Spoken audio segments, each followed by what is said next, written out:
I'm back. Are you tired of Final Fantasy 14 yet?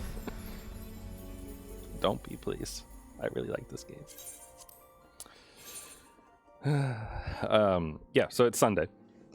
And while the playtime thing says 2 days left, I don't know if... I mean, maybe. I won't say... Never say never, I suppose. But I don't know if the time stuff is going to allow me to stream on Monday evening or not.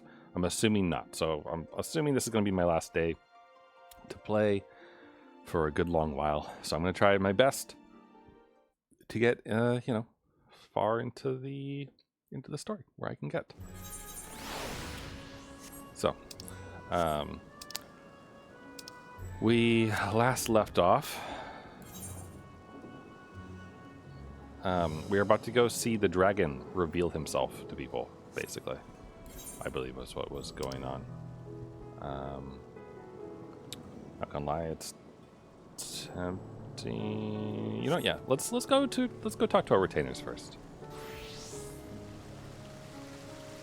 Make sure they have stuff to do while I'm away for like another year or whatever it will be. Hopefully not a year, honestly.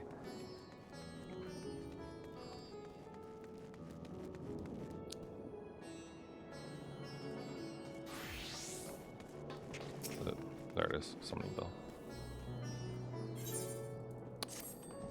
Hello, CC. What do you got for me?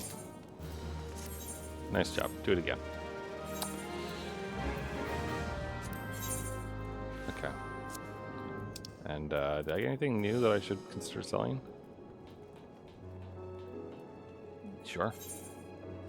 What does this go for? Wow, $400, huh? All right. Oh, no. I'll sell some for 400, why not?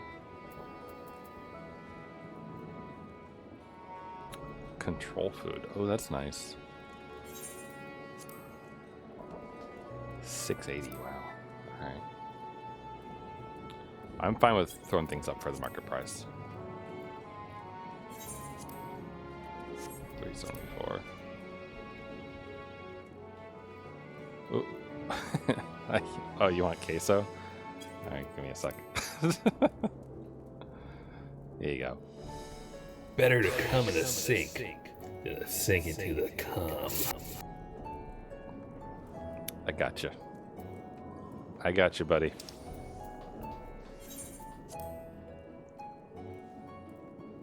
$27 for night. Wow, these don't go for much, huh? 25. How much do these go? They sell for 5 gil normally. All right, sure. I'll throw it up there for 25 a piece.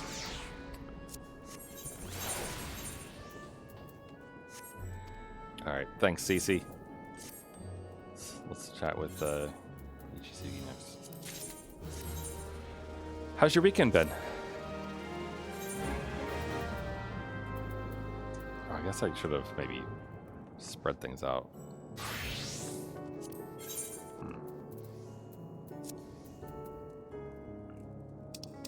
Could have him sell, I don't know, like a random one. Here, sell 5 mega potions of high quality for $80. Not good. Oh, well, sorry to hear that. Well, if you need background noise, I'm here. Or if you need someone to chat with, obviously. But if you need second monitor material for like the next 10 hours, that's basically my plan for the day, is playing a lot of Final Fantasy 14. So, because I don't know when it will end. Well, I mean, maybe. I don't know, what time is it right now? 2:10 p.m.? So, I mean, maybe.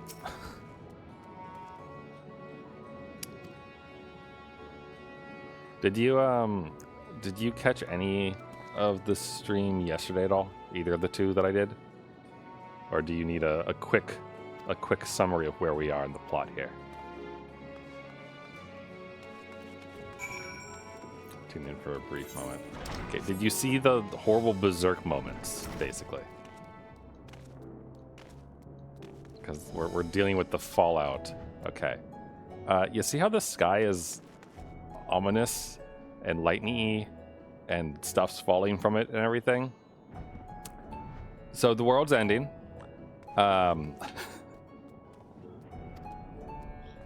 So, okay.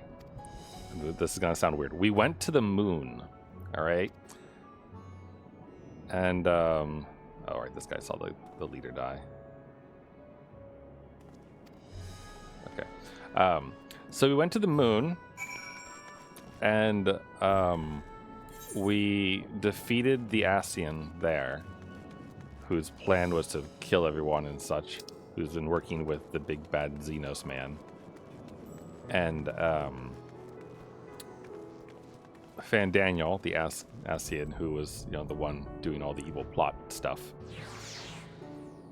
merged with the incomplete Zodiarch, which is one of the, like, basically the oldest primal, the oldest god-like thing that was created to stop the final days from happening by our predecessors before the worlds will split into 14 pieces. And he merged with it. So, you know, as a customer service agent might say, we did the needful, and we destroyed him, which also kind of sort of destroyed Zodiarch.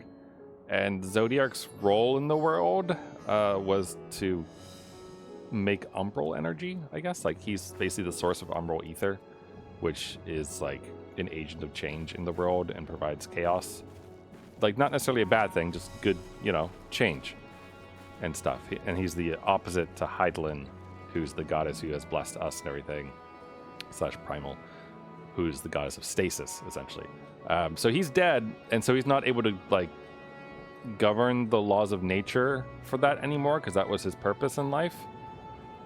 Whether he was sealed away or not, that's what he did. Yeah. So we accidentally the ether.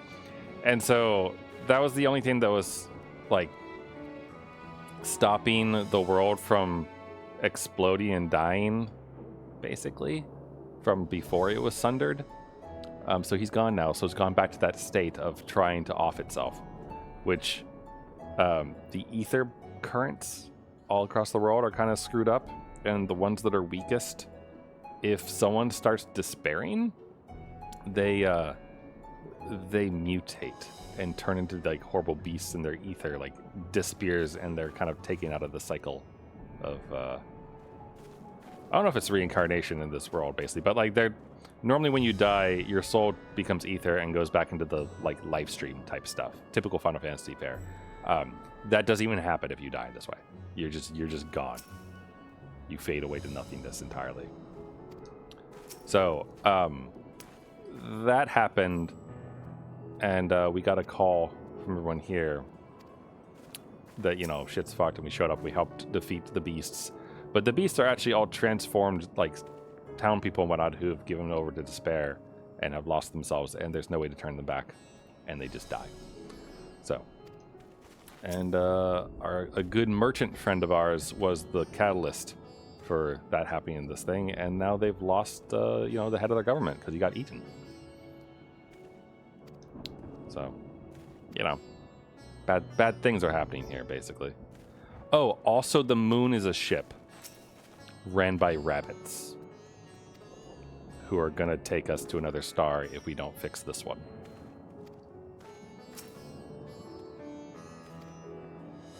Yeah, Pekra, exactly. So with the dude who normally runs this place dead, the dragon that's actually the puppeteer behind everything is going to reveal himself and kind of take control and try to guide the people to not be so awful. So that's what we're about to do, essentially.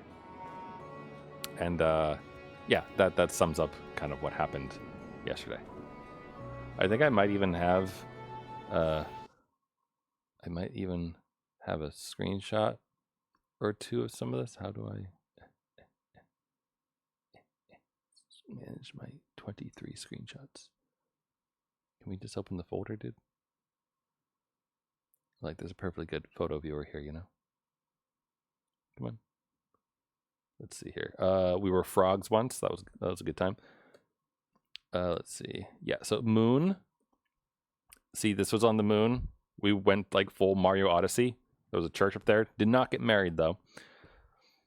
But we met the Watcher who watches and a dog, a lustrous dog. We hung out with a bunch of unhappy spirits. Met the real Hythlodaeus, who was the cool guy we met under the ocean before in Shadowbringers. And this was when we destroyed Zodiark. And he, offed himself basically. And then Xenos is like, wham, wham, wham, dumb. And these are the rabbits. There they are. Doing their thing. Yeah. And then, okay, that's the last one. These Terminus Twitcher. That's me. That's my new handle. These are the creatures from before that were, converted and everything. So yeah. That's what's going on here. The world is getting blown up, and we have to make sure we don't be sad about it, or else we might turn into horrible monsters too.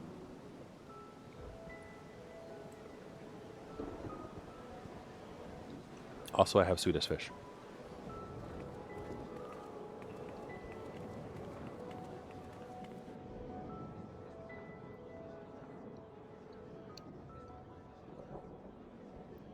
Look, someone's coming.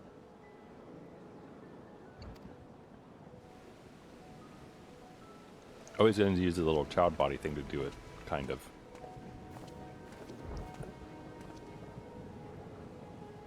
People of Razathan, it warms my heart to see so many brave, resilient souls before me. Today, I would share with you a great revelation. But before I do, I must make a humble request. Do not be alarmed, nor avert your eyes. See the one I unveil for who he is, and know that he means you no harm.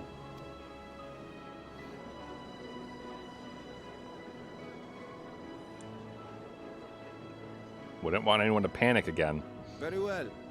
I dare say it can't be worse than the horrors we've already seen. Many thanks. That's basically a doll the dragon uses to like move things around.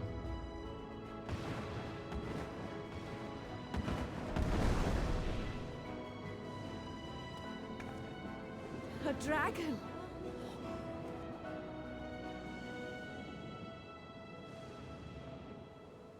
Wow! That's a better reaction than fear.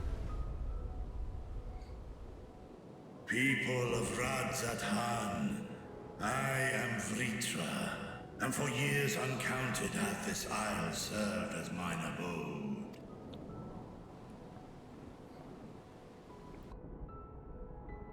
'Tis as the Satrap's ally I am known. Today, I would reveal the truth unto you.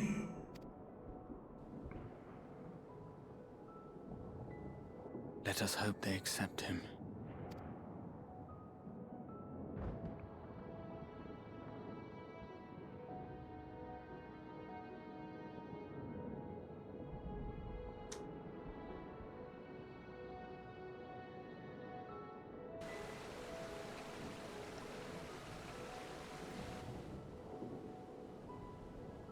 If I am hearing this right, you were the satrap all along? Vashan! I mean, Master Vitra, does your divine eye really see all? Did you see what I did in the toilet? While mine eye hath borne witness to the whole of our nation's history, to its future I am blind as thee. Countrymen, calamity the likes of which we have never known is come to Thavnir, our home. Friends and loved ones have been taken from us. I, too, have lost my closest confidant. Ahewan loved this land and served it with dignity till his dying breath. A nobler satrap there will never be. For so long, I lacked the courage to face you. I will not easily earn your trust, this I know. And yet, I cannot sit idly by and abandon Radzat to her fate. A font of boundless vibrancy, this jewel of the ocean. Since time immemorial, hath she glittered with every color imaginable. To this dragon, slumbering in his dark lair, 'twas a mesmerizing sight, and one that brought no end of joy to my heart. This calamity hath stolen too much from you already, yet so long as you live, the light of Radzat will never be extinguished. I pray you let me watch over it, over you, and lend me your strength, that we might face this trial and those to come as one. I do not know you, dragon, but I thank you for speaking the truth to us. He just told you, he introduced himself. His name's Vitra. As divinities, both Manusha and Riga once joined together, so too do I believe that hand in hand, we can overcome this ordeal and welcome an era of peace.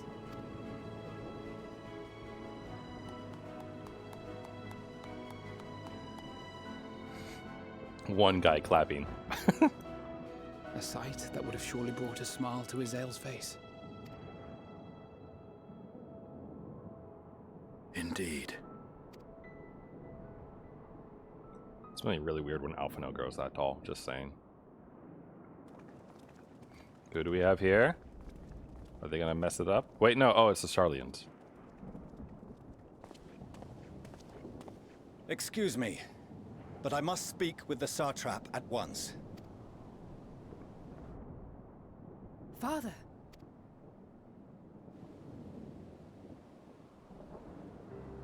You have suffered dearly of late, yet you must endeavor to look beyond these losses to the future you yet have. On behalf of the Forum of Sharlayan, I come with a proposal by which you, the people of Radzat, might be saved. I am legitimately surprised by the fact that Charlian's actually going to other nations and offering them salvation. Like, that is surprising to me because they're such a bunch of douchebags. I say again, I must speak with your satrap. I beseech you, take me to him with all possible haste. He's right there, dude. Look to your left. I am satrap here. Speak thy proposal. All present shall hear and judge.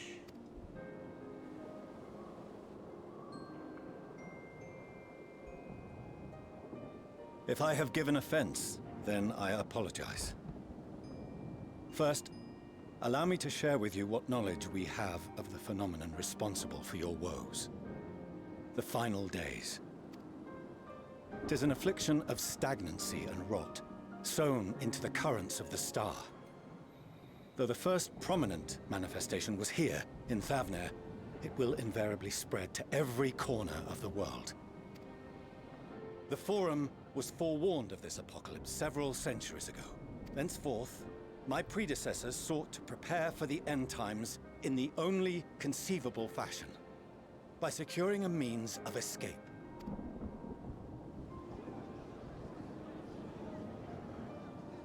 Escape the star? What madness is this? Oh, well, there's rabbits on the moon. Don't worry about it. 'Tis by no means madness. With the coming of the 7th umbral calamity, the true nature of the Red Moon, Dalamud, was revealed. That it was an artificial construct of ancient Alag. But what of the Silver Moon? This celestial satellite is yet another technological marvel fashioned and maintained by ancient allies. A ship that will sail the heavens and deliver our people from destruction. And by our people, I speak not only of Sharlayan. We mean to save every man, woman, and child it is within our power to save.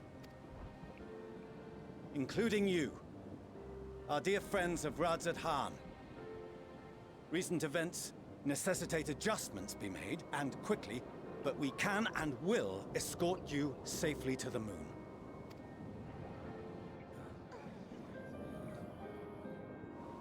Long has thy forum been allies to Thavnir. I trust thou dost not extend this offer lightly. Yet I wonder, is this truly the way? Is there a future to be built for us beyond this star our father deemed the last bastion of hope? It is for that very reason I come before you and your people. To answer any and all of your questions. To offer my assurances and allay your fears. Though, if you wish the best for your people, I advise you to render your decision swiftly.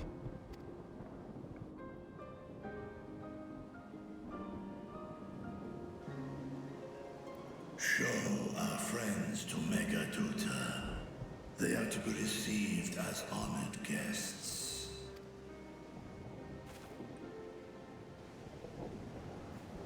Worry not.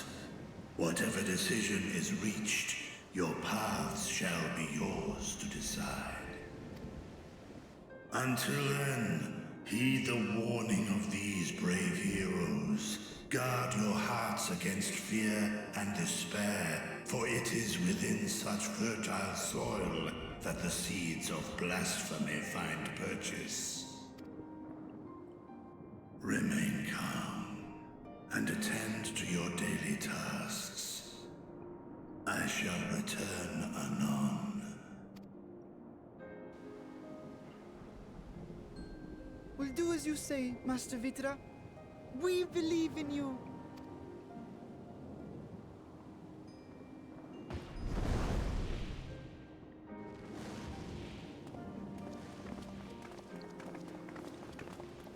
What a terrible dad. Doesn't even say hi to his kids. Yeah, they're fighting, but still, come on. Oh, you're still here. What a relief. Nidana, what's the matter? Has something happened at Palaka's stand? Oh, no, not that I know of. I just hope to hear your thoughts on a theory of mine. All who undergo the transformation are drained of their ether, yes? What is it then that gives these beasts the strength to carry on as they do? Muscle mass? Logically, they must be drawing upon an alternate form of vital energy. That put me in mind of our earlier conversation, when I tried to explain the essence which many confuse with ether. Akasha. Yes, I remember.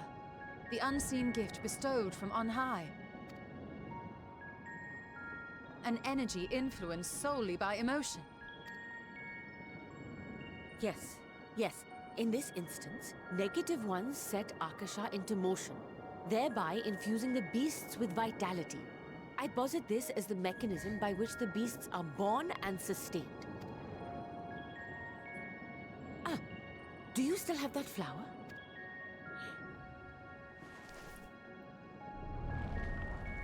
Oh, it's not happy anymore. Well, look what you did. Now I don't have the flower anymore. If we accept that it once shone bright by drawing upon Akasha, influenced by the thoughts of those nearby, then fear, terror, despair, negative emotions so powerful as to suffocate it, permeated the air in this place. You must be very careful. The forces which drive the final days may be beyond our ability to perceive. So wait, are you telling me that like we're caught up in the planet's mood swings, basically? Like, is that what you're? Is that kind of what you're saying? Because that's kind of what I'm interpreting from this. Sorry, I didn't mean to scare you like that. At any rate, I will continue my research into Akasha. Do temper your expectations, however. There are sadly few detailed studies upon which I may draw. Yeah, you just destroyed the only flower capable of measuring it. Good job, Nidana. Formulating a new theory as you have is itself no small feat. I wish you well in your endeavors, and pray you take care. Thank you. You stay safe as well, yes? Till next we meet. And we will meet again. Just don't get too upset if your research doesn't, like, you know, go anywhere for a while. Or else you'll accidentally turn into a beast. We don't want that.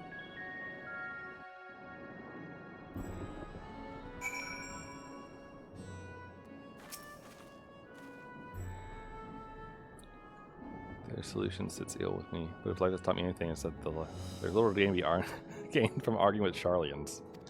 Oh, thankful.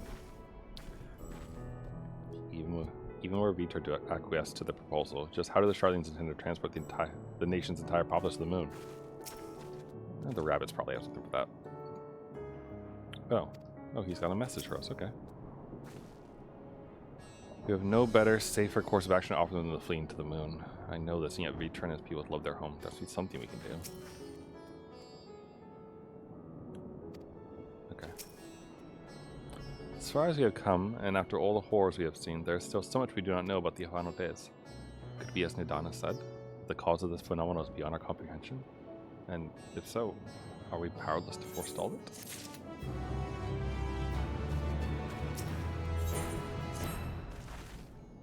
Greetings, honored Scions of the Seventh Dawn. I have a message from His Excellency the Satrap. Gratitude. Can't talk to you, busy talking to assholes. Token of appreciation. There's a feast to be held. Cool. Alright, we get food.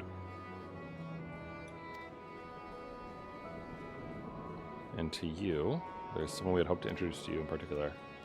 Might you spare a moment? Sure. Alright. Alright, everyone, go eat. Save me some, like, roasted chicken leg or whatever they eat here. Enjoy soon. Eat their plaza. Alright.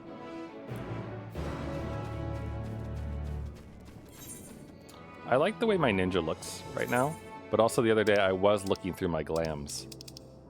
And I almost want to give her, like, the fun little edgy Scion Traveler outfit.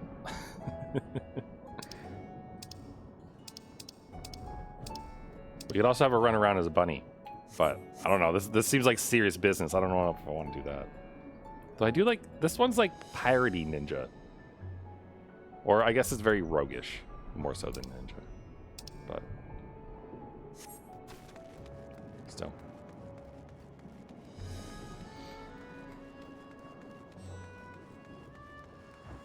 Also, this morning I did do a little bit of programming. So even though I am kind of dedicating the majority of this weekend to playing Final Fantasy XIV while it's active, I'm still trying to make, you know, incremental progress. So I made a little sprite for parchment, for a little parchment paper thing, and then got that behind a menu and made it so clicking the buttons, or clicking the text rather, in the menu has some form of action inside of it. So it's pretty good. Figured tomorrow, maybe later tonight before I go to bed, I'll work on maybe the settings page or on the level select page, one or the other. Access to the aetheryte you see there has been restricted to the select few ever since the tower first appeared. Sincerely apologize for the inconvenience, but it was deemed too dangerous to permit the free movement of visitors at a time of emergency, risk we could not take. In light of recent developments, however, the satrap has decided that such restrictions would only hinder our efforts to combat the final days. As such, I would encourage you to attune with the aetheryte before. Oh, cool, so we can finally attune to this one. Okay. That's helpful. Yee. Yep. He's up and over, okay. But it is, I don't know, probably repeating myself from other streams, but it is nice to play this again, though. Like, the story is really good. Not to mention the music. Wait, did I go the wrong way?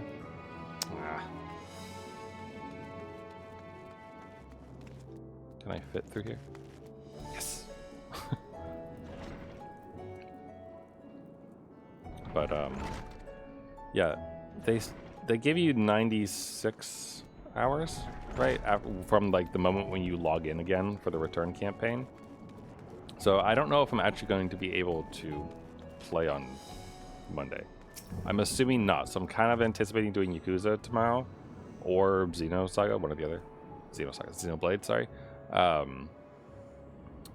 But we'll see. If this is still active, I might get one last Final Fantasy 14 stream in. We stand in the hall of the Radiant Host, from where our leadership oversees all of Rosdon military operations. Sundrop, our destination lies just ahead.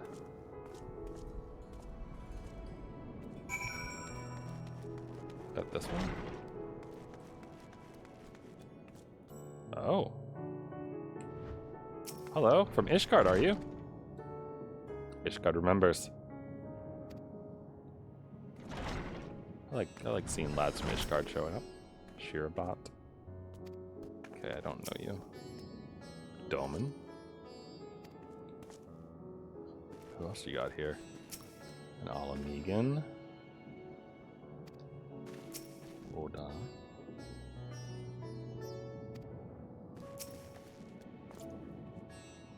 A samurai from Gudanya. That's confusing.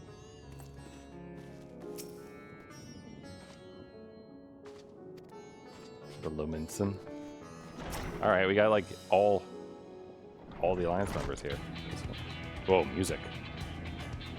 Welcome to Sundrop. Without further ado, allow me to introduce you to... This is weird music for this. Ho ho! So you're the famous Maya Reigns, hey? At the moment you step through the door. You have the look of one who's walked through hell. Shrub teacher. Speaking of the Satrap's honored guest and a savior of our people, you not show a modicum of respect? What disrespect is there in paying a fellow warrior a compliment? We're all friends here. We'll soon be soon. More formally, then, for the benefit of my countrymen, it's a pleasure to have you with us. Oh, great champion of yours, a sign of the sun with dawn, warrior of light, and all-around good egg, I'm sure. What is this for you? This talk of eggs reminds me I'm late for dinner.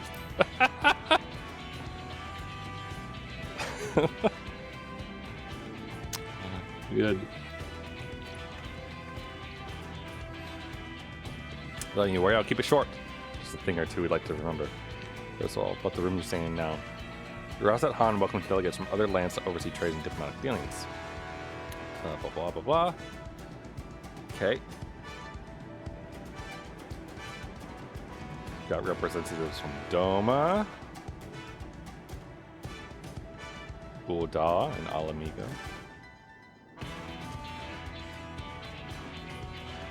Limsa. The hugest of huge. Gridania.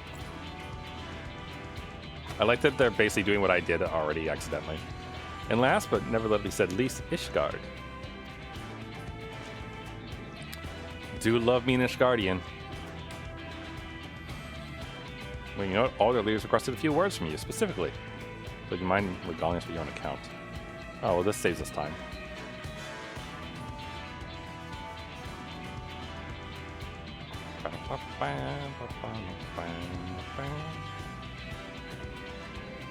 Alright. Conditions under which men are turned to beasts, and the anomalies you observe, again, it's much to consider.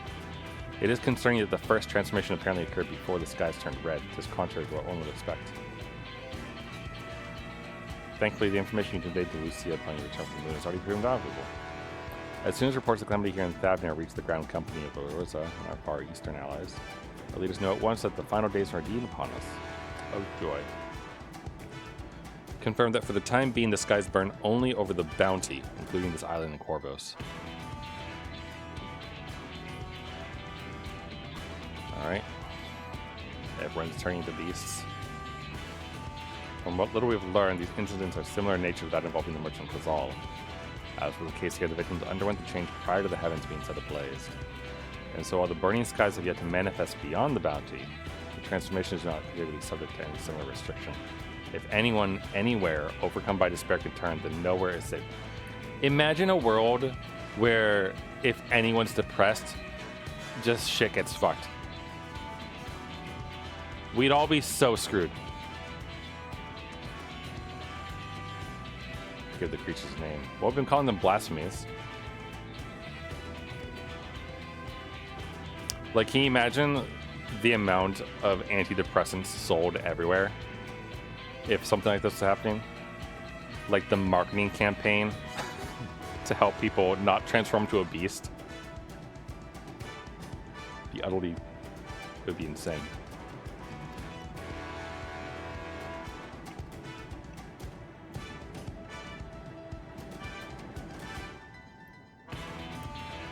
Each nation has assembled their own group of elite soldiers to put down these so-called blasphemies and spawn when they appear. Brave souls with the strength and fortitude to follow these terrible fiends are not usually found. Lend us your strength to slay the blasphemies that plague our homelands. You realize there's one of me, right?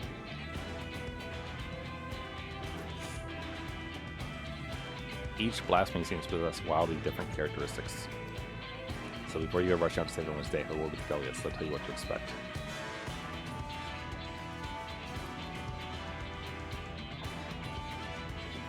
I mean, alright.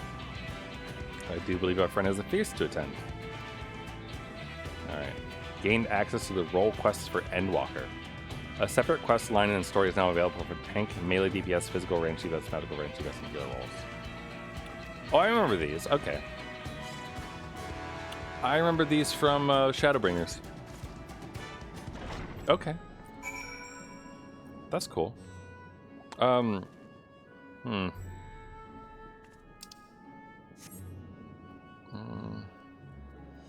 Do I start them now? That's the real question. Pray forgives Shira about her rudeness. She can be a bit boisterous at times. Alright. You know your way to the Mayhem. I know Razat Han at the back of my hand. I have a terrible sense of direction. Nah, I'm good. I have a map.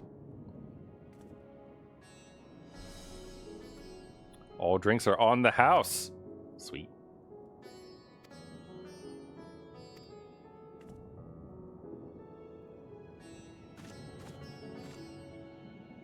Aww. Magical range DPS for Ishgard. Dang. Laminsa is the one for me then, huh? Entreat your aid in dealing with a grave threat back home. On behalf of Admiral Flofiswin, I can't remember how to pronounce her name, I'm sorry. Thank you for many deeds in service of Laminsa. Received troubling tidings that beasts akin to those that plague Razat Han have been sighted on the Lenosian coast. The Admiral has mustered the Maelstrom in hopes of quelling the threats, yet there's much we blah blah blah can't do. Help us. Feel I can? Wouldn't be much of a hero if I refused, would I? Okay. Set sail for Limsa as soon as you're able. The Secretariat at Maelstrom Command will praise you the peace upon your arrival. Alright. We'll keep that one on the back burner and progress the main story quest as well.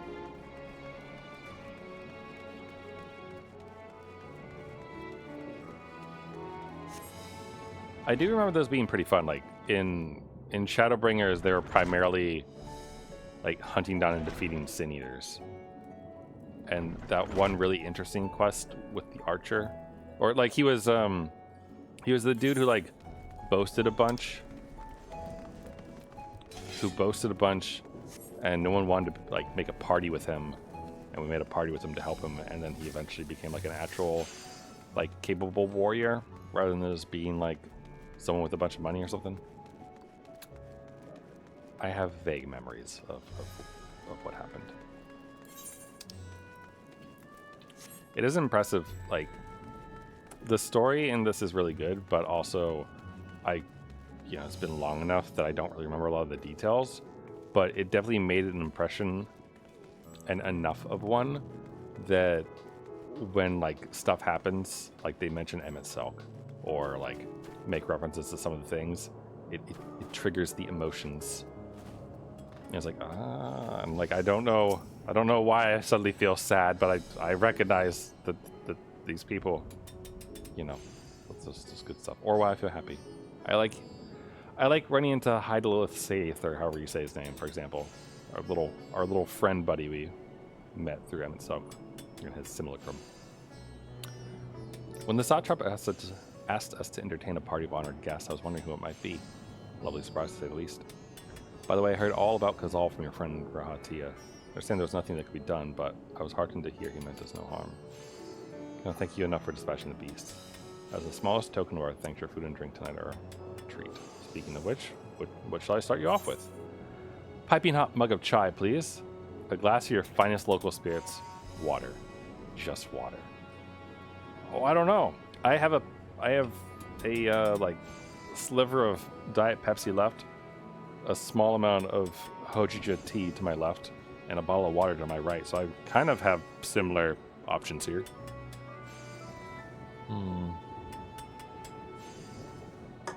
I guess I'll take a chai because of that one quest.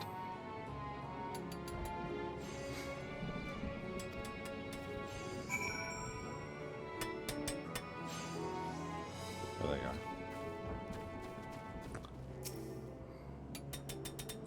My throat was utterly parched. Overdue for a good meal.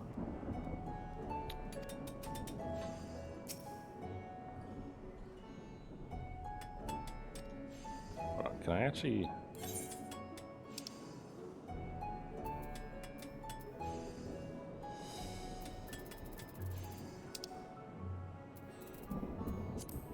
Sweet. Aw, I hate that it makes you get up after you sat down. You should be able to target them from this range. How's your meeting with Radiant? I'd love to hear more.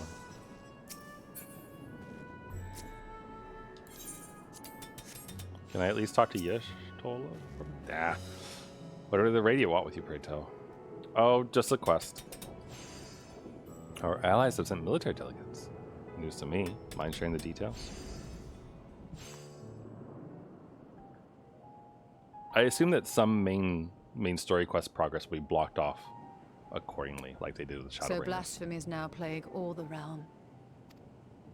It will only get worse if what Father said is true, as it did in Amarot.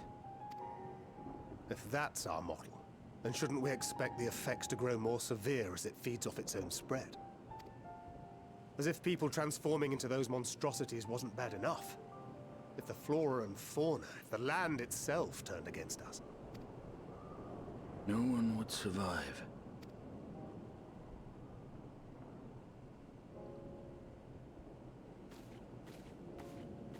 Maybe the entire world will just turn into, like, a Doctor Strange monster. Here's your order, friend.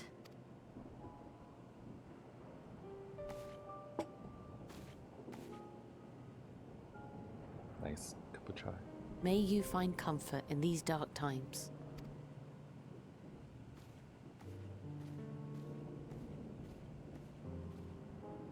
Where do we go from here? If there's one thing we've learned, fighting blindly and simply reacting to what comes will accomplish nothing. We must find a solution that addresses the fundamental cause. Before our strength is exhausted, before this crisis spirals out of control. Is there something, anything we've overlooked? If there is an answer, Hydaelyn herself will have it. 'Twas she who bound Zodiac and forestalled the final days. Alas, we have heard naught from her since the Tower of Babel. Whether she cannot or will not speak, I can only speculate. Well, you would think that she'd be getting stronger now, actually, right? Because they talked about how a lot of her power was spent binding Zodiac and stealing him away and keeping him sealed. He's gone now. So, what's she doing? Even the flower she gave us is no more. Also, we know where she is because the Charlians mentioned that they found her in the Dravanian Pass.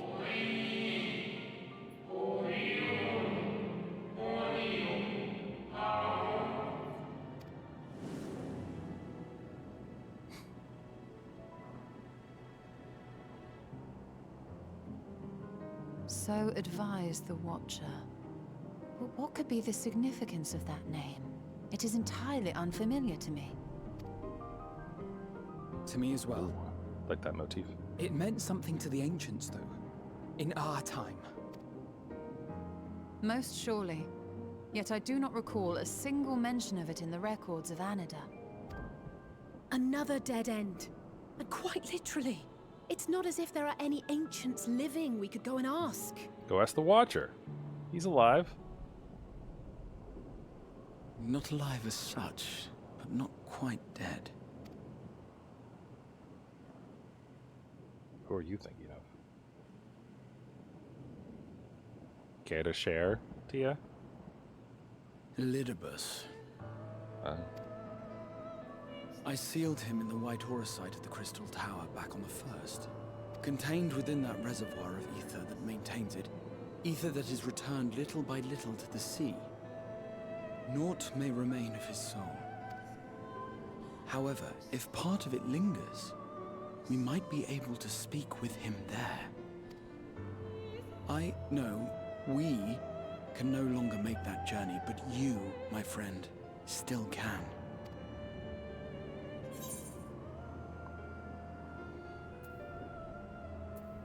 It's worth a try. To the first. Yes, we can but act and hope for the best. If nothing else, should we learn the first is safe, we'll have that much more reason to keep fighting the good fight.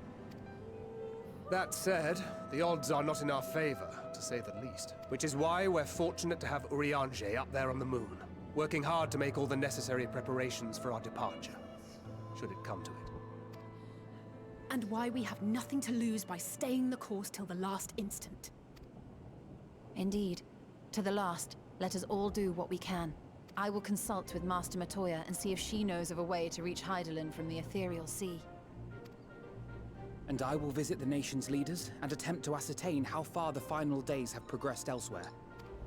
Keep me abreast of your findings. I can seek out and slay the worst of the immediate threats, if only to slow the spread. Unease, terror, despair. Try as we might to suppress them, these emotions will return to harry us time and time again. But when they do, remember this. Your friends and loved ones are out there somewhere, sharing in your struggle. You are not alone.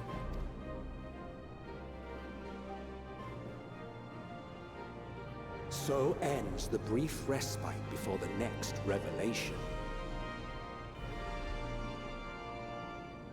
Yes, so much left for you to see.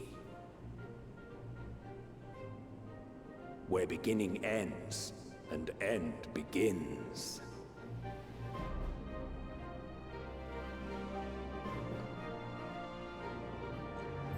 There you go.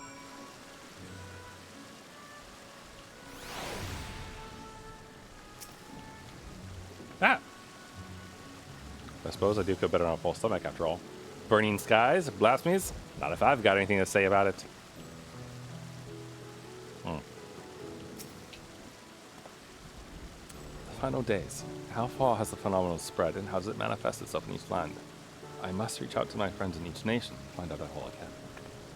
What's up, homeboy? Beats and blasphemies may be running amok in nearby lands, outside the influence of the Ross of Han and the Alliance. If so, I may need to go hunting. If the form truly has been spurred to action by Hydaelyn's prophecy, then is it not odd that the anti-tower was entrusted to Master Matoya, who bears them no love? No doubt she has a reason for this, and I would know what it is. Nothing like a feast to lift the spirits. I trust you enjoyed yourself as well. Yeah, it was good. Now then, is there anything we've forgotten to mention? Are your arms and armor in good order?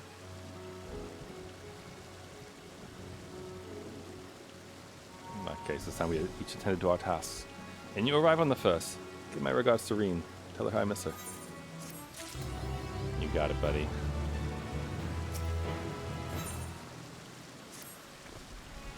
Take this, my spirit vessel.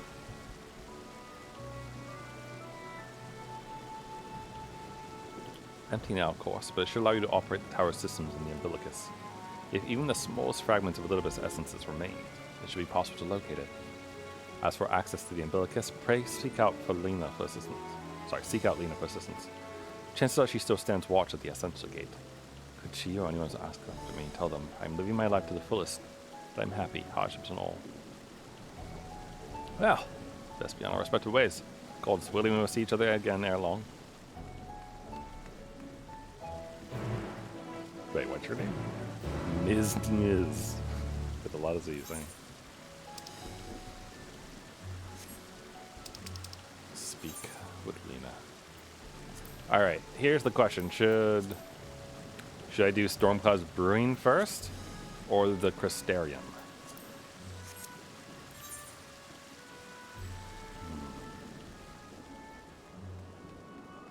Flip a coin. I don't have a coin. But the internet probably does. Edge. Flip a coin. Oh wait, we need to decide though. Oh, hey, look, there's a thing right here. Okay. Heads will be heads will be the Crystarium main story quest, and tails will be the side quest. So flip heads. All right, so main story quest it is.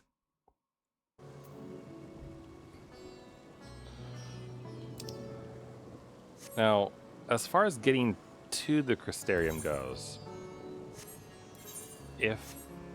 I mean, we can just teleport there, I guess, right? But also, I think I remember how to do it.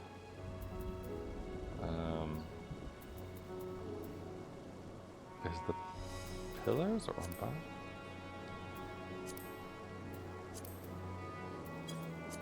Oops. Or was it in the northern? Like, isn't it the place outside of Ishgard? And that's where the Crystal Tower is. And I think there's a thing there that you can use.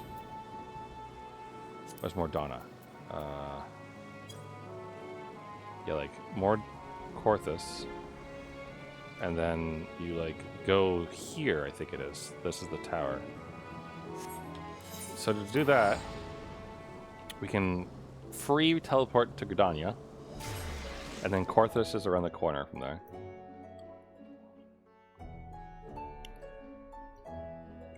I know that I could just teleport, like, and it would be a lot faster, probably. Oh, it's only $583.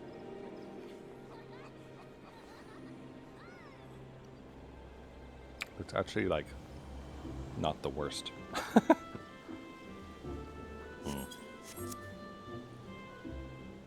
I don't know. Maybe I should just teleport.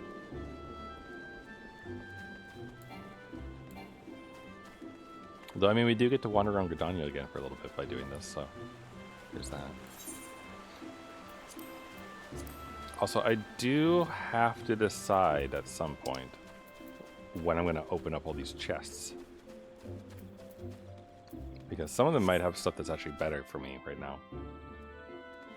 And specifically, I need to decide if I'm going to open it up as a Dragoon or as a Ninja. Because who knows, like, which things look coolest, you know? So, Phrygian weapon coffer and pewter stuff.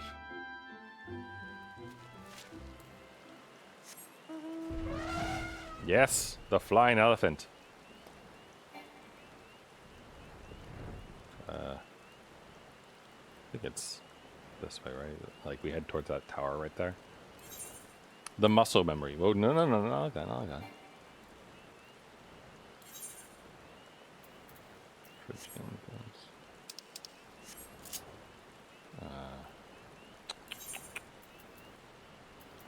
These are augmented.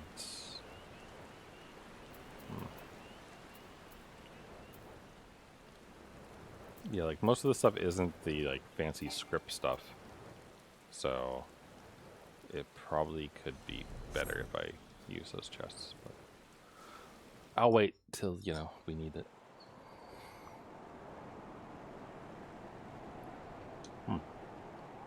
Seems extra snowy here right now.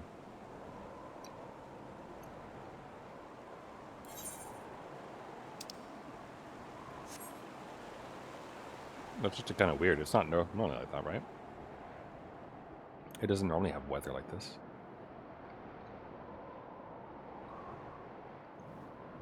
I wonder if that's part of the end day stuff. Huh.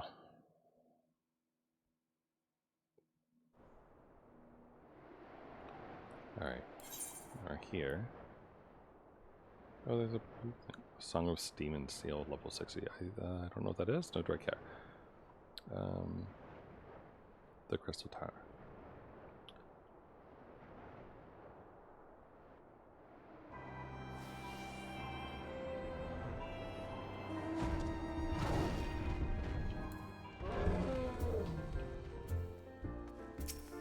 I'm not going to take it, but rage against the machine. All right, yeah. These are just raids, like the super hard ones, right? It's really hard to remember how to get to certain places sometimes. So. Final Fantasy 15 car, yeah! Like, because I remember...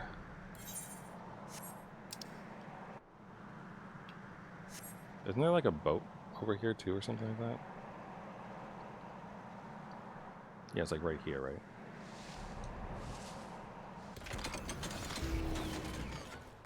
Which one's this? Keeper of the Lake. No, that's that. Ferryman. Travel to the secret. I think this is it, right?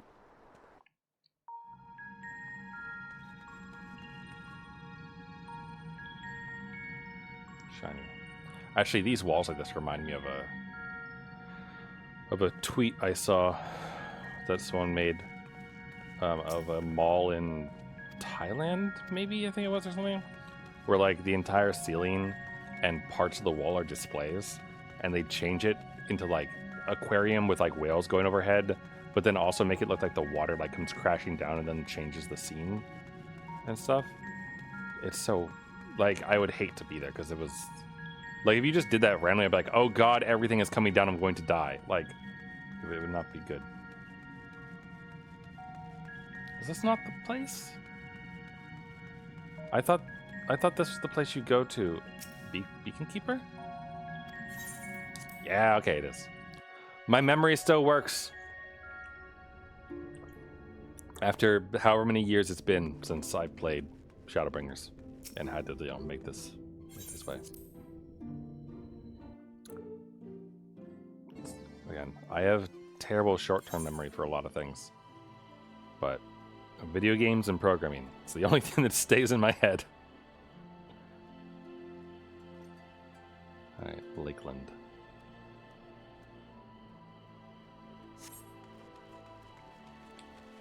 Wait, that man's name was Scrumptious Nut? Oh, okay. It's fine. You know, everyone plays games differently. And that's good. I just don't know how you would, like... Don't you get tired of seeing something like that after, like, 100 hours of gameplay? Like, in serious situations? Or no? Maybe not. I mean, I guess in Etrian Odyssey, like, my party members, one of their names is literally Smug, because she's very smug. But, like, that's not quite the same thing as being named Scrumptious Nut, you know?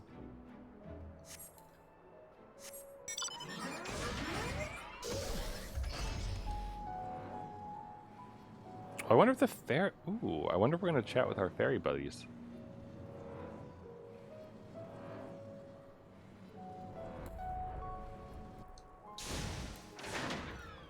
Hi, Lena. Long time no see. She'll probably be surprised to see us, I would imagine. You've returned.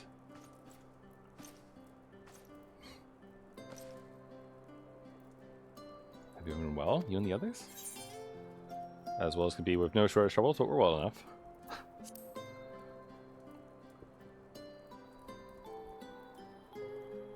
Then things are much the same for you as they were here. My lord is doubtless enjoying himself. Yeah, he is. He said this to you, these exact words? Oh, to know that he's happy, it fills my heart with joy. Thank you, Mai, for taking care of him. When next you see him, please tell him not to overexert himself. Futile request though it is. I do like their relationship, Lena and Gratias. It's very warm. The peace you give to us continues, and we work hard to build new lives for ourselves. In the course of this, we occasionally bicker, but we've never been more optimistic for the morrow. If we had to mention one dilemma, it would be the question of our governance. As we speak, debate rages on over how we should run the city in the Exarch's absence. Most are of a mind that the settlement council should continue to oversee the general ruling of Christerium, while representatives are elected to determine policy and how diplomacy. Thus far, nothing is set in stone, but however we choose to proceed, we will not replace our lord. No one could.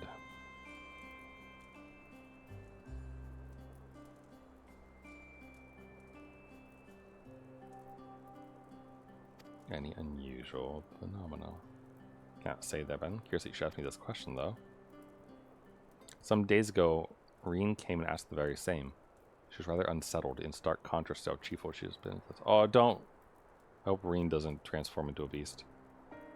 Reen has been dedicating herself to the restoration of the empty, you see. It will take many long years. The goal seems to have given her a newfound sense of purpose and fulfillment. So when I saw her in a state of such worry, I couldn't help but feel worried in turn, especially since she wouldn't tell me what troubled her. I dare say she'd be more willing to confide in you. I ask you to broach the subject with her.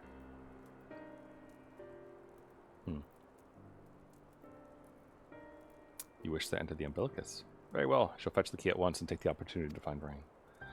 Wait for me in the city, in front of the Cabinet of Curiosity, shall we say. Noted.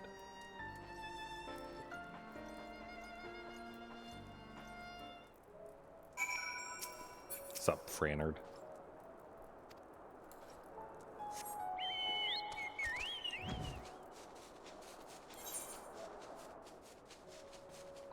I do like the first. Besides the Sin Eaters and giant empty void nothingness and destroyed like half of a planet, it's very nice.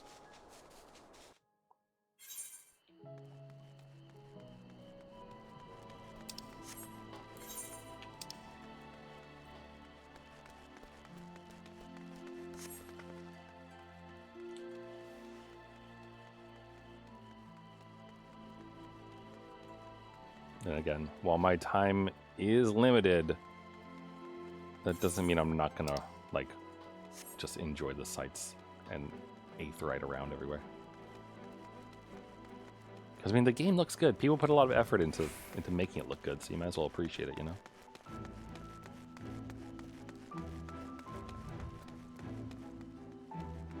The Trivium. What a name.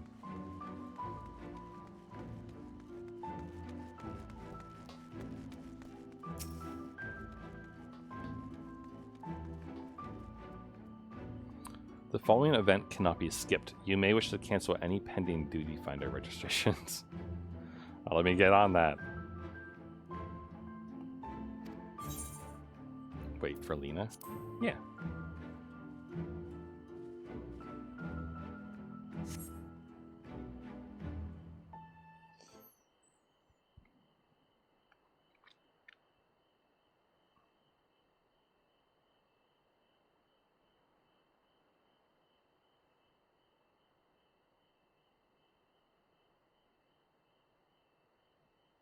Do my old eyes deceive? Is that truly my? Oh, hello. All right, that thing. Full glad am I to see you hale and whole, my friend. What a wonderful surprise it is to have you back with us at this most opportune time. In case you haven't heard, we are planning to produce a tome chronicling events from the Flood to the Knight's Return. For this project, we intend to draw upon records kept by the world's people. Historical and contemporary first-hand accounts will be the centerpiece of the tome, but yours will be the one to crown them all. I'm going to ask you to contribute a chapter on the soul, so that is key to the understanding much of your endeavors. In the course of developing the spirit vessel, I gained valuable insights into traveling beyond Rift. It also allowed me to test your existence and deeds. This person has been astral projecting themselves across realms, is what they're saying. In your quest to restore the night, you faced many formidable foe, among them who offered you the greatest struggle. Oh boy. Is this going to be a rematch thing? Titania, Valthi, Hades. This may come as a surprise, but do I want to know what this one does? I mean, I would be inclined to say Hades if it's going to lead us to a rematch, because then we could see Emmett Selk again. I'll do this because I want to know.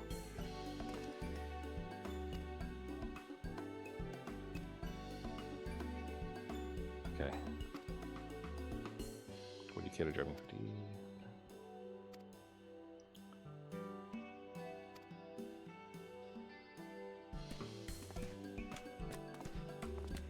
Maybe they just put that answer in as a cop-out for you not to have to choose. I probably should have said Hades.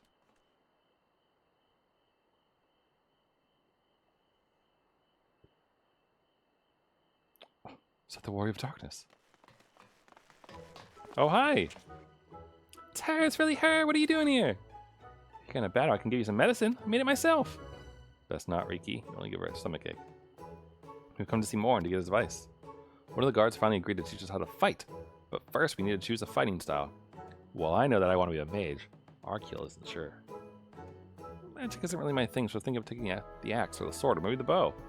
They all seem alright, but it's hard to decide. So I thought I'd ask Morin. He knows a lot about those things. He isn't here. Aww.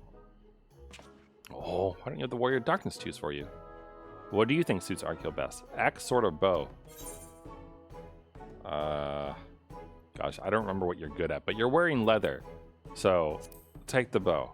You'll probably live longer that way.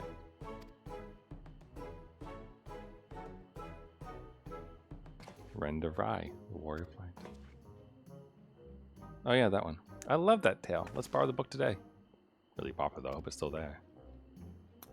Thanks for helping me to decide, Warrior of Darkness. Start with that style, maybe try something else later on. When I get really strong, I hope to have a bout with you.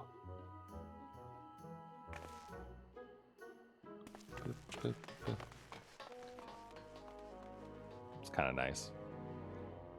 I feel like this is very fan servicey in a nice way, of like giving you a bunch of interactions with other characters from the previous game. Such fun she's been having, basking in the adoration of musty old bookworms and wide-eyed younglings. But does she spare a thought for me? Of course not. Yeah, it's you. I was wondering when you're going to show up. Waiting, but she wants much as knowledge the presence of her beautiful branch, even though they're right here. Such a heartless thing our sapling is, cold and cruel and heartless. Theo, I already need you. Oh, faithful Theo, lovely as a branch is how I've missed you. Don't you have more important things to do, Your Majesty? No, we're going to be nice. Hi, buddy. If you truly miss me, you should have cried at the top of your lungs the instant you arrived. To make up for it, you'll call with twice the passion next time. Though for there to be a next time, you had some few struggles to overcome. So, my adorable sapling, the world is on the verge of destruction, is it? Yeah, a little bit. How do I know this? Joined as we are, spying on you is as simple as sliding on the back of a rainbow. Would that I could aid you in your quest. But the fate of we Fey folk is bound to that of the star. Whither it goes, so too do we follow. Such is our way. The most I could do for you is to spare you the pain, by giving the sweetest of eternal dreams. But if escape's not to your liking, you must struggle with your fellow mortals. But here are the ones you're waiting for. What manner of conclusion awaits at the tale's end? Aw, you're not going to stick around longer? They're a fun character. Hey girl, what up? Your dad says hello. So wonderful to see you again. You doubtless have much catching up to do, so I shall leave you to it. Taking the liberty of unlocking the umbilicus, and you may enter at your leisure.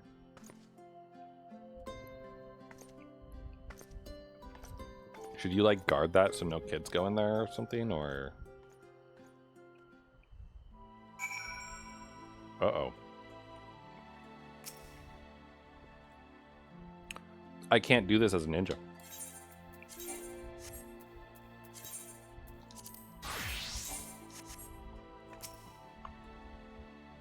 That's fine. Relieved to hear that everyone is well. I had this feeling, like a pit in my stomach. I was afraid that something might have happened. Maybe I'm overthinking things, but it's just that I'm the Oracle of Light, but I've never spoken with Hydaelyn. Never once heard her call. Even so, I've always had this feeling deep inside me, connection to something immense. These past days, though, that connection has wavered. As that it meant something was distant, then close, then distant again. And then the other night, I was jolted awake by the feeling I'd been completely severed. Wanting some fresh air, I went to open the window. To my horror, the sky was ablaze, like during the star shower. But then I blinked and everything was normal. The next day, no one said a thing. No one else had seen what I'd seen. As far as I could tell, nothing was out of the ordinary. I began to wonder if it was a figment of a half-remembered dream. No, we had a hallucination like that too. Why, what are you not telling me? It's your echo. I have to know, please. It doesn't matter how terrible it is. Can we talk in like not a public area about this, Flo? I feel like this is like potentially bad information to share around to people who you want to stay calm, you know? Wasn't my imagination then. The doom we witnessed in Amarot has come again. Can't believe it. Like I told you before, all is well here in the first. So don't worry about us. Look only to the threat before you. We're fine right now, and even if we weren't, we've learned how to survive. Should the final days reach us here as well, you may be assured we won't go quietly. No, well, hold on until you can find a way to save all our worlds. So long as you continue your fight, so too will we, united in purpose beneath a blazing sky.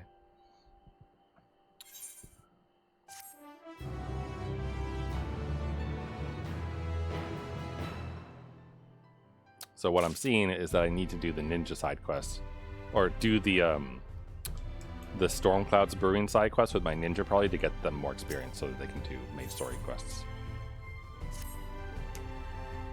Headed the Umbilicus to consult with Elidibus, right? I'll do some consulting of my own and speak with Lena, decide how we might best prepare for the final days. So it's farewell for now, but we'll see each other again soon. I'm certain of it.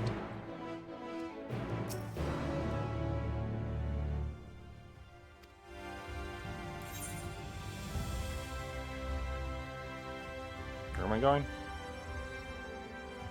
Oh, right there. The Ocular. Okay.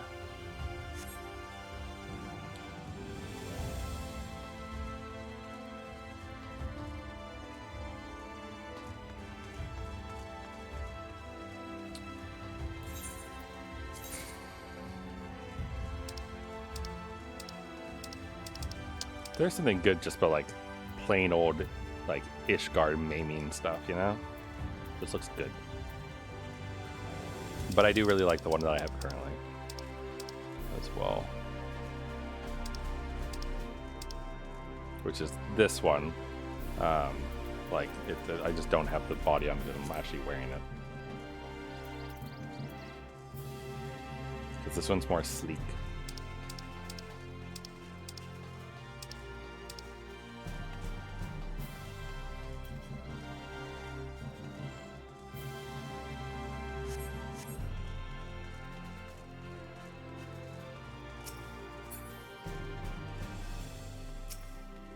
Hello? Captain has told me all. Give the word and I'll show you the ocular. Yes, please. Gotta go talk to a semi-dead, semi-eternally imprisoned Elidibus.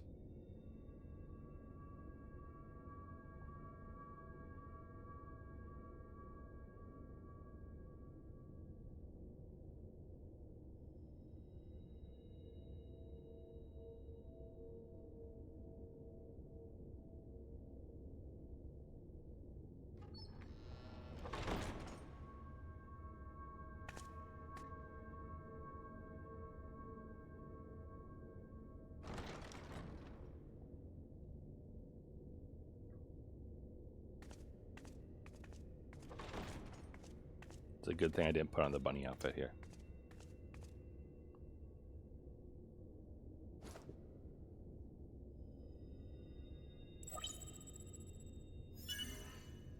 Biometric authentication complete.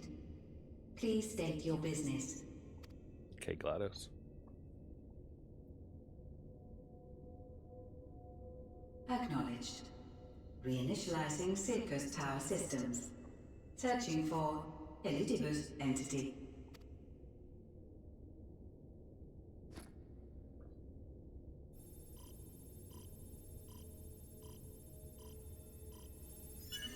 Target located in subterranean core power accumulator. Projecting image. My home. My friends. No more than a dream.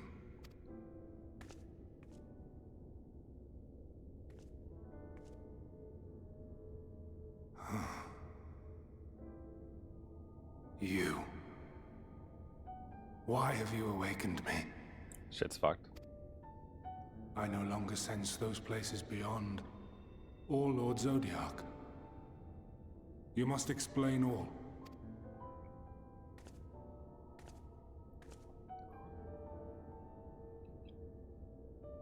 Wow, that must have been the Cliff Notes version, huh?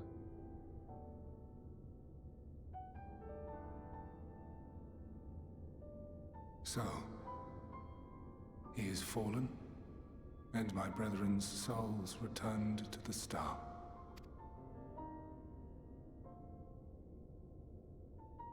The doom we sacrificed so much to prevent is come again. Old burdens now yours to bear. But if this is Fandaniel's design, then I, as Elidibus, have a duty to fulfill. Your unsolicited act has restored to me some few memories of the convocation. Such knowledge as I have, I will share. Thank you, I'm sorry.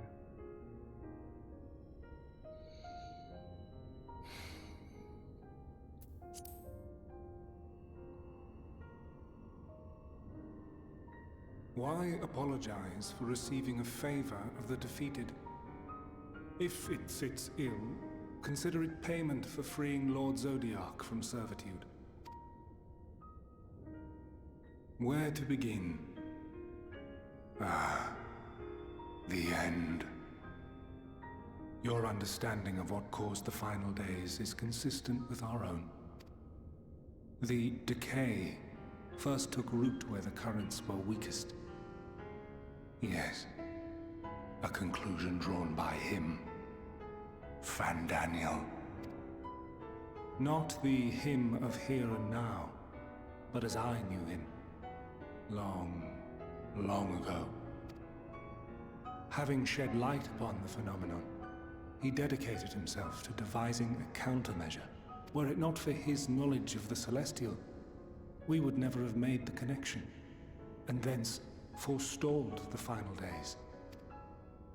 And though he inherited that noble soul, how different this last incarnation, so consumed by self-loathing and hate.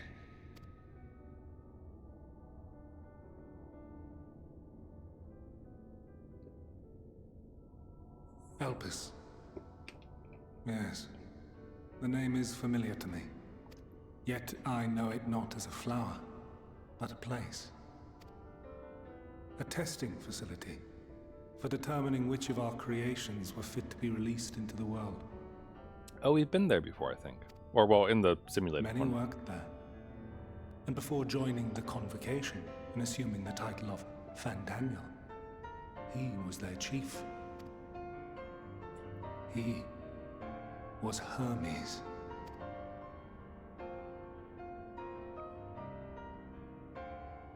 That is all I know. The crystals tell little of the lives the 14 led prior to their induction. Elpis itself would tell even less. Nary a ruin has survived.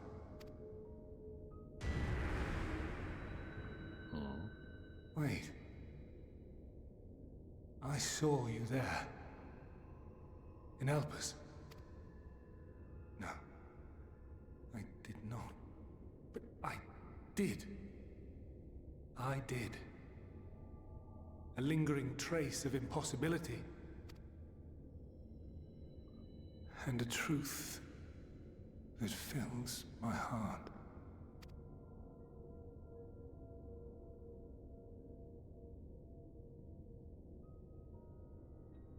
My memories remain clouded, I fear. However, They have revealed to me one possible course. You must travel to Elpis, to the time when Hermes served as its chief. So under the ocean we In go. glimpsing the Exarch's memories, not only did I make his summoning magic mine own, I also mastered the workings of this tower. This sounds dangerous. Which, having absorbed my empowered essence, now harbors an abundance of energy. As such, I believe I can deliver you unto the past, unto that place and that precise moment.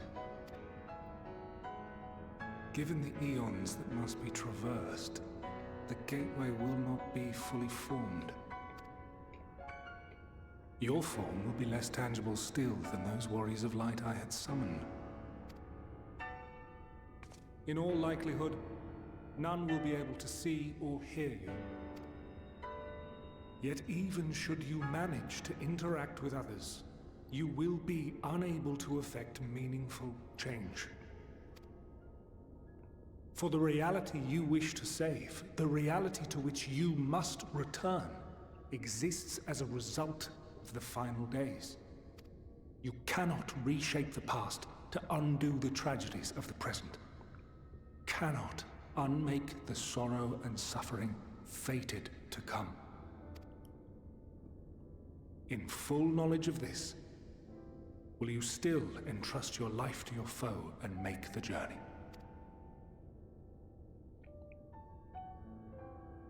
Yeah, you Asian's alright. You're not Fan Daniel. Very well. But you. Yeah, you're fine. I shall cast you unto the river of time. Let this be my final act. You must input the commands. I no longer have the authority. First, you must reconfigure the systems, that the tower's ether may be channeled for the magic.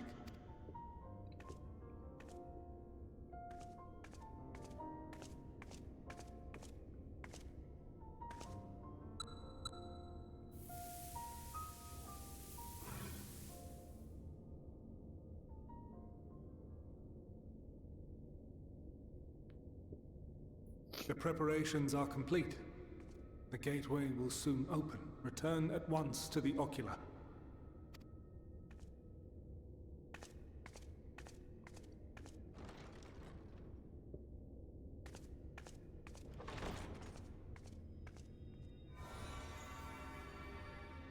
All appears to be in order. The ether flows unimpeded. The magic should consume every last mote of my essence. Why are you surprised? Did I not say that this will be my final act? Lord Zodiac is no more. There is nothing for me here. The ones I love and long to see again are waiting in that promised land, beyond memory and dream. Now go, warrior of light. Go, and do not look back.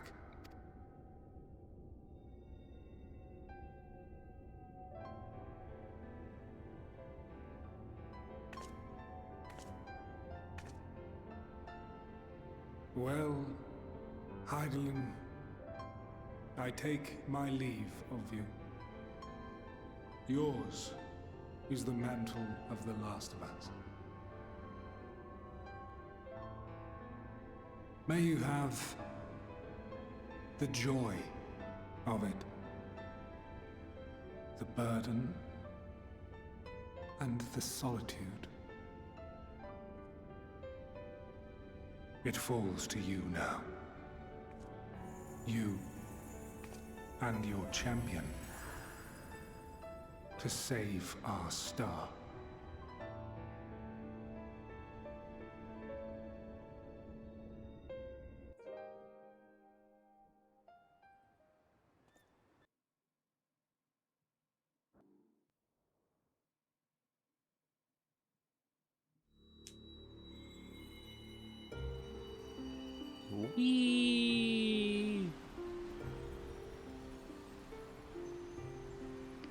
pastime.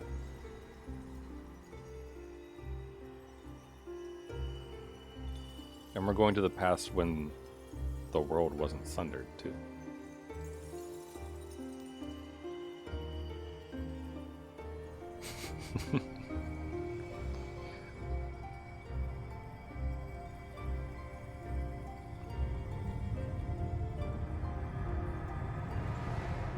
Very magical. How do we get back after, though? That's my only question, honestly. I guess it's just like a time limit thing. Is Elidibus gonna like only use half to get us there, half to go bring us back? How does this work? Or do we have to like literally sit around doing nothing for tens of thousands of years?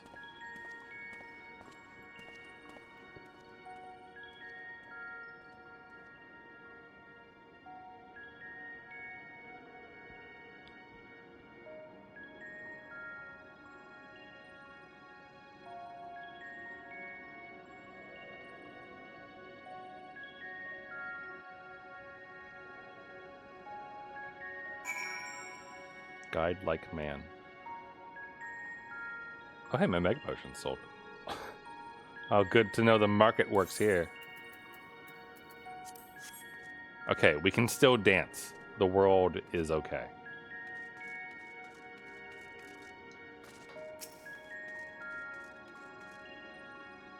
Yeah, sent duly by the etheric-like device. A guide for this facility in all likelihood. You attempt to get the man's attention, whether he sees or hears you. He gives absolutely no indication. As Elidibus warned, he appears your form is intangible.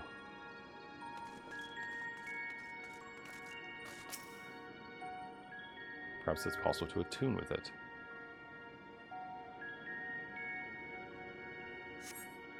Despite attempting to channel and focus your energies, you fail to attune with the device.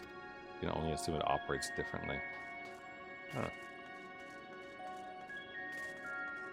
They're all so tall.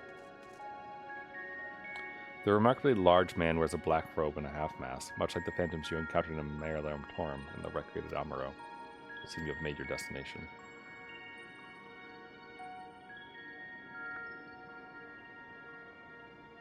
You gesticulate wildly and shout all manners of greetings and obscenities, but the man does not so much as glance in your general direction. This is make me think about the Bunny Girl Senpai anime, where she's, you know, dressed in a bunny suit because people can't see her.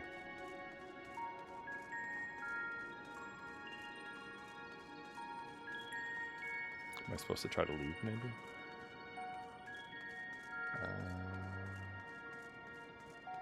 Maybe I can interact with those guys. Yeah, conversing woman. Tall lady. This is the right place, yes? Propylion? Judging by the woman's words, this facility is called Propylion. You attempt to gently prod the woman to attract her attention, but feel nothing, as you see that as she.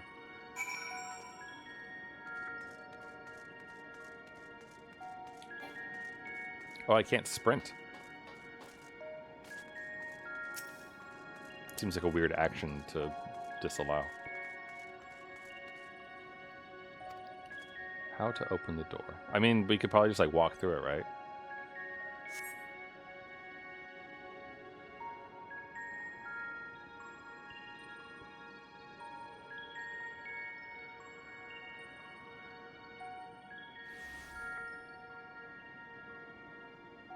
And here we are, Elpis. Is that Hermes? Well, well. How rare to receive you in person. To what do we owe the honor?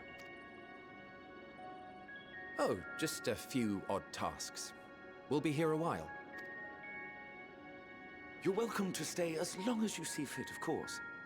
As a matter of procedure, however, I must ask that you kindly remove your masks.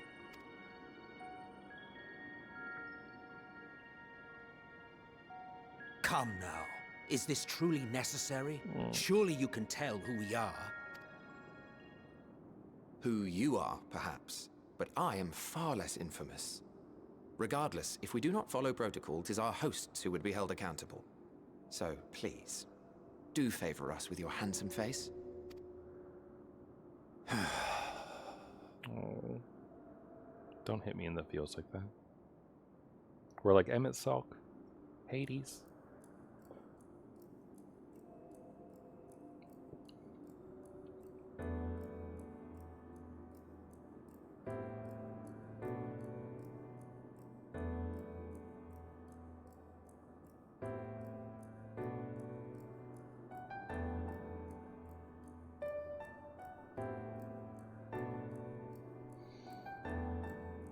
Satisfied? No, but I want to cry. I miss you! I thank you for your cooperation. You are free to go about your business.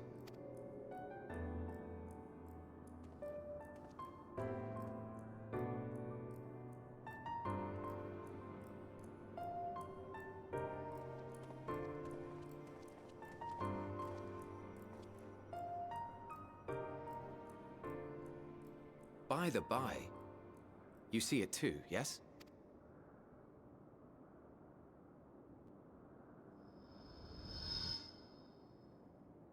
I haven't the foggiest what you're talking about.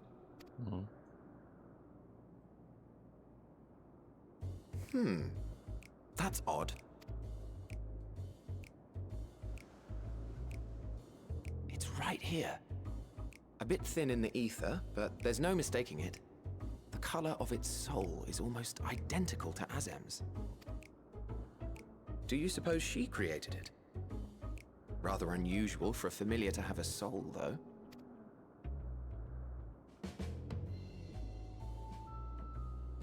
Don't ask me. All I know is that it's trouble. Doubly so if it's her spitting image. So let's leave it be. Come now.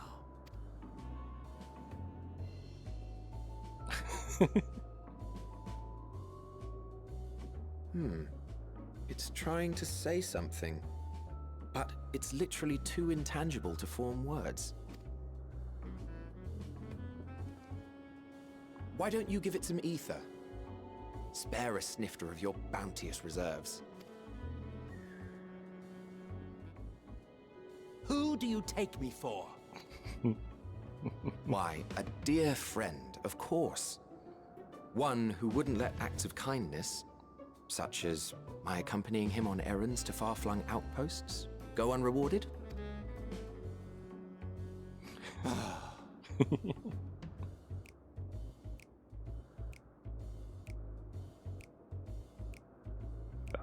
Yeah. I suggest you close your eyes, or this may be unpleasant.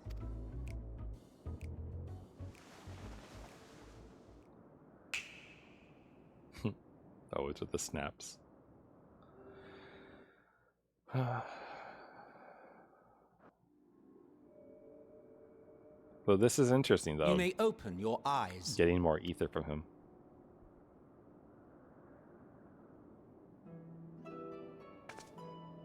Wait, am I? Okay, cool. For a second, I was wondering if I was going to end up accidentally being too big. Whoa, wait, no, I am bigger. That's weird. Oh, you even adjusted its size. The better to indulge your whim. This way, it will be easier to communicate. Yeah, you want to be staring down at your knee all the time. How very thoughtful of you.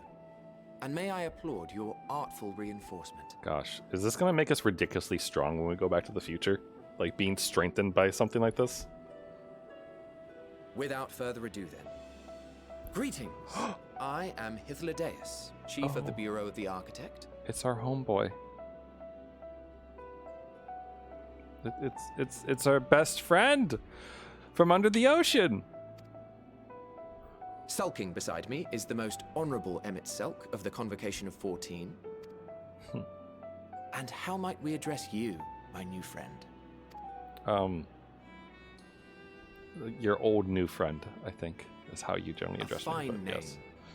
And I'm pleased to see you understand our words. So, tell us, whence have you come? The thinness of your essence suggests you weren't created here. like, well, do I tell you about how the world's gonna end? You do not know?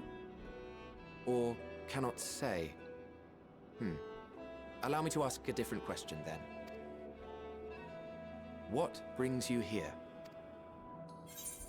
Seek a man named Hermes. I want to learn about Elpis. Both, I guess.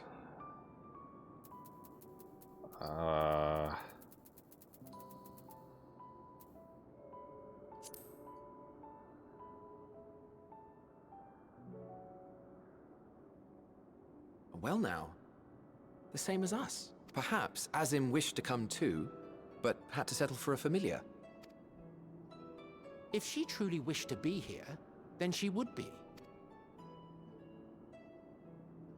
Right you are. My apologies if we've given offense. The two of us can discern the color of souls, you see, and yours happens to resemble that of a friend.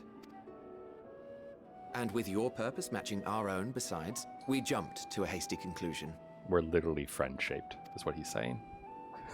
We are here to speak with Hermes, the chief overseer of this facility, which we also intend to tour in order to gain greater insight into the man's work. We, I say, though this is Emmett Selk's charge. I am here only to serve as his guide. And I should be happy to serve as yours as well, by way of an apology for the misunderstanding. Wait, are you suggesting that we bring it along on official business? This thing we know next to nothing about? Never change, buddy. If you harbor suspicions, better to keep it close than leave it to its own devices. Wouldn't you agree?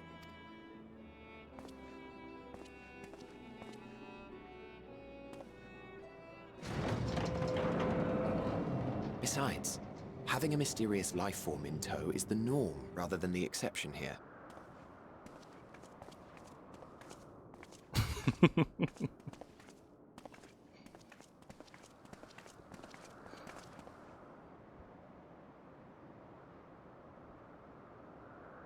Welcome, my friends, to the testing ground of creation at Heaven's Edge, Elpis. Oh, I didn't. The world unsundered Elpis. I didn't expect to be in the sky.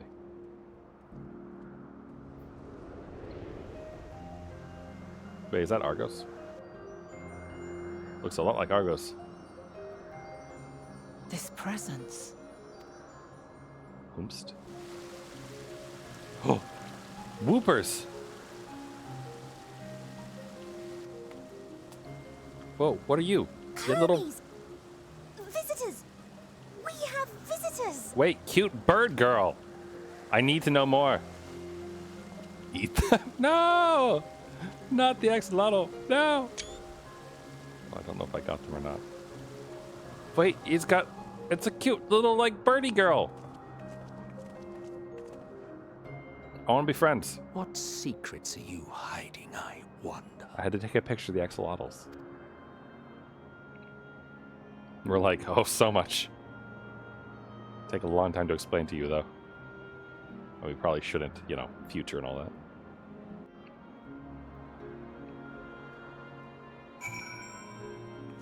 Hi. In case you didn't know, it's rude to stop. But I miss you. You were the bestest of Asian friends / foes. Hardly my first time here, but the scenery never fails to take my breath. Why, it feels as if you could reach out and touch the heavens. Now then, to begin our guided tour. Perhaps you already know these things, but for the sake of thoroughness, I shall start with the basics. Using concepts to give shape to ether, creation magic allows us to bring forth anything we desire, be it inanimate objects or living beings. Anyone may conceive of concepts, but they must all undergo evaluation at the Bureau of the Architect. As part of that process, living beings and certain arcane entities may be sent here to Elpis for in-depth observation and study. Fascinating facility, isn't it? Dare say you enjoy touring it with us.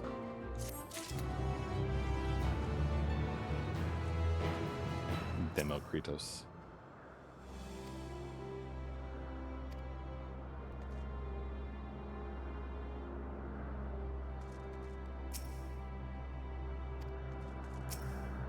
So good. What do we get? Oh, we get a present. Now then, our friend Hermes. Aside from overseeing the facility, he also conducts his own research. Chances are he will be at the main observation hub, so let us seek him out there first. Tired as you are, however, you extend a little too much. Our dear Emmett Salk wishes to keep a low profile for his errand, so do you know how to make a robe? Basic concept would do. No, in that case, Emmett Salk? No, your whim, your responsibility. You're getting not another thimble of ether out of me. The way he scribbles sometimes, you'd think he wasn't a nigh bottomless font of magic. Very well then, I shall make the robe. But perhaps you can assist. Come, let us search for the requisite material.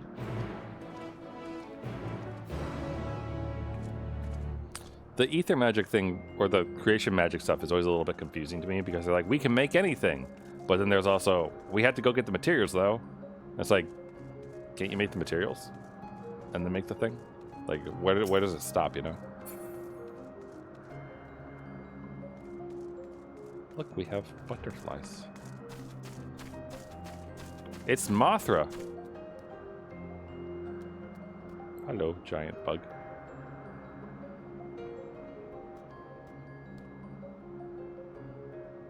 Wait, is your name Cocaine? What's your name? Cocaine. Petaluda. And then Ophion. Is that thing covered in mushrooms? I think it is. It's like a weird cross between a snake man and a plant golem. Huh.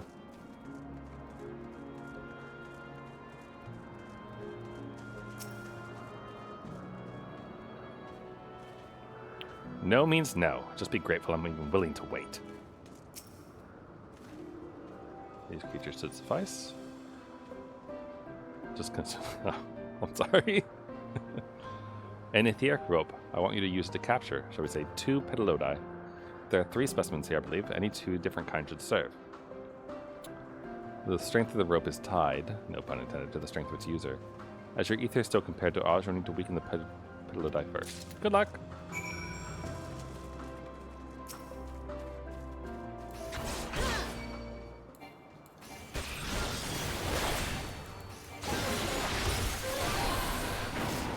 Can you imagine, like, how confusing it might be for them to see, like, someone just, like, suddenly whip out dragon powers and other shit out of nowhere? Like, what is this? Like, what does this even look like to them? There's a key item. Different. There we go. There's one. I'd like to grab one without suffering the others. Okay.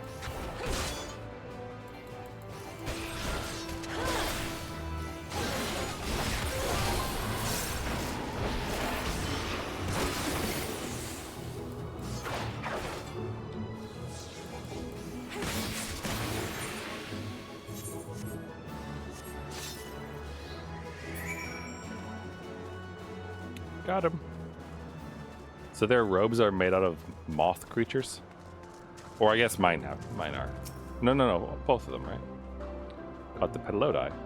Come, let us see.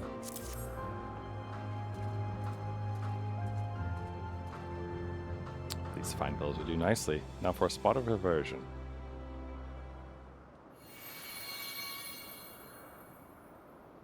Yeah, it's ready. It's nothing fancy, but then we're trying not to stand out. Try it on for size. You turn living beings into clothing just like that? Won't someone be angry with us for using those creatures?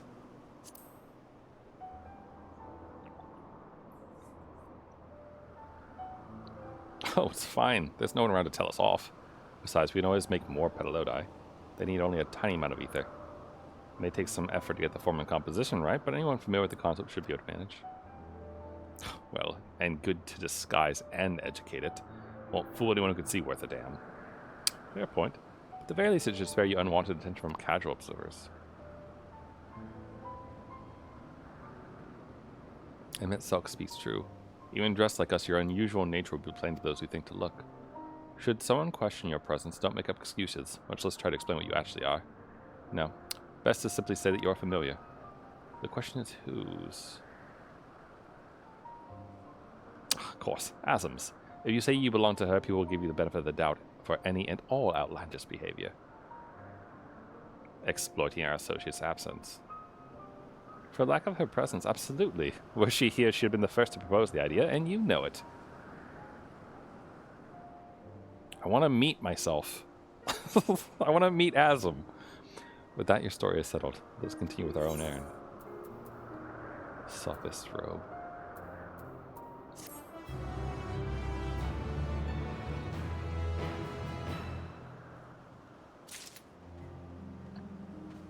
Speak with the secretary. As dubious as it is, passing you off as Azum's familiar is probably the best approach. Should you take offense that others so readily believe her recklessness is to blame, she is welcome to mend her ways. Passes as chowding your original size? I think not. Augmented and know your ether is still far too thin to be considered normal.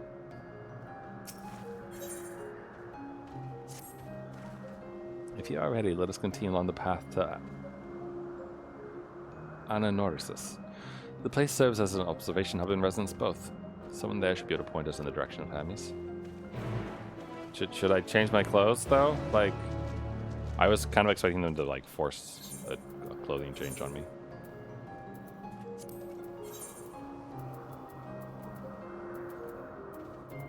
Where are they? What, didn't they give me...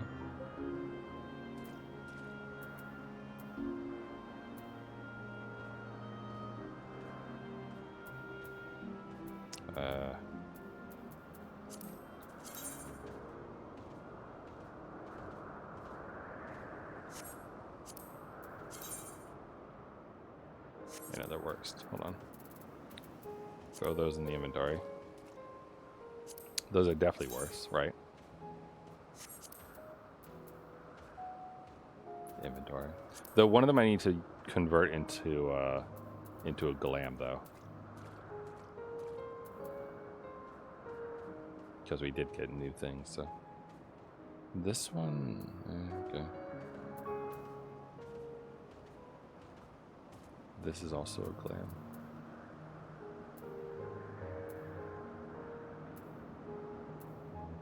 Soft advanced melting forbidden.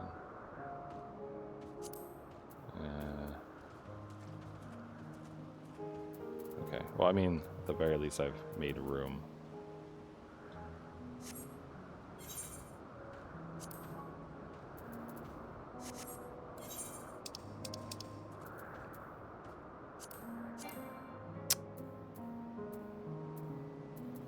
Didn't they give me?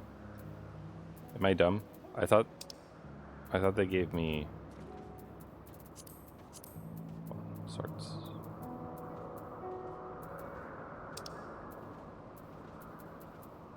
Huh? Where did it go?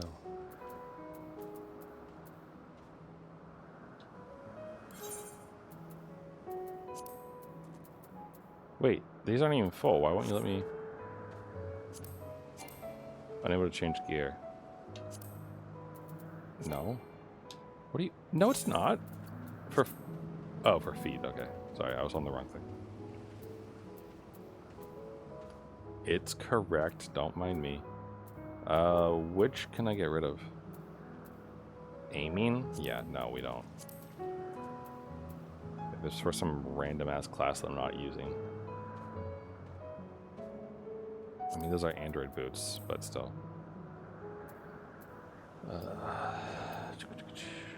Also sort these, I guess.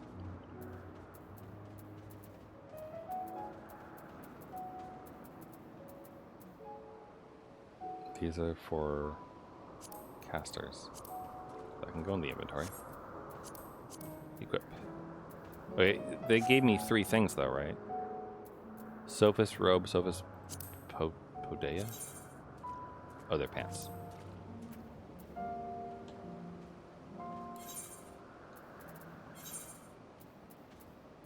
Where'd they go? There. Oh, it's too bad I can't, like, hide those, I guess, but... There. Look! We totally blend in. Kind of. Right? Either that or we just looked like a Kingdom Hearts ripoff. But whatever, it's fine. Don't worry about it. Just enjoy the bitrate.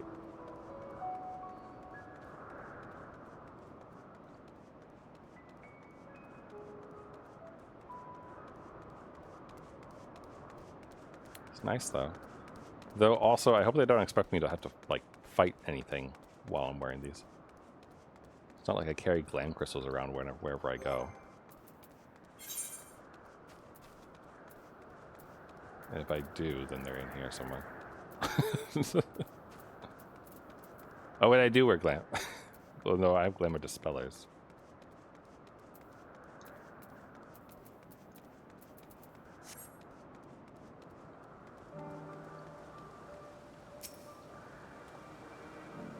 Wondering what she was examining, but it seems to be the bush itself. So this observer knows Hemi's whereabouts. Hello. Don't mind me, I'm just an anomaly. Yes, can I help you? We wish to speak with Chief Hermes. Do you know where we might find him?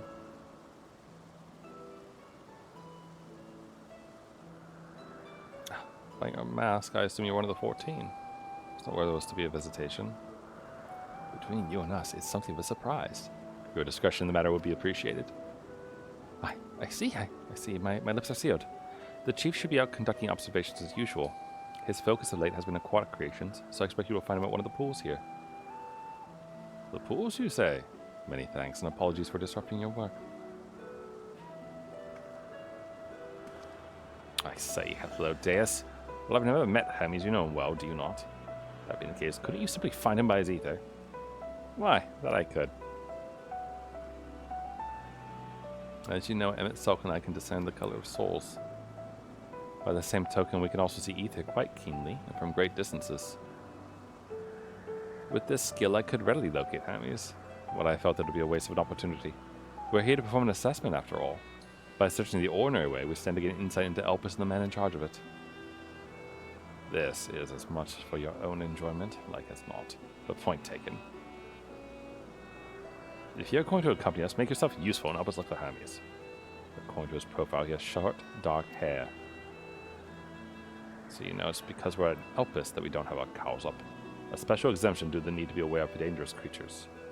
Elsewhere, we do not exhibit our individuality. It's unseemly. It's all common sense, but I would not assume you possess any. It's a rare treat indeed to you to go to search for someone by their appearance, and I thank you for humoring me. Come, let us find our man.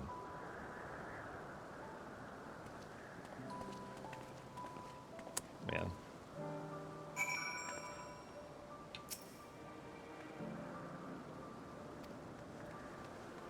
What else do we have here? What is that?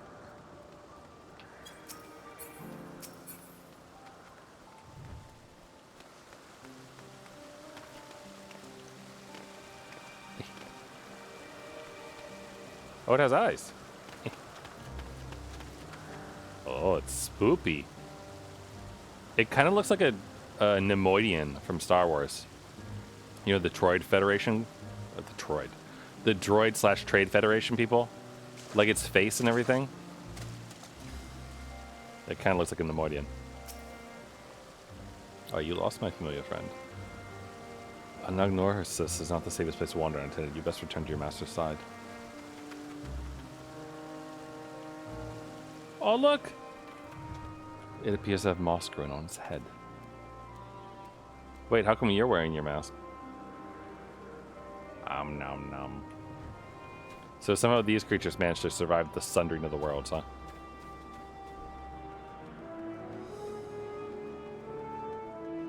Kind of fun little Easter egg things that would be like, oh yeah, all these creatures were made here.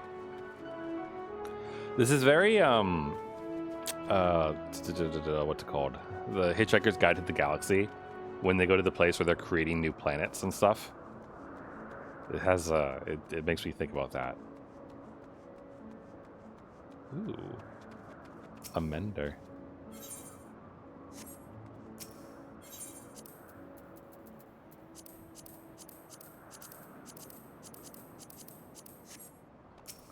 And a junkmonger. What kind of weapons can I buy here? Good ones? Bad ones? Ones that are okay. But not better than what I have currently. Their item level's bigger, though. Whoops, that's not what I meant to do. I want to see it. Where's the... There it is, sheath throw.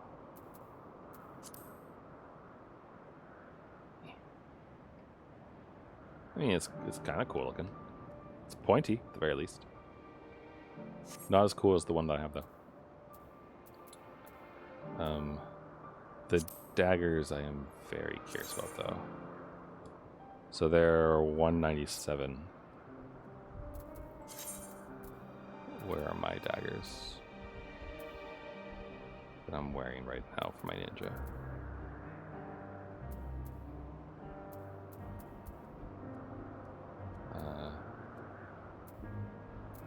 I didn't go over to... Oh, wait, that's right there. Okay, yeah. They're not better than my cleavers. Okay. Just had to check.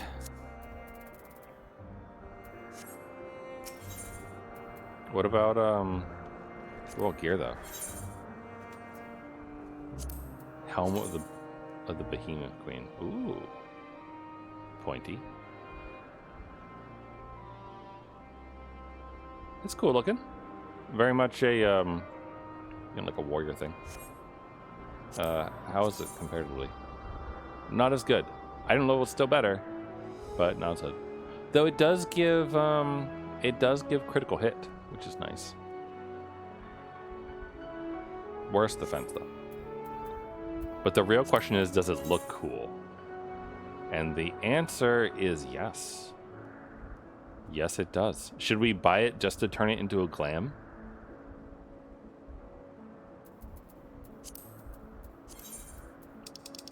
I got that one Millicon. I wonder what it looks like. We could be a golden dragony dude. I do like it. What does the ninja one look like? Oh, the ninja one's cool looking.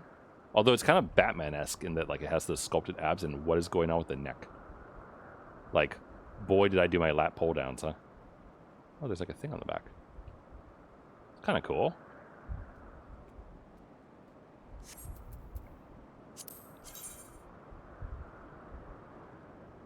Pointy fingernails.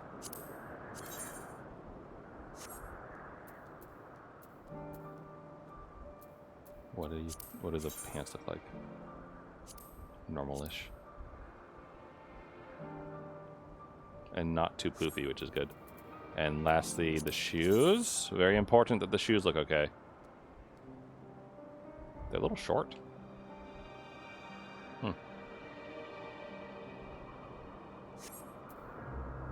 What do the shoes for the ninja look like? Or not the shoes, the pants. Pretty good, normal. Oh, I like those. Those are good.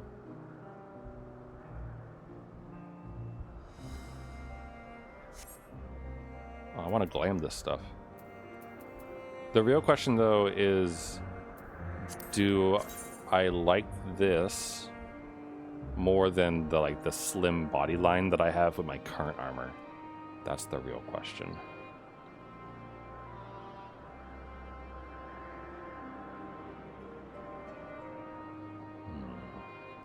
It's hard to decide.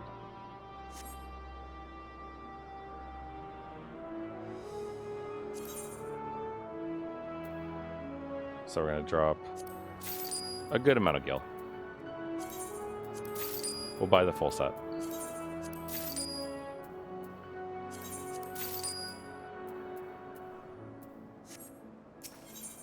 Is there anything else that I should look at? Oh, actually, maybe the rings, because the rings were better before. This one's slightly better in the vitality department. Not better skill speed, though.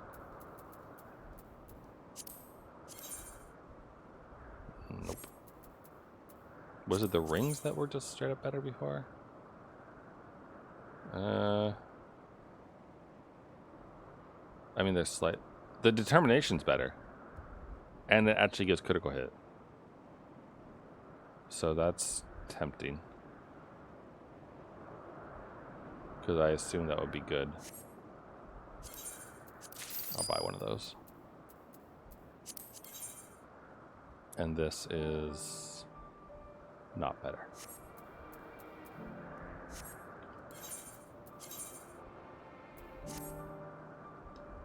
Wear that.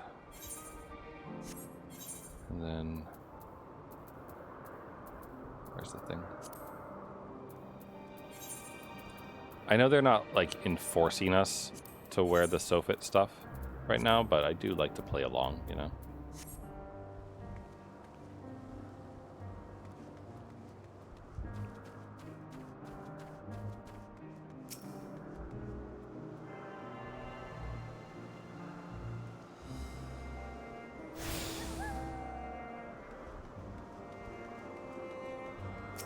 Eurodome. Not every day I see such a charming familiar. She likes me. We're cute. We're like a little chibi buddy. Oh, I remember these things. Never a dull moment with the Orei. Their faunus and minerals make them highly unique, and I dare say they will be no less popular. Look at their little lads. Who are you? Oh, you're just observing, alright. Search for Hermes. Oh, right, we're supposed to be finding Black-haired man, right? The winged girl. They have such funny faces. Yeah, they do. Hold on, I want to see you. Oh, look, she's adorable.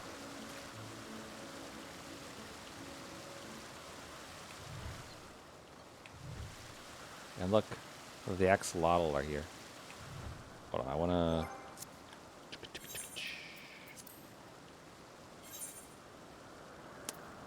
All right, let's figure this out, shall we? Gonna zoom in a bit here. Okay, not that much. Maybe try to get something going here. Yeah.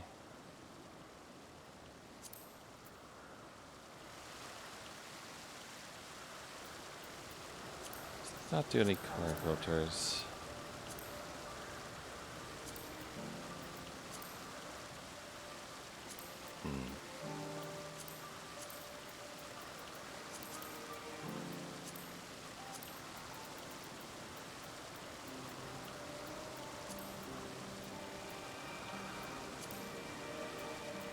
Wet attire would make sense.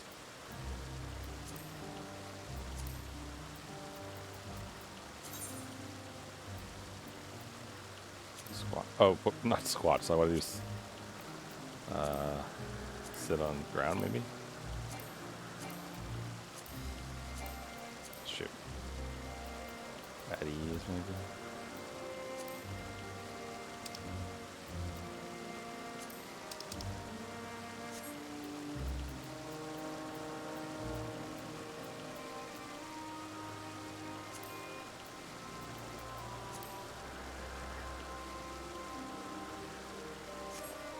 Don't know why I adjusted by accident. There you go. I just got a good little screenshot here.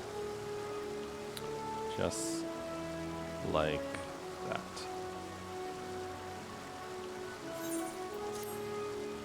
Anyway, all right. Hello.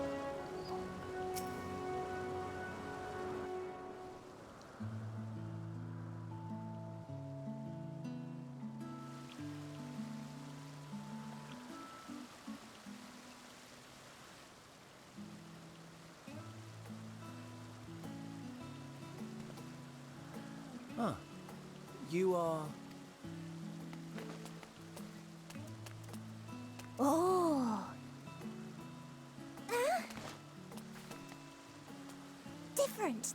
You're different too. You and me. We're alike. Friends. I want to be...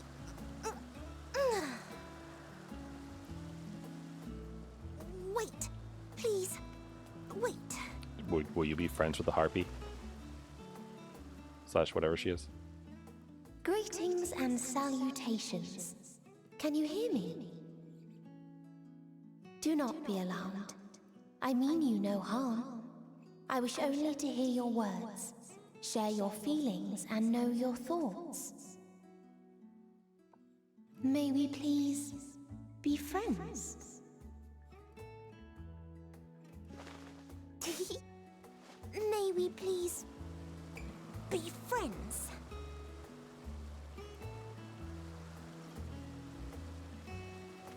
Ah, I see you found him.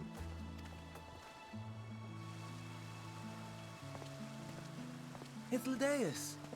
It's been a while. Too long, I think. Too long indeed for close collaborators. On this blessed occasion, I bring not only myself, but others who long to speak with you.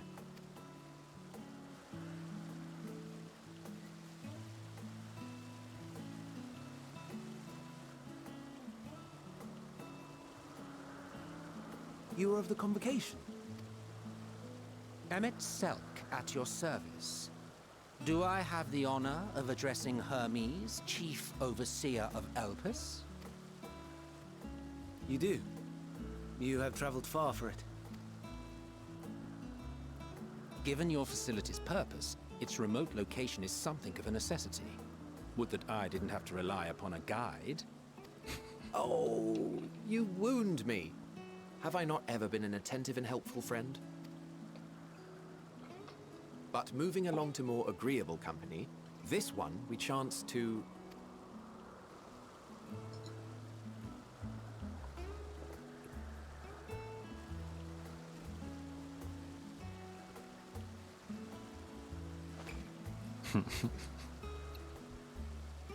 Well, you certainly have her attention. Is she one of yours, Hermes?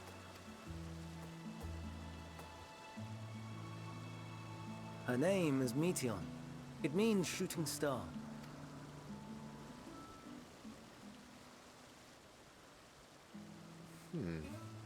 If I may make an observation, her ether is terribly thin. I fear she might dissipate at any moment. Nor do I believe you've made a submission to the Bureau. I would remember such a concept if you had. I haven't, as you say. I judged it too early. She's a pet project of mine, still undergoing preliminary testing. But rest assured that I will attend in person ere long. Very well. Being an authority on flying life forms, I appreciate that you are exacting in your work. I shall look forward to your submission. If we have finished with the perfunctory chit-chat, I would discuss official matters. By my coming, I trust you already anticipate the subject. I have an inkling, yes. Please wait to the main building yonder. I shall join you as soon as I've returned these creatures to their homes. What's wrong, Hermes? An amystoma is missing.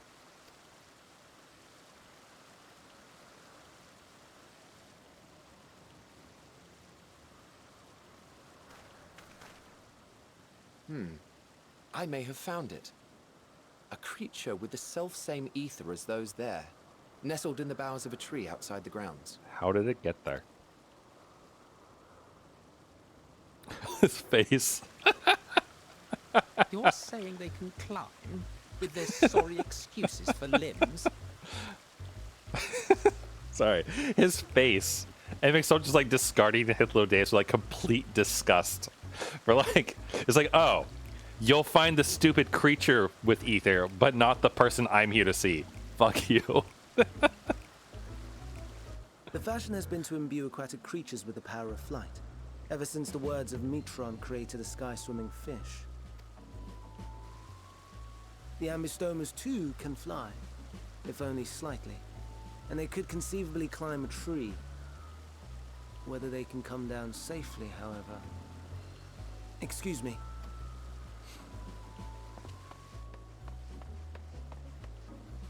I'll help, too!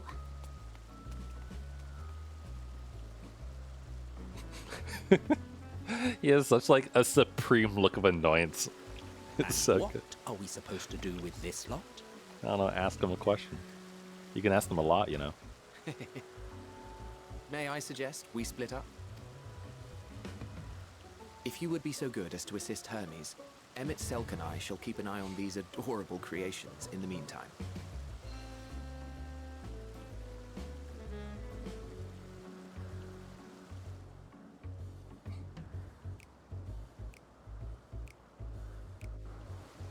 So good.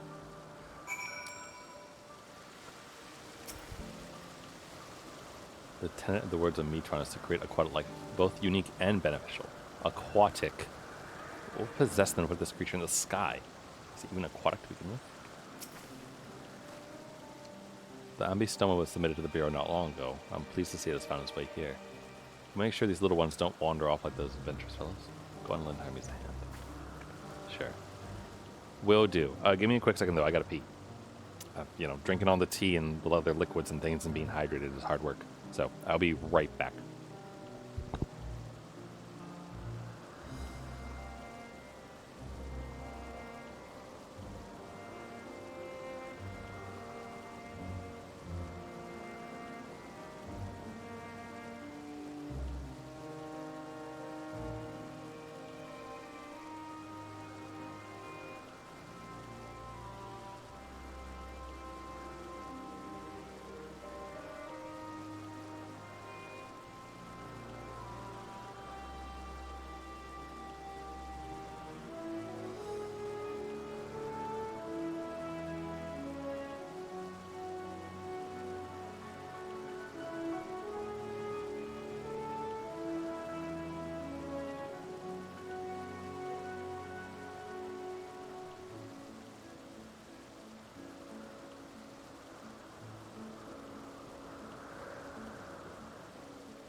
Okay. I am back.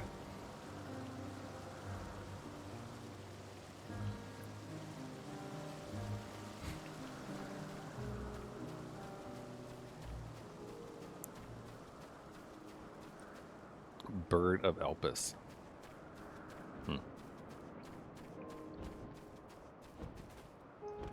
That is a name.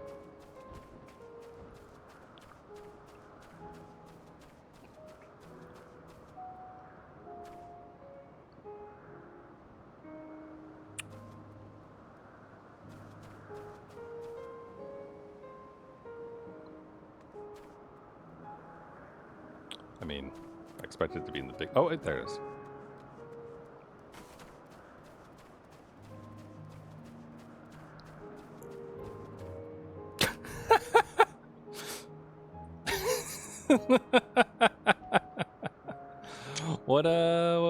what you doing up there, buddy?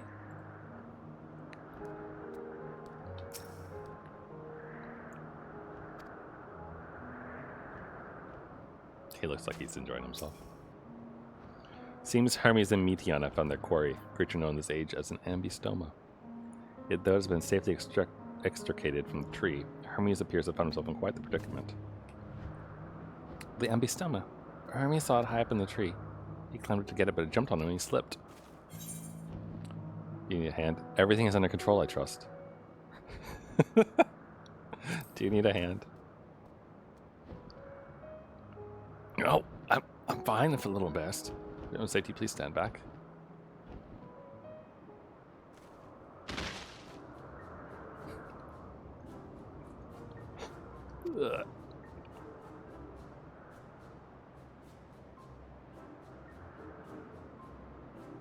Hermes, are you alright? Quite alright, yes. My apologies for making you worry, Meteon. Both you and, May Reigns, you're called. Intriguing name, so reminiscent of a new creation. Thank you for coming after me.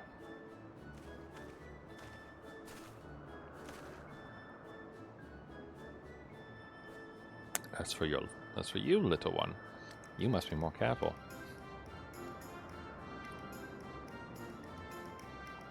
You may be able to fly, but it doesn't mean you cannot fall and hurt yourself. Oh, I've forgotten all about his fellows.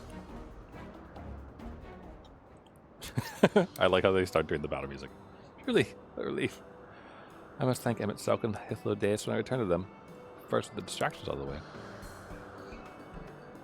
As Chief Overseer of Elpis, permit me to welcome you to our facility. Hope you enjoy your time here.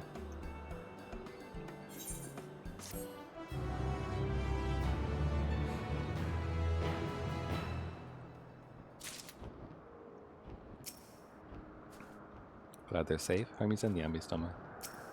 Can I talk to you?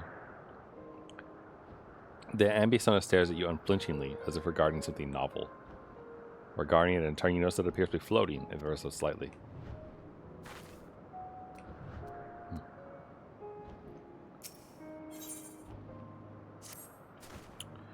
Well, we mustn't keep the others waiting. Let's return to Ananorixis. So I see the Gnosis bit, or the Norisis in there.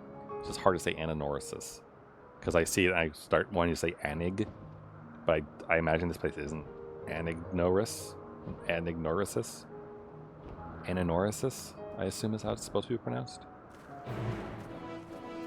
Words, man.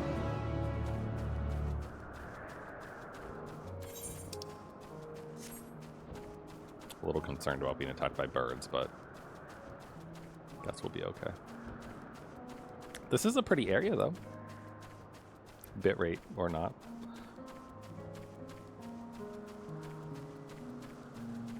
Though I am pushing 3,000 bits, it looks like, up there. So I would hope that would help.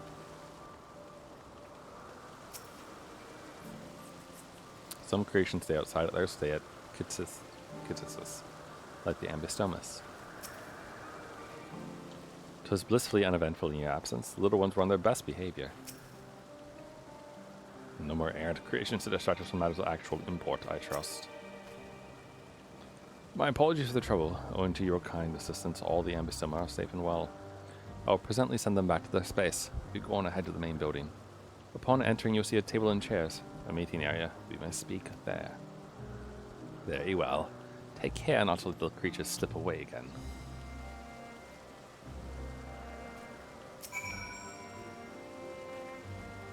Will you be attending as well? If so, you should join the others. Seeing this Lalafell right here makes me imagine that maybe they put in some race-specific dialogue when you're made small or big and whatnot, and if they comment on the fact that you're still really small if you're a Lalafell, that'd be funny if they did something like that. Is there a porter here? Wait a minute, is that what that symbol is?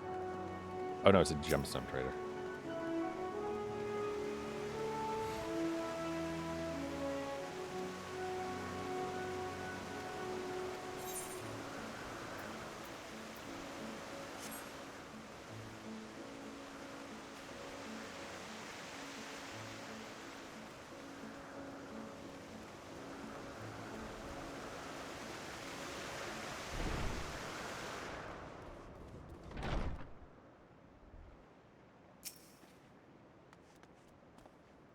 While Emmett Selk has been accommodating thus far, he is the one who has business with Hermes. If you wish to attend, you have to ask his permission. Buddy, pal, Hades.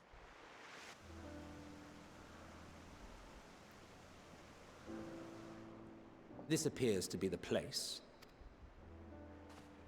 And here is where we part ways. We will be discussing highly sensitive affairs. Only a select few may be privy to such knowledge, and that does not include someone who cannot or will not divulge their origins.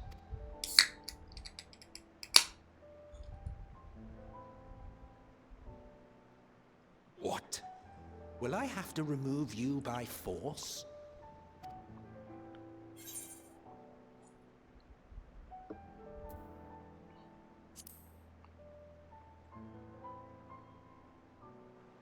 Let's hear them then, these reasons of yours.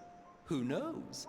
If I deem your mysterious cause worthy, I may even be inclined to offer my assistance. I do not object to her attendance. Hermes, this is highly irregular. Perhaps, but I believe she can be trusted. Meteon would not have taken to her so quickly otherwise. Moreover, the presence of a third party may help me to maintain composure.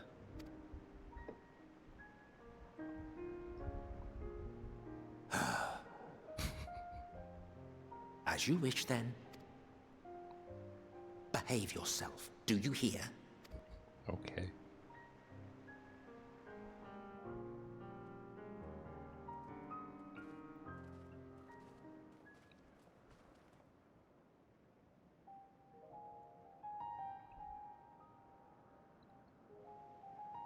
So, it's finally happened, then. Aye. Van Daniels declared his intention to step down and named you as his preferred successor. In recognition of your knowledge and your works, the Convocation is giving the recommendation due consideration. As one who does not know you personally, I am to use my impartial eye to take your measure. And above all else, to ascertain your disposition towards the invitation.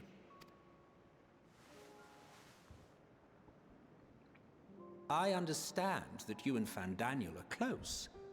He himself was once chief overseer of Elpis after all. I should not be surprised if you knew before anyone else that he wished to relinquish his office. I did.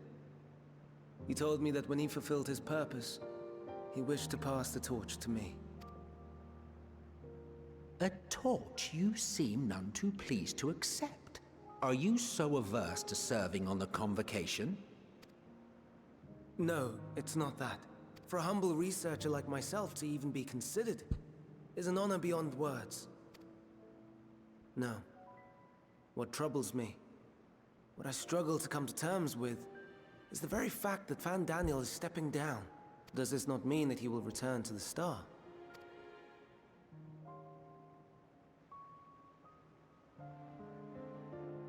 Of his own volition, yes. Like so many others have before him. Return to the Star? Does that mean die? Well now, that's not a word I hear often. Is that what you say here in Elpis? Mankind is the life of Atheris. Each of us, a drop of blood flowing through its veins, bearing sustenance. In our finite time upon it, 'tis our duty to make it a better place, that all who call it home, now and in future, may abide in happiness. To that end, we have dedicated ourselves to the pursuit of enlightened creation. And by our efforts did we transform this once untamed wilderness into the peaceful paradise you enjoy today. To return to the Star whence we came is a privilege afforded to we who have so loved and nurtured it. A choice embraced by those who have lived their lives to the fullest, in service to our world. And when they depart upon this journey, it is beautiful, always. The 14 are no exception. 'Tis believed no occasion is more felicitous than the fulfillment of one's duty. Our office becomes our lives, and to retire is to return, or so the majority of us hold. Some few have elected to eschew custom. Mayhap you feel Fandaniel's deeds do not warrant his return. Yet you should know his accomplishments as well as any. During his time, he conceived of countless outstanding concepts. And channeling the wealth of experience he attained here in Elpis, he brought forth many new specimens. I know of all this. I do. It's just... I cannot fathom why someone so great and wise, who could still do so much good, would want to end it all.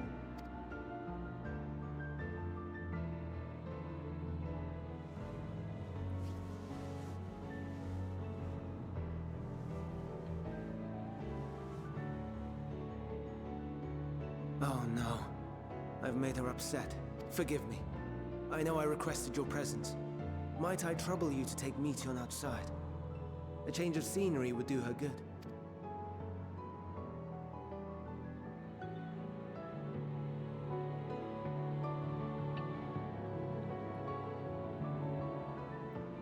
Sad bird girl is sad.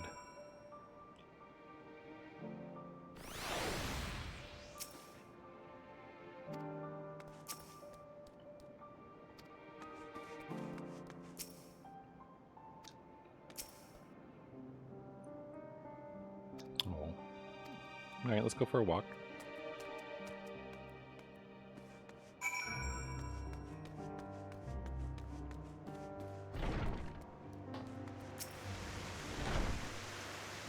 Hermes gets sad when he thinks about death.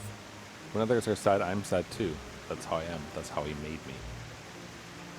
Don't worry, I'm fine now. Why'd you come here?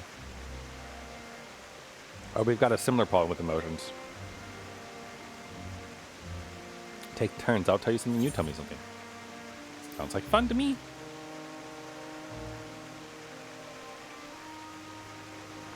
Alright. Talk to Memnon. Should be near the Aetheryte. Okay.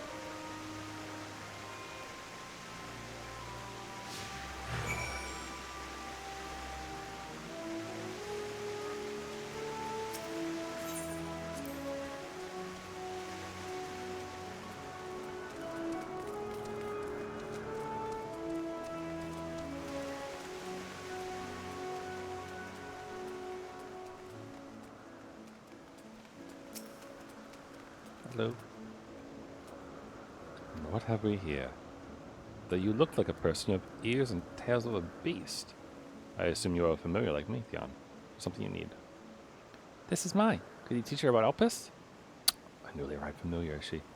Very well, I should be glad to introduce our fair facility to her. As you know, it is mankind's duty to make the star a better place. As part of this duty, we employ creation magic to bring forth new life. We cannot simply release our works into the world, for it would lead to chaos. Any and all life forms must undergo extensive testing to determine their fitness to exist, testing which is conducted here in Elpis. Every candidate is subject to rigorous study, in which we identify their properties, surmise what habitats might be suitable, and speculate as to the effects they may have on the environment and other species. Should it be judged a beneficial addition to the star, it will be allowed to take its place in the world. The two of you too were created with the hope of making the star a better place, so heed your masters well and be good. You had a turn, now I get a turn. Where did you come from? From a place far, far away, from a place facing a great threat.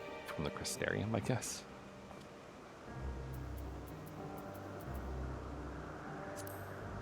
From the Crystarium. Never heard of it. This place is important to you, I can feel it. My power, I haven't told you about it. A creation, let's find a creation. One not being watched, then not explain my power.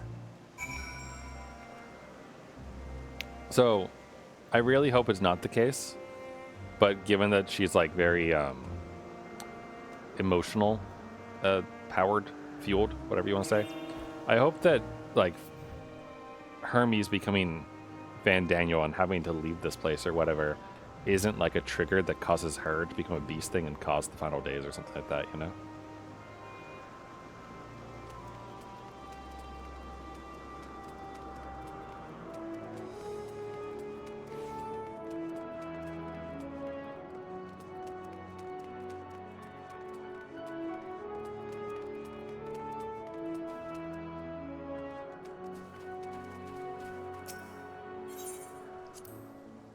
Spriggans? What are Spiggans? is what I call those things. Oh no, we call them Oriai. There's many. There's just one. We say Orius. But they're cute. They can be naughty. Sometimes they run up with concept crystals, and Hermes says run after them. It's cute. Hold on. Before I get that objective going, I want to touch where the other one is. Oh, it's right there.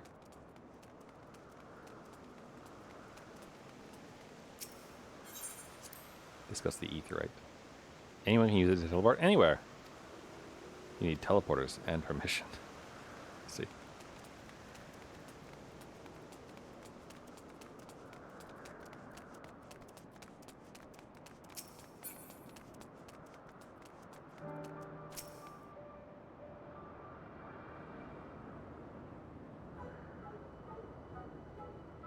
It's a bird. Oh, this creation is perfect. I don't remember seeing it before. Perhaps it's new? Anyway, I'll try reading its mind. That's my power.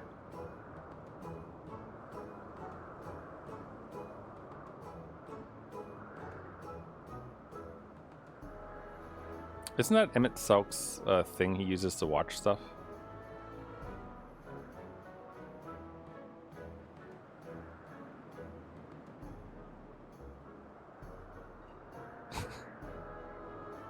Huh, can't read it, or maybe there's nothing to read. Wait, I'll try again with you this time. I don't know if you should be reading my mind. You have a lot of stuff we don't want people knowing about. Greetings, can you hear me? I can read the emotions of those around me and project my emotions to others in return. Not actually speaking to your mind, rather you're converting my emotions into words and intention. A process performed subconsciously by intelligent life forms. This ability is vital to my mission, for it allows me to interact with intelligent beings even should they communicate via unknown languages or other nonverbal means. As a consequence, I'm clumsy at speaking.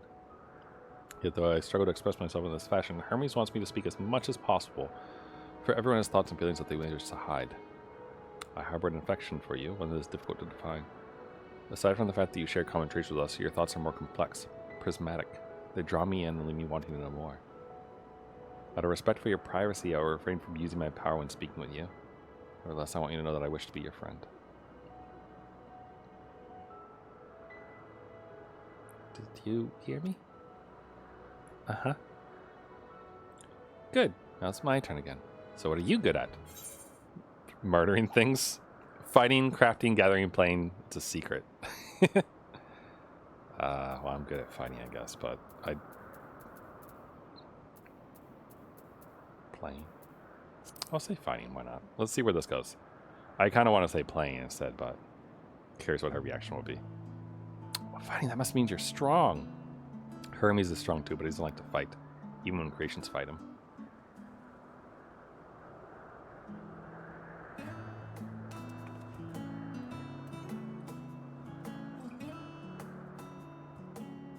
I think we might be bothering it. Burb. Let's keep going. We'll go and see Yuthe next. So I wonder if she's a basis for dragons or something. Because don't the dragons speak that way as well?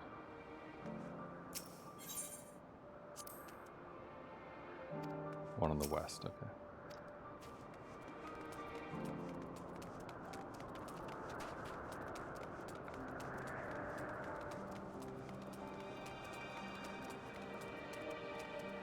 Maybe the middle one? Maybe not the middle one. There you go. If it isn't Meteon. So you brought a friend today. Greetings! An apple. Could you make me an apple? Kind Hermes likes covered in syrup. I want to share it with my candied apple. Hermes is certainly partial to them. But you know you can't eat Meteon. You weren't made to do so.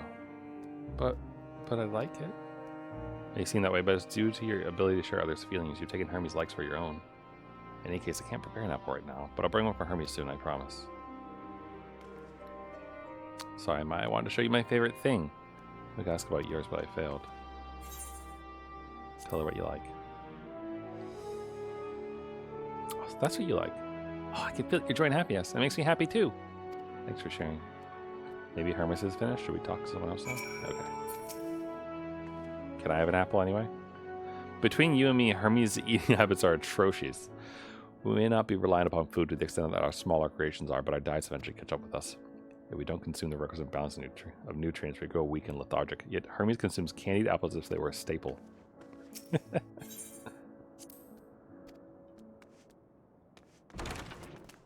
I mean, I consume... Okay, well, not as much anymore. But generally speaking, I consume pizza and soda and, like, chicken wings and convert that into programming output. So, I can appreciate Hermes. It was a refreshing constitutional, I hope. Back already. Pity. Been long we might have snuck away without you.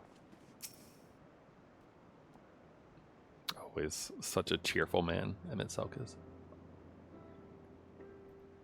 There you are. I can see the fresh air has done Meteon good. May want to learn about you and Elpis, so I taught her. About this place, about my power, about your favorite food. I'm not sure if that last one will be of any use. It might, you never know. But I do appreciate your keeping Meteon company. While you were away, I finished speaking with our guests. Finished? Hardly. We requested time to consider the invitation, so we have no choice but to occupy ourselves with an inspection of your work. My apologies. It's been decided that Emmett Selk and Hithlo Deus will accompany me as I tend to my duties.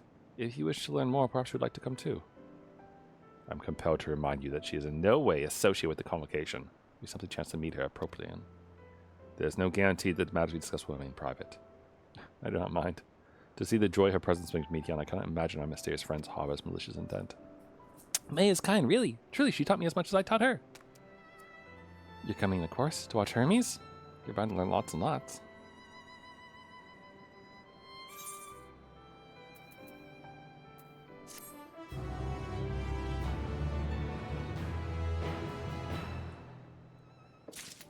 Oh, wait, I just realized. We're being given chests, right? Of ironwood stuff.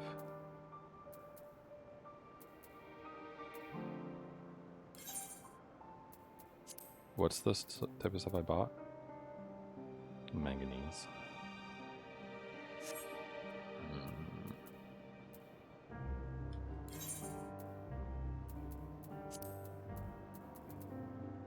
Level 539.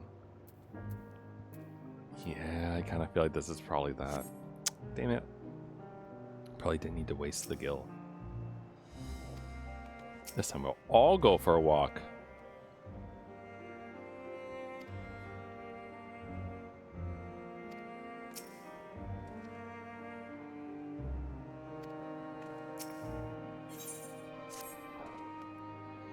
If everyone is ready, there are a few creations I need to check on. First, we shall return to the spot where we found our wayward abbot of the thingy. Have care when you step outside the hub, for there may be more unruly creatures about.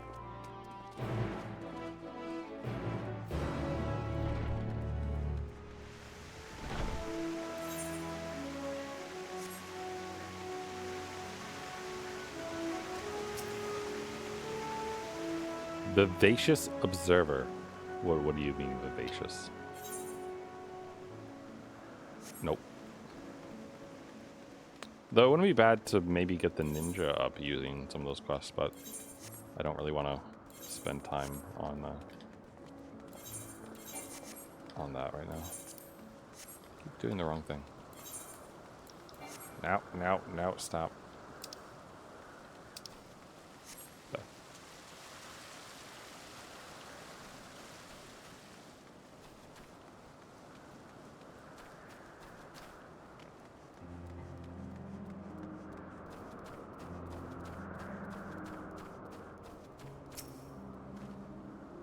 All vim and vigor now.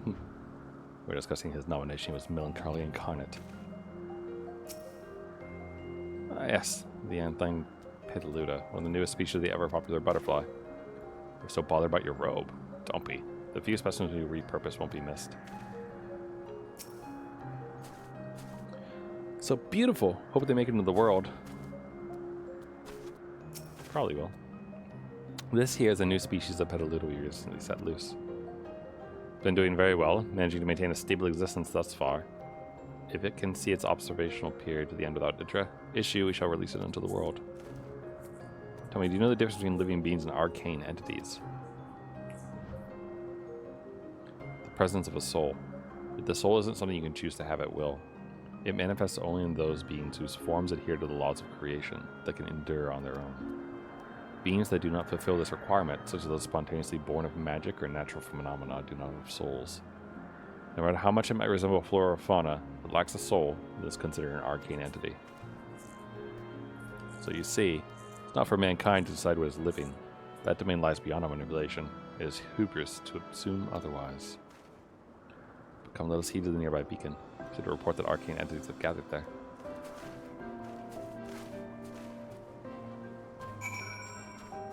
So they test, so like they make creatures and observe them and whatnot, and then like basically observe to see if they make themselves have a soul eventually or something. Like they made it in the right shape, that it adheres to like the laws it needs to live.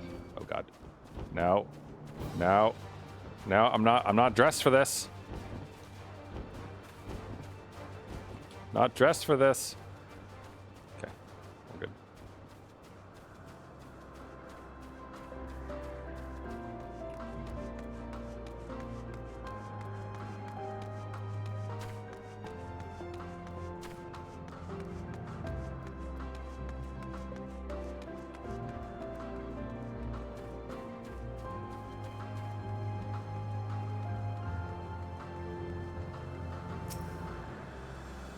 Meant to be observing Hermes when so we're stuck with Meteon. Suppose she herself serves as proof of his prowess as a researcher and creator both. Fascinating creation, much like yourself, little one. Renowned as Hermes is for his flying life form, it is a rare privilege to be able to see one of his works in progress. Okay. Should I be concerned that I'm gonna have to fight in a second here? Lightning Pneuma, just as the report said. Although we call this structure a beacon due to its form, it is in fact a magical device. By manipulating the balance of elements, it keeps the isle airborne and maintains the climate thereupon. In the course of its operation, it often sees an internal shift towards a given element. Right now, that element is lightning, which draws the thingies here to replenish their ether. Appears Meteon is busy. Would you care to assist me in her stead and feed them? Feed them? Not kill them? By using this lightning converter, you can harness ambient lightning and focus it into a ball. A veritable feast for our dazzling friends. Give it a try.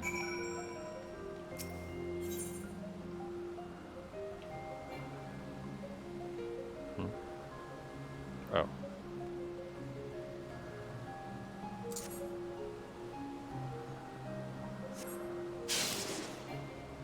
Target missed. Fuck me.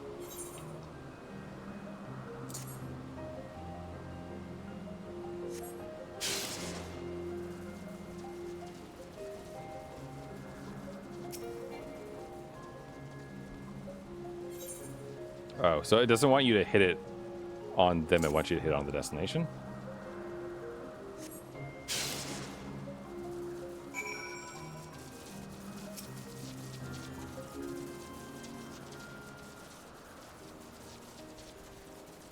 Perfectly done. Look. Nom nom lightning nom. See how they gather to feed, how they express themselves through their actions despite their lack of words. Speech is not the sole defining characteristic of a thinking, feeling creature, nor is silence an indication that they do not possess these qualities.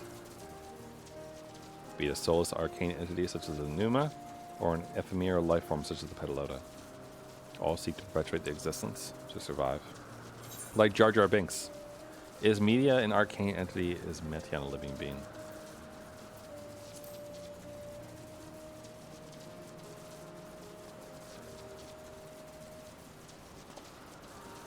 Good question. From a theoretical standpoint, you can answer, but it falls to the Bureau of Architect class judgment. Those with exceptional vision, such as Hythlodaeus, may be able to ascertain her true nature. But to me, it doesn't matter. She's herself, and that's all I need to know. Oh, you're finished already? Sorry, I was in the way. Not to worry, my dear. There is nothing of note. Still plenty of work for them to observe.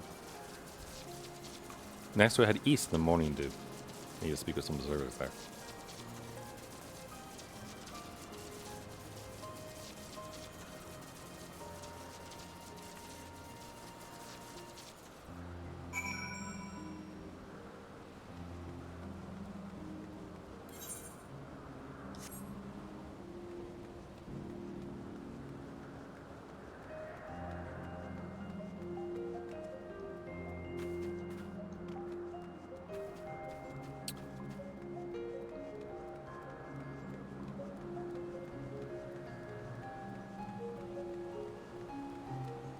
Tree.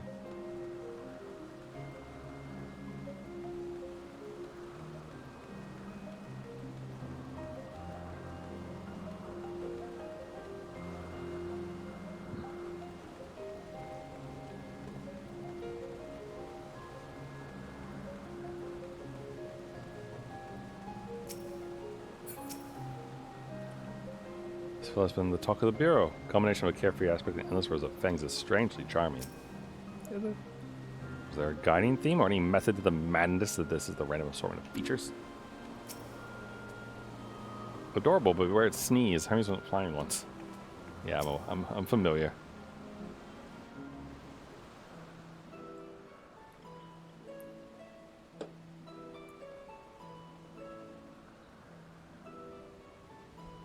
Amazing, is it not? The Ampelos, one of our newest subjects.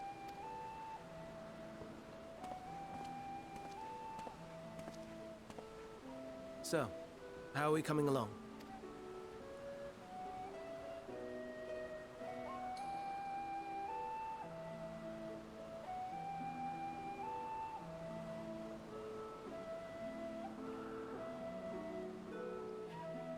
Oh, look, the flowers.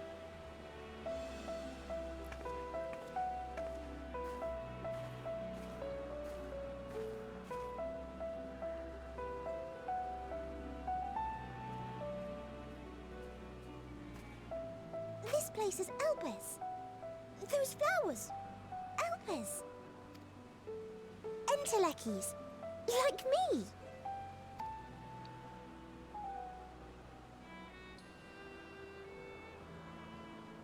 So they are a product of Elpis, and so named for their birthplace. A happy accident, born of the hands of a former researcher who loved beautiful blossoms. Unique for how they change color, to reflect the emotional state of those nearby. Though be it here or elsewhere, they are seldom seen in any hue save purest white. Reflect the emotional state, you say? By what means do they achieve this? In creation, there exists an energy wholly apart from ether, one driven by emotions. In like manner to how we manipulate ether, this flower is subject to the influence of said energy. While it has no will of its own, it is sensitive to the prevailing emotion in the vicinity, and reacts by altering its color and vibrancy.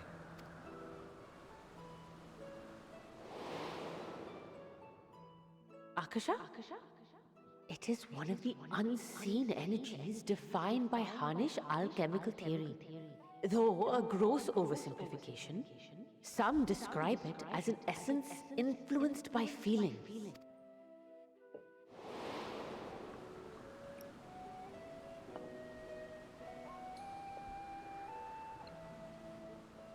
Akasha. Though I'm not familiar with the term, your description suggests it is the self-same energy. Dynamis, we call it. And those entities like the Elpis flower that have the ability to interact with this energy, converting emotions into tangible phenomena, are Entelekis. That's me! That's me! An Enteleki! That you are, my dear. And no ordinary one at that, but the first possessed of free will. Wait. A form of energy other than ether? Dynamis? I've never heard of such a thing. Hardly surprising. Dynamis cannot be seen, much less felt. And though its existence has long been theorized, we had no proof until the flower's serendipitous creation. What's more, Dynamis is far weaker than Ether. Under normal circumstances, its effects are drowned out by the latter, on account of which, beings comprised of and reliant upon the Ether, like you and I, are unable to make practical use of Dynamis. Okay. So that explains why the phenomena with the final days only happens around places where the ether is weakened. 'Tis a truly esoteric thing, known to but a select few scholars. Intriguing. Then, given the limitations you described, why create Meteon?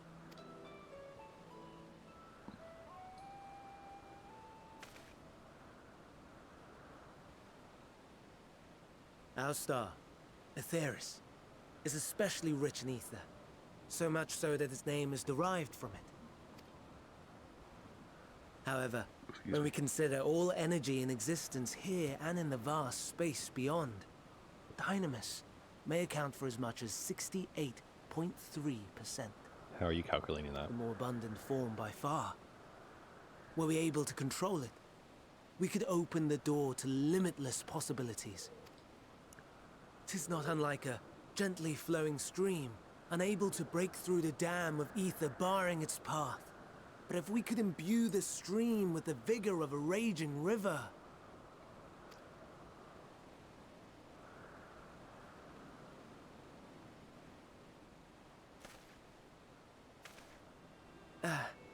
Not that I have such grand ambitions. Nay. I merely wish to create a being that could traverse the great expanse.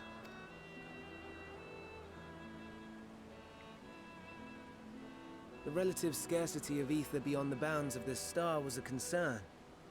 And so, I looked to another source of energy by necessity.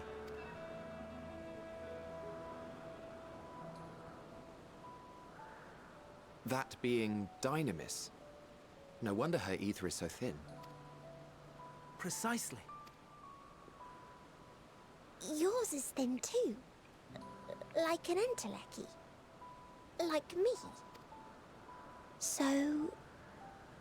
are we the same? Entelecchies. Sure, I don't see why I gotta be one. I have been known to similar. If I'm thin, it's because Emmett So didn't do a proper job.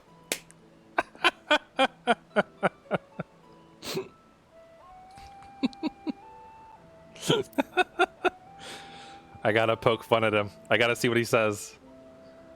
Well, aren't we ungrateful? Mayhap I should revert you to the pathetic, faded thing you were. A deficit of ether alone does not an entelechy make. It would, however, make it easier for you to interact with Dynamis. Okay. So this explains why there was like a one-off sentence somewhere where they said that the final days manifested differently for the Amaroteans. Like they didn't shapeshift into monsters, supposedly. Though I find that hard to believe because of nothing where. And limited though its influence may be, this quality could prove the difference between victory and defeat. You do well not to underestimate it.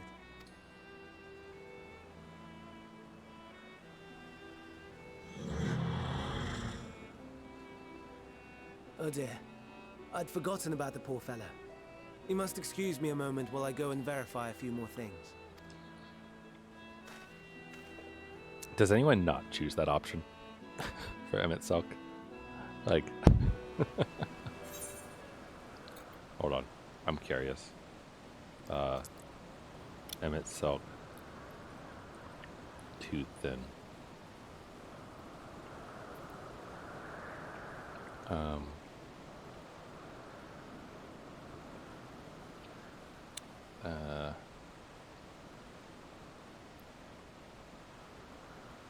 I'm looking. There's I forget where it is.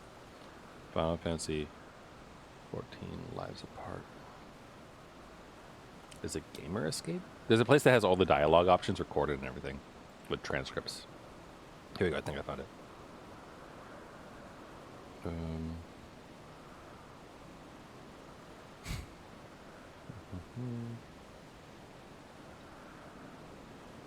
Okay, hold on, almost found it. Here we go. All right.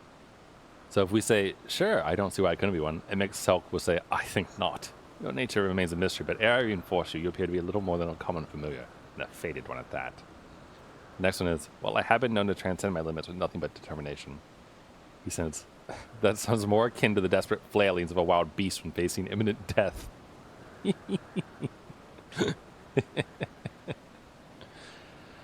That's good.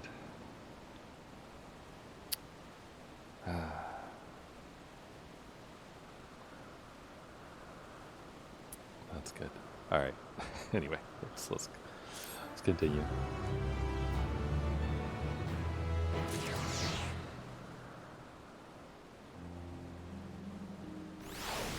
Man, like you don't have to be in love with Emmett Selk, I don't think at all, but like his character is so good. Like his whole, like everything, like learning more about him, learning why he's doing what he's doing. Everything that happens in Shadowbringer is like so good, and he like keeps coming back to help because like he knows he lost, and it's good. So anyway, I just like having more interactions with him. Fan service story. And to lucky or not, we're friends in thinness. Not if you eat too many candied apples, though. Never before had I heard of Dynamis or Entelechy's.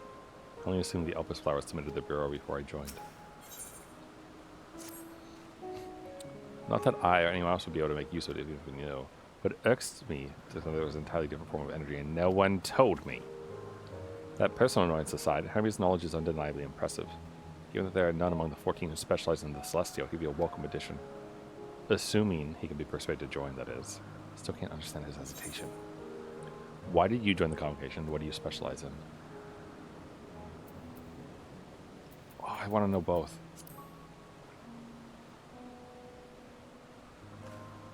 Oh, you wish to know why Emmett Selk was chosen for the convocation? I should be glad to share the tale. It began when... Not another word. Lest you've forgotten word to learn about Hammy, it's not me. My misspent youth is not your concern. What now? I want to learn about the convocation. If you would come yesterday, you should know that much. The Convocation of 14 is a governing body that determines myriad policies. Our goal is to ensure that all is right in creation, that our star may know a brighter future. As the name suggests, the Council is comprised of 14 offices, each of which is held by an individual chosen for their surpassing abilities. Depending on the office, one is required to either be an authority in a certain field or possess skills that would facilitate the performance of their stipulated duties. The former category includes Metron, specialist in aquatic life; Logrief, specialist in terrestrial life and husbandry; Halmarut, specialist in fungal and plant life; Emerolith, specialist in medicine and healing; and Lahabrea, specialist in creation magics, who has brought forth phantom beings of the highest complexity.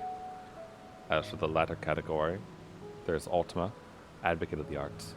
I killed that. Oh no, sorry, that's Ultima, not Anima. Igayorm, champion of enlightenment and rhetoric; Pashtero, preserver of discipline and order; Emmett Selk, keeper of the ethereal realm, or underworld in the vernacular; Fandaniel, pursuer of extant phenomena;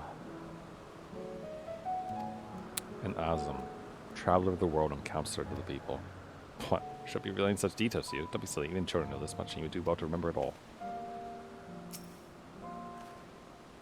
I'll tell you the tale on my way from sensitive views. Thanks, Hitler days. Never mind. Then why did you bother me? Obviously, I think you were created for the sole purpose of trying my patience. Maybe.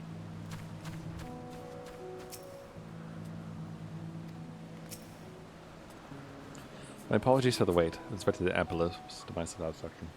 All is well with the creation. I dare say won't be long ere it is released into the world.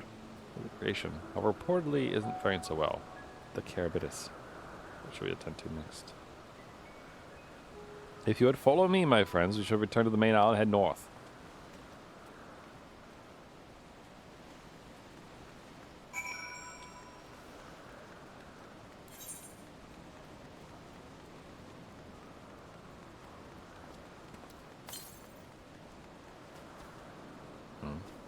Wait a minute. For some reason, I didn't think about ether currents while I was doing this. But I probably should be thinking of that. To the south. Wait, 117? How? To the southeast. Oh, it's right there.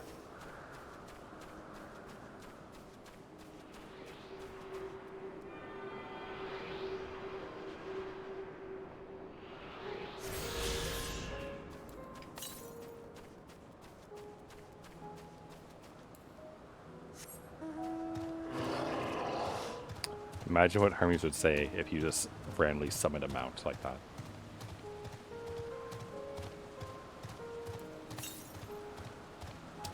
$372, huh? So it's like at the back of that area, maybe?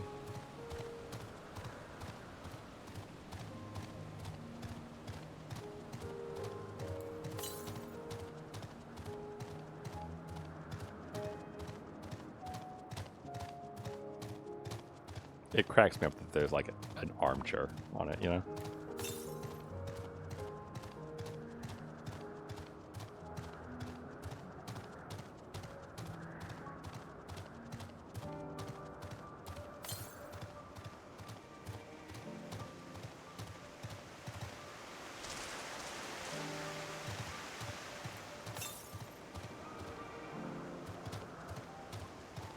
I wouldn't be surprised if it's like in the corner of like the upper area here or something around the back.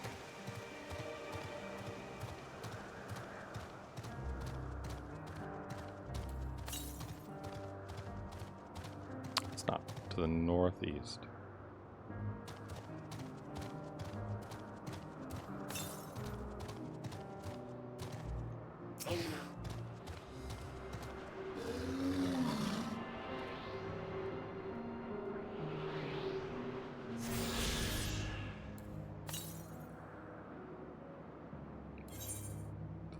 Okay, I'm sure we'll get over there as part of the tour.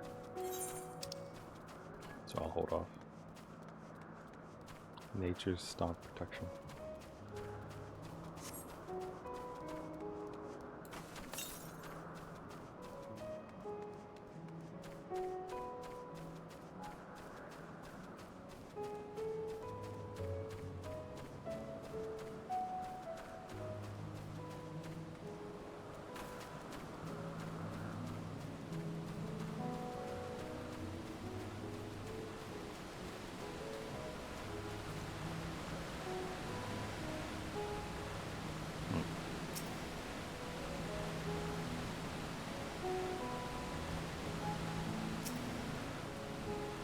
Why is this one blue and shiny?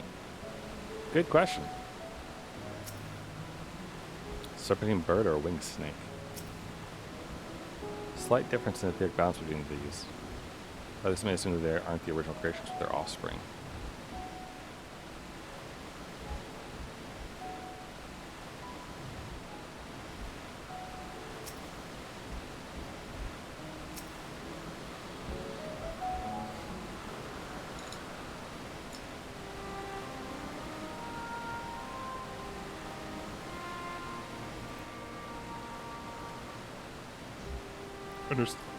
Oh gosh.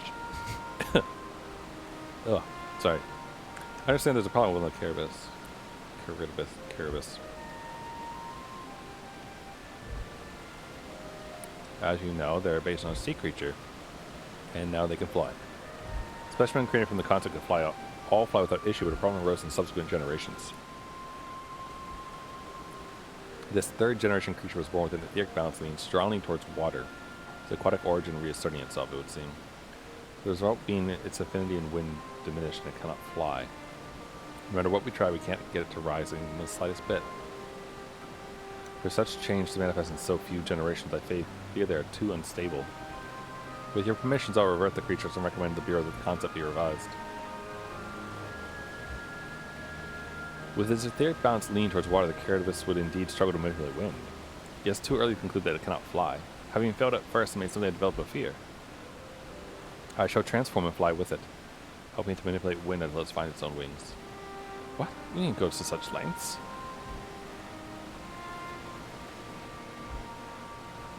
You don't know. But of course not. Transformation is an art at which one manipulates a vast quantity of ether to construct another body around oneself. In practice, this allows one to assume any conceivable form and thereby transcend the limits of one's flesh.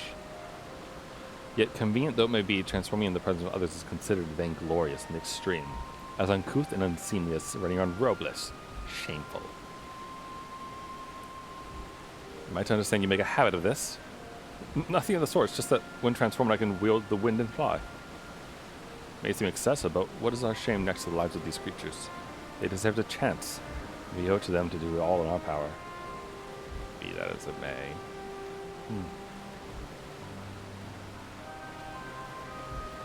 Yes, I believe I have a solution. Emit so, might it trouble you to move that Carapace away from its fellow, somewhere out of sight?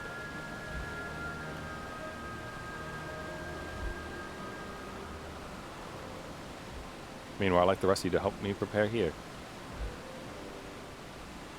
What mischief are you scheming now? No mischief, I assure you. But spare the need to report to your colleagues that Hermes committed an indiscretion. So have a little faith and run along.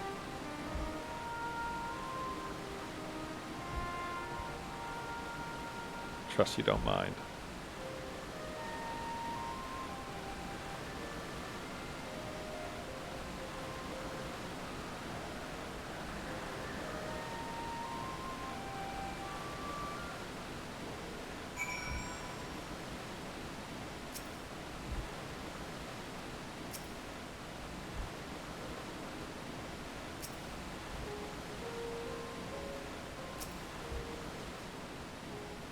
Emmett Soak outside?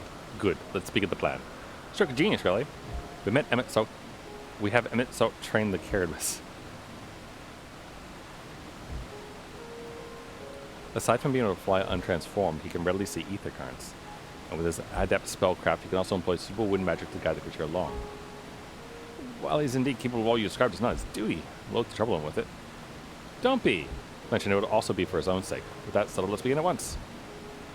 May, I want you to go to Emmett Soak, tell him that you have a favor to ask. He'll be disinclined to cooperate at first, but you mustn't be discouraged. With our friend, the trick is to be unflaggingly persistent. Off you go. Good luck. I have a favor asked. Okay. We wouldn't want to miss the fun.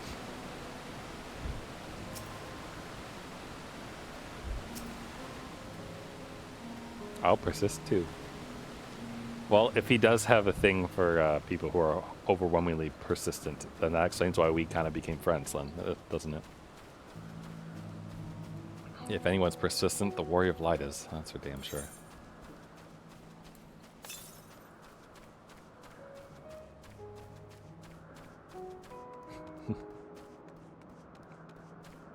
I don't know. Even though a lot of these people, you know, become villains and all that kind of thing and whatnot to us 10,000 bazillion years in the future and everything. It's nice. Oh god.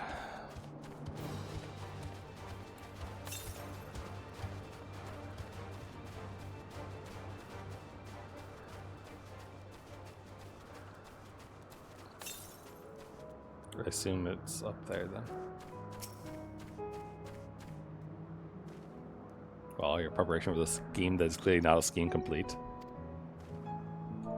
Yeah. Oh, no, you don't. I'm not lifting a finger. I don't know what Hello Days is up to, but I will not be made to know. I refuse. The chat want to say please MSO to plead with him.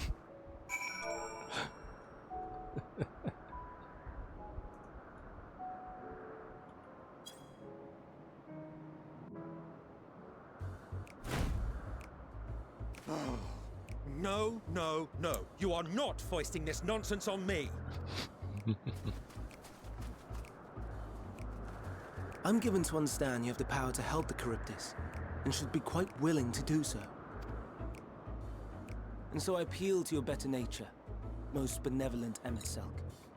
Please teach her to fly.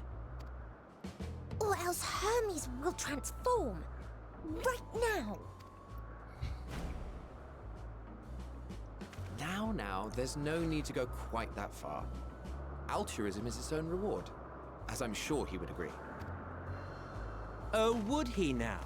And who contrived to put me in this position, pray tell? Nothing so devious. I merely suggested a possible course of action.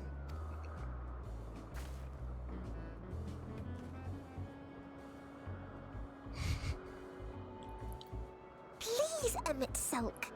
Please.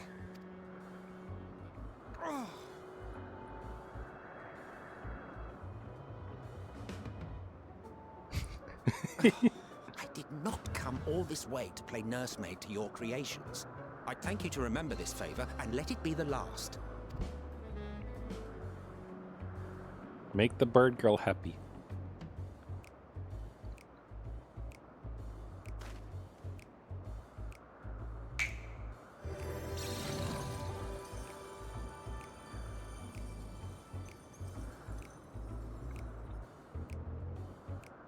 I will aid it once it has taken to the air. It falls to you to shepherd it skyward.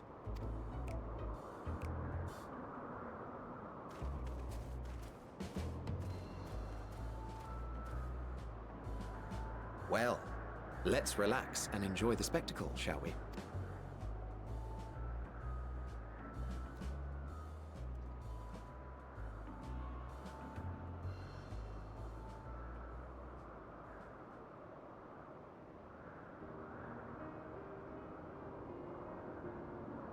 You were wondering why Emet-Selch joined the convocation. Truth be told, he wasn't the first choice for the office. I was, on the strength of my ability to see ether. But I declined the offer. For though my vision is exceptional, I am pedestrian in all other aspects. Worse even, quite abysmal when it comes to manipulating ether, for example. Couldn't transform even if I had a mind to do so. What good is the ability to perceive a problem if one cannot act to address it? Emet-Selch has no such shortcomings. He excels in vision and manipulation both, the latter to an extraordinary degree. If there is a mage more powerful, I do not know of them.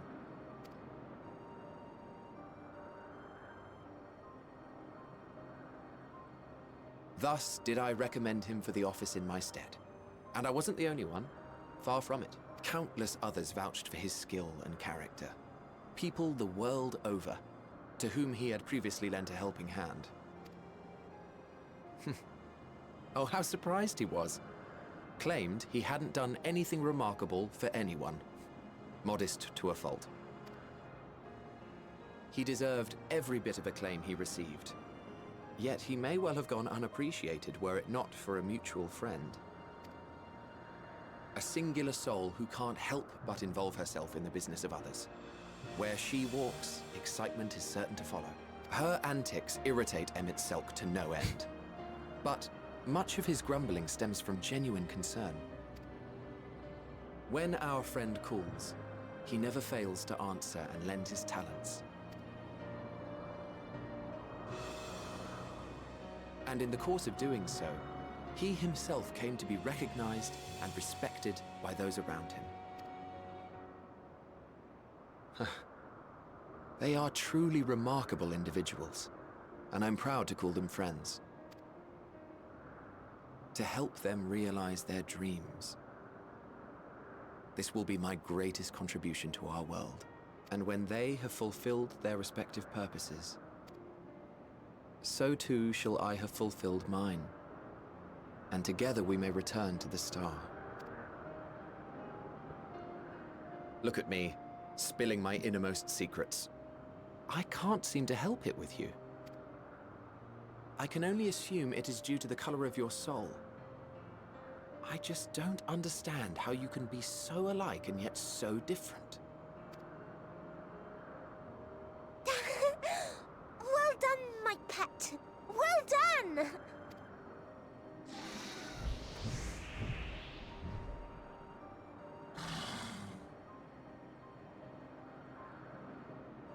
Ah, yes. I dare say the Charybdis will be fine here on. Why don't you go and signal to Emmett Selk? Let him know that his arduous task is at an end.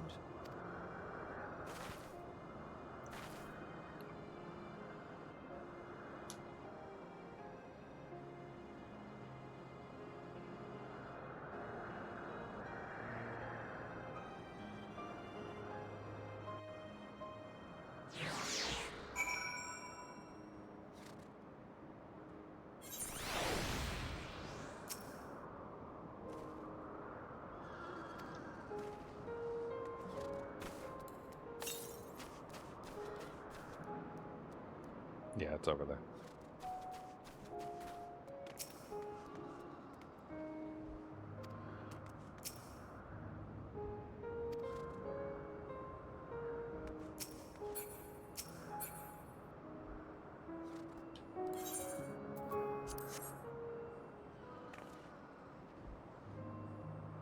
Emerging from his reverie, Emmett Selk noticed you and begins to descend to the Charybdis.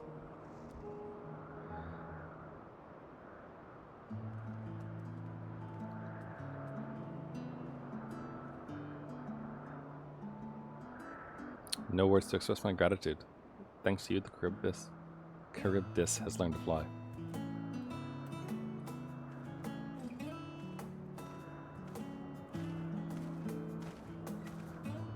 And man, I could relax and have a pleasant chat. I'm sure you did. The creature needed some small assistance at first, but as soon as flying more or less on its own, I doubt you will need to repeat the lesson. That was truly impressive.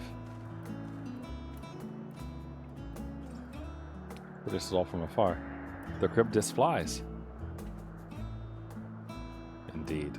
With this, we've proven that even a creature with skewed etheric balance is capable of flight. Though we hoped to achieve this, the Charybdis is a herd animal. They may well aid their struggling kin in like fashion if and when the need arrives. Keeping this in mind, I bet you continue observing them. That's what you want. But if I may say so, rather than hoping an idealistic possibility comes to pass, would it not be simpler to have the concept adjusted? That way we could guarantee that anomalies such as the specimen are never born in the first place. These creatures are already here. We'll spare no effort in giving them a chance to survive. As you wish, Chief. As you wish.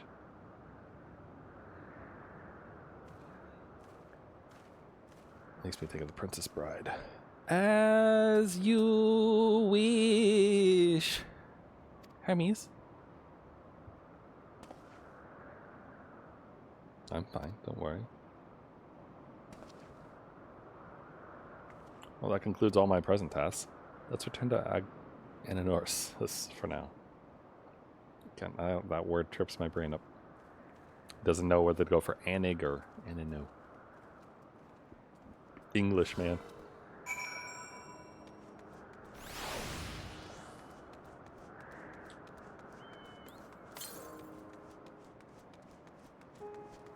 I'm just gonna go fetch this real quick since we're really close to it.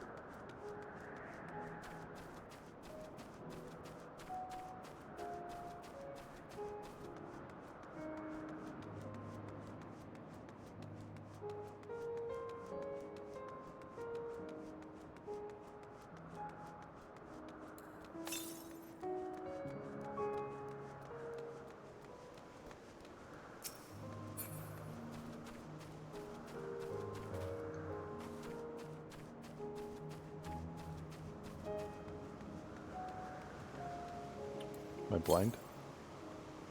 30 yalms to the west. Wait. Oh, it's up there then.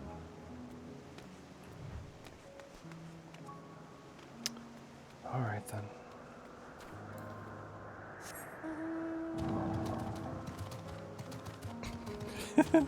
Again, like imagine it's like, you guys, I'll catch up, and then you catch up on Midgar somewhere.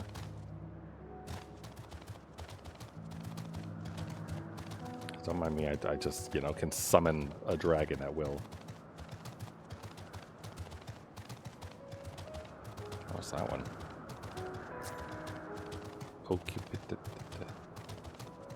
That one's cool looking. Like a deer antler wyvern thing.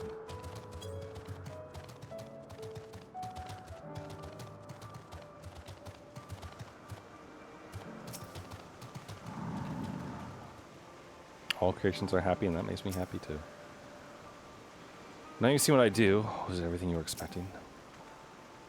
Thoroughly enjoyed myself at the end, most of all. What? I want to apologize for forcing me to help to you. Take your breath. You didn't force me to do anything. I merely chose the most expeditious way to have done with an impediment to our business.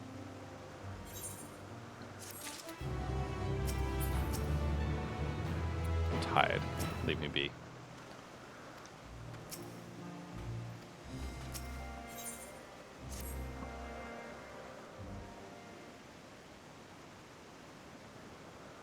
Tell me, Mai, in the course of Watch Me, have you learned aught of value? Nothing so far, but hoping that will change. Dynamis. Dynamis seemed promising.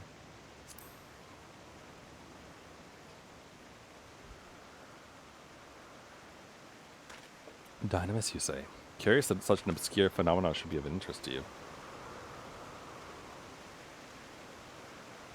Chief Hermes, what good fortune to find you here.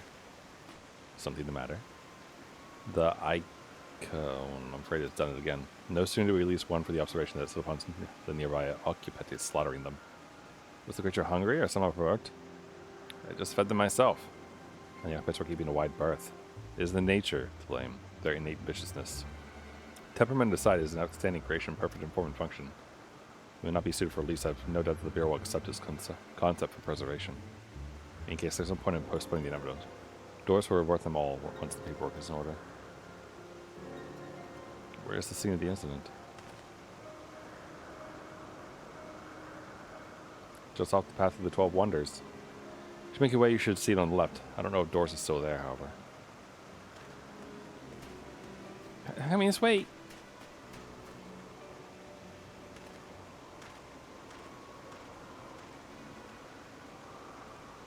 If this is part of his work, then I would observe. We follow.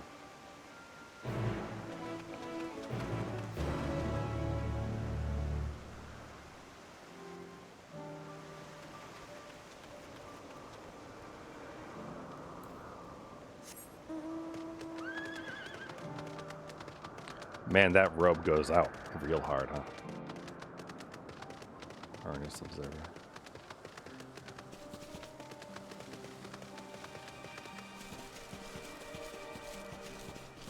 The 12 Wonders, huh? Wonder if that's what's up there.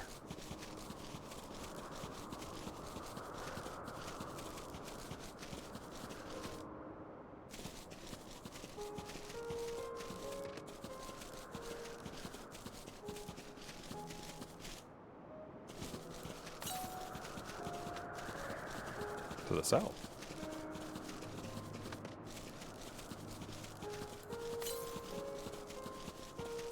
$220. A Yig Dream. No, I'm not here for the fate.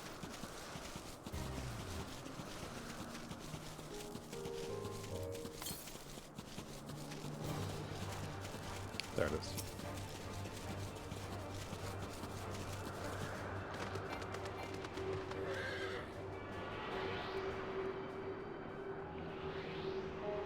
Speaking of fate, I should probably check to see if in FGO my dog warriors are back.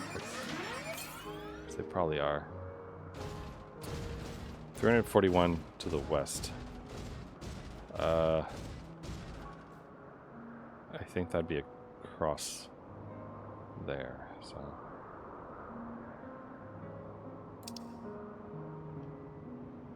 Yeah, which we haven't gone to yet, and there's an 8th right, so no wonder. No doubt we'll need to, so I'll wait.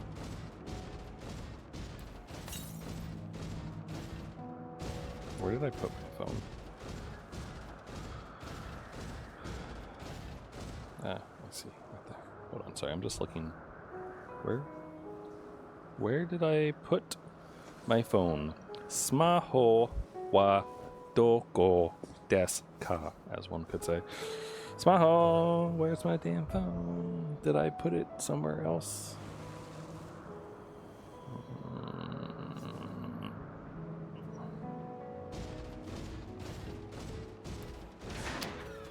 It certainly did slaughter them, didn't it? The occupante is no easy prey. Hooves and horns were designed to be formidable on land, but they didn't stand a chance against it. Where is it now? It's heavy, Hermes' pain. The lacerations of burns are unmistakable. A Lycon was indeed responsible. But the creature is nowhere to be seen. Doros must have taken it away. The man makes his base of the 12 Wonders. I shall go and seek him out there. Selk and I will search the air for good measure. Just make sure the icon did not escape. Alright, thanks. Let us meet at the 12 Wonders when you have finished. Go on ahead. Please follow with my... Down this path of the bridge. Okay.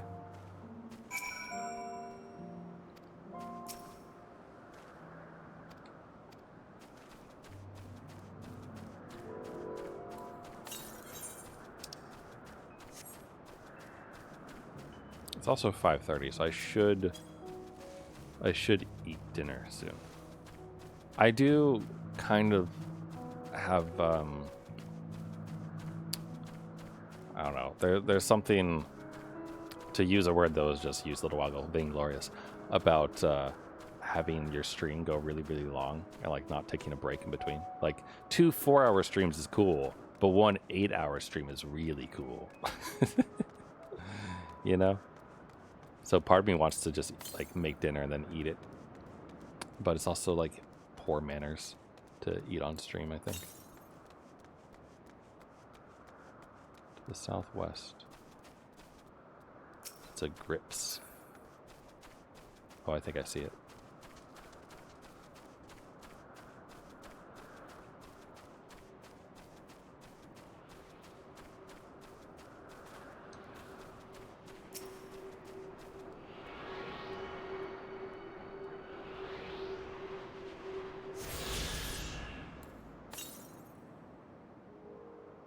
.283 to the west. Well, this is basically the edge of the map, so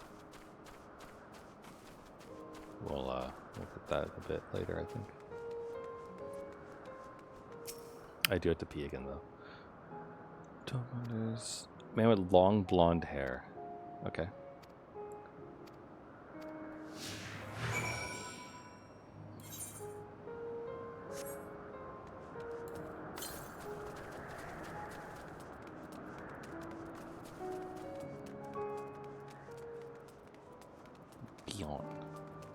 Blonde-haired woman.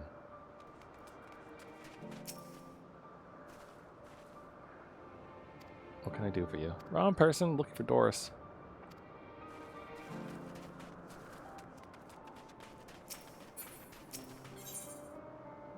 You're just selling the same, I assume, right? Yes. Yeah.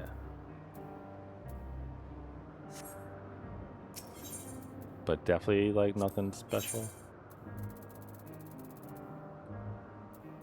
Wait, these scarlet things are different, aren't they? Oh,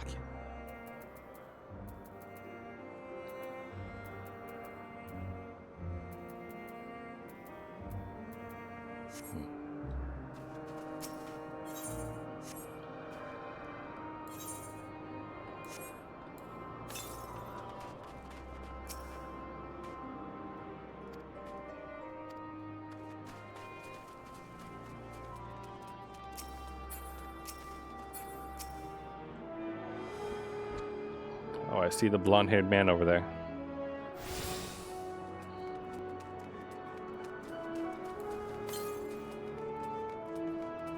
But I have very important business first.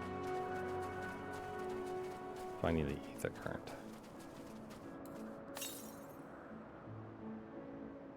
To the northwest.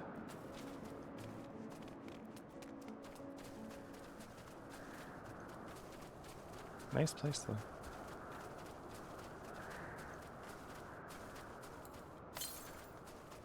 To the north.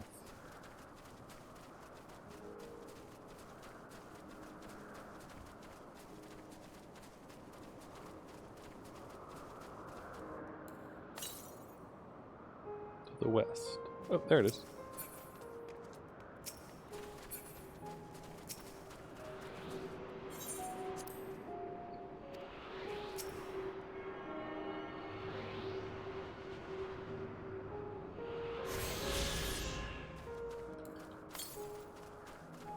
To the northeast.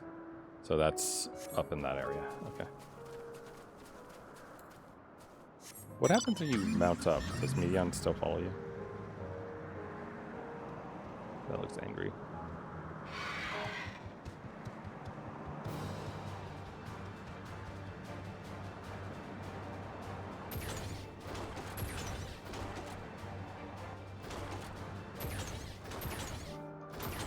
Cracks me up.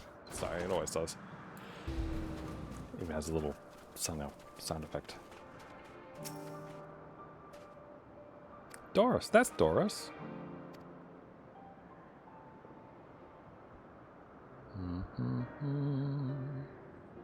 Thought I heard familiar voices. Didn't realize you two had decided to help me search for Doris. Thank you. You're in charge of the thingy moves it. Where are they now? I don't know if you hold in restraints. Once I've submitted my report, I'll see them reverted without delay. If he says he says, the beasts are indeed quite ferocious. Nothing unique to it. We've heard the news that a Lycan slaughtered Ocupitus. As the observers in charge are of the opinion that they are not fit to be released. I am. Their abnormal aggression and exceptional strength makes for a highly problematic combination. It matters not where they're released. They threaten other species and upset the natural order. Could it be that the specimens observers are an outlier? Highly unlikely. We've created a good many of them. All exhibit the same tendencies. Even when we used Kairos to begin with a fresh slate, their behavior was unchanged. Kairos? A memory reconfiguration system. The chief himself created it. It allows us to erase our alter memories that we may observe creations in different environmental conditions without needing to remake them from scratch. Quite impressive and potentially dangerous. Depending on the intensity of the etheric emissions, Pastro may wish to have words with you. Rest assured, I've kept all values within prescribed limits, and to prevent misuse, its applications are limited to those authorized by the Chief Overseer. Don't misunderstand. To manipulate a subject's memory is an intrusive act I deeply abhor, but it is still preferable to execution. Come now, Chief, let's not be so melodramatic. What was born of ether is simply being reduced to its original state. I know the distinction concerns you, but we mustn't lose sight of the bigger picture, making rational choices for the sake of a more prosperous star.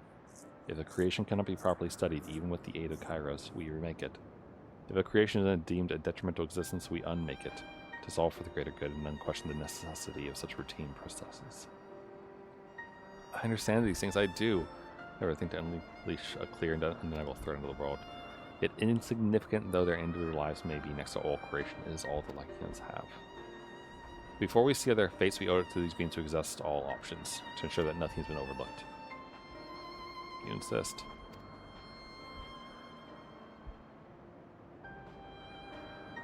Would it be possible for us to attend the discussion?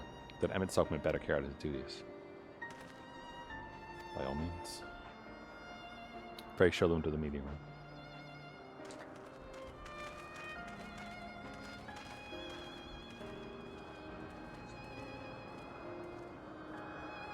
Wouldn't it be bad for her to be exposed to, like, creatures of unbridled rage?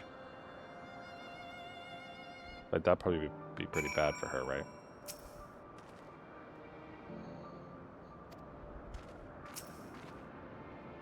To man, other beings are just things to be used and controlled like magic. That's what Hermes told me once.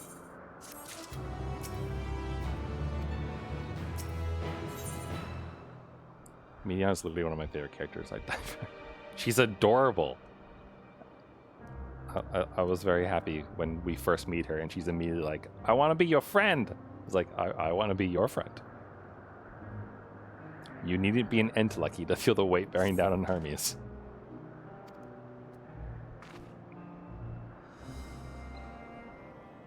Medion, are you feeling unwell? It's not me, Hermes, it's you. I won't go to the meeting, I'll stay with mine. Loath though I am to impose, may I leave Medion in your care again. Of course I'll hang out with my cute, newly adopted daughter.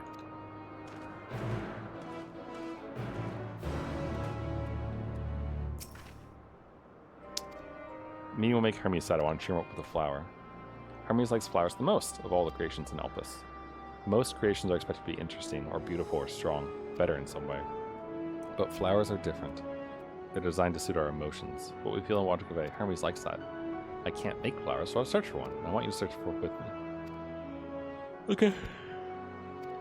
Ugh. Excuse me. I still have to pee, by the way. Still have to pee, still need to eat dinner. But loath to stop.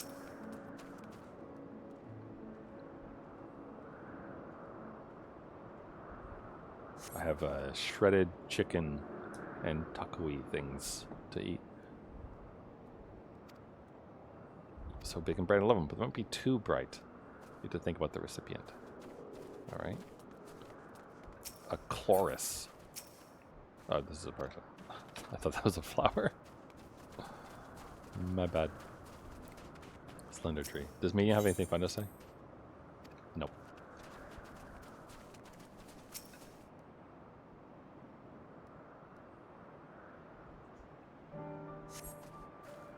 Tall, slender tree rises before you. No flowers. If there were apples, we could cover them and serve it. Head outside next. We won't wander far.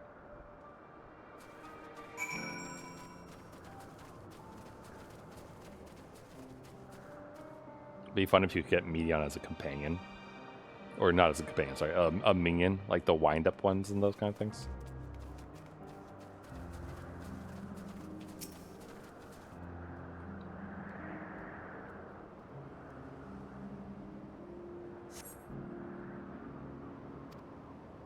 These would be better for Hermes, but they're hedged in. That means we shouldn't touch them. They're either under observation or poisonous. Any other place should be fine, though. Let's keep looking. Alright, so no hedges. Familiar plant.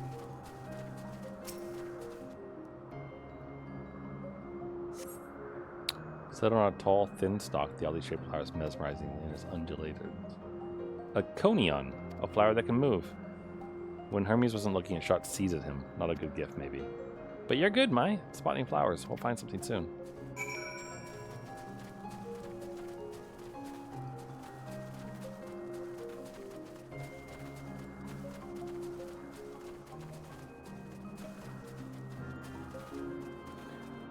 I have to imagine most of the music in this area is probably in those, like, YouTube mixes of, like, relaxing Final Fantasy music or relaxing fantasy music and that kind of thing.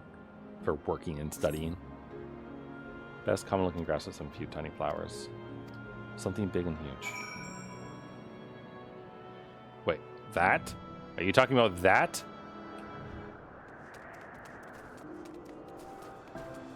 Mullidorous grass. Medion? Yeah. I don't know about this one. I'm just gonna put on the appropriate clothing, since that's probably gonna attack us. A terrible stench reminiscent of sodden old boots pervades the air. Without a doubt, the culprit is the marble-like creatures before you. It's an Adonis. Is it now? I don't think so. The thing around his mouth looks like petals, but the flowers are the orbs on his head. When Hermes inspected it, it swallowed him up. He didn't leave his room for days. What do you think, May? Would you like it?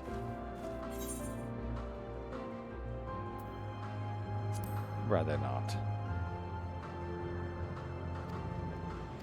Alright. Search a little more. Alright.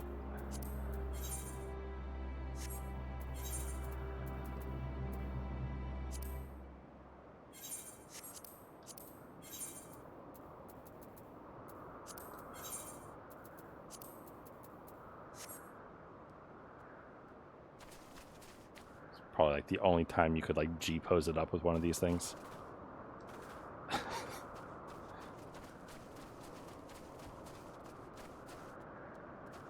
Medion, these flowers are a little bit close to the things that might want to murder us. And I am not dressed for the occasion.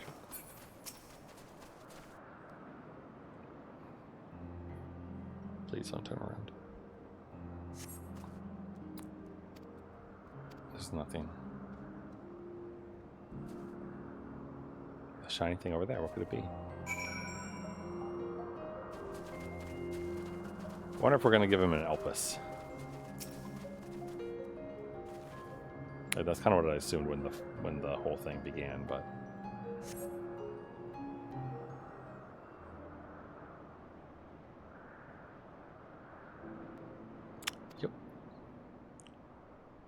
Hermes likes and dislikes them at the same time. They're intellecties like me, they feel his pain and turn dark. That's only for Hermes though. For others, they're always wide and bright. Huh. That's interesting.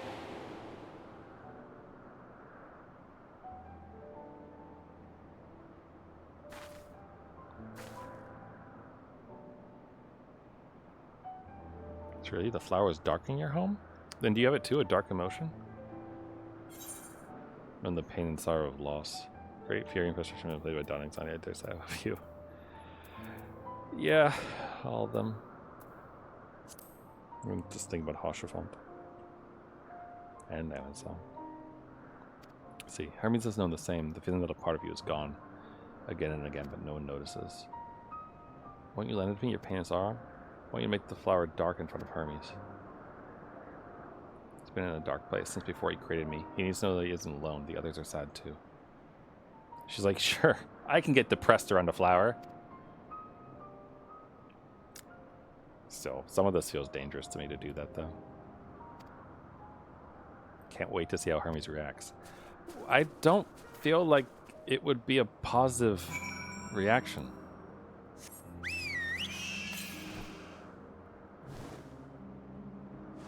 To the northeast. Yeah, so that's over there. We'll get there eventually, I'm sure.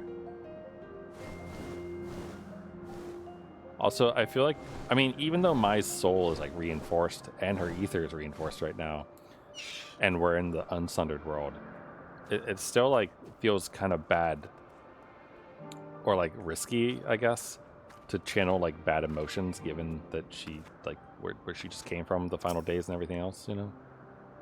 Let's wait until they're finished. Oh, look at that.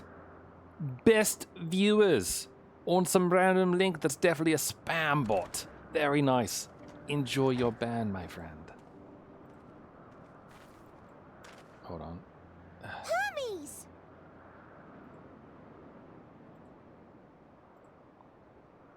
There we go. Sorry, just had the old tab.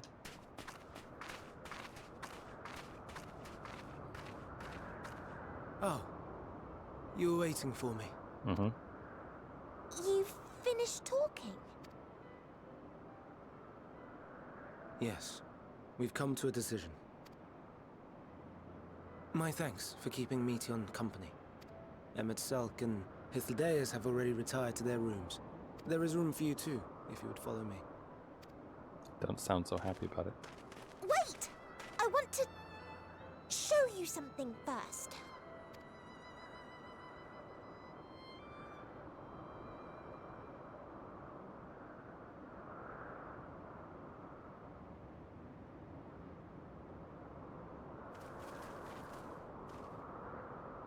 Elpis flowers? Go on.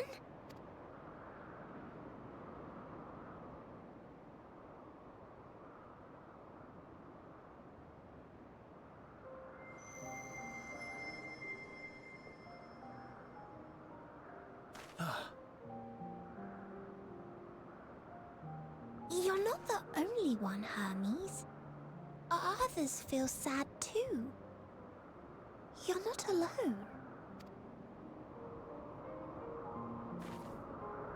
I see Meteon has shared much with you.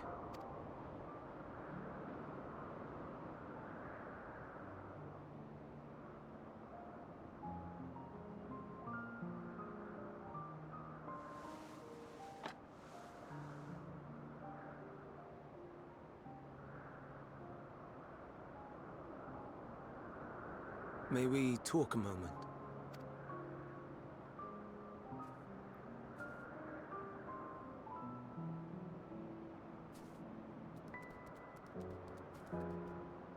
Hedgehog?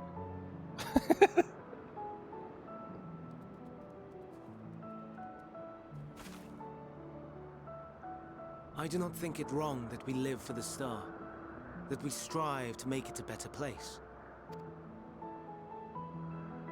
And yet, in carrying out my duties here, there are times when I am plagued by doubt. Do you recall what Hythlodaeus said when we first spoke of my nomination? Death is the privilege of those who have fulfilled their purpose, a choice they embrace of their own free will. And when they depart, it is always beautiful. Make me think about his all the stuff with the Telephoroi and the Zodiac thing, and how, you know, he was like, I want to die, etc. And that he wants to fulfill his purpose, I guess, is what he was meaning by Perhaps that. it is. But only for man. Creations that he deems useless are discarded with nary a second thought. Some scarcely born into the world, afforded a handful of breaths before life and potential are abruptly extinguished. I think Hermes is pro-life. We make an effort to spare them the pain. Kitty. But they sense what awaits. Rage and anguish and cower and fear. And it is not beautiful. Yet no one cares. No one. So fixated are we upon the duty that we do not pause to question the method. Pain and suffering, confusion and despair, writ plain in the eyes of those poor creatures. Yet no one sees.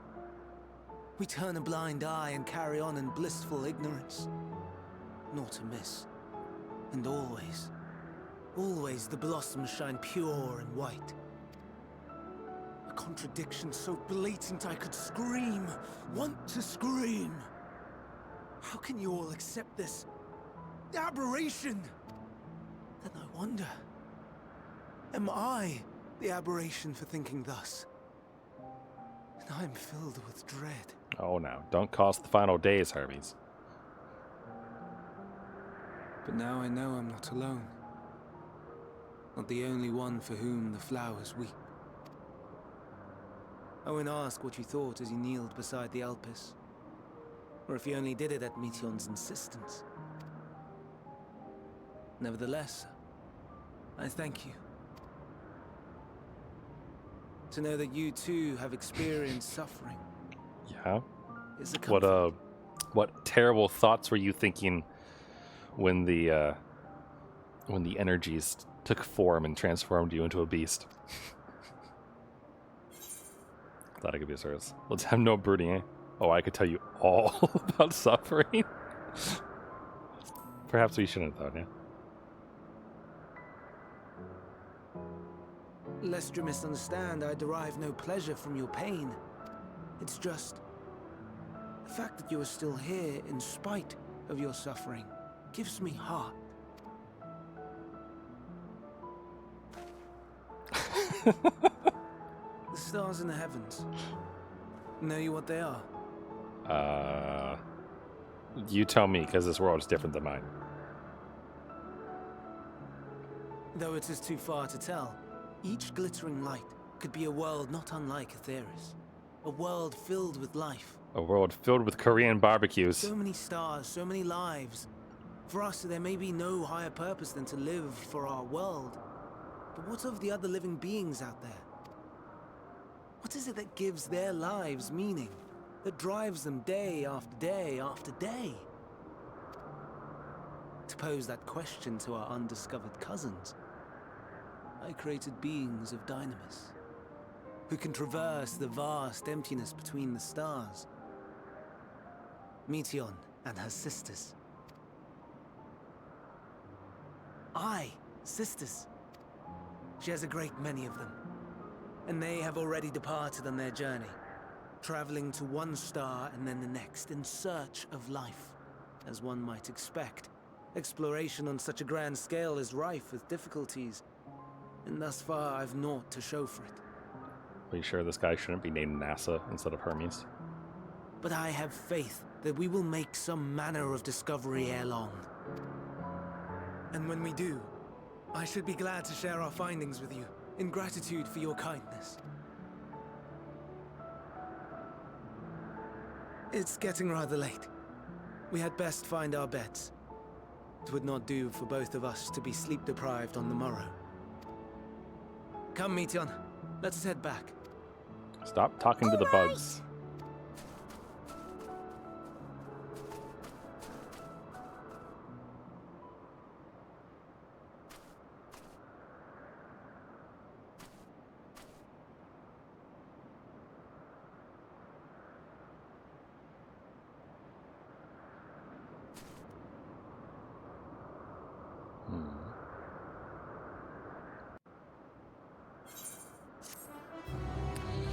What was that?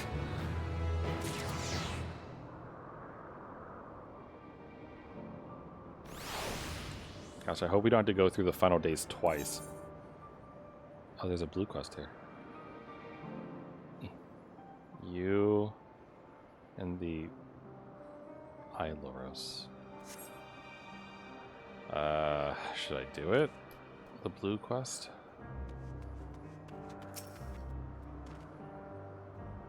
The prodigal familiar returns. Thanks, Emmett.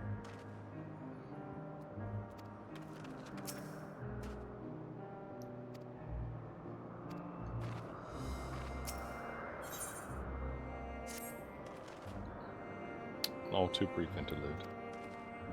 As Emmett, Salkin, Hithlo, Deus are aware, we have reached a verdict regarding the fate of the whatever we'll call it. 7 were created for observation, and all 7 must be unmade. Doros has followed the correct protocols, and as chief overseer, I can find no fault in his judgment. They would disrupt the natural order, so off they get.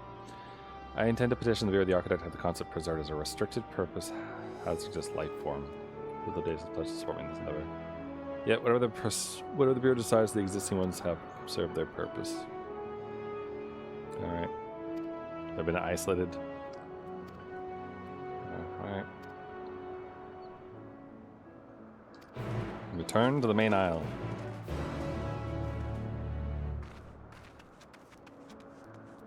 Okay, but what is this blue one, though?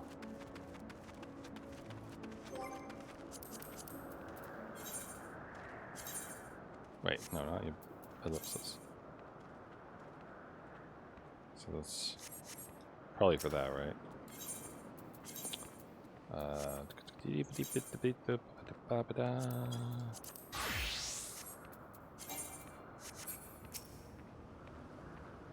Wait, really? Not even the rings? Oh, okay.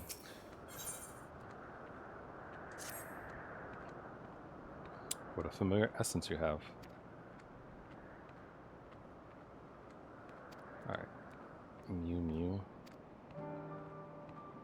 Say hello to our familiar friend here. She's an Iloros. One of our newest creations, highly attuned to normalities. And they alarm by mewling. Okay.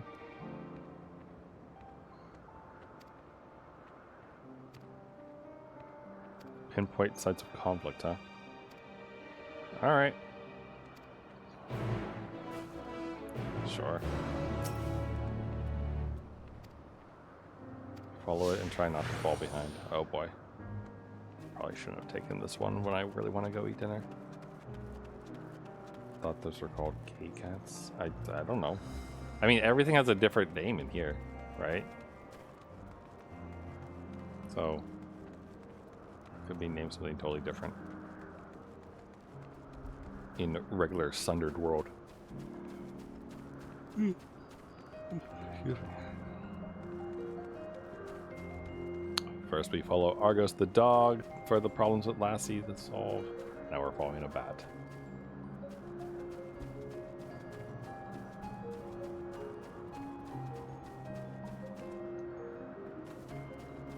This is the trouble. Alright. Looks at you expectantly. Subdue the creatures.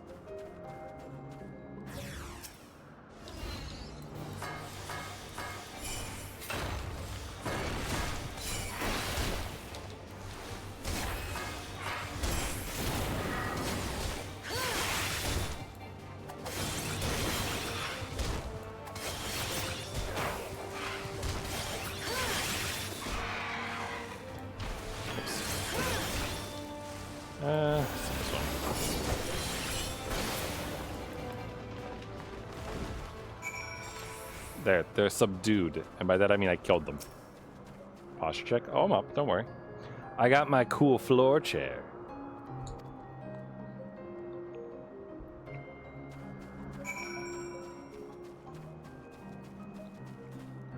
If anything, I'm more straight back than usual because I want to go pee.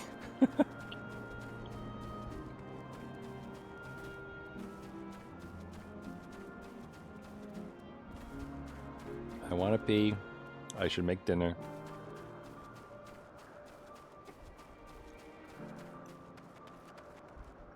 I mean, you better be. You gotta stay hydrated for all your workouts. Don't want to be a dehydrated person. No booty's gonna look good if it's dehydrated after all. She seems quite content. But in the name of science, what were the results? Good job, little moth bat thing. They're enchanted with there's a birth, so they would acclimate properly. Huh. Thank you. You are now no longer a blue quest, therefore I do not care anymore. Thank you. Moving right along. Today's a rest day. It's good. It's good to have a rest day. Today was day 707 in a row of fitness boxing too, for me. My body's pretty used to punching the air for 30 minutes though, so I don't consider it needing a rest day from that. It's both today and yesterday, and I guess some of Friday too, maybe a little bit, was oh, these don't see those things. It was an off day from the treadmill though. So they're, what the fuck are these things? I mean, these are the creatures that are being removed. So they're like dragon dog things, kind of. Yeah, okay.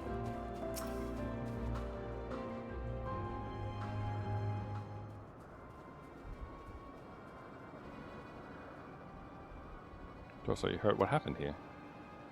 They caught me off guard. Had them bound with ethereal shackles, but they became frenzied, even more than usual, and break free. I was able to stop 4, the other 3 escaped. I see them. 2 have taken to the air above the 12 wonders. Wait, they fly? Last is up ahead looking in the fields. You and Mai handle that one. The pair in the sky you can leave to me. If this is how it must end, then so be it. I will render assistance to Emmett Sulk, unneeded though it is. Bye, buddy. My old new friend. Medion, you're to stay here with Doros. But Hermes... Nope. I would spare you their pain and mine.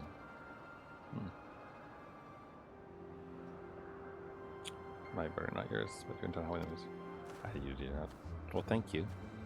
Though I'm fairly focused on the main quest at the moment, given that I only have, you know, not much time to play.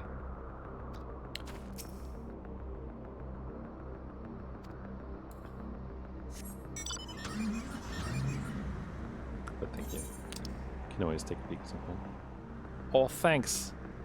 I appreciate you taking me in off the street. No, I'm not just a little cat in a box that says, please adopt me.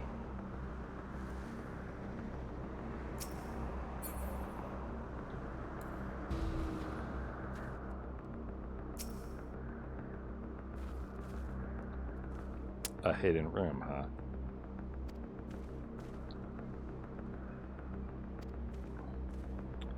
You approach slowly in full view and draw its attention. The abilities are fires its temperament. Once it spots you, unleash orb of flame. Fear not, by my measure, you're more than equal to the task. Withstand the onslaught for a few brief minuses, and that'll give me time to catch it unaware. Okay.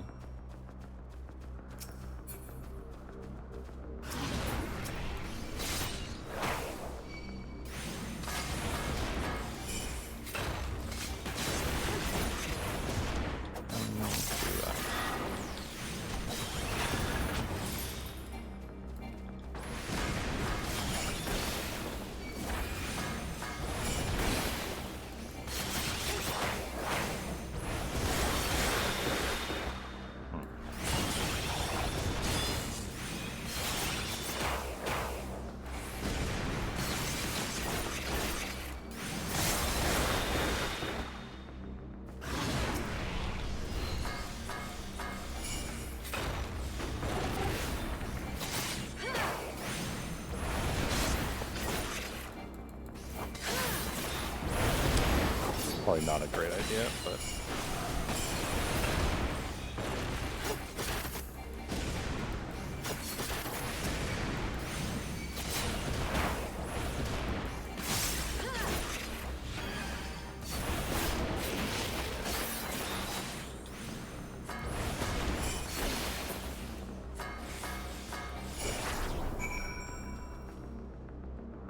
You got this, Hermes? We good?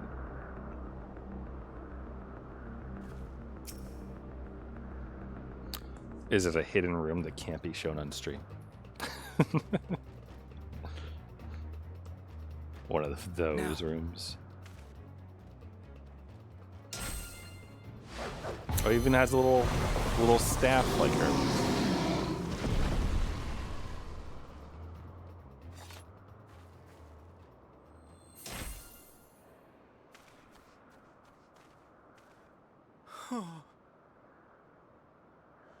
Forgive me. Please, forgive me. May you and your kin find peace. Wherever your souls may drift in the underworld, may you find tranquil seas.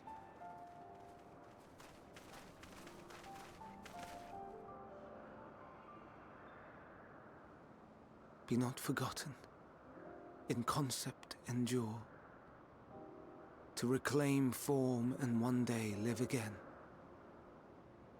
Serve not the star, or any purpose save your own. Live again, if that be your desire.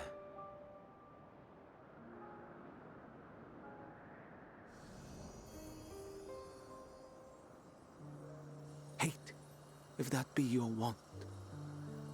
We are worthy, but leave your suffering behind. Lay down your burdens, be born anew. Fly high, fly free.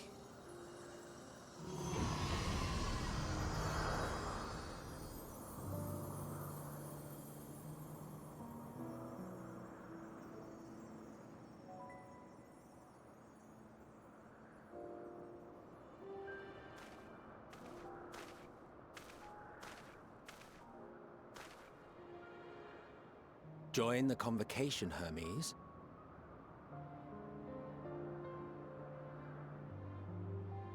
You do not belong here.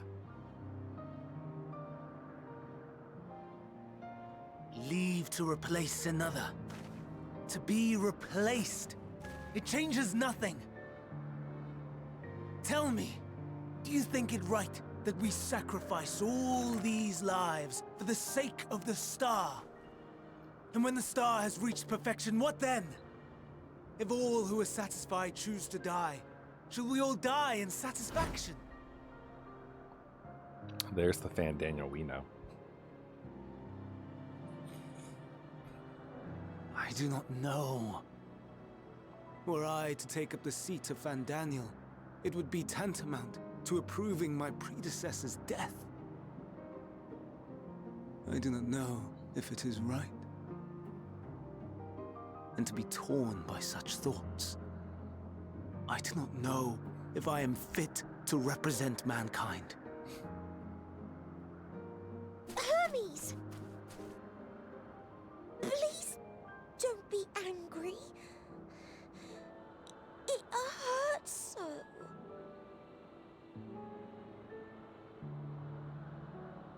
Forgive me. If you would still consider me in spite of everything, I beg some time to gather my thoughts. Meanwhile, Hythlodaeus, I fear I must trouble you to attend to the others. 'Tis no trouble at all. Take as long as you require.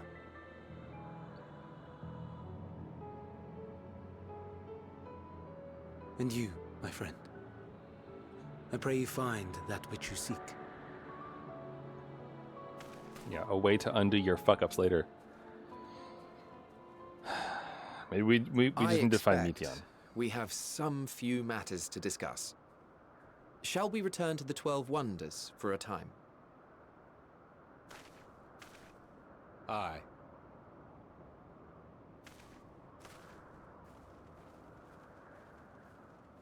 Oh shoot, I was in...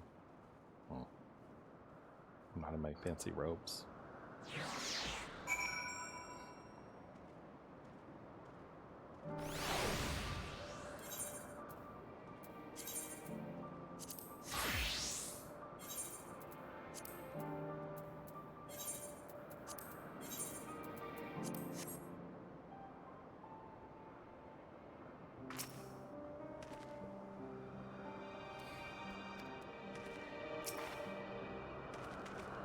The other Leica ones have been taken care of. The incident is resolved and life in Elpis continues as normal, or ends as the case may be. Rationally speaking, I understand Hermes' arguments. No matter how well deserved the rest, there's a pang of sadness when a colleague leaves us. Yet never has a departure caused me such grief as Hermes appears to fear. What must be like to experience such torment? Don't know what answers he's searching for, or if it's within our power to give it. I believe he would make a fine fan Daniel. And if he rejects us out of hand, we'll all be the lesser for it. Oh no! I'm not high enough level to continue the story! I guess that means we're gonna go do that other quest. It's kind of bizarre though, don't you think? Like, it's like, oh, I'll be back. I'm just gonna ether warp into the future. All right, it was in Limsa though, so we'll go there. So you probably get there by returning to the first, going to the ocular, and then stepping into the thingy, I assume.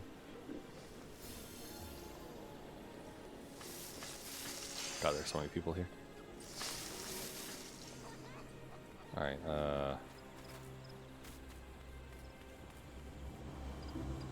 this way.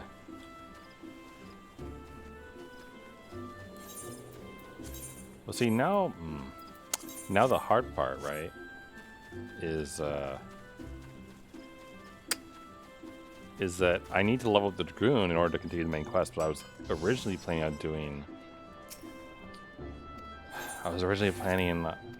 doing the whatchamacallit for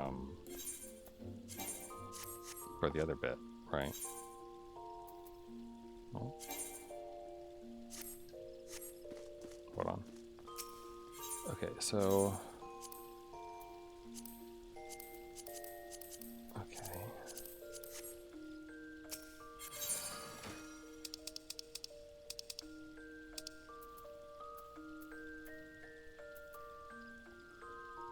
Where's forget how to do this.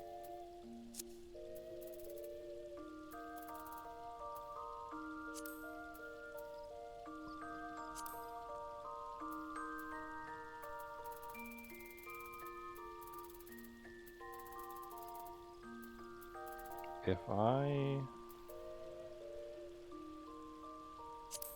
Is this it? No, that's not it. Where's the thingy? Wait, well, this is the thing I just bought. You do not possess any glamour prisms, motherfucker. I either had them in here or we normally just buy them with scripts. I think I might just buy them with the stuff at the whatchamacallit peoples. Glamour prisms. I don't remember what those look like, but I think they must be triangular like this, right?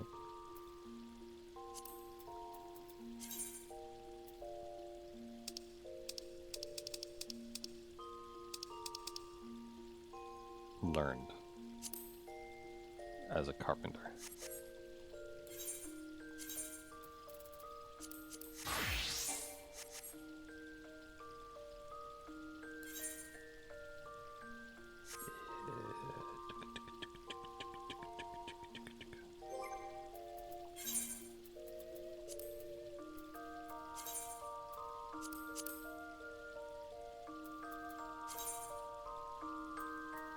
Oh. I don't have all the things one needs to make them. Alright. Hold up then. I forget the name of the people. The Gridania Defense Force, those lads. The serpents? The something serpents? The Adlers? What are their names? Their base is over here. The serpent Adlers? The Twin Adders. I was close. I had 2 words and some of the letters.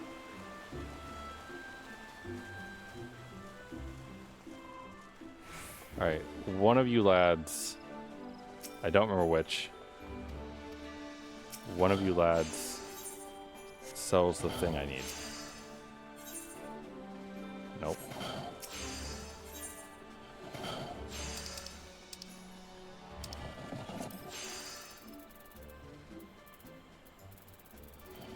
I know you have them somewhere. Glamour Prism, here we go.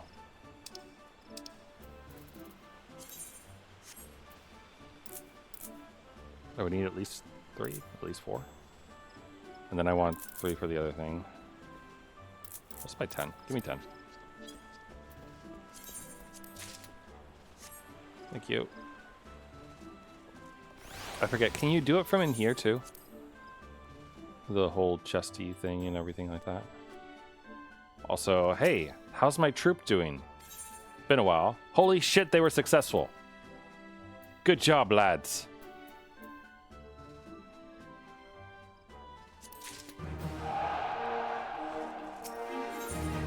Oh, and they leveled up. Look at that.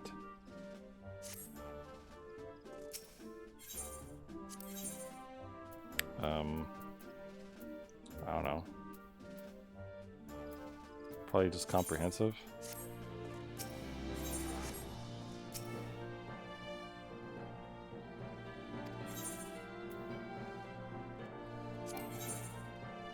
Right, chemistries. I don't remember how to deal with those. Squadron roster? Yeah.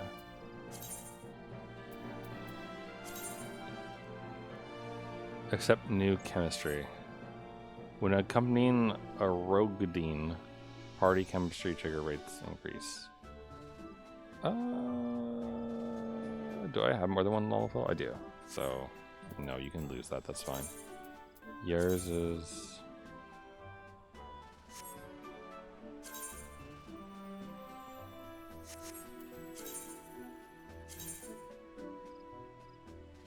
No. No. Okay, they're good. They're fine. I don't really remember how to do this stuff besides just being like, all right, go at it. Oh, they're training. All right, whatever. Don't care enough.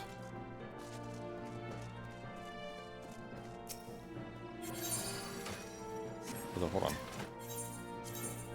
Is there really nothing? Nothing I can store? Okay.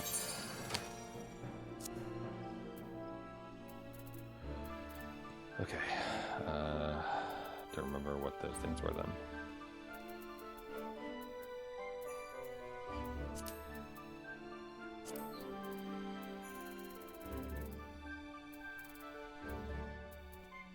It was the manganese thing.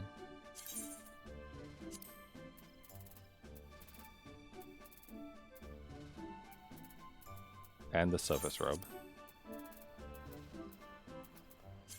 Manganese.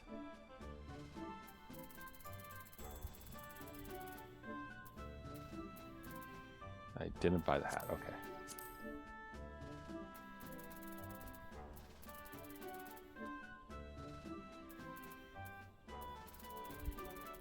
Oh, offhand, not hands.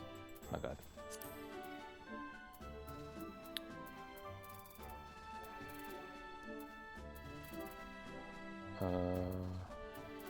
I thought I bought the manganese things as well, because I thought I bought the whole set.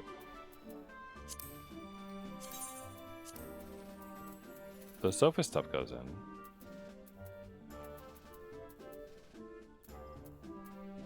Was it these?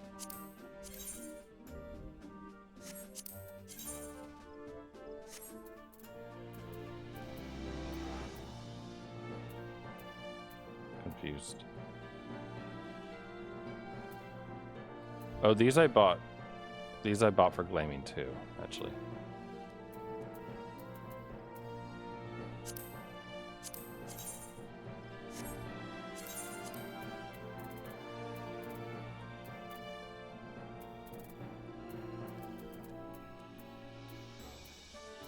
Oh. Shadowless Trust.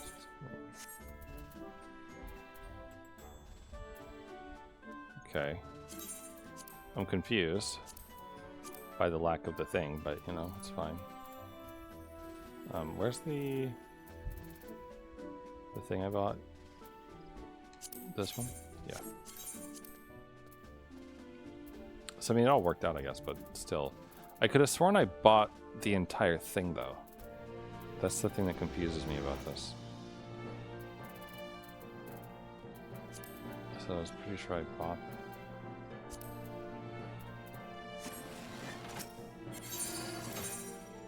Alright, well...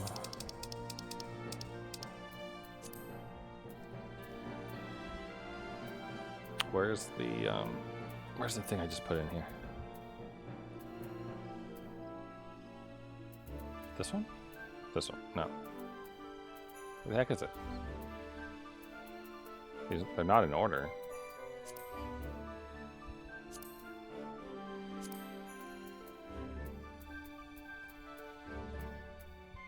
Where the heck is it?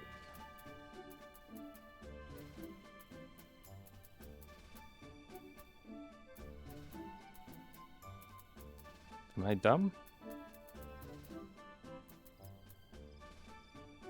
Huh? Oh, it's because I'm under this. That's why.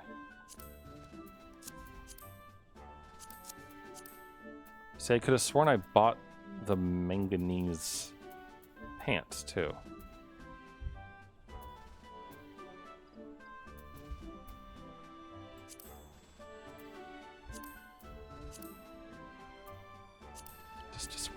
Just wear some plain panties with it.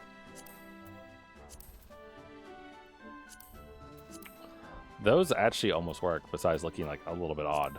But suppose the hose of maiming would work fine, I suppose, but still confused.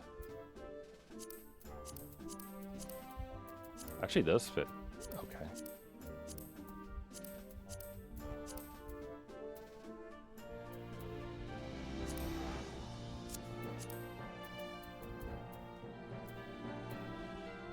See, same here. I could have sworn that I bought it.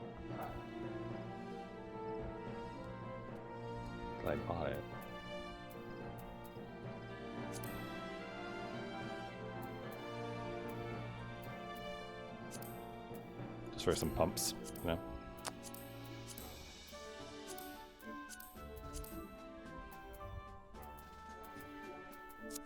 Why are these X'd out?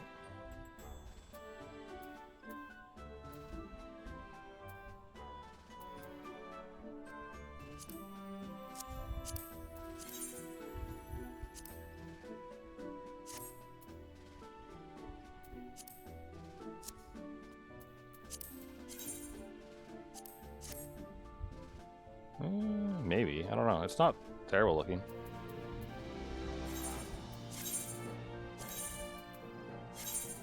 But I still am extremely confused. Because I know I bought them.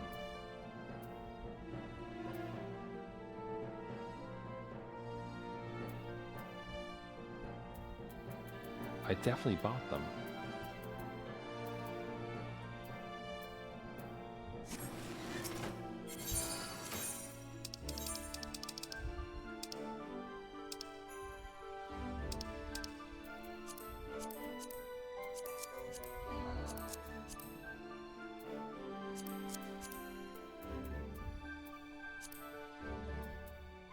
Put those on for now.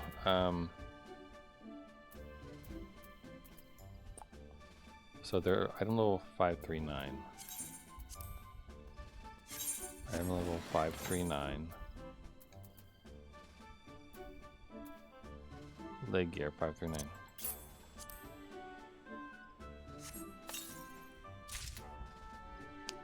Kumba skin, cues of the Behemoth Queen.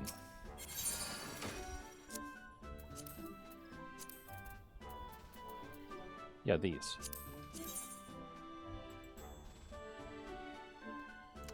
Oh, I'm wearing them. That's what happened. Is that the case for the... Yes, it is. Okay. So the feet, too.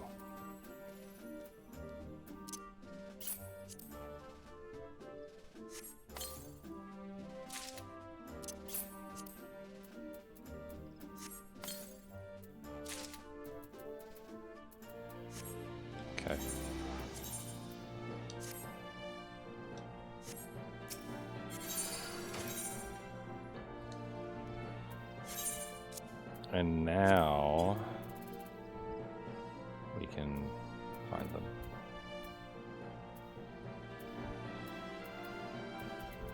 Huh.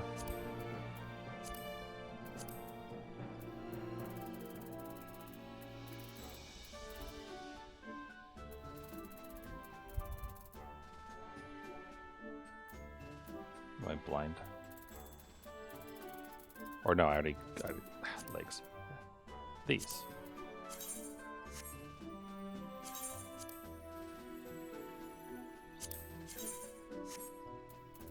And next, feet. These ones.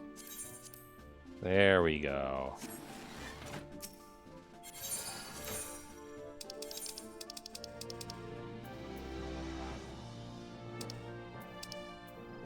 Alright, so that. Move that. Get the matching pair. And the matching pair. Okay, so that would be that entire set. Still don't really know why this is an X on it, but whatever. Maybe it's because I'm wearing the same thing. So, like, it looks good red. I do think this looks pretty good, though. But the only trick is I don't... Not that, though. We don't... No. No. Remove the dye from that. I don't know about the feet. I think I might want to use different feet.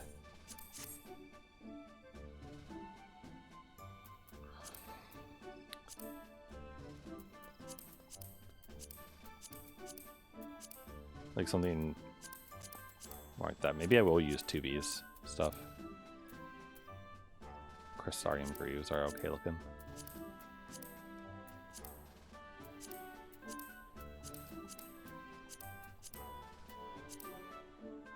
I mean, they work.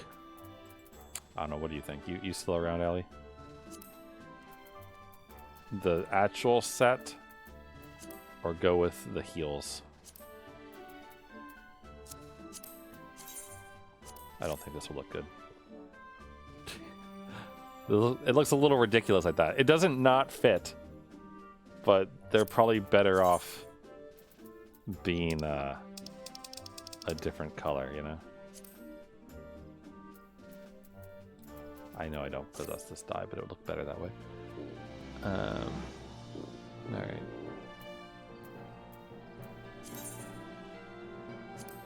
Ugh. The dye. The dark purple one looks black. Huh? Oh, you mean the dyes? Yeah, I don't have the dyes though. But I do have these. So I'll use those. Why not? Oh, okay. Unable to apply. Please ensure all items are compatible. What do you mean compatible? This is for Lancers. Yeah, what do you mean not compatible? What are you on about?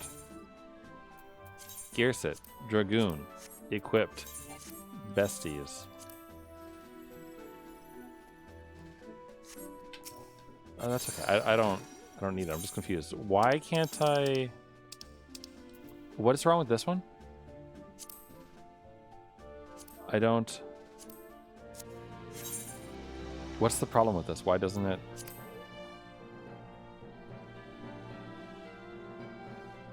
Why doesn't it care? Level 86. I'm level 86. It's body. And it's for Dragoons and Lancers. I'm a Dragoon. What level is your current armor? Like the one I'm wearing right now? 80.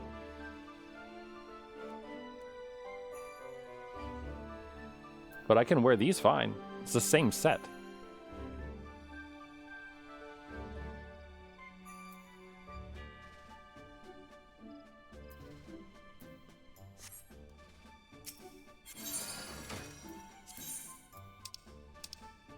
The glam armor can't be higher than you're equipped. What? Really? That's why? That's so weird. Wait, but it's shittier though. Like that's the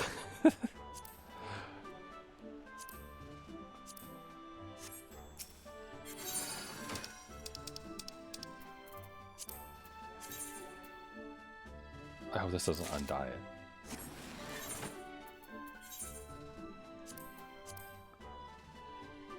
Like, see, I can wear it. Oh, it does undie. You fuck.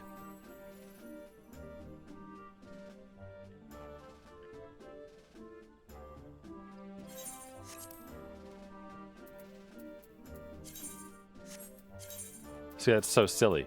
Because this is better, but it's only level 80. That's so silly. I mean, I guess that's fine. I don't have to wear it. If you dye in the dresser, it keeps the dye color. But I did dye it. You mean like the plate itself? It has the color, you mean? Yeah, okay. Man. So what you're saying is I had to find some form of armor that's actually better than this. With a higher level in order to wear that. Alright. Alright. Here, wear a bunny outfit for a little while. Look cute for a bit. Thanks. Hmm? Oh, right. Sorry. Wrong menu.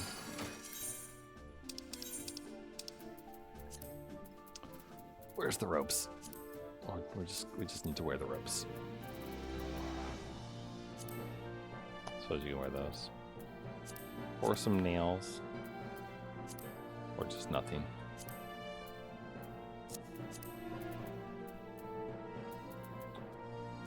Just wear nothing underneath. Feel free. Where is... There.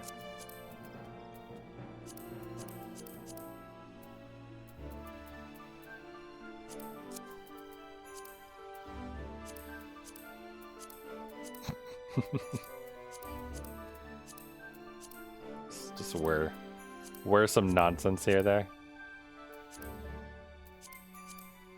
The bunny ears. Didn't we get like an ASEAN mask at some point? Thought we did. I probably just didn't claim it, I guess, or something.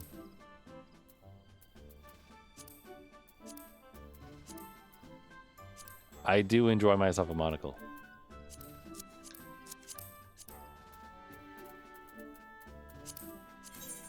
These must look kind of funny if you dye them. Let's be lotus pink. Or wear blue.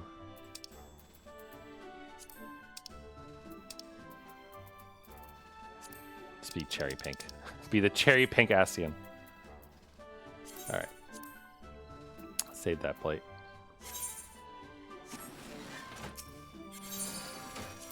Still.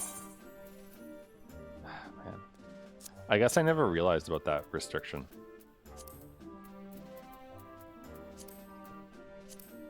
Because it just never came up. Typically everything I've wanted to wear has been, you know, lower level, I guess.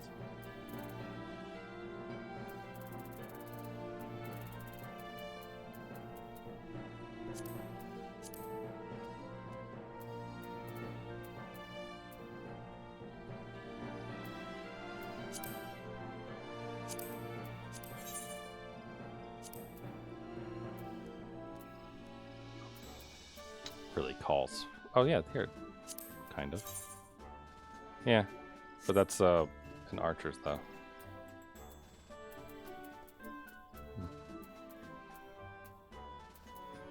Alright, well. Wait, what? Why is this here?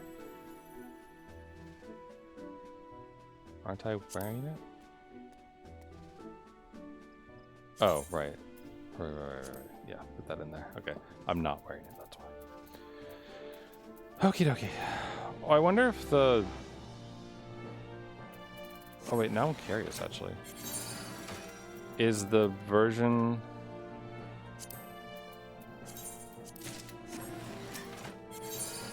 Is the version of that that's high quality better than what I'm wearing? 212, 220, 143. Hold on. Wear what you want. Glamour plate.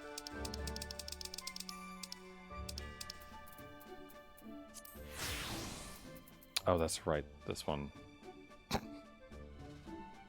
Right. Okay. I'll deal with that in a bit.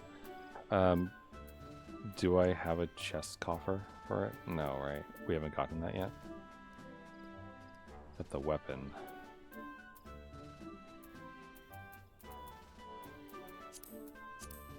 Okay. G Warrior, what? Is this a minion? What is this? G Warrior MG. I don't know where I got that from.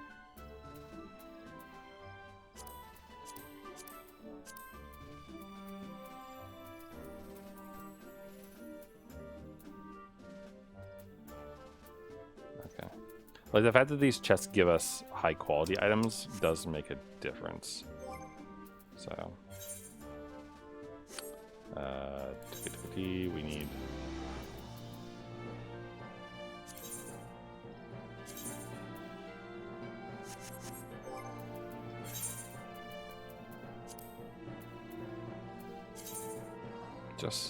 just one.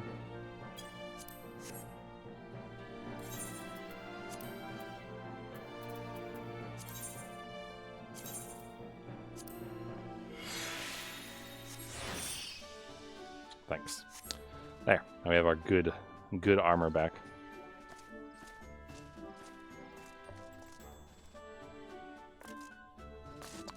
Alright, well, at some point I'll deal with it, I guess. Not today, though. I was hoping it'd be a quick jump in, make a new glam, yada yada. But, oh, why is South Sage...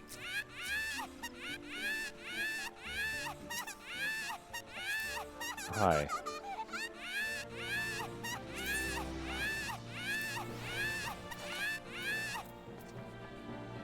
Is this you? Are you being... Whoa, whoa, whoa. Did you just do that? Huh? Wait, what? Sausage links.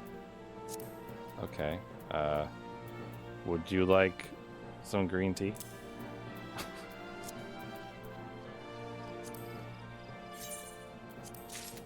Thanks for the sausage links.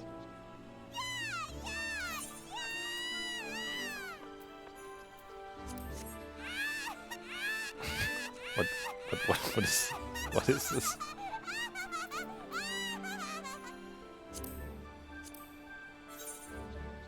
White mage. This is you, I assume. Your worst nightmare, I see.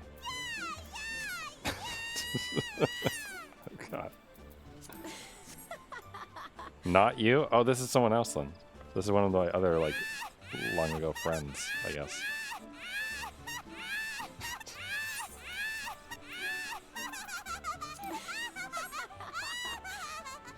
Living up to the name of Imperial Nuisance, I guess.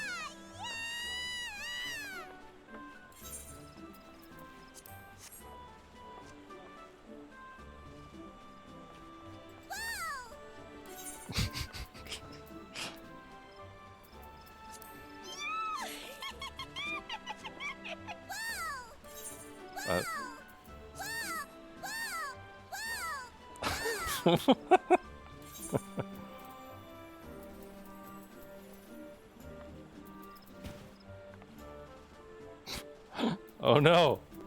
Wait, do I have a thing for this?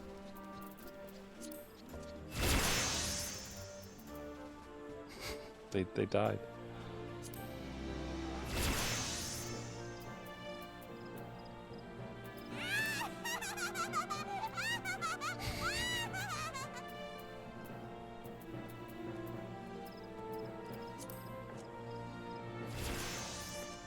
You engage in japery, indeed. It's funny. Wait, why are you...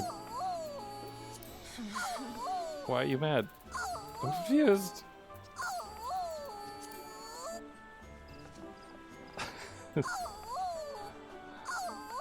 Why are you mad at me?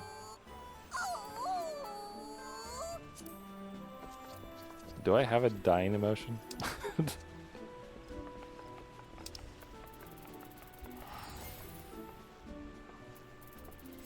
I don't know if I have like a play dead.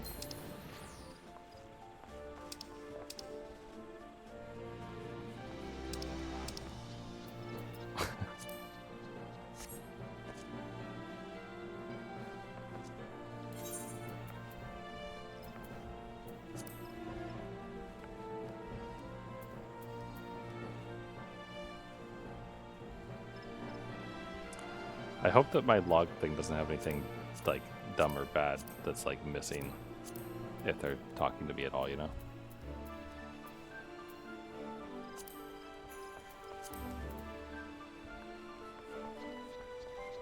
Yes?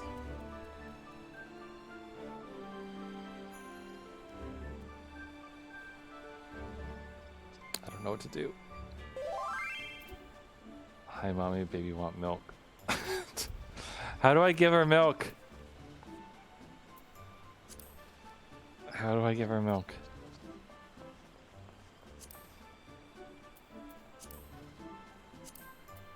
I don't have milk. What is it, /R to reply?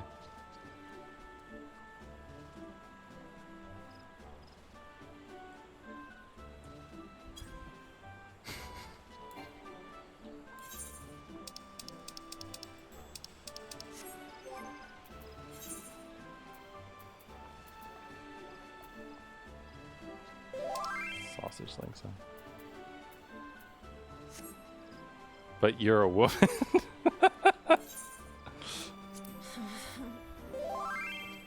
All over the milky tray.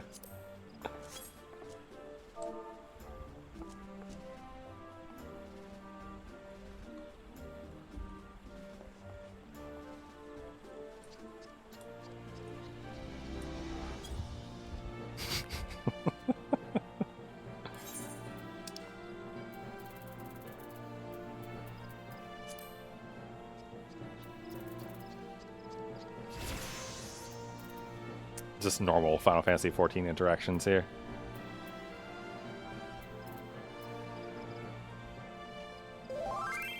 Lucky if you have an adoptive father who will help you. Oh no. Oh no.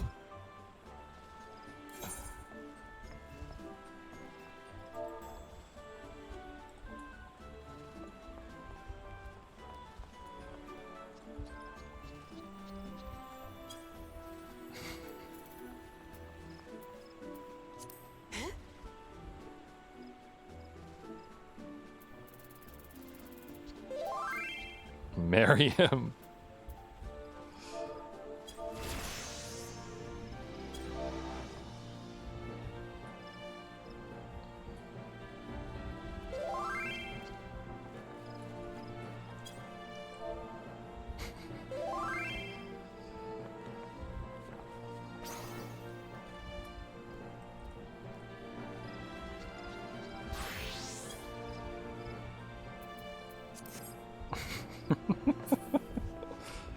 Oh man, if I remember correctly, there was a couple who used to party, not like party, like woo, like party as in like make parties in this, that I met who were like a good group.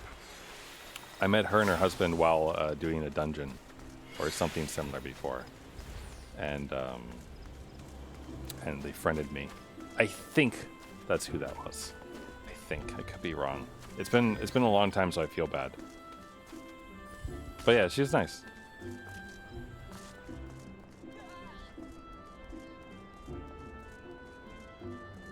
I imagine you and her will get along, Ellie. Mainly, you know, the going up to people and begging for milk. And, you know, everything else that just happened. I imagine you two would get along great.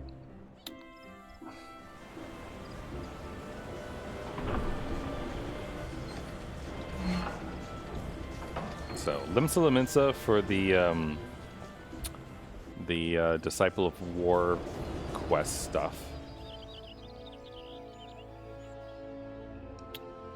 Oh, what I should have done during that was eat dinner. That would have been a good, like, downtime for that. Because I want to eat dinner, but I also don't really want to stop streaming. So I might commit a streaming faux pas and eat while on stream. Well, maybe we'll watch a YouTube video together or something. I don't know. Do something.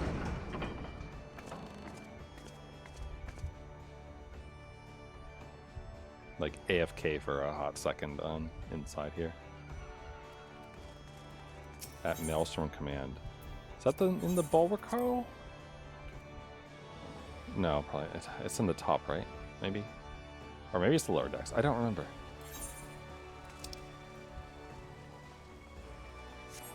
Yeah, upper decks.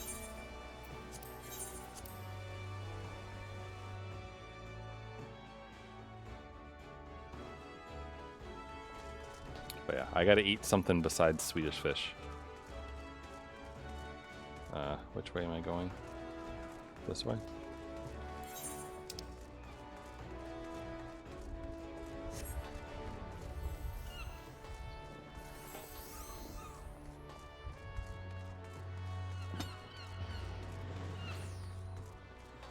Claudra Strife. That's a good name.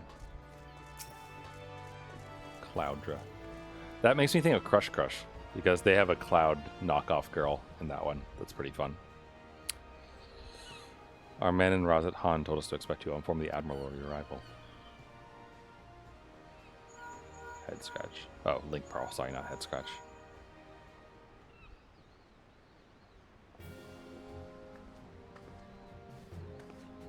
What's up, Merlopiss? However you say it. Merlwib? That's your name. Only wish it were under better circumstances. Me too. In fact, I wish it was all better circumstances, but I have to go to the bathroom. So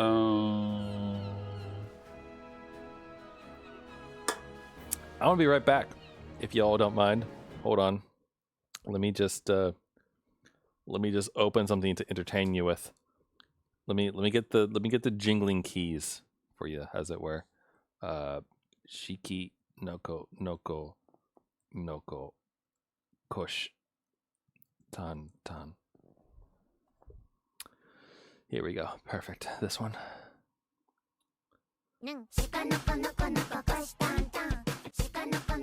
Okay.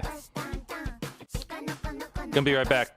Gonna go to the bathroom real quick, and then I'll be back. So hold on.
it's gonna be a little bit more time.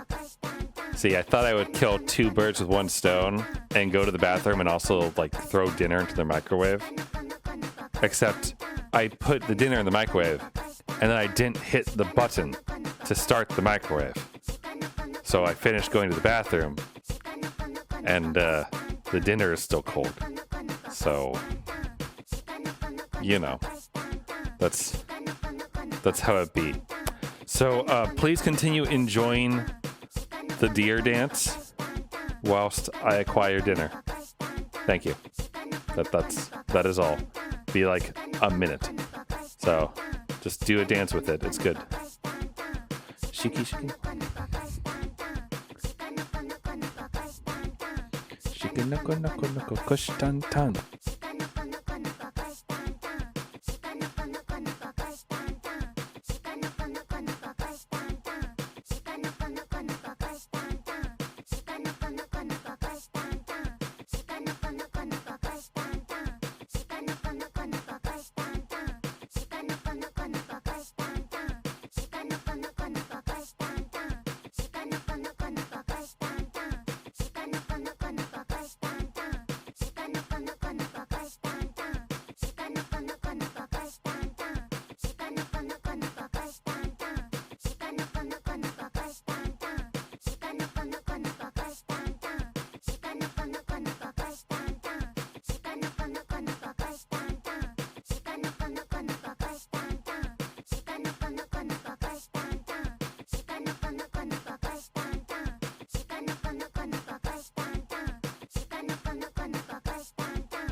All right.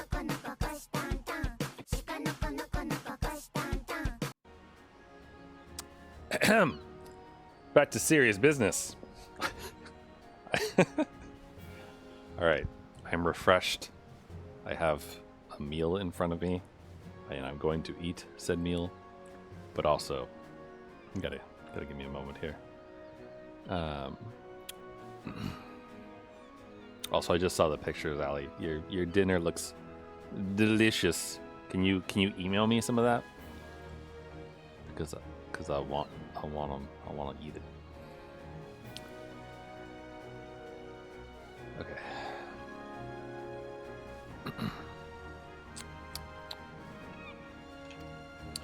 The grave news from the bounty has not escaped our ears. I can scarcely begin to imagine the horror she witnessed there. Yeah, no, just like children turning into monsters and eating their parents. Nothing too big. Nothing too crazy. Just the average day in the bounty.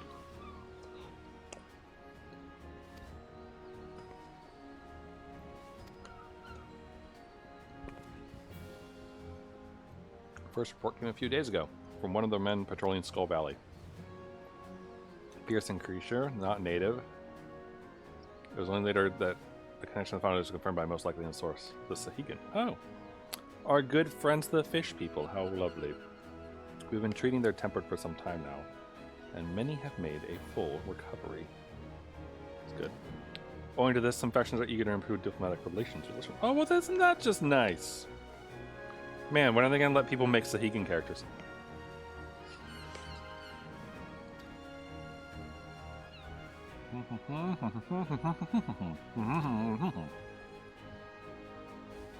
Speak of a most dreadful sight. Their spawn brothers transforming into horrific beasts. Yep. But the skies aren't red yet, though, huh? So, what triggers the sky becoming red is my question. Because there's got to be a connection, right? So there's a connection there, but it's not what causes the transformation. Maybe the sky turning red is more has to do with the ether, I guess?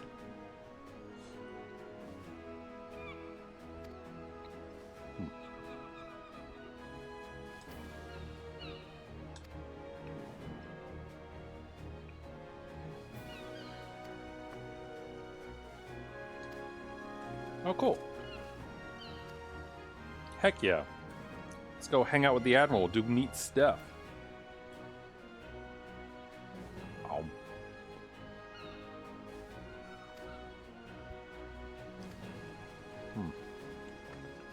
The tough piece of chicken I'm chewing on.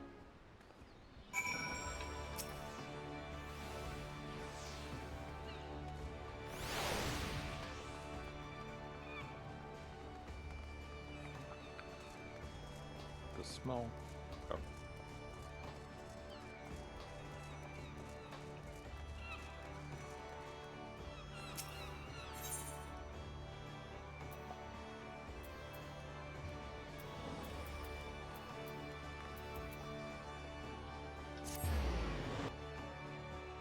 I'm trying to keep the chewing noises to a minimum, but this piece of chicken is really good.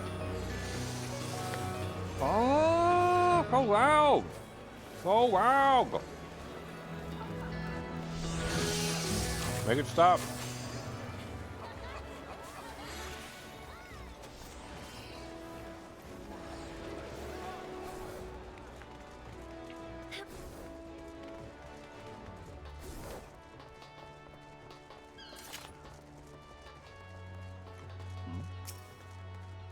Charlie and Maiden.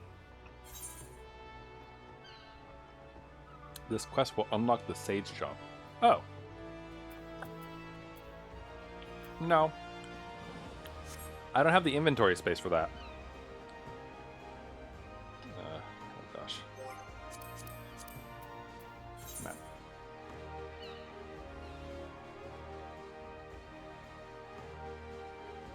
Okay.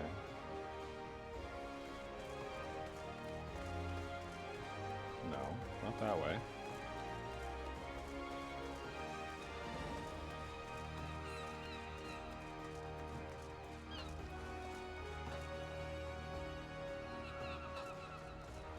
Wait, how do I... Can I get them from here? Oh good, I can. Sorry, I am using one hand on the controller right now, since, you know.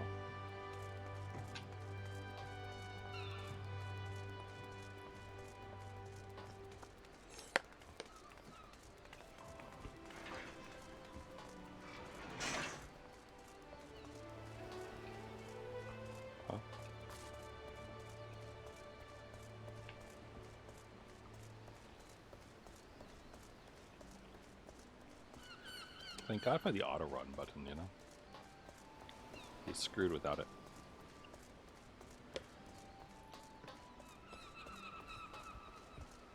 Wait, is this an actual exit?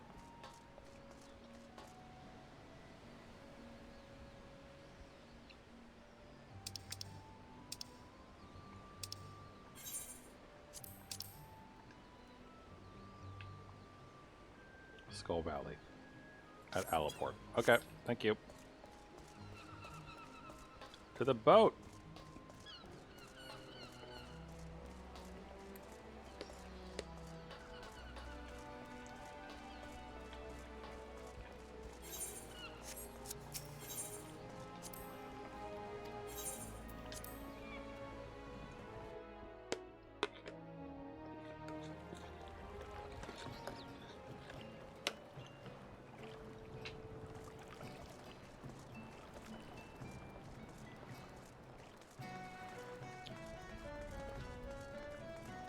So I suppose what I'll do is I'll progress this side quest thingy until my Dragoon is level 87.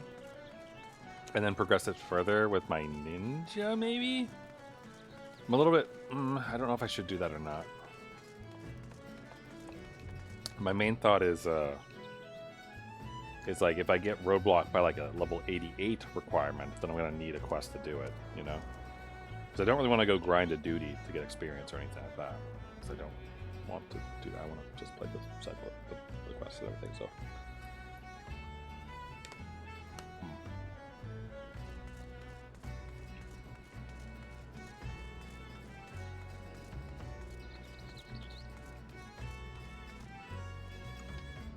I don't know.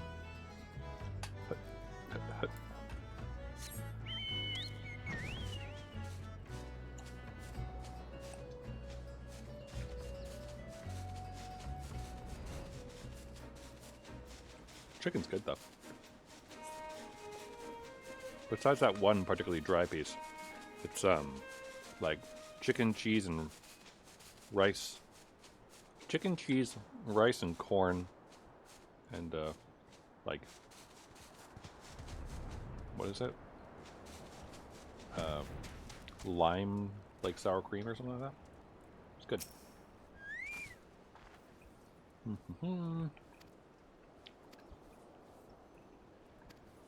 So there's half stone for them. Okay.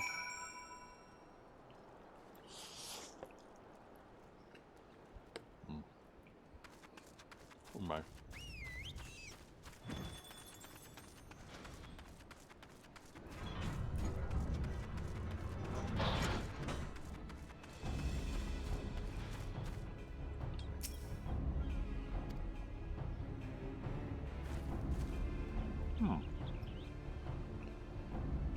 Sure is a monster.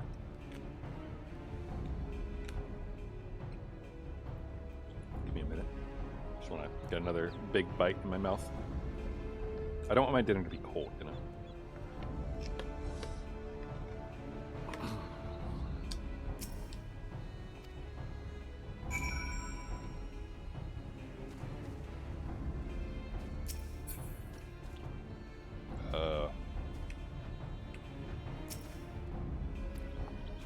What are you waiting for? Go. I can't.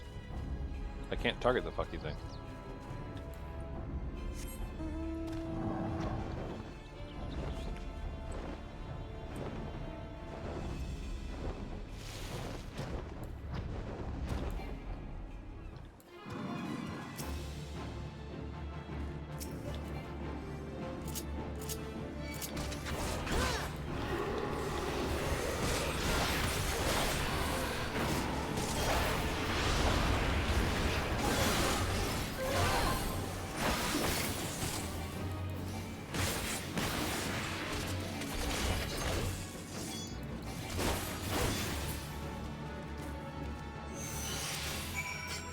Do not despair, Noel, lest ye become beast.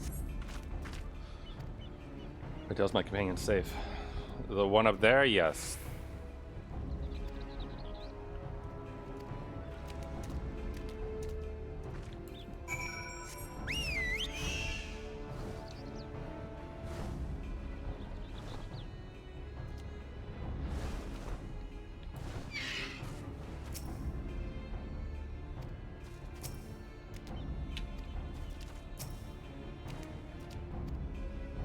We stay here too long.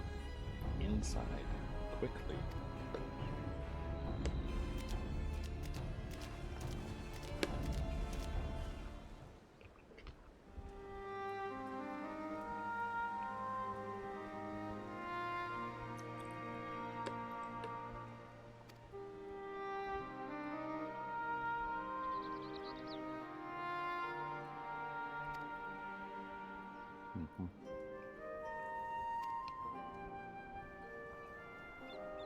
That must be a really hard word for them to say.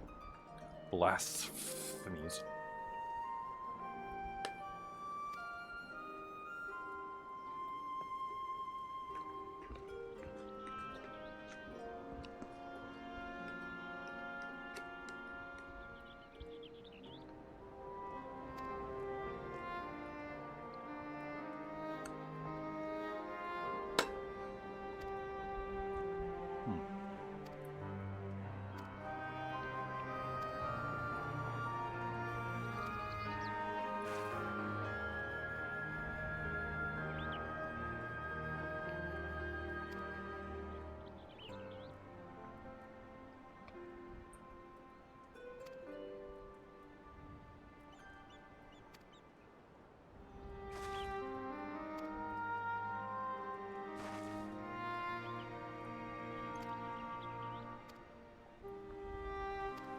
Interesting.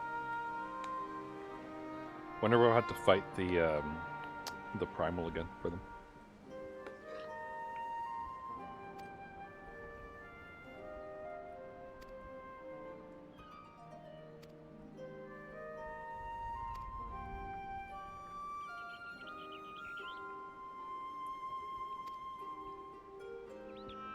Mm-hmm.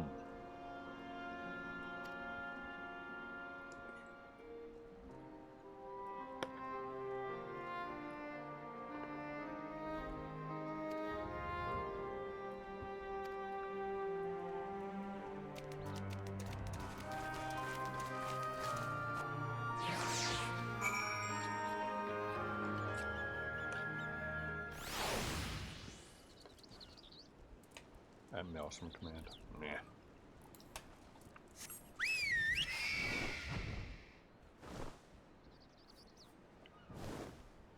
Cost me 40 gil both ways. Admiral can't even give me a little bit of money.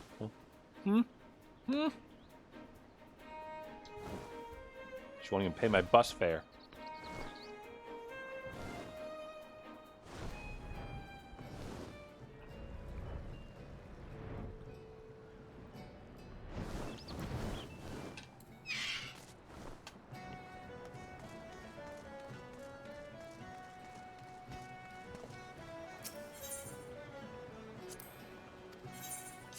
Nah.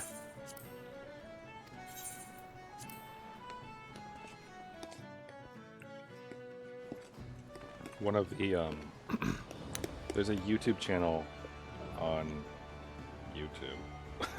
There's a YouTube channel that has the cutscenes and things from 1.0 for Final Fantasy 14 all the way through, like the whole story playthrough basically, and they did theirs like based on Limsa. Fun fact.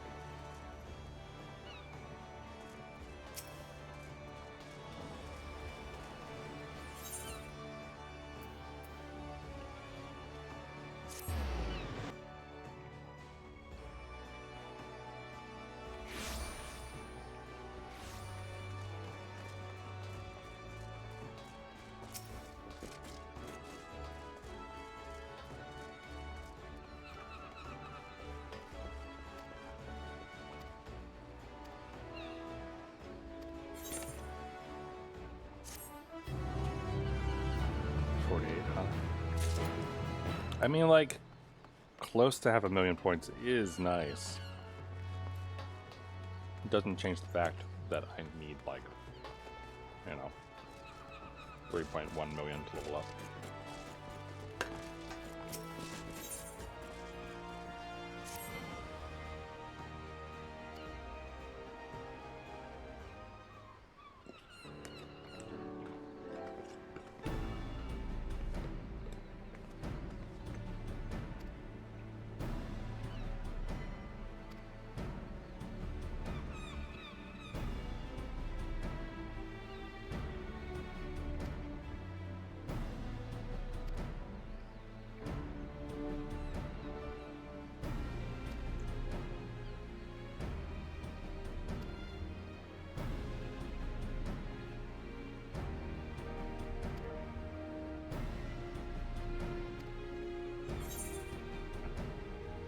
I doubt they will listen. No.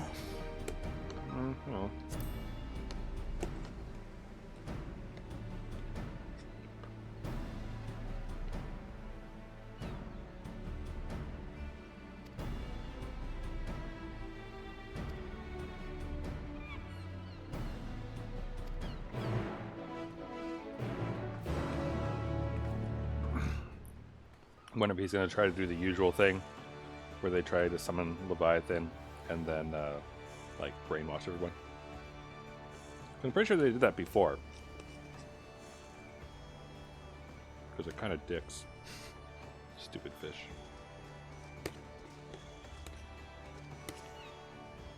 Okay. Dinner complete.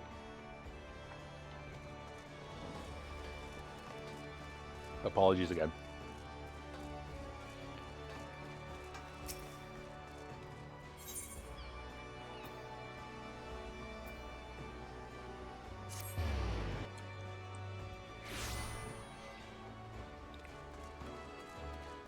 It'd be neat if you could, like, actually ride your mount off into the sunset here to go to Alaport.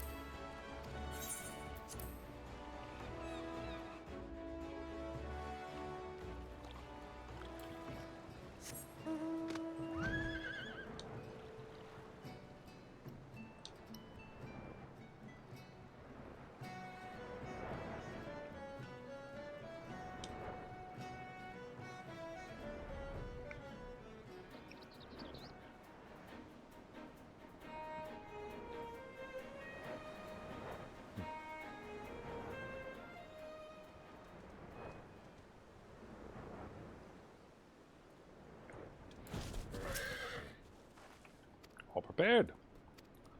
Alright, told you to be at the spawning grounds upon our arrival, but it appears he's been delayed. I come here as a representative of Lumens on a diplomatic mission. Should the talks deteriorate and things under blows, I cannot be seen to bloody my hands. I trust that you understand. Yep.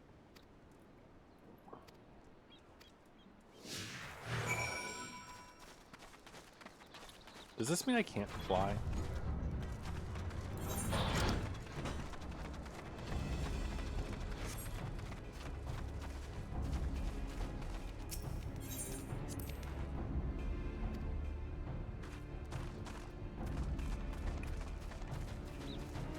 I assume these ones aren't stupid, right? You're not going to target?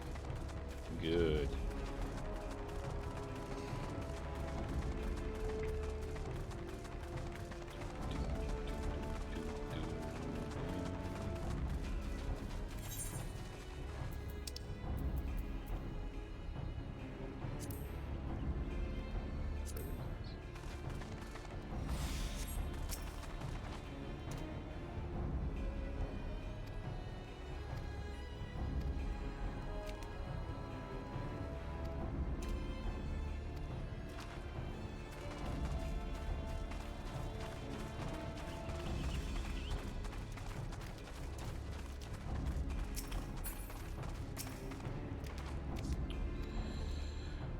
Okay.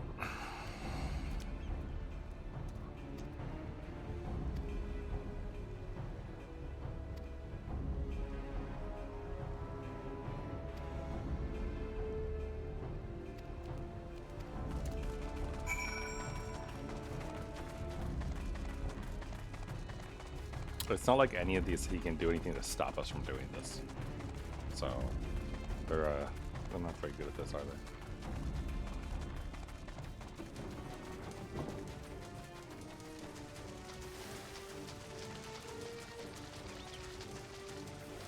Hello. What's wrong with your head?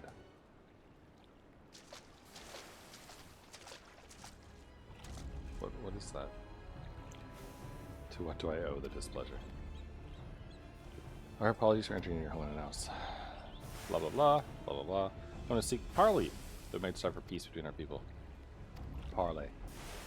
Prolonging this conflict any further will lead only to needless suffering. The menace both our peoples face is great indeed. If there's a time to set aside our differences and come together, it's now. What assurance do I have that you will not slit our gills and only set foot within your territory? Not from my word, we open our gates to invite you into our home as a show of respect.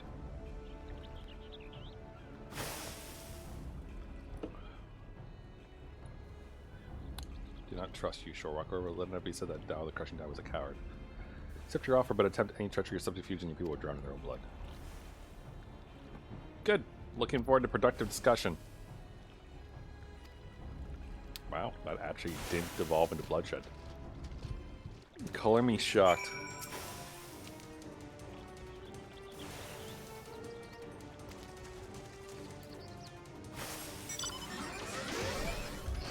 Now, is the Crushing Tide like a anti-ministration like suppressant? Is that what that is?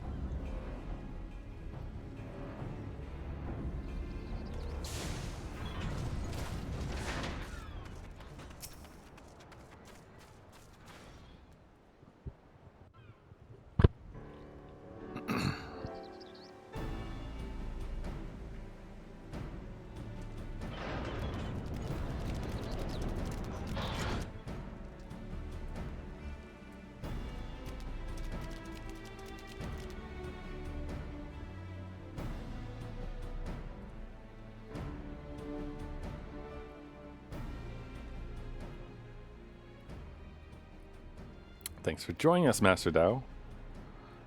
Here, seconds me, be brief.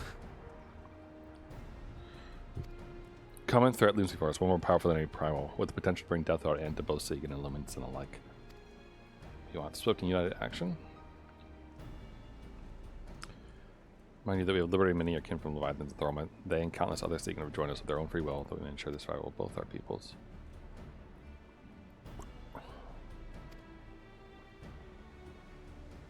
Master Joe, you and your crushing tide want only to secure a future for your people. I say to you, this can only be done by confronting this threat together. What is this threat you speak of? It is a unity greater than submit yourself to our command. Be as the Serpent Reavers. They're the only shorewalkers I deign to call friend. Surrender ourselves to the Lord of the Whirl. 2. For that and that alone will ensure peace between us. Preposterous, you propose an alliance with servitude. The shorewalkers have stolen this one's mind. He decries Lord Leviathan and espouses the lunacy of our sworn foes.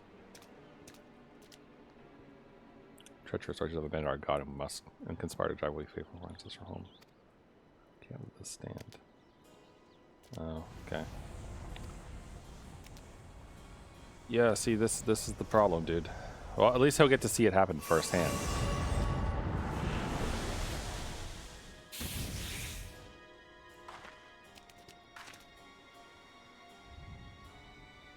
Behold this blessing. Lord Leviathan grants us greater and greater strength. Yeah, you're dumb, dude.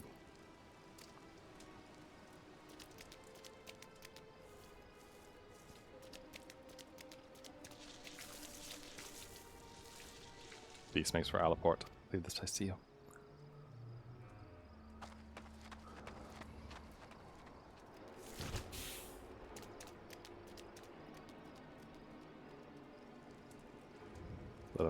Let all our spawn brother feel with such power. Oh, you are not so smart.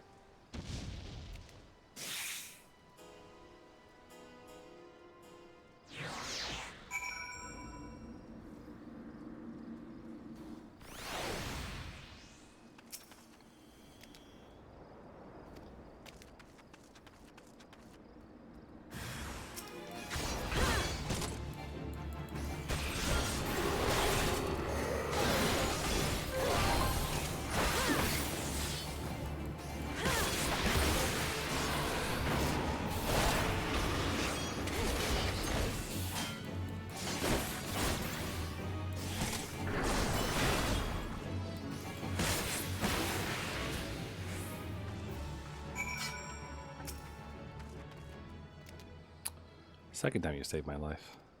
What if the Admiral wants to go to her aid? I mean, she has guns. She'll be fine.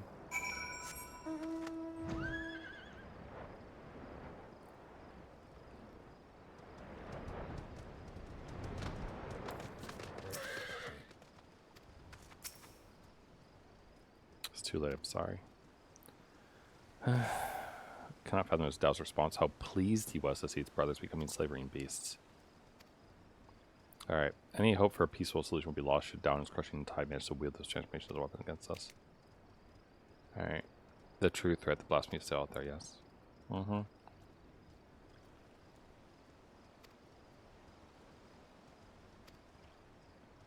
Okay.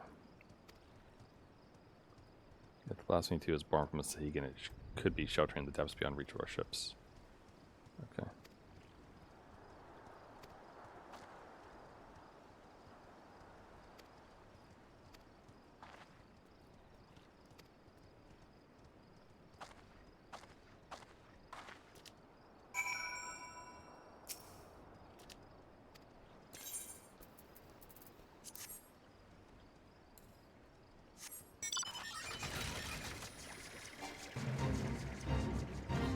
You are 6 more levels higher. Yeah, I'd say so. 17 fate. Mm-hmm. Mm-hmm.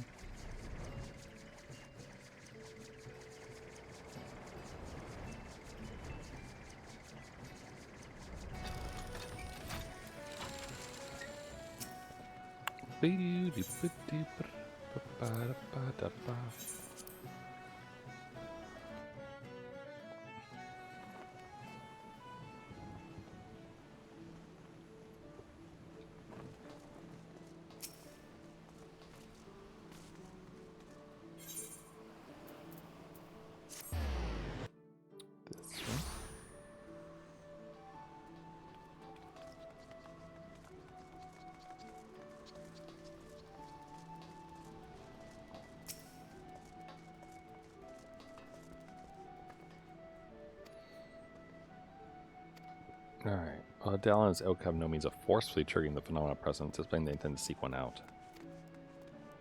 Alright. I mean, we can do something about it, right? We'll just murder them all.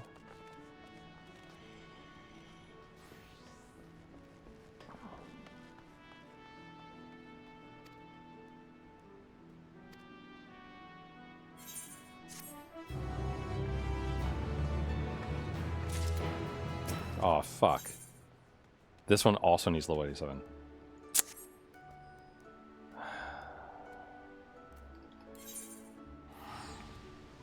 Allie, are you around?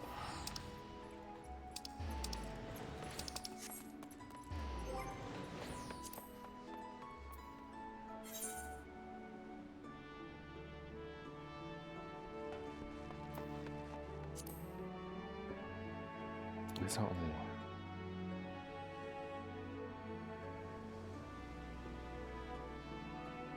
That doesn't really give good stuff. Where's the... Why does this one have a Moogle on it?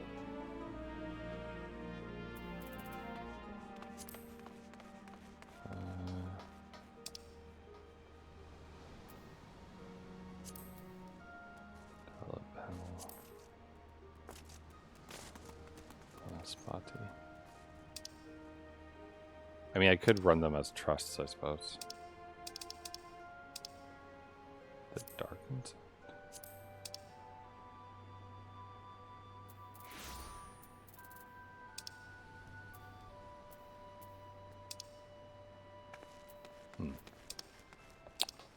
Little triple triad.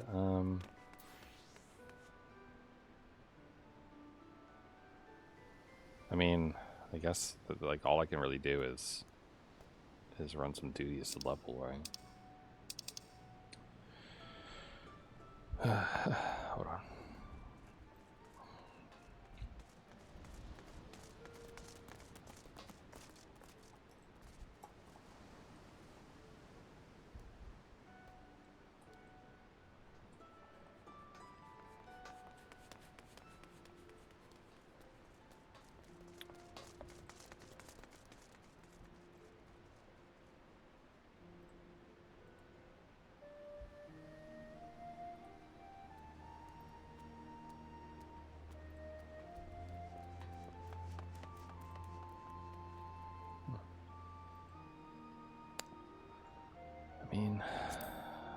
All right.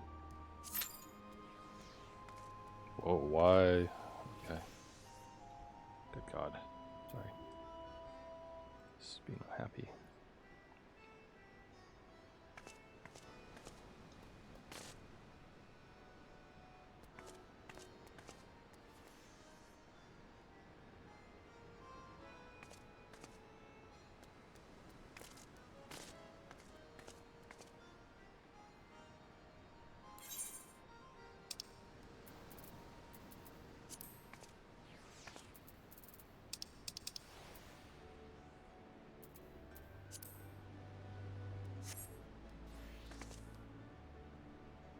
It.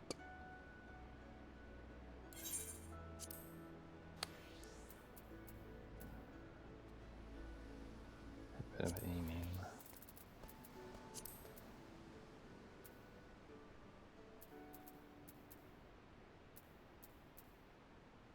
The Forgiven's Hat of Casting. That is a big hat.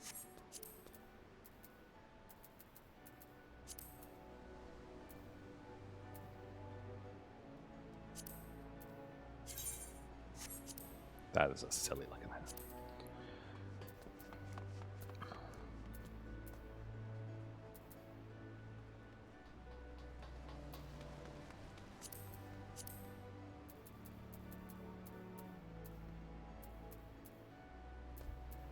Sorry, I'm just gonna look through things real quick, and I guess figure out what I could give to my disclaimers, my reclaim, what are they called? Retainers. My retainers to Soul. Since I don't really need a lot of these things, I think. Okay, sort. Like that. Wow. That is an interesting outfit. Wait, does it... Okay. Very purple. The collar is fun. Reminds me of those hoodies that have like way too much fur on them.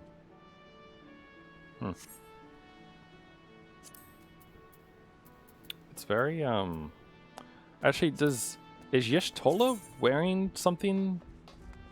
Is she wearing a variation of that one maybe?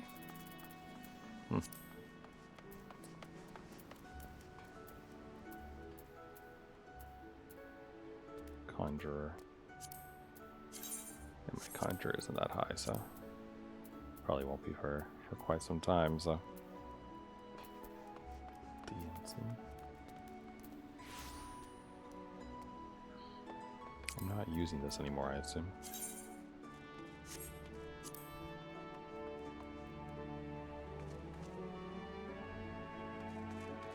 Gazelle skin corselet. Turn to the inventory.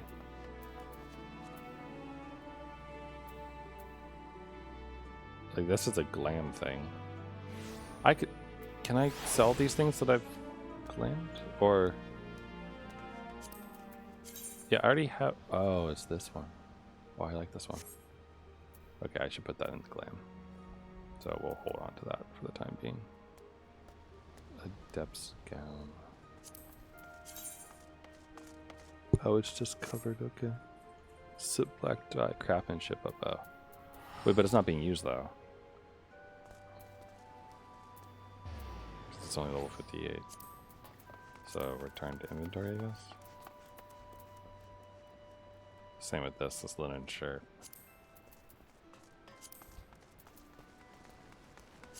Some of these maybe I might be using to level things up, but North Sea Coast.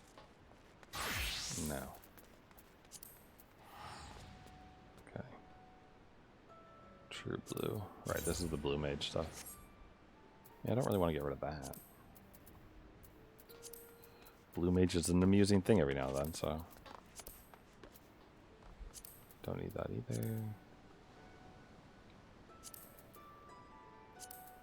I could probably... actually, wait, I don't think I can desynth some of this stuff, right?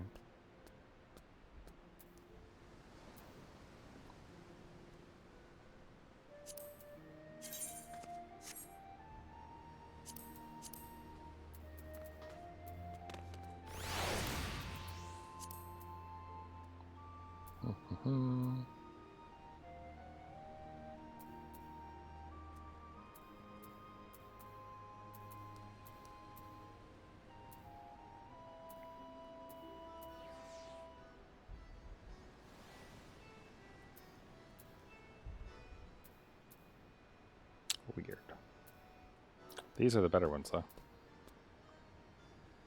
So, be inclined to sell away these. Sort.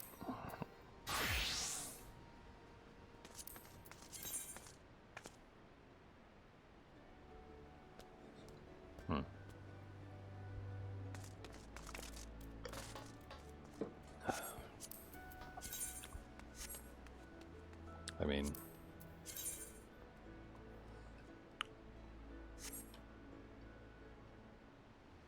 what the? Wait, how did that?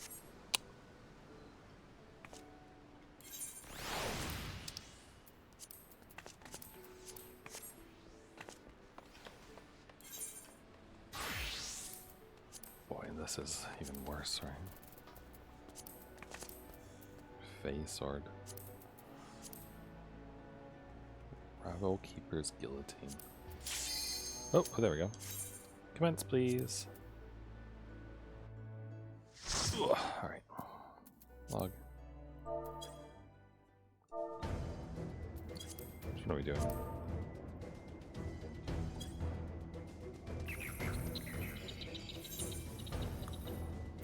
Wait, have I not seen this before? Maybe I haven't. The Sunken Temple of Karn, hard. Oh, I don't know if I've done hard.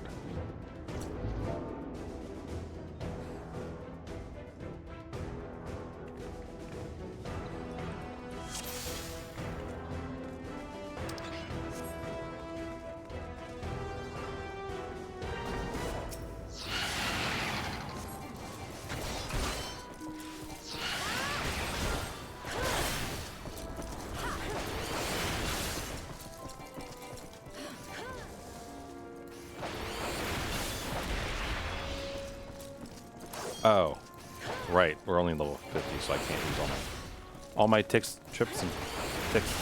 The things.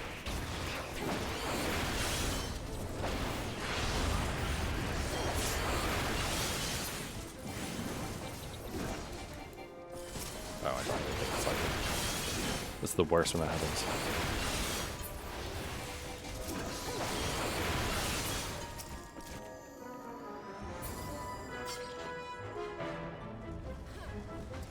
I don't remember what we're supposed to do with this.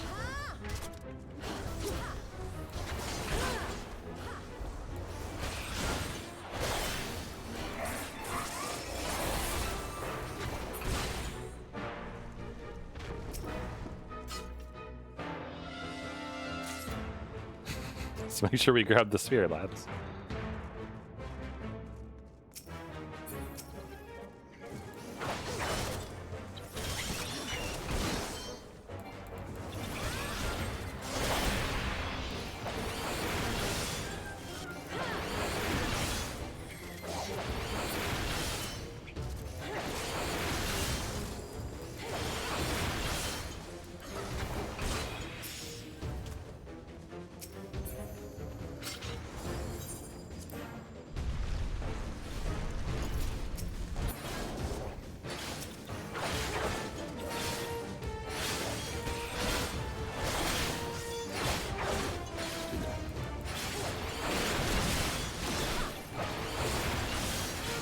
Nice placement.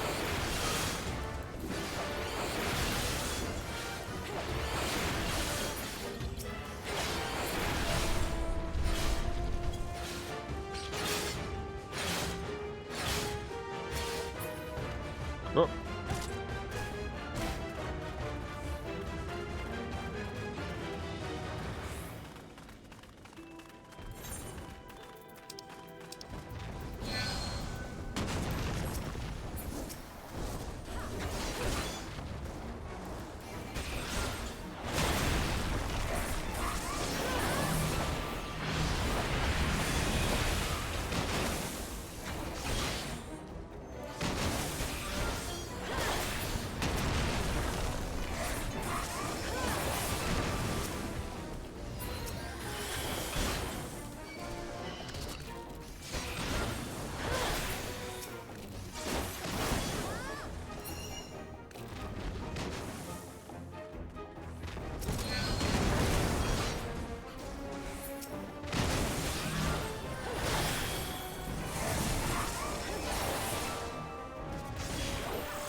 Oh, that was our healer. That's no good.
at? Which way do we go? So, wait. This way?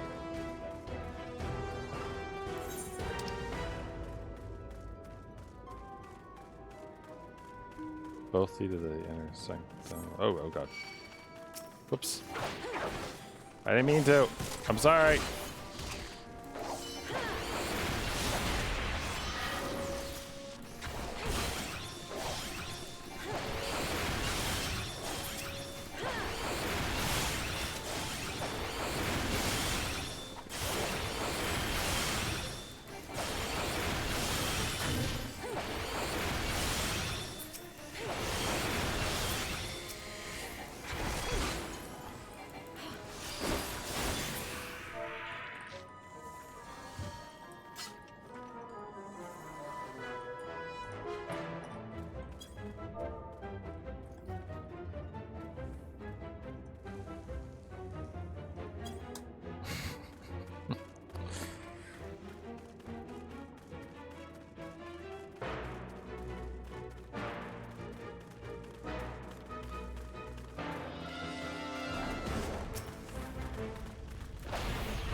Oh boy. They suddenly all seem very interested in me. Oh god, what's... Oh. Oh, the tank died. That's what happened.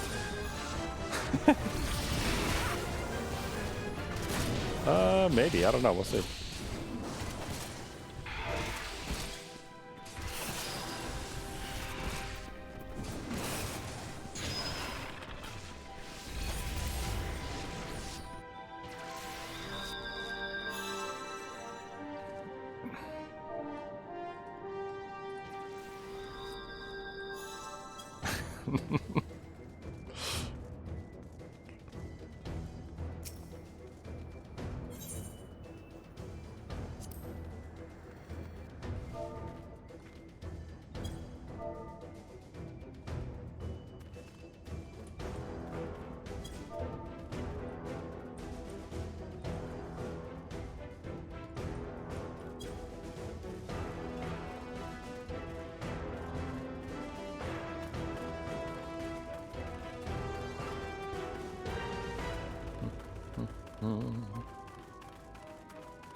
Yes.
Not too bad. Oh, thank goodness that person grabbed the star sphere.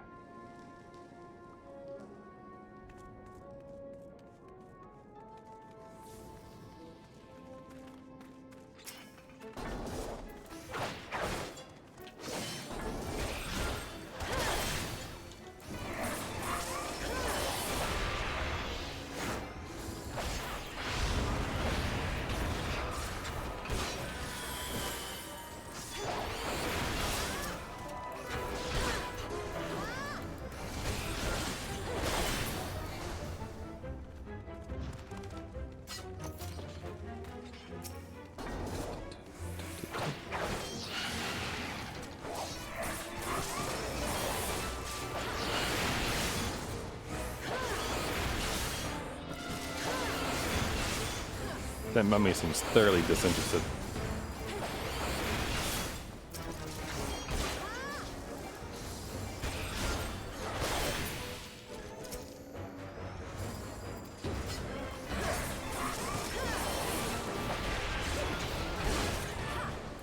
Wonder why.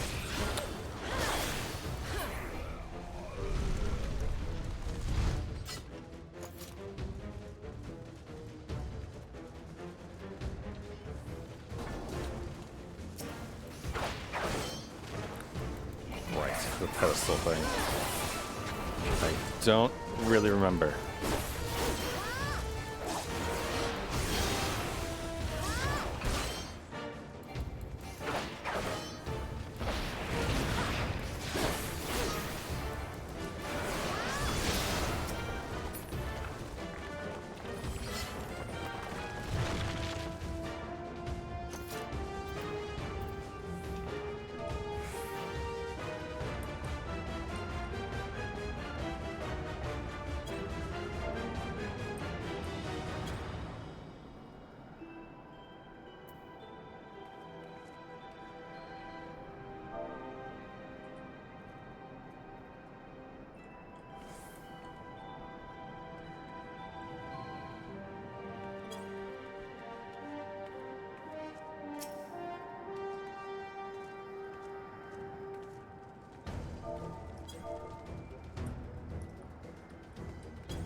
bad.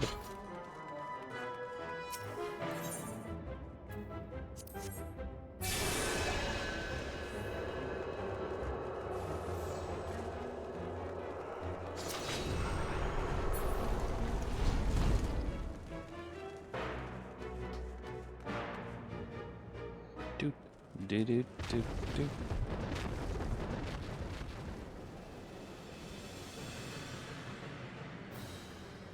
All right then.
I should have put disembowel before I did all that.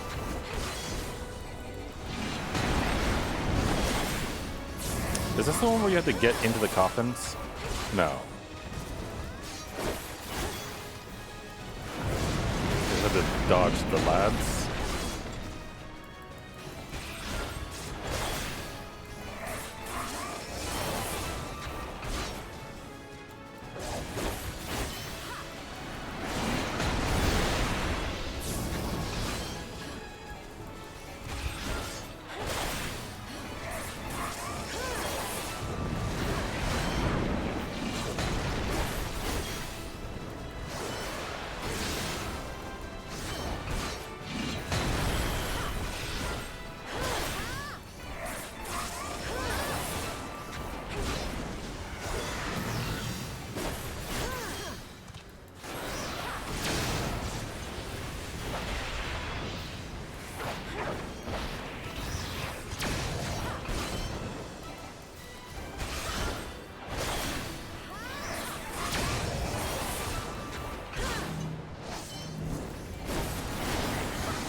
Supposed to get in there? What are we supposed to do?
It's a good party. You know, we might have messed up here or there, but that was a good party. Unfortunately, it didn't... what'd I get? Oh, well, I got a player command. I guess they like the jokes about the people's heads. How much experience did I just get for that? Not enough, I assume.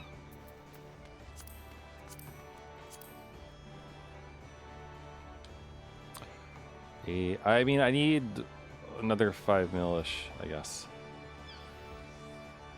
before I can do stuff. So, all right then.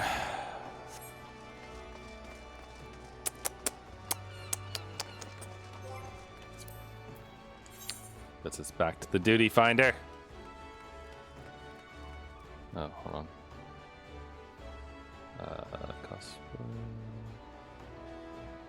Oh, that one, right.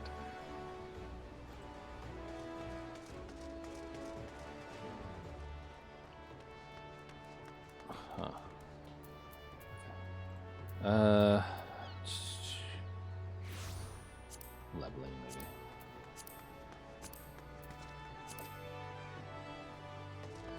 Bonus we go to the compensate for that. Okay. But I thought like this is level 16 leveling. Isn't there a leveling for larger or no?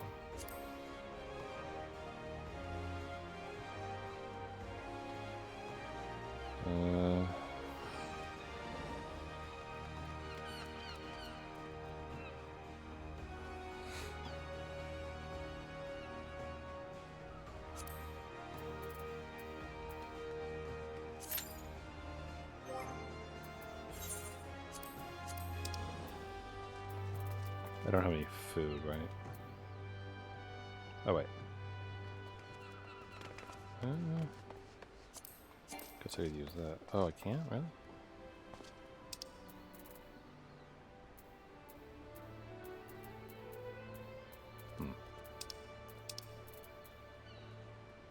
A regular tombstone of Genesis can be exchanged with itinerant moguls or certain items. Okay. That must be an event thing going on.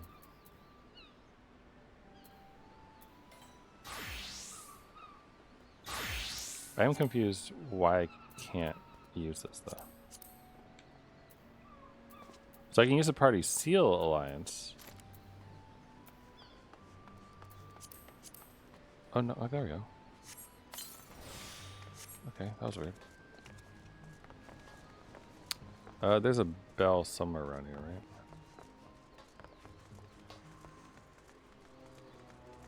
Where's the nearest bell? Bell? Is it downstairs? Probably downstairs.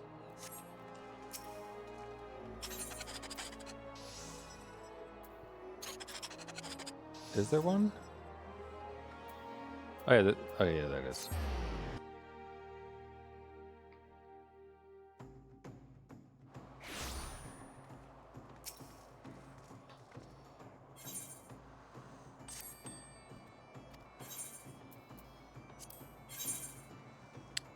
Hello? Oh, I can't sell these? Fuck. You can sell those at least. Huh. Is it because they're bound to me?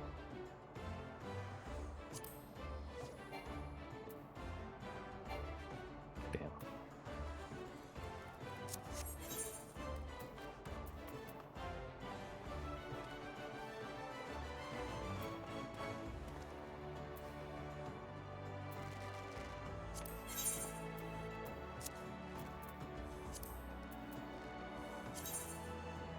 Item is unique and untradeable. Are you certain you wish to sell it? Yeah, I can't use it. I mean, it's a cool looking sword, don't get me wrong, but I ain't got a use for it, so... Oh, wait, we could trade them in for seals, though, can't we? Oh, but then I have to go back to Kajang now. Plus, that's not the worst thing.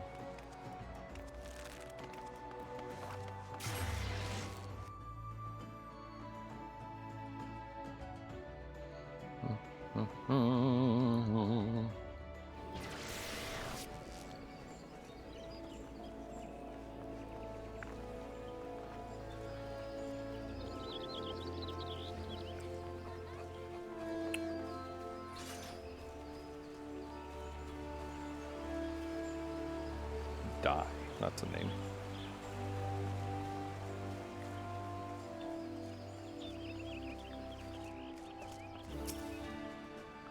Right, can't we,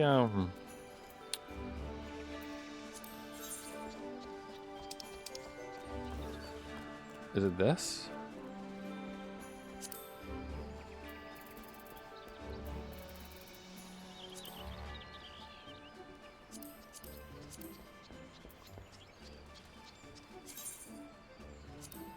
Yes.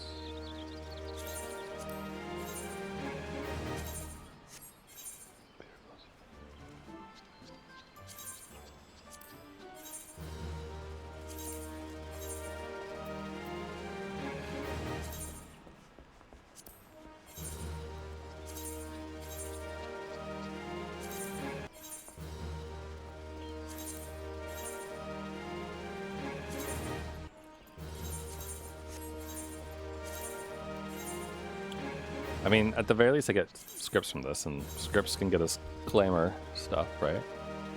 Except that there's a limit to scripts, isn't there? Fuck.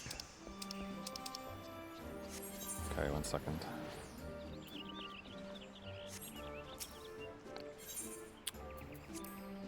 Is there anything I actually want? Probably not, right? Materials.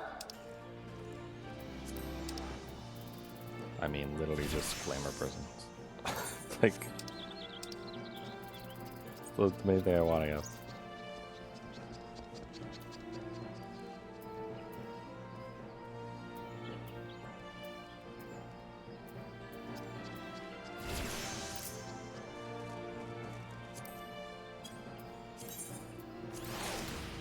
Thanks.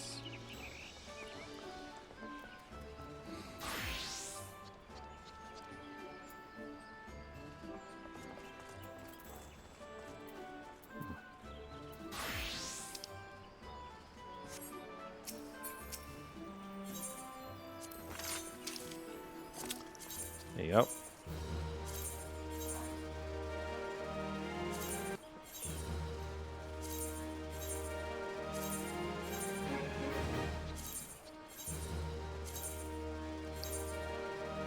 This is really like the only good way to get rid of these things. I mean, I guess you could disenchant them or just desynthesize them, right?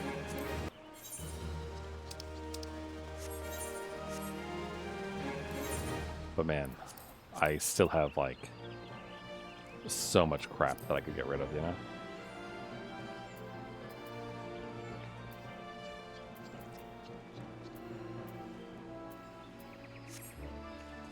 Oh, hold on.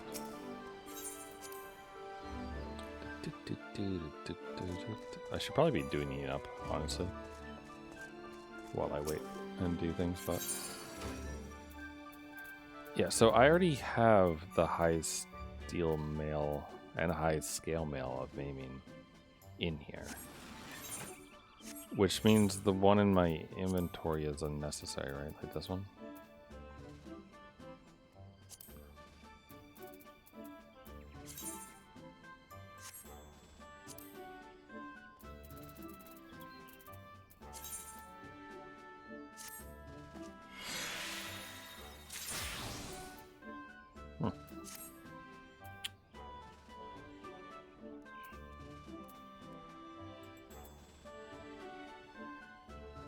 Same thing with some of this stuff, like I'm not using it. Oh, nice.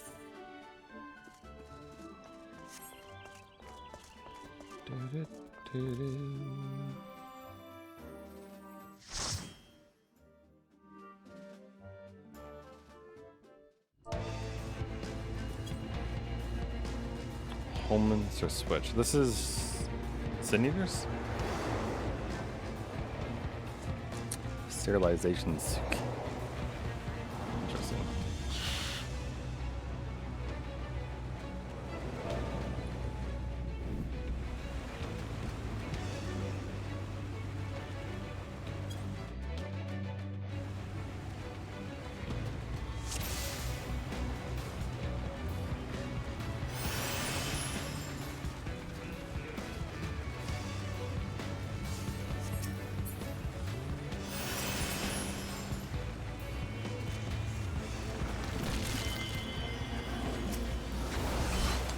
So it's been forgiven, has it?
Having to reacquire targets when they die.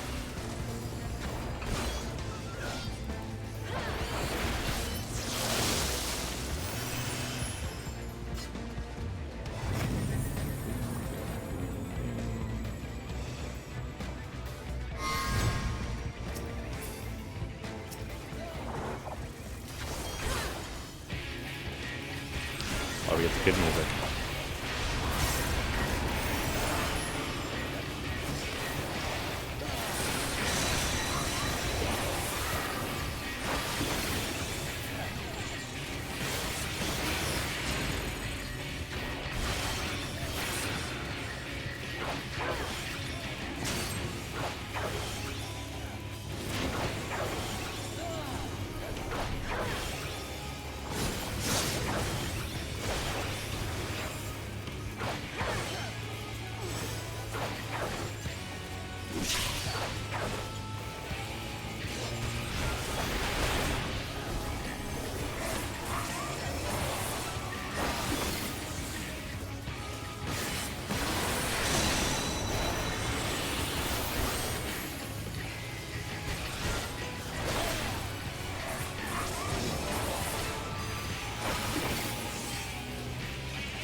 Oh shoot.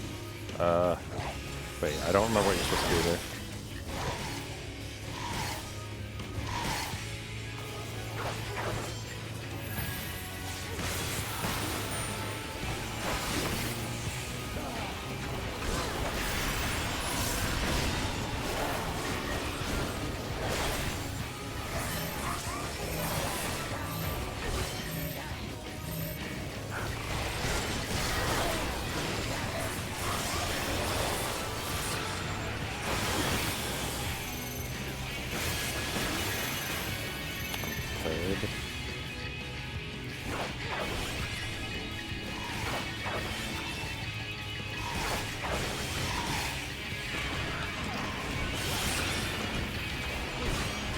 I don't remember, is that just a way to like make it so you have to travel farther to do it and that reduces his damage?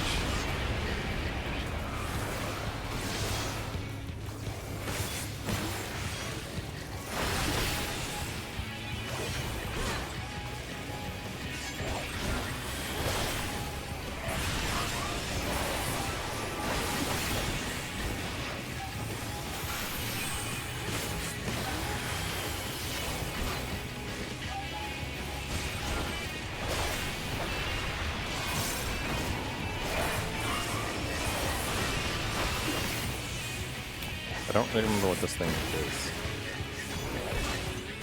I mean, Tesleen, to forgive it. Clearly it's Tesleen. But like, I don't remember what her gimmicks are.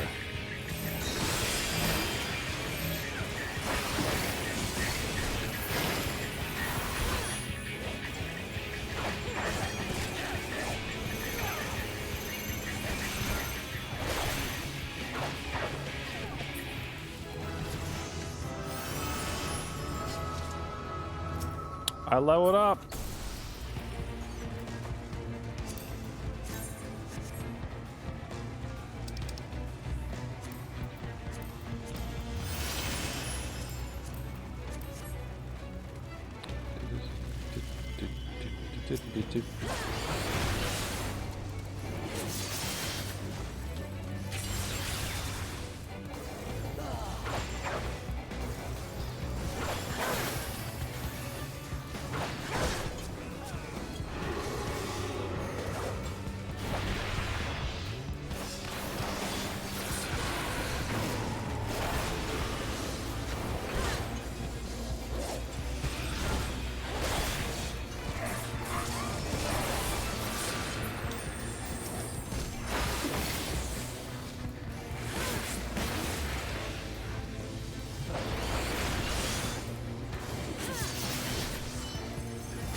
Doesn't really feel necessary to use this drop.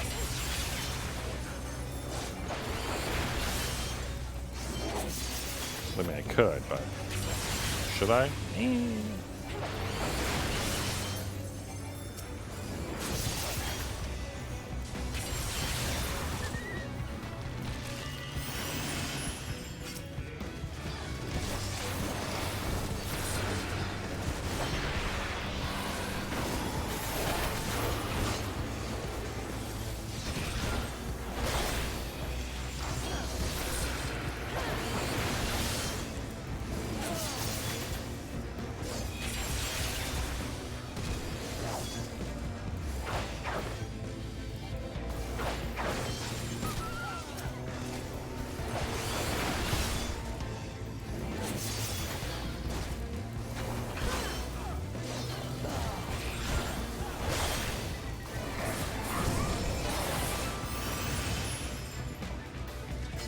Not bad at all.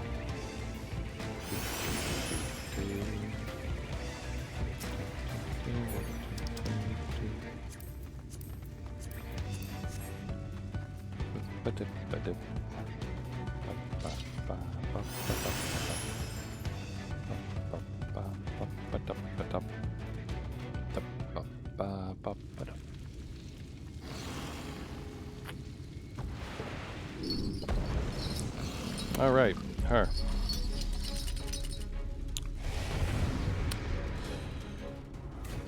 Someone out there is thinking about her.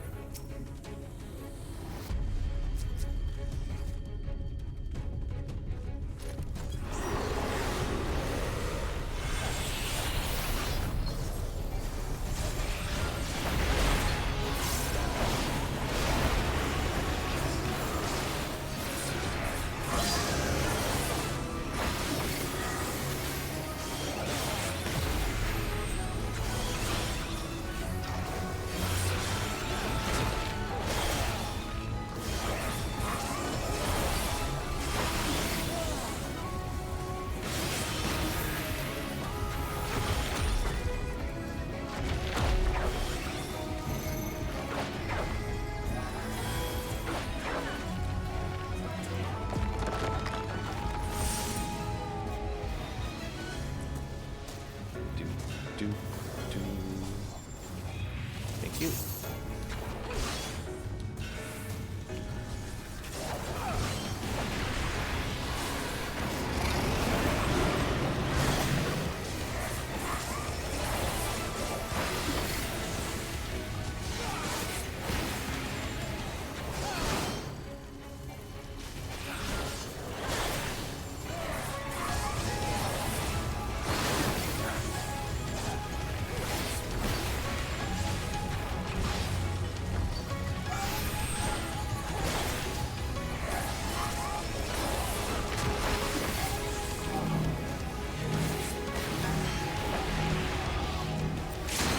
No. That's not what I meant to do.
We're doing all right, right?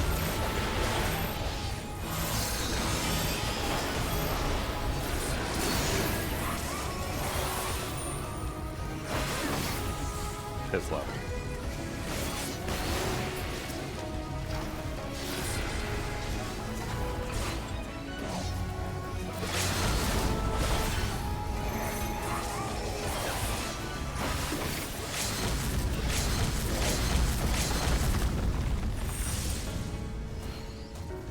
do you block that? Because...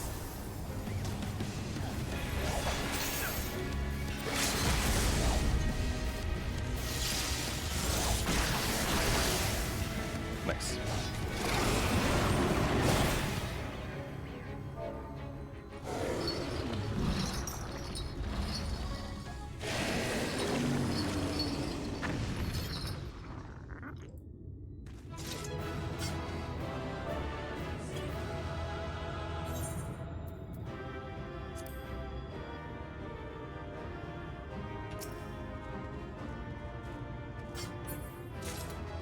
Oh no, I got stuck with it.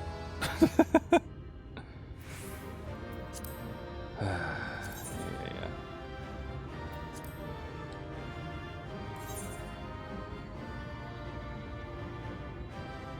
Ring of Aiming.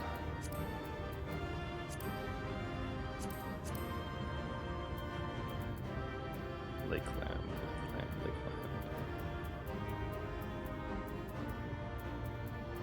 Where is this thing?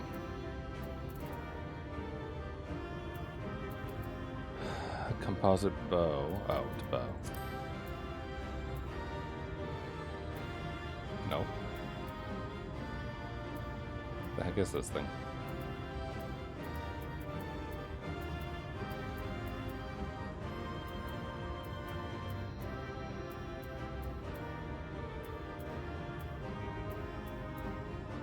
Where the heck does this thing go? Oh, right there.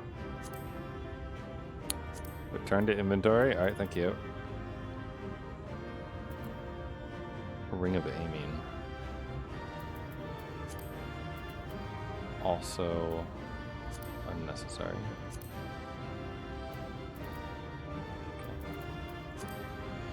There you go. Get rid of that.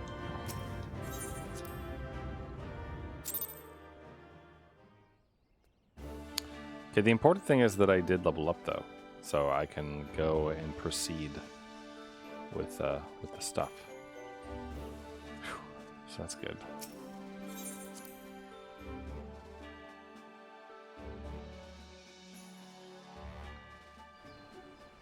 So back to Limsa.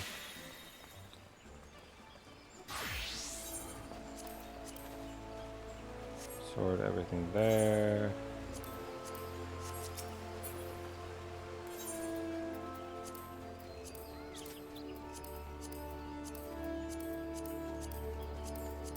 There was a sort all button. Maybe there is, I'm just missing it.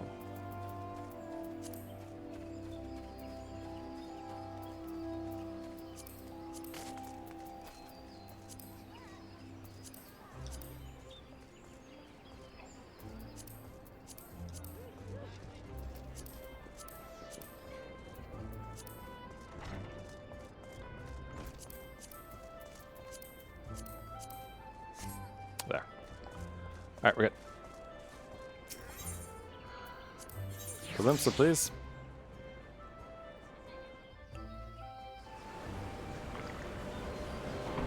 Did you remember today's is Father's Day? Whoops!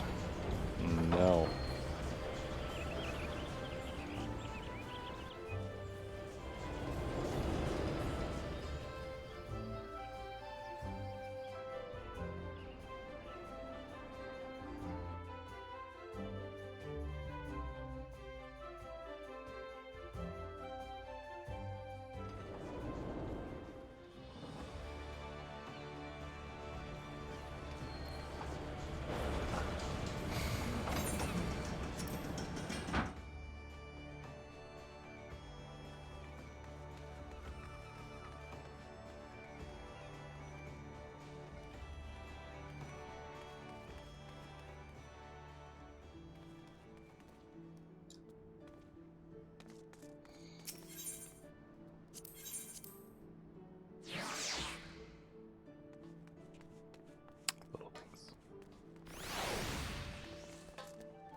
This looks nice. Nice thing going on here.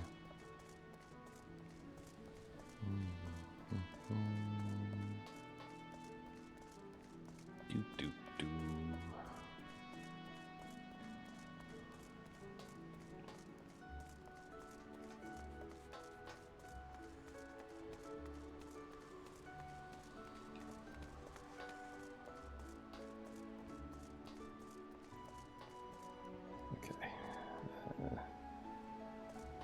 Hello, I'm back. I would like my what's I'm gonna call it?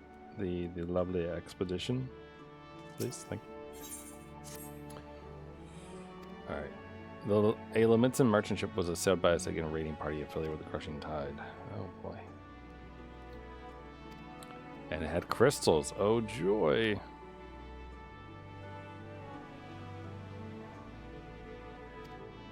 Okay.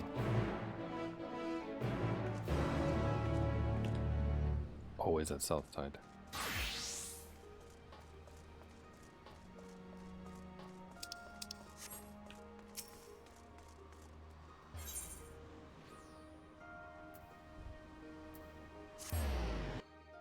Boo.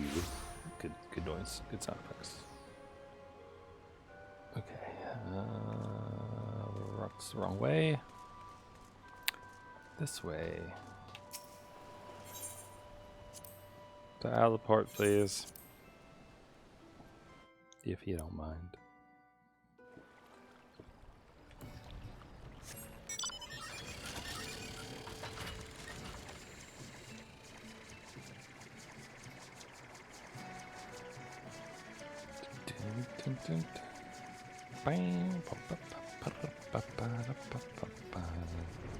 Oops. Didn't mean to shut off the auto run by accident.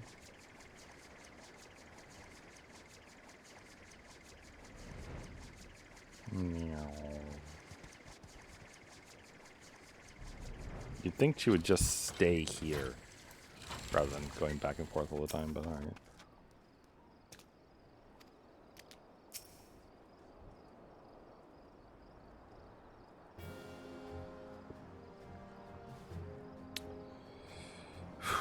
Alright, what do we got? Alright, they've seized a bunch of crystals.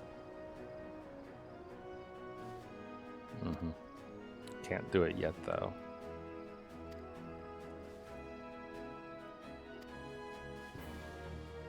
And so we must thwart their design. Okay.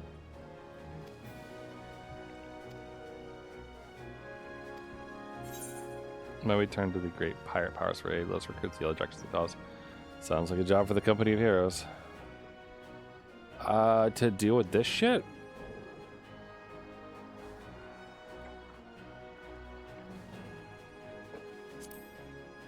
Let's go with pirates. Why not?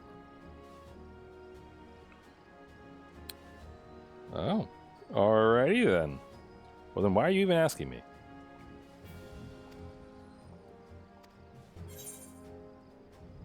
Oh, well, the yellow jackets. Spread thin, keeping the coast safe from the crushing tide. Good ideas. Sounds like a job for the company of heroes.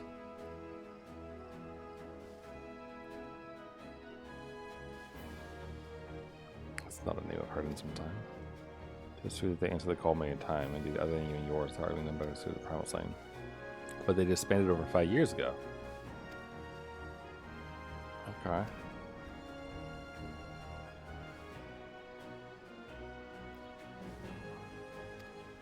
Wait, skit. Meet him at the Johnny Bench. You're gonna make me go back, aren't you?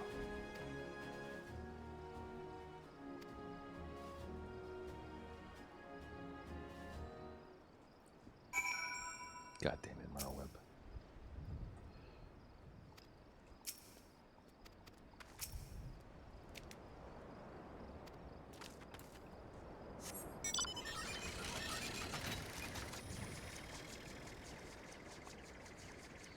Like, it just feels a little silly when they force you to go back and forth between two locations constantly.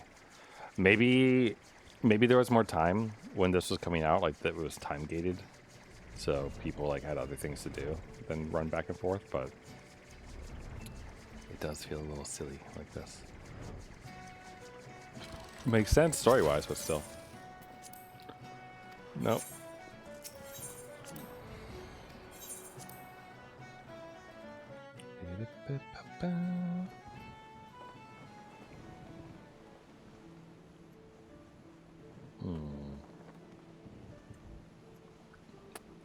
The drowning wench.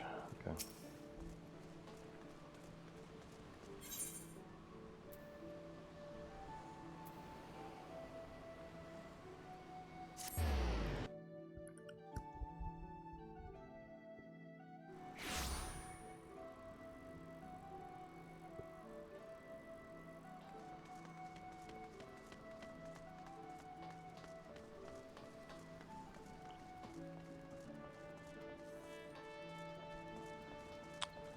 Ooh woo to all dads. There you go. Very nice.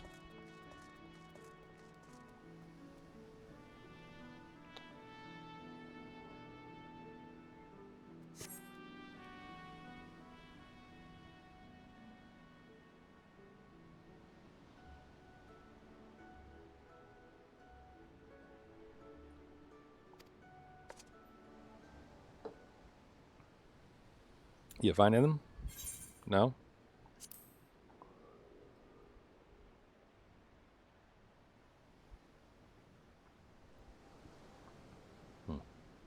Wait, what is this? Sorry, why does it say that up there in the corner? This live thing. I don't understand it.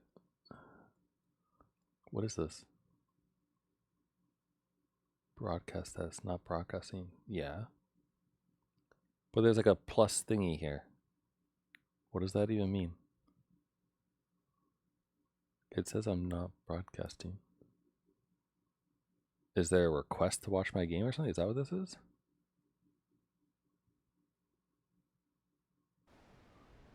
That's weird.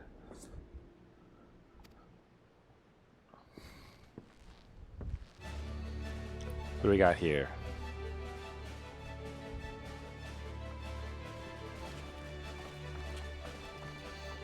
This is the guy who is a pirate leader dude, right?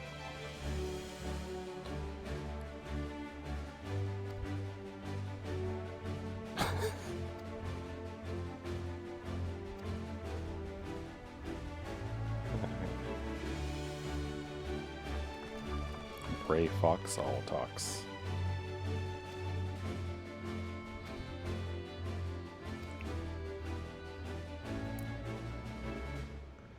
Reform the company of heroes and lend them to the winds of your strength.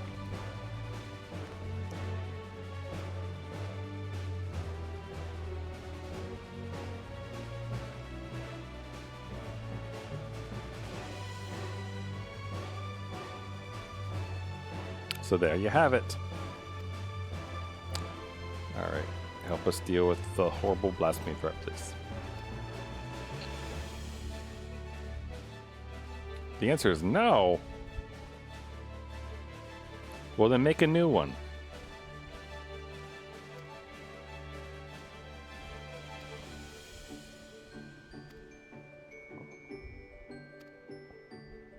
The commander. Why don't you get a new one? Oh, me? Yeah, what?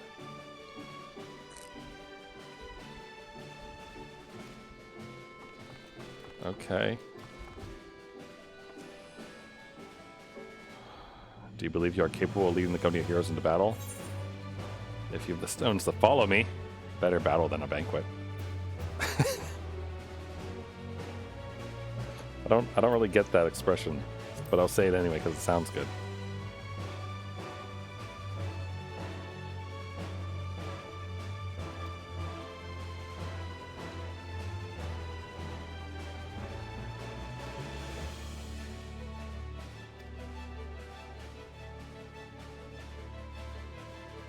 Open vanishing so we could each find our own way.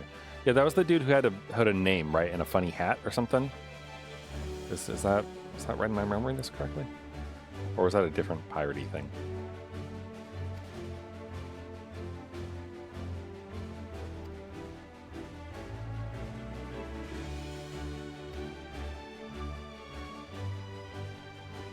what joy. I'm an acting commander now. Can I have a title? Can you give me a new title for that then?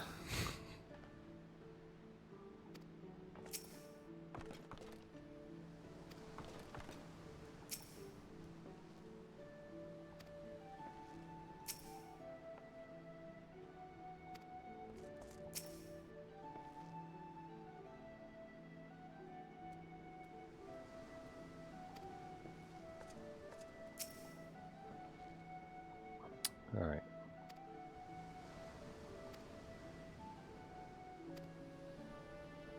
Oh, I actually have to choose? Does it actually matter?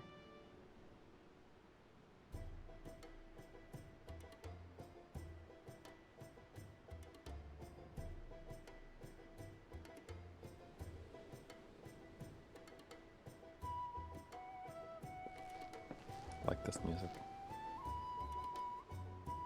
Impaling fiends with this lance. The stronger the foe, the better. Be folly to waste my task on dealing with those slippery fishermen. Something against the so-called blasphemy.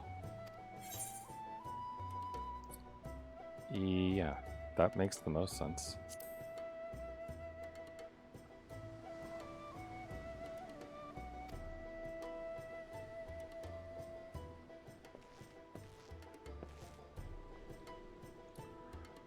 He's not a crazy person.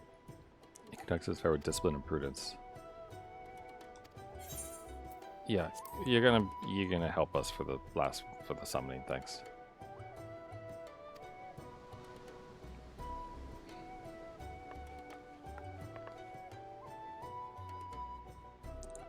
I can still defend myself when necessary, but I'd rather it not come to that.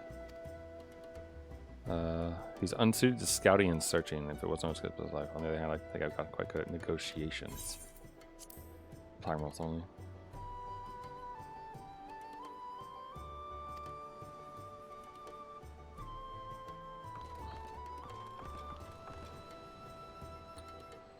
Master remaker of Illuminati treasures.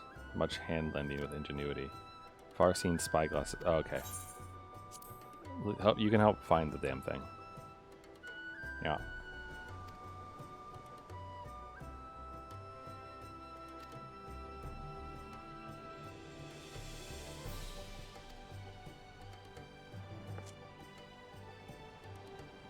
So it's probably just flavor text if you get it wrong.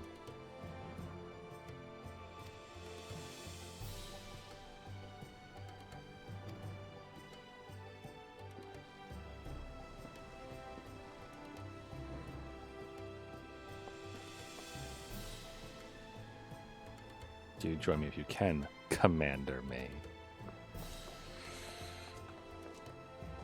Man, that was a fast. Congrats, you are now this.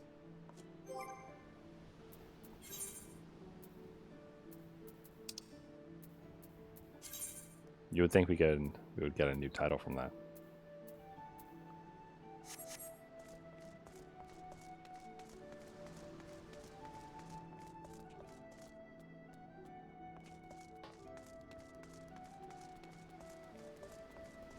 You would think. You'd be wrong, but you would think.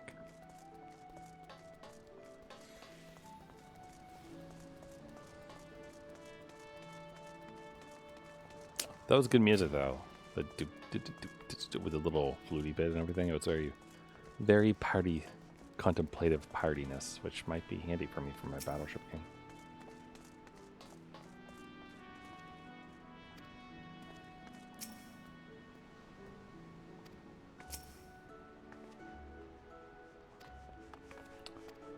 Okay.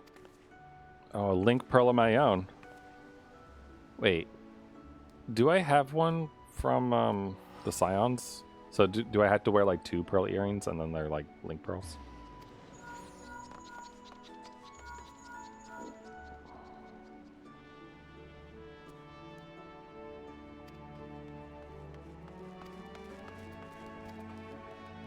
Yep, that's working.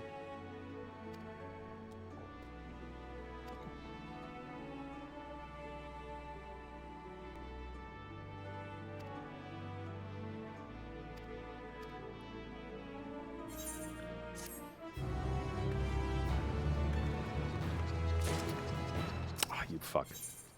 88.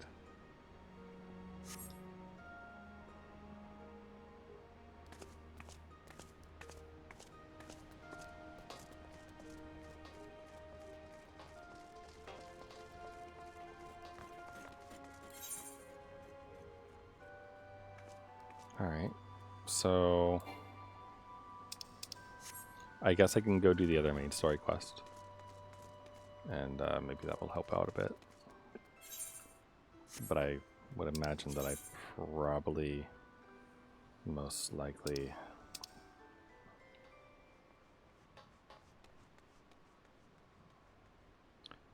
Gridania, Korthos, Tower, Ocular.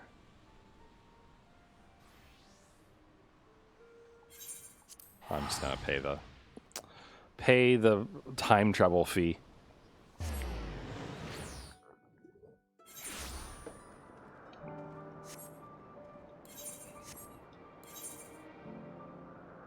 It is bonkers though that I'm here in the past like this.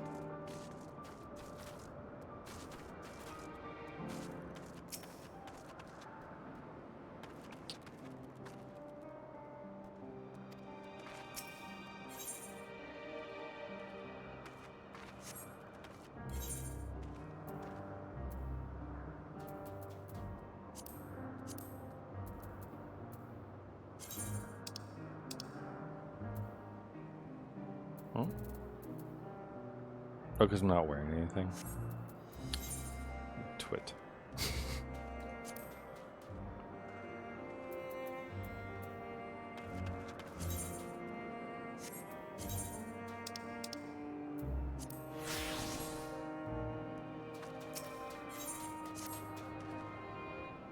Where to now? Anywhere you'd like to visit before we leave, I should be glad to show you the way. Hermes does not outright refuse his position with the convocation, merely postpone the decision. As such, I may well resume my assessment. If we cannot accompany him, then I will content myself with questioning his colleagues.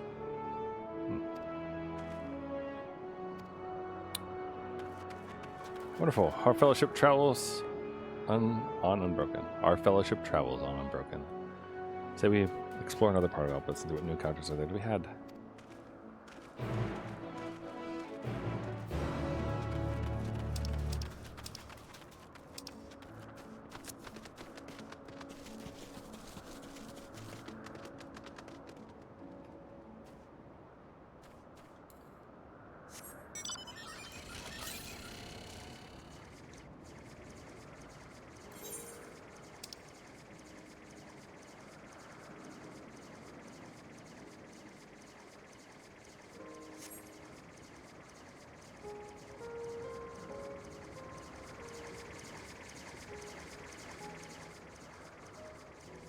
I wonder if the ether feels heavier in this world, in general. Considering it's not sundered across, a bunch of different realms.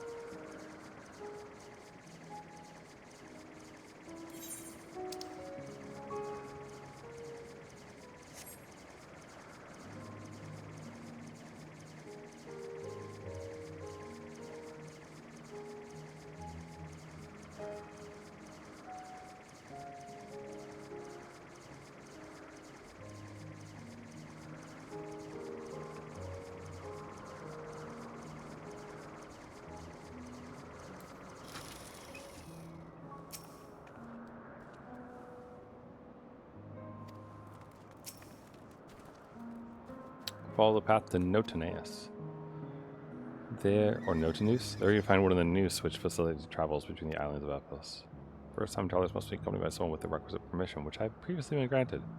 You only need to use the device either once, and henceforth you will have leave to use it freely. Shall we?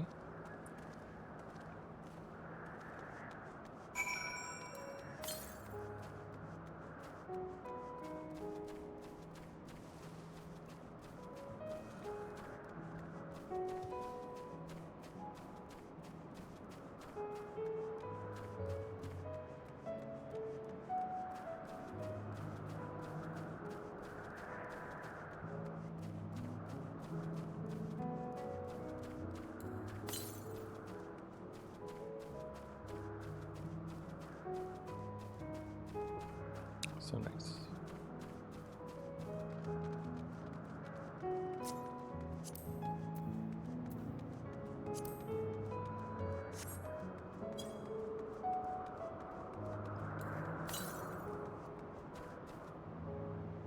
Yeah, to the west.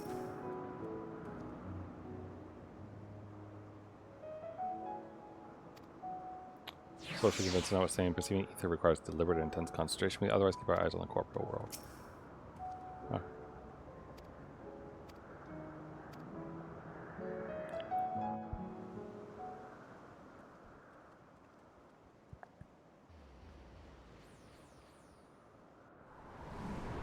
So it's a teleporter?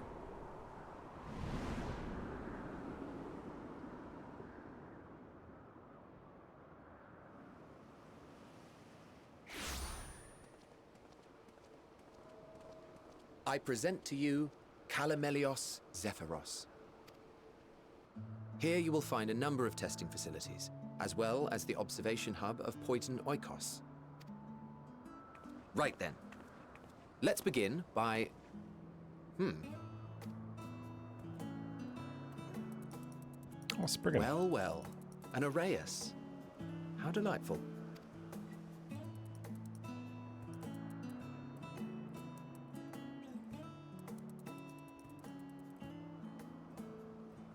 And what, pray tell, is that? Ah, that's a new species of shark. We approved the concept but a few days ago. Sharks are among the most popular sea creatures. Rare is the day when someone does not submit a new concept. At first, they were largely orthodox, consideration given to such things as size and environmental impact, and then a whimsical someone thought to bestow it with flight. Another, superior intelligence. And then the floodgates burst. Concepts with multiple heads, or arms and legs, and so on and so forth. It was getting absurd. A part of me wanted to tell them to go away and find something else to create, but in the end I couldn't deny their passion. And here we are.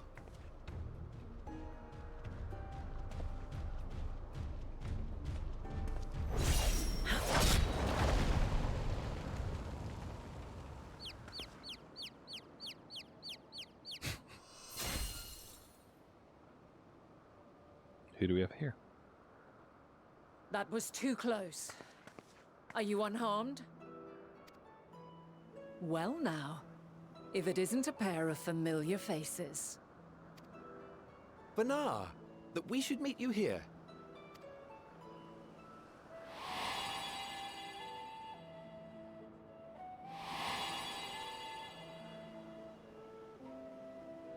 As I mentioned earlier, the better part of the convocation holds that when we retire is when we return to the star. Well, she is not among said majority. Even after stepping down, she carries on with her work. Vanar is her name, and she is the previous Azem. So is she me? Is that why she just dragooned it up? It has been a while, Hythlodaeus. You look well. Less so, Emmet Selk. I dare say the lines upon your brow have both deepened and doubled in number. A shame for one so young. You must make an effort to frown less often.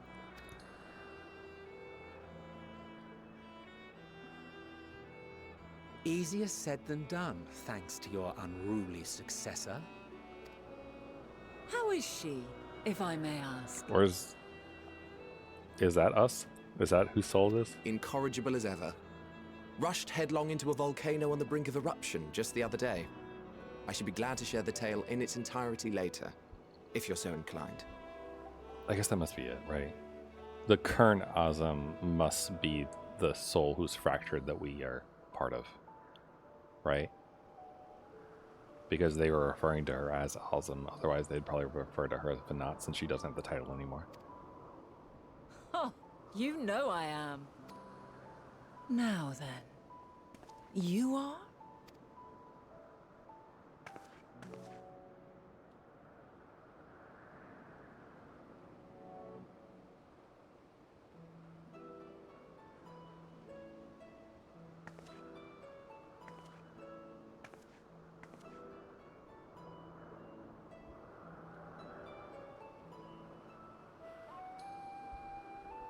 I say, have you perchance come from the future? Maybe.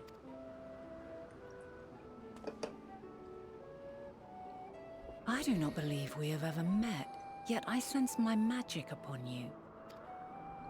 Therefore, if I wove the enchantment, I could only have done so at a later point in time. What manner of magic is this, if I may ask? A traveler's ward, of course. It prevents the corruption of one's ether. Sounds rather like the blessing of light. Does it protect you from the enthrallment by primals by any chance? They wouldn't know what primals are.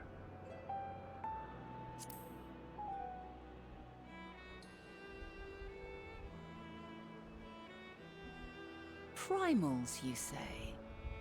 But I'm not familiar with such beings. But if they enthrall by warping the balance of ether, then yes, the magic would afford you a measure of protection. I gather from your question that you are not ignorant to its presence. Hold on. From the future? That's absurd.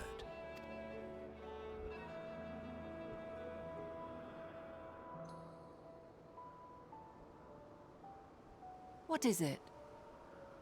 Are you unable to speak of the matter?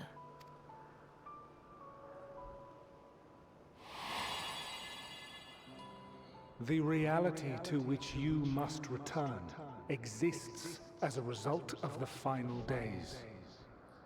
You cannot reshape the past to undo the tragedies of the present.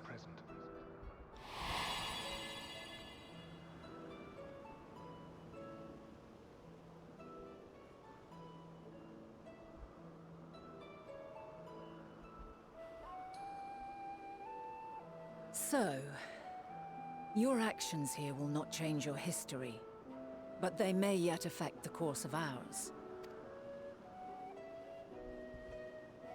How very exciting! I'm quite fond of delving into the unknown, and there's naught more unknown than the future.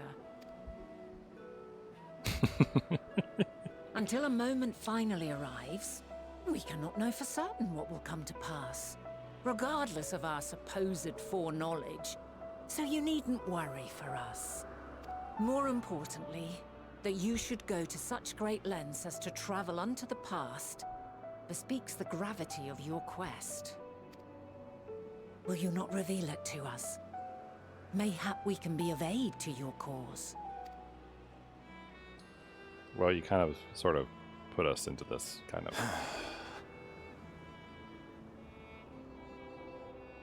If this is true, then you've been keeping quite the secret to yourself. As a representative of the Convocation, I will hear it all. Your identity, purpose, everything. It looked like you just kicked the puppy.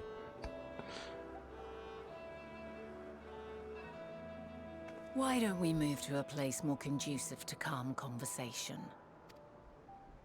I've been working here for some days now at an old friend's behest. If it is agreeable, we may make use of my accommodation at Poiton Oikos.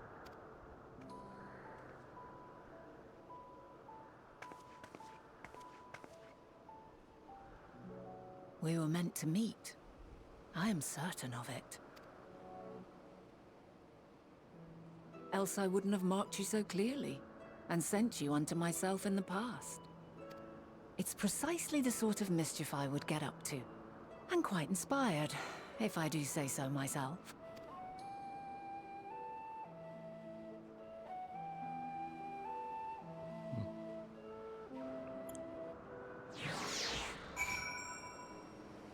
Do Asms typically wear white? Should I dye mine white? To the northeast.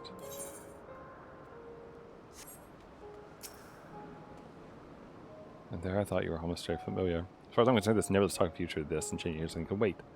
First, I need to find out exactly who you are and what you hope to achieve here. Deathly curious to hear more. Calling a testament to the matter which I'd rather not leave unresolved. It involves finding a certain concept in great crystal and the quick-fingered orally. Oh. Oh, we just saw them.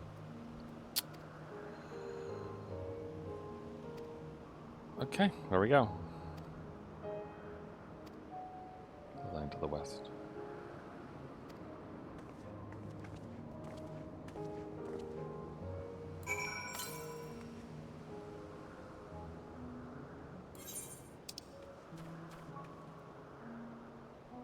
I guess when I go there, I'll see about that. Oh, you're an interesting looking one.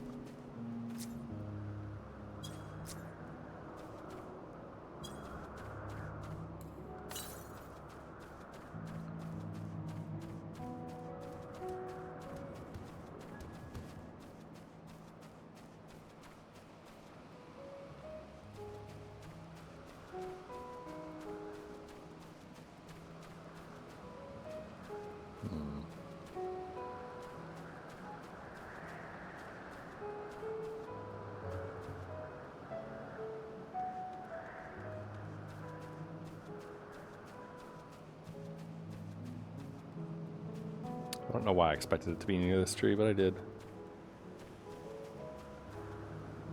And I am wrong. Ooh, hello.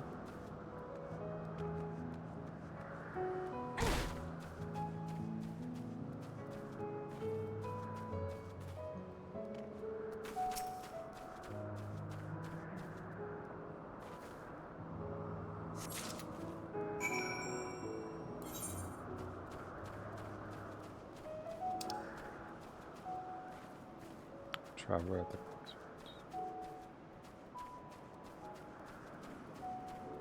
Why is that one down? Huh? It's confusing.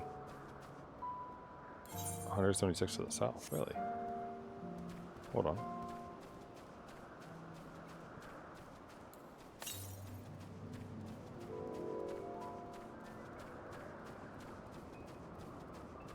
Over by those two buildings, then?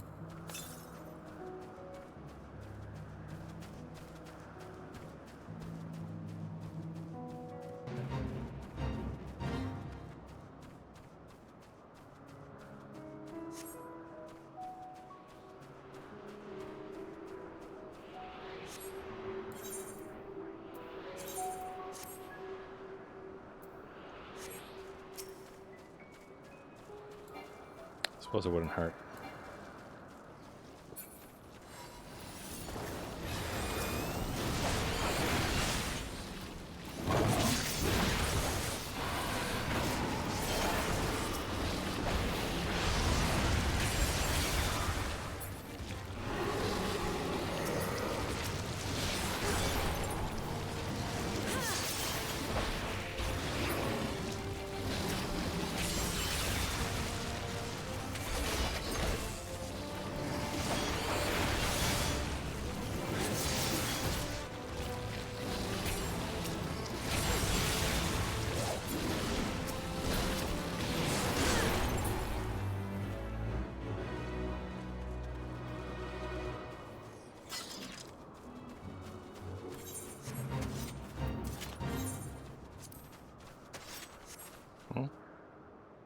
Wait, what?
The music is so good.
Yeah, we'll see. I assume that they'll send us along various places.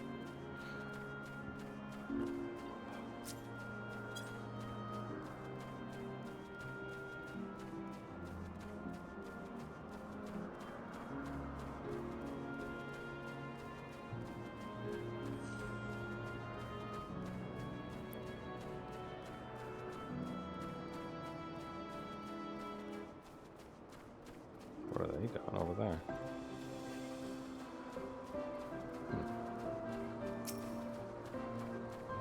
There's our buddy.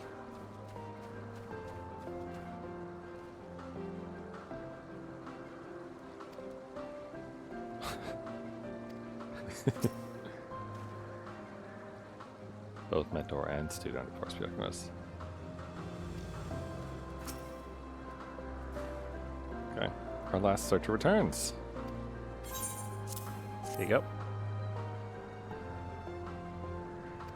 Well done. Wonderful. Now I can focus on your tale without that missing concept nagging at my mind. Have you always had a knack for finding things? Often asked to do so. Traveling and searching go hand in hand. Both, really. You travel often, then. Seems you have something in common. Long ago, when I held the seat of Asimos, forever trekking back and forth across the star in search of answers to those problems. Naturally, the need for such journeys has lessened considerably since I entrusted the position of my whimsical successor. Yet I am so eager to come running should an old acquaintance or new interest require my personal attention. That's what brings me to Ellipsis. Or, sorry, Elpis, in fact. Many times my presence has been requested, my opinion sought concerning the habitat of this or that creation. Agreeing to help locate that missing crystal was a minor distraction, which now promises to become a major revelation. How strange and wonderful it is the way one thing leads to another, wouldn't you agree? Indeed.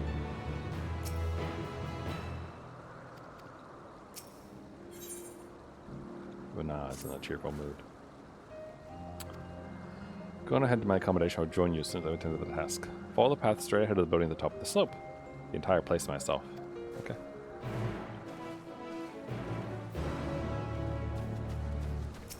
Melanie. Glapyra. Or Glaphia.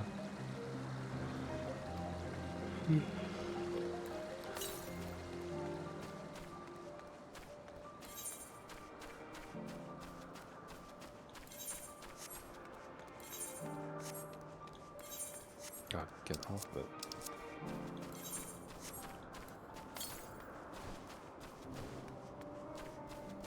To the northeast. Oh, there's Drunkmonger here.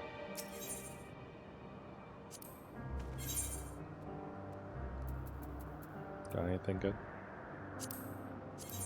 Nothing that I can wield.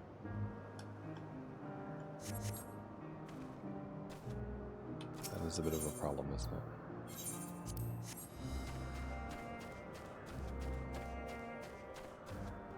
Did I attune to that Aether? No, I didn't. Hold on. That'd be the wise thing to do right now. Wait, why can't I? Huh? The target is too far above you. Cannot see target. What?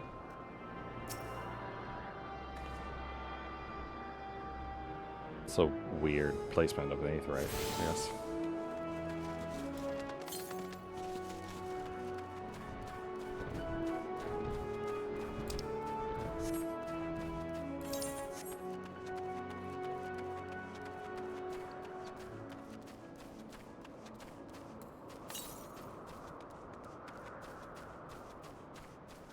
That is like a big ass minotaur over there.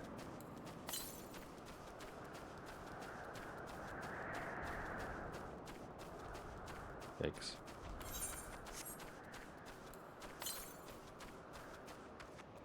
To the east. I-10 to the northeast.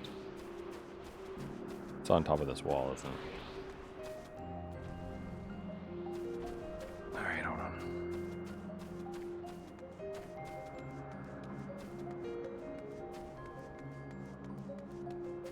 How do I get in this? Oh, here we go.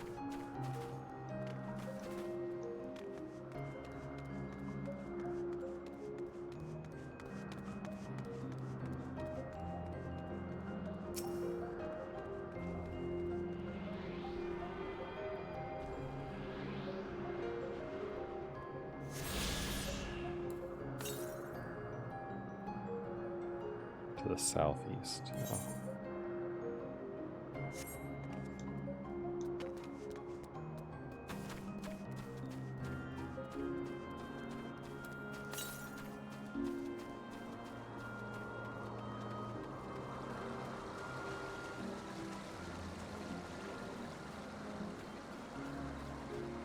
Just have to, you know, avoid that thing's wrath.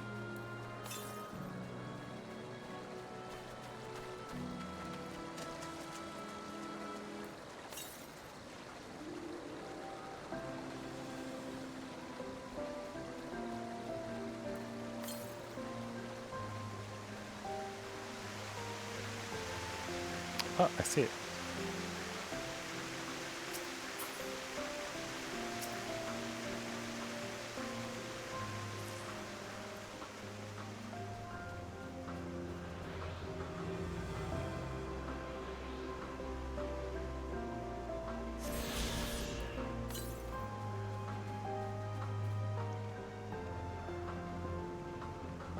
Nice view.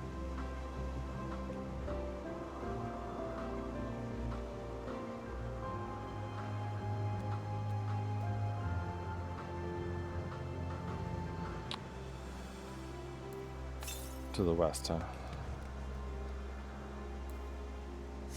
That's basically the entire length, I think. So I'll head back there. Oh god. I might have messed up.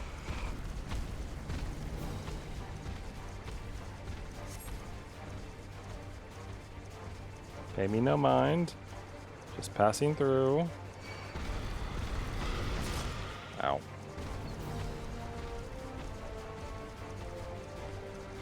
Hey, could you two take care of that? Thanks.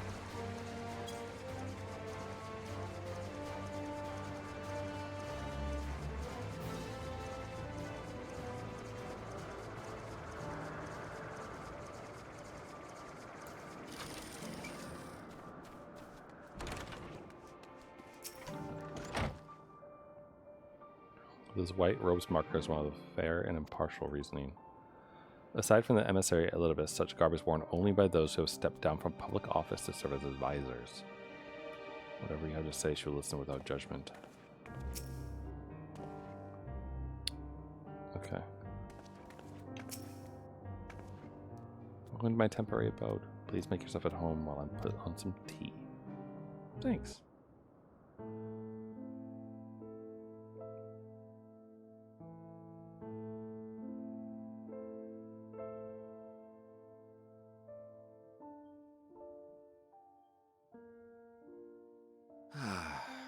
A wonderful aroma. It's the I feel music. more relaxed already.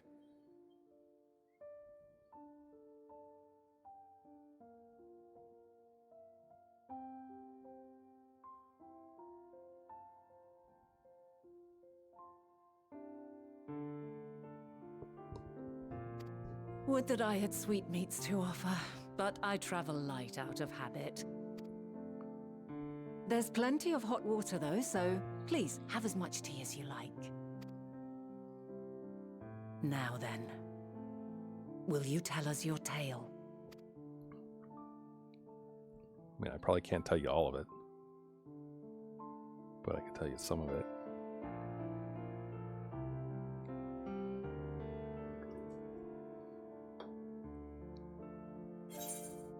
Calamity called the Fanotes Balmor. The world has been sundered, broken to shard. Mankind is being forced to flee the star.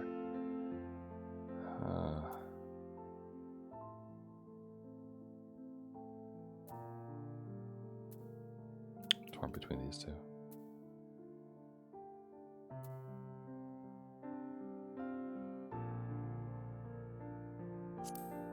Do this one.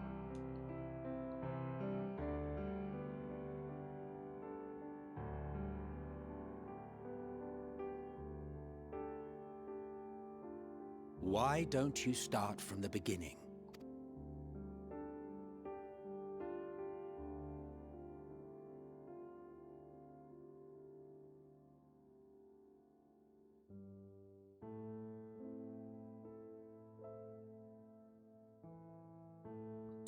Which beginning part are we going over?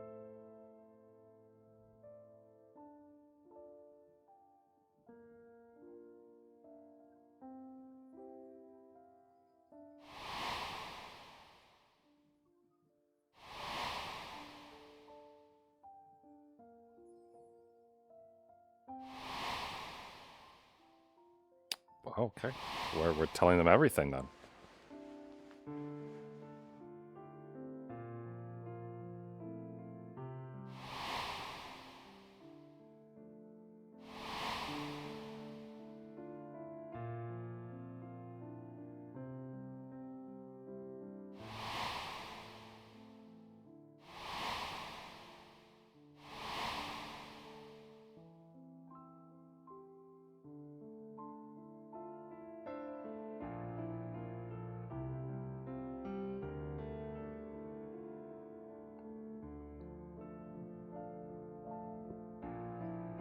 Preposterous.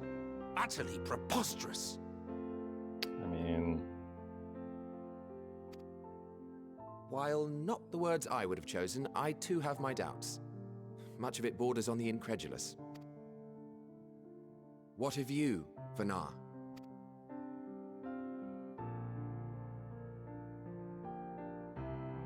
Not knowing the precise details of the first final days, it is difficult to determine the veracity of the tale.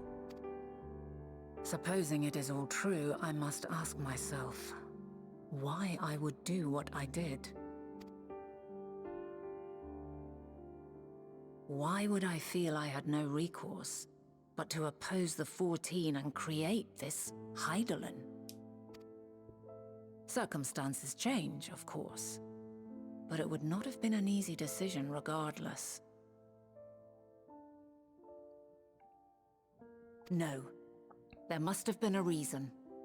One compelling enough to force me to take such drastic measures. You mean like the sacrifice of half your people?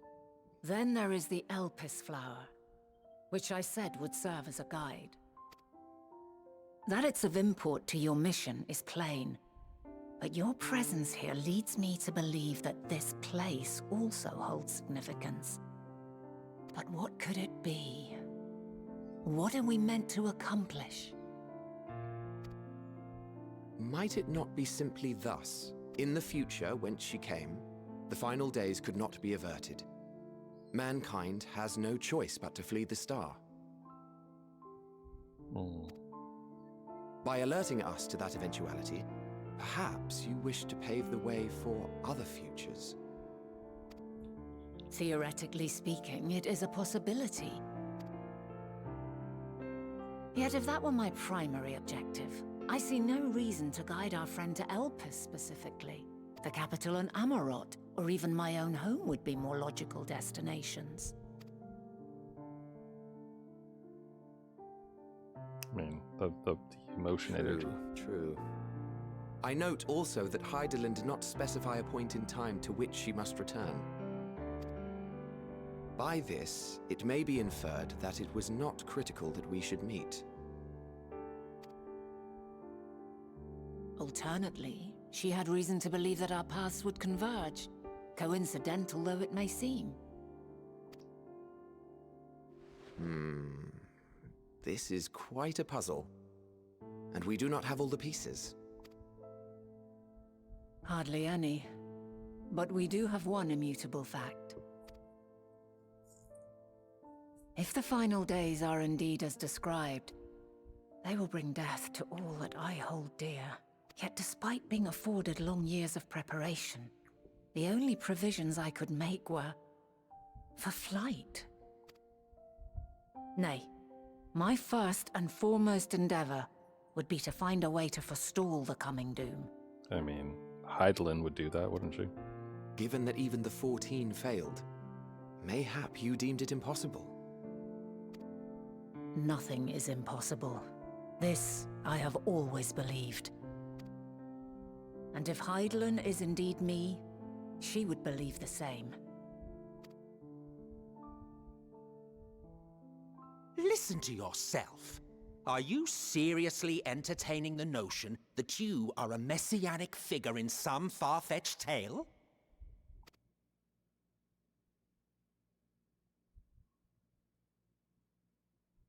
Well, I will not. I refuse to accept that our world could be undone by some unforeseen calamity. I also take offense to my portrayal as a megalomaniacal madman. Oh god, we told him everything. To sacrifice oneself for the star is a noble act, and I would hold those who gave themselves to this zodiac in the highest esteem. Yet, you claim I recreated Amarot and populated it with phantoms of our people? A bizarre indulgence that would be insulting to their memory. Worse still, I even invited you there. Literally invited my own downfall. Why would I do something so idiotic and inexplicable?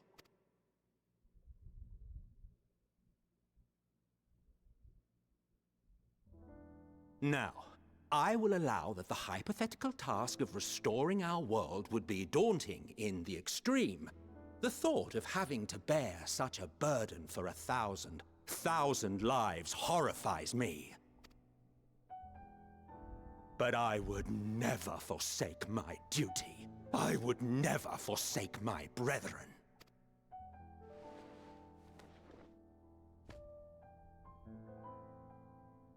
You do not know me. I've had my fill of your fiction. I will return to my duty, and you will not bother me again.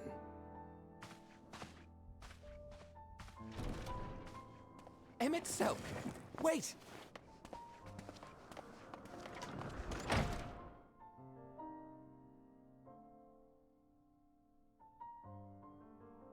You've seen much of Elpis already. If you have any observations to share, I should like to hear them.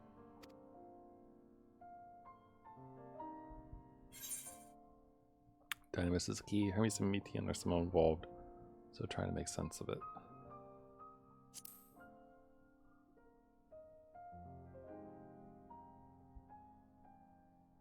Ah yes, the energy distinct from ether. Though not my field, I have a basic understanding of Dynamis. And you say Hermes researched the phenomenon in the course of creating Meteon? Yes, I believe this warrants further investigation. With that settled, it is time for action. The missing pieces of the puzzle are here, I'm certain of it. And when you find them, the picture my future self has painted will be complete, and you will have your answer. And suffice it to say, I will aid you in your quest. Thanks.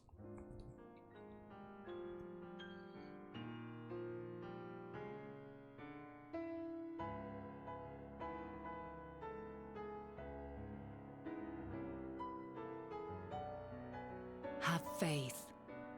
If Emmett Selk is the man Azum described to me, we've not seen the last of him.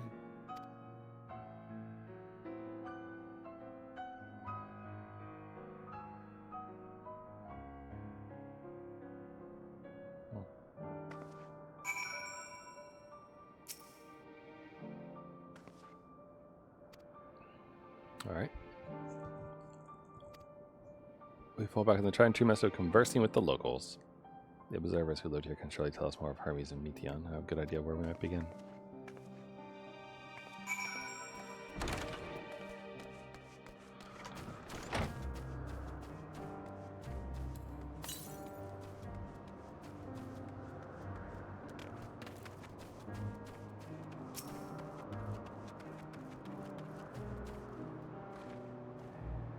Woman's name from Yonderoni. Her name is Ismene.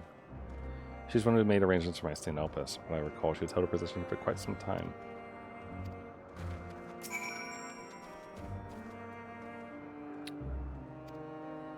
Alright, the following event cannot be skipped. Okay.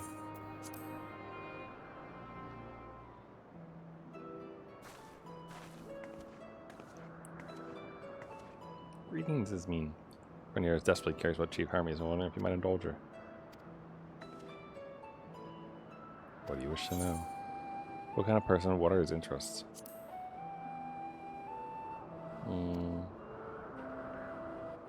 Describe him as a quiet man. Reserved, you might say, and occasionally somewhat poor with his choice of words. His reticent nature, however, does not prevent him from carrying out his duties as chief overseer. The man is a walking archive when it comes to life forms.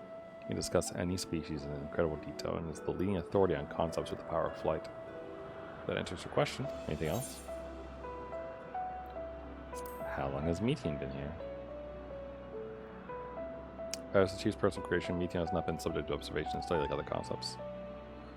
So one day she was simply there. I understand she is a highly unusual familiar, able to read emotions and communicate directly with one's mind. Exactly how she was created with that talent, however, is a mystery to me. Huh.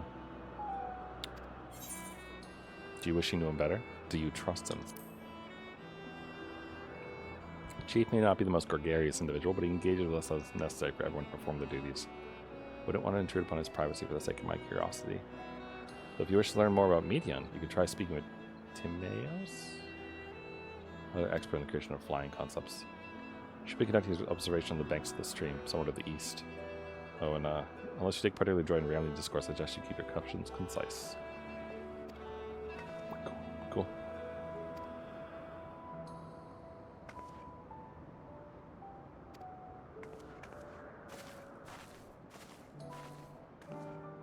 I think I met someone cosplaying as Vana before.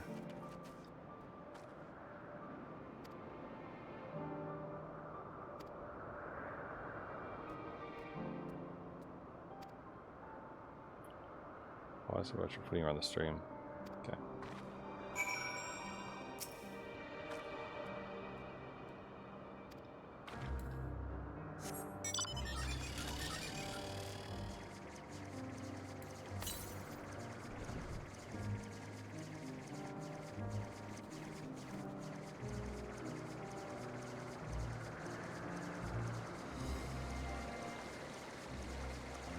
There he is.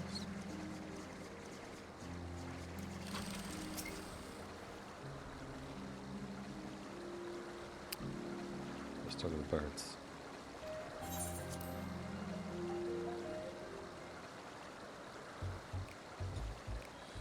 What is it you wish to speak about?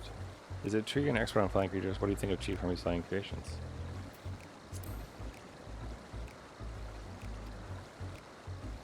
Those beings which soar through clouds from just ungraceful are ever a favorite of creators. Even now, with so many varieties in existence, the flood of newly magic concepts continues unabated.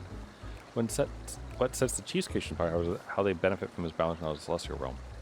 Birds that climb so high that they disappear from view, others which traverse the boundless sky in moments, and all without riding currents. I know of none save he who can conceive of such marvels, and we who prize elegance of formidable walls are dumbfounded by its genius. Why not mimic his process, Metean too's marvel then? Despite my admiration for Metean as a concept, I've never delved too deeply into the inner workings of her nature. I know that she has a gift for communicating via emotions, but otherwise her abilities are a mystery. If Chief Hermes should choose to submit Metean's concept to the Bureau of blah, blah, blah. Analyzing a colleague's creation before that step is frowned upon. Of course, if he came to me looking for advice, then that would be entirely different. Do you know of Dynamis and Entelekis? Term sound vaguely familiar. Was not a flower made in opus which included properties one or the other? It's been centuries since I last heard anyone speak of such things. Why bring up so down? Why do you tell me anything but you cannot afford to that? My dues for the sake of that job. Okay, I guess that was the wrong question for the last one.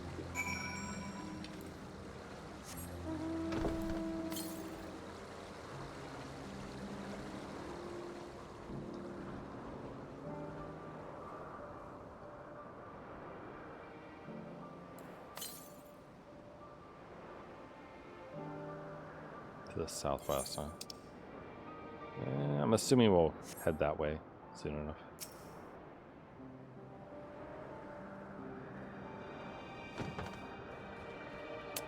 That was quick work. Obviously very clever enough to head off any of that rambling mention. Any new findings to share? Not really. Alright. Only person with any significant knowledge of Dynamis is Hermes himself.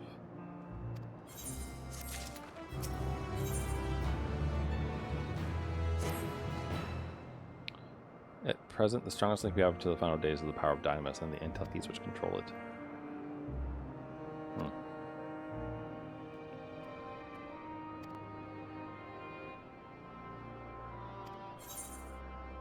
There are more like her, she has sisters. She and her sisters were created during the stars in search for intelligent life.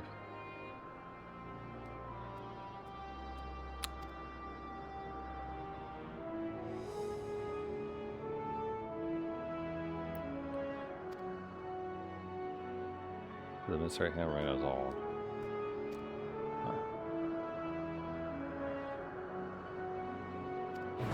Follow the path to the west. Sure.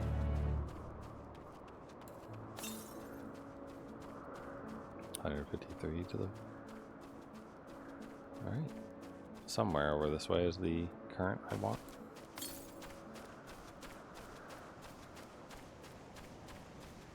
Oh, I see it. Okay, we gotta get up to that waterfall then.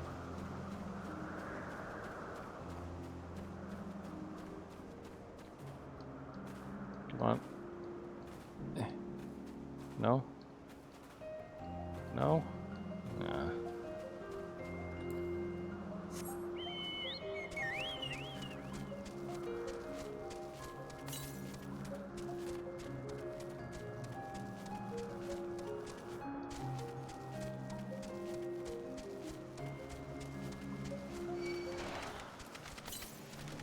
There it is.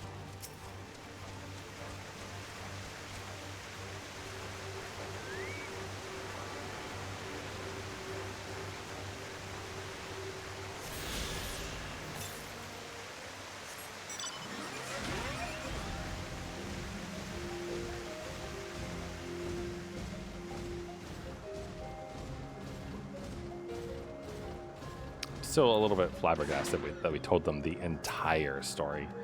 I mean, I guess, like, how do you explain things? But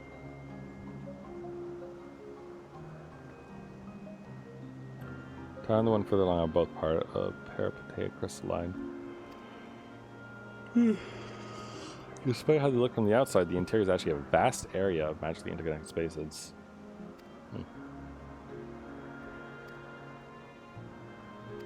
Okay.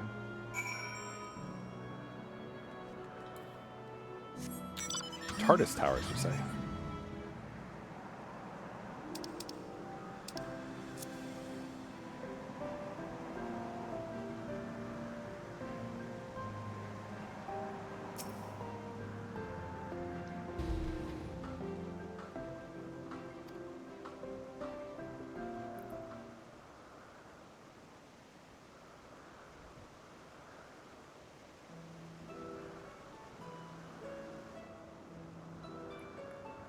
Okay.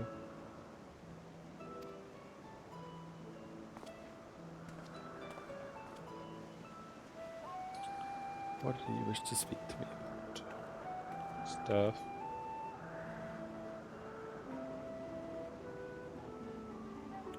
Chief Overseer's personal research project, but I assume you mean Meteon. Such undocumented study to double track. Okay. But I can tell you that she doesn't spend much of her time with Chief Hermes' side. Although I do recall an interesting tale my dearest Beline shared with me.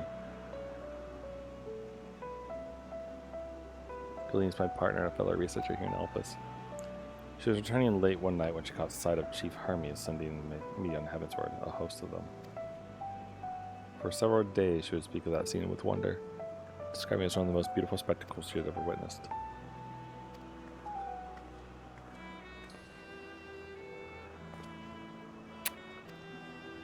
Alright. Would you favor with her telling me the sight was so delighted for her to lean?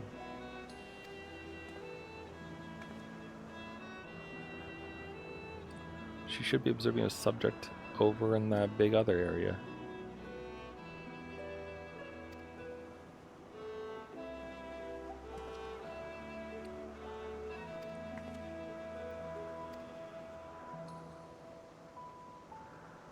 Indeed they do. 'Tis a rest well deserved and long overdue, I should think. How greatly we prosper for the wisdom you accumulate doing travels as what would Elpis be without your earlier academic work? The theories you developed serve as based on many techniques still in use today. Man is a creature of contemplation, but none embody that nature with as much enduring passion as you. Dare say there's not a soul alive more worthy of return. Shall rejoice the day you departing your final journey. Be honored. I know it's part of their thing, but also like it's very strange to watch from a more human perspective, you know? It's like, boy, I can't wait for you to die.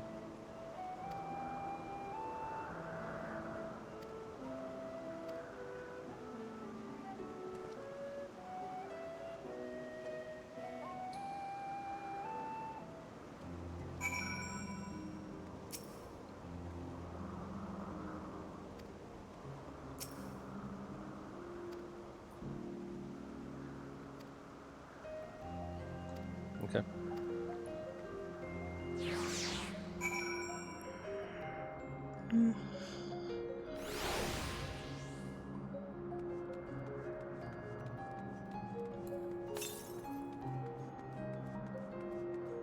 Even further away now.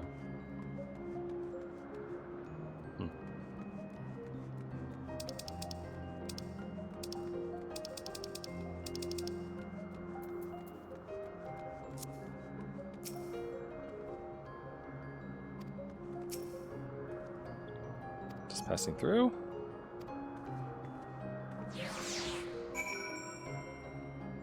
It's helpful to be with someone, you know, who's well known and helpful, etc. No questions asked.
A delightful breeze and a breathtaking view.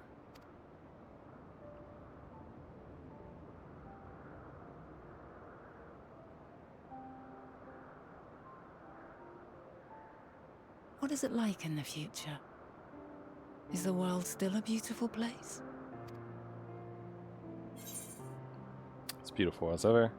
Some parts, yes, others not so much. It's more beautiful here.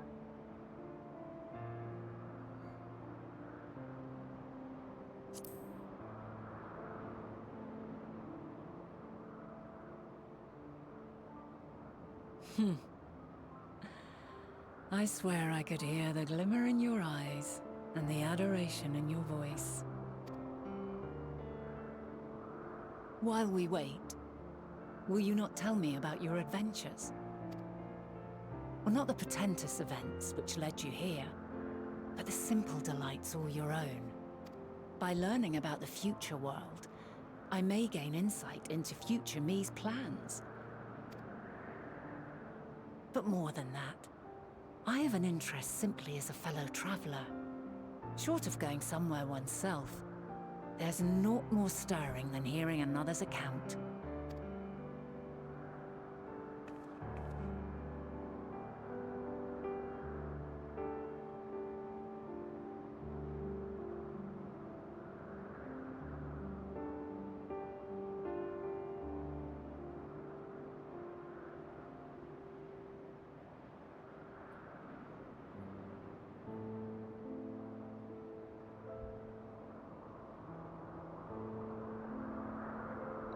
Clearly telling her about the time we rode the balloon up into the sky and all that stuff. Did all those Beast Guild quests. Incredible. Would that I could have been there to see it.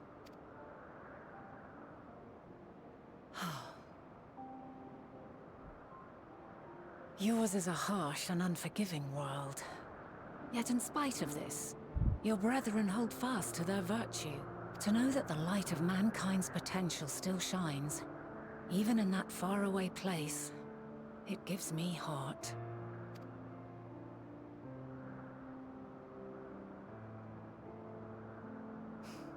Thank you for regaling me with your tales. I will treasure every word. As you know, I was once a scholar. And among other things, I sought to understand the workings of the world. What exactly is ether? How formed the laws of nature? Whence sprung mankind? Riddles and mysteries beyond counting. Over the years, I have managed to find answers to some few of them. Yet rather than attain a sense of mastery, the more I understood, the more I came to hold the world and its miracles in awe.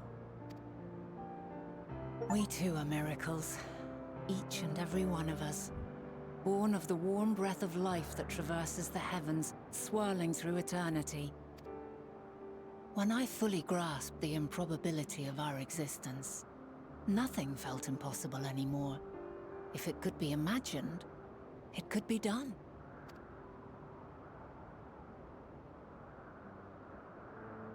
A passion swelled within me.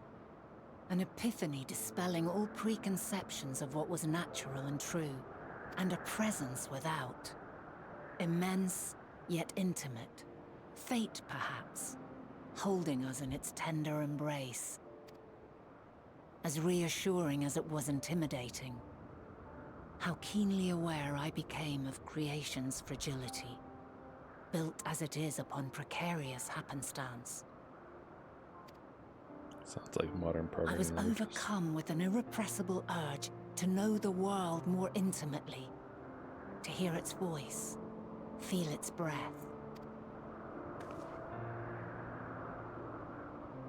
I ventured forth on a journey that very day, so very long ago now. Freed from presumption and prejudice, I saw the world through a newborn's eyes. Everything fresh and new, and so beautiful. Lands that stretched on forever. Skies one could drown in. The heartbeat of nature, silent yet strong. And amidst it all a people. Beacons of light and life. Laughter that warmed my heart like naught else before. They are my meaning. And my purpose. And so long as they need help, I cannot return to the star. Perhaps my future self is still waiting for it. The moment she can let go and walk unto the end. Safe in the knowledge that man will find his own way.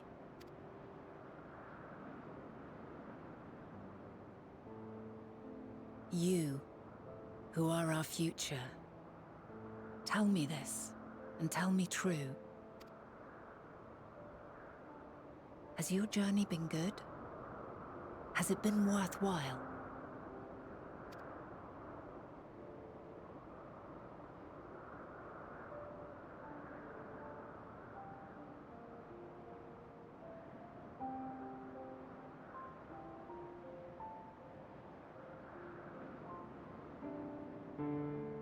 Pray forgive my lateness.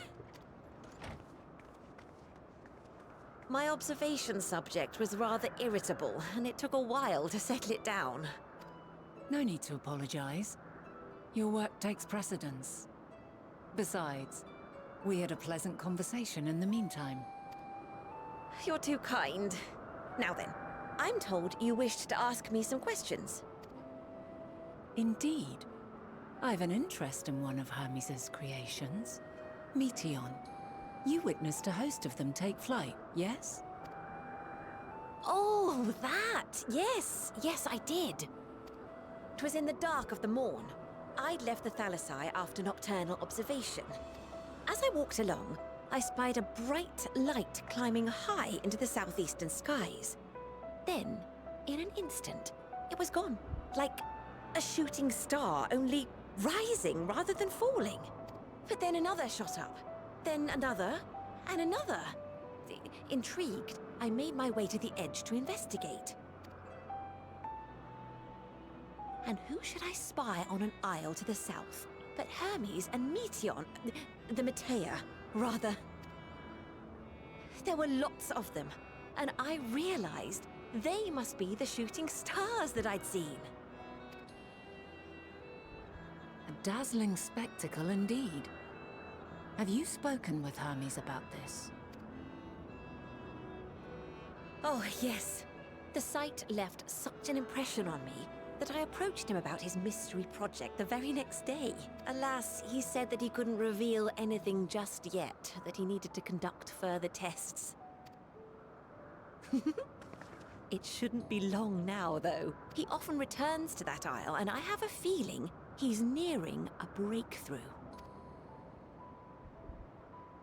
I feel like sending creatures that are like semi-capable of controlling Splendid. that thing, that energy, We are likewise eager for the details. and who are easily affected by such things off into the stratosphere where they will be like lonely forever as they traverse the abyss.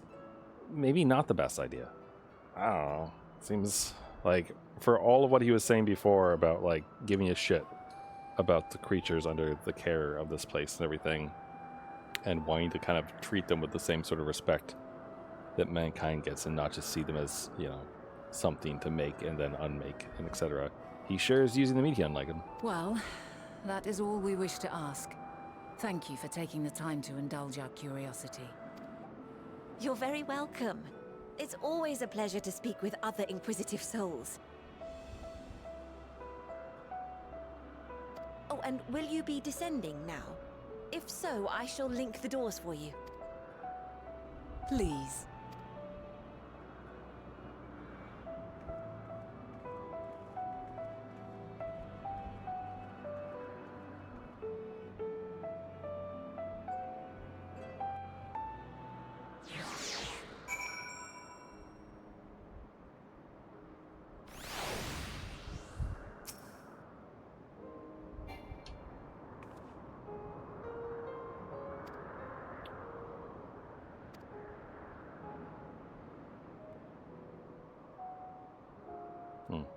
Yeah, somewhat appropriate discovery make use of the Hermes himself have a hand in causing the final days. So we have no reason yet to select the former. We should consider the latter the more likely possibility. Proceeding to that, so our next step should be to define why, or even if he might desire such a terrible fate for our star.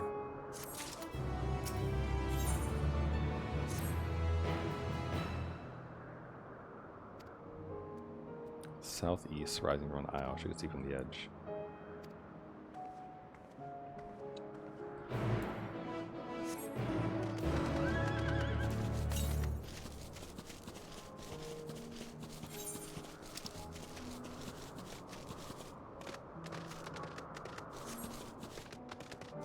I feel like I should go confirm that thing to the northeast, to the north. 400. That's gotta be more than this has, right?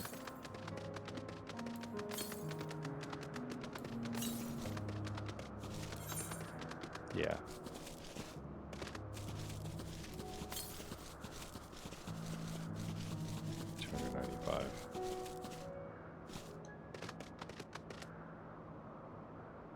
Yeah, it's up there. Okay.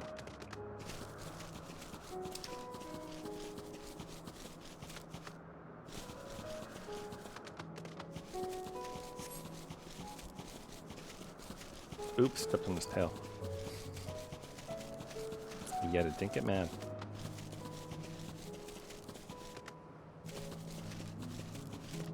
Again, I think probably apologized.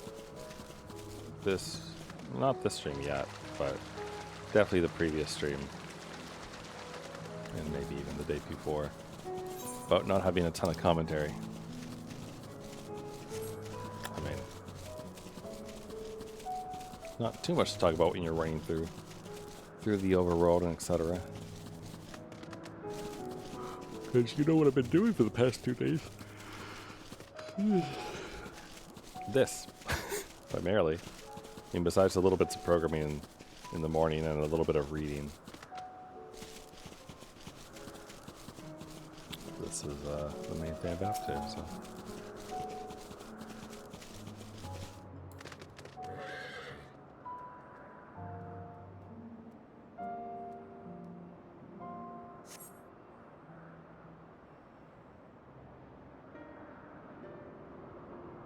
The one with the tree, maybe? Or maybe the one beyond the one with the tree.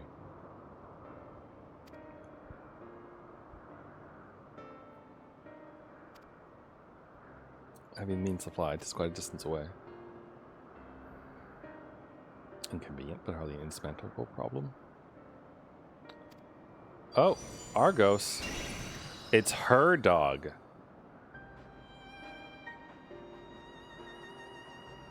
You mind getting a dog? Okay, my order.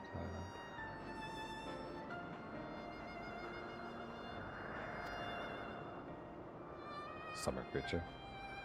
No place on this great star would not together travel, so he remains obstinate in the presence of strangers. She's like, I met Argos before. You've read him before? Oh, you're before me, am I after? No, all confusing that.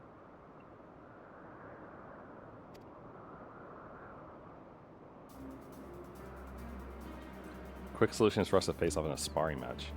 What? Demonstrate to him that you're capable of holding your own against me in battle. You should convince Argos that you're worthy of his back.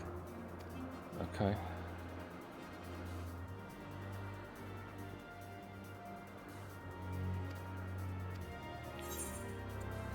Choose your battle.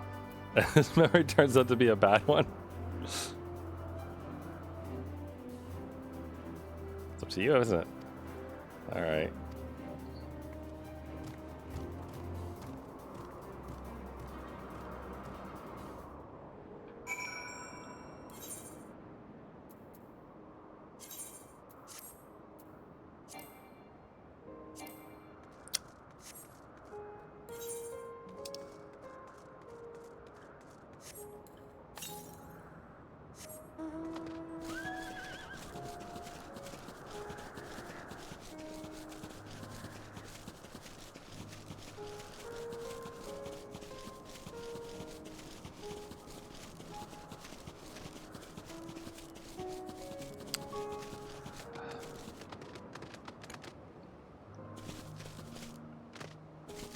The time traveler shenanigans are always silly. You know, like, it's like, oh, Argos lets you ride him in the future because you met him now, but you hadn't met him, like, you hadn't gone to the future yet, so. Womp womp.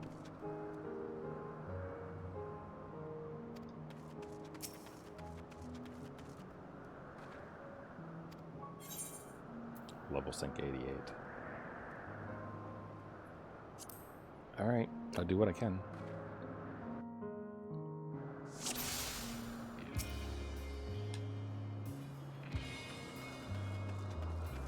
Let neither side hold back.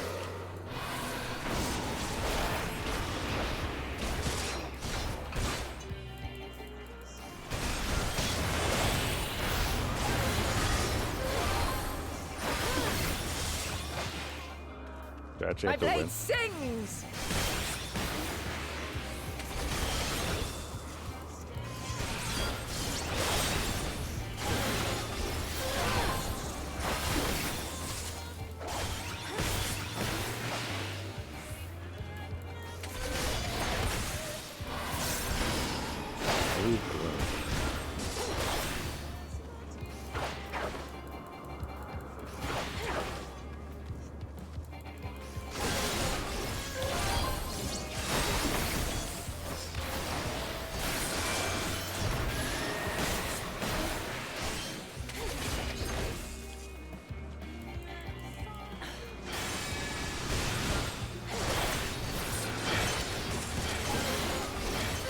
Ow.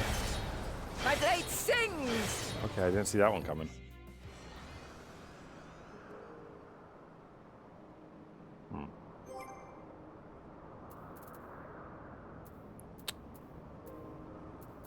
Oh, let's wait for our things to come along. Wait, that's my thing. How come my adventure plate doesn't show up properly in duties?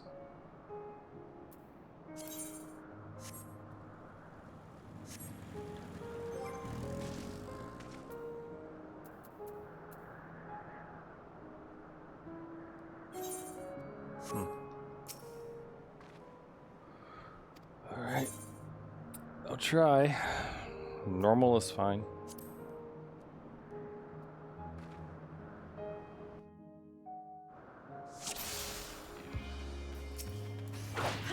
Let neither side hold back.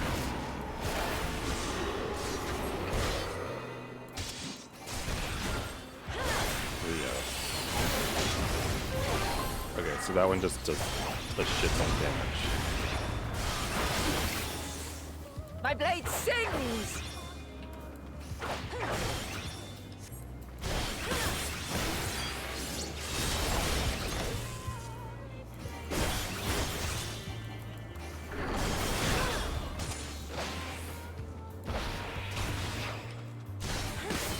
Sure will.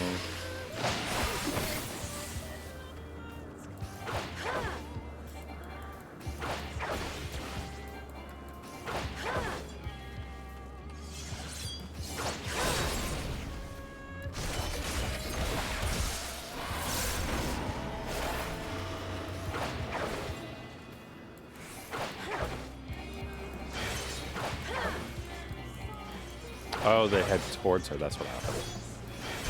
Oh god, they head outwards too. My blade sings! Shit. Oh. Didn't mean to touch that.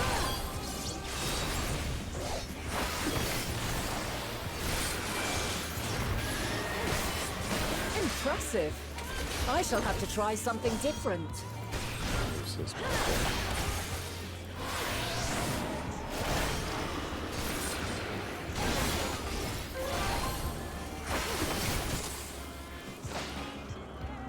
No quarter. Okay. So this is one where we have to move from one to the other.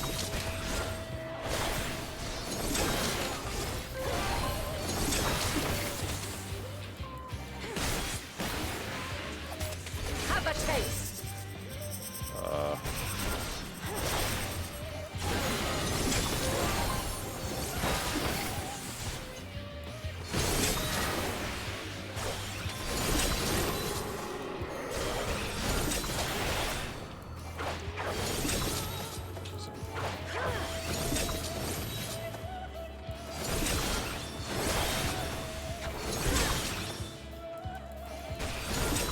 I mean, she does a lot of traveling, right? I see you won't be easily overcome, but neither will I.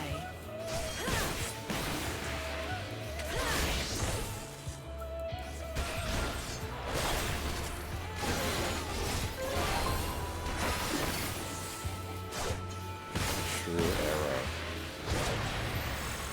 Okay. Does this just mean I shouldn't touch them? Like, what is...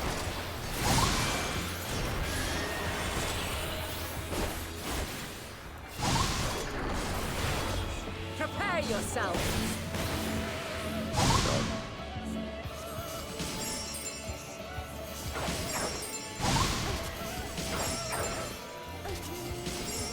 Don't like that.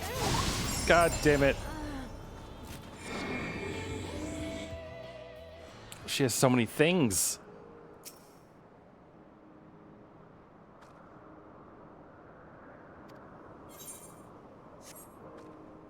So many things.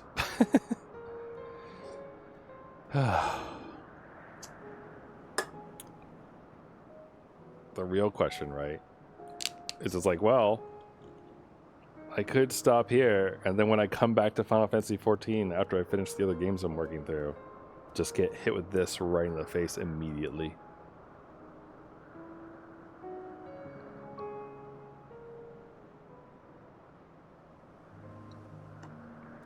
It's honestly not the worst idea.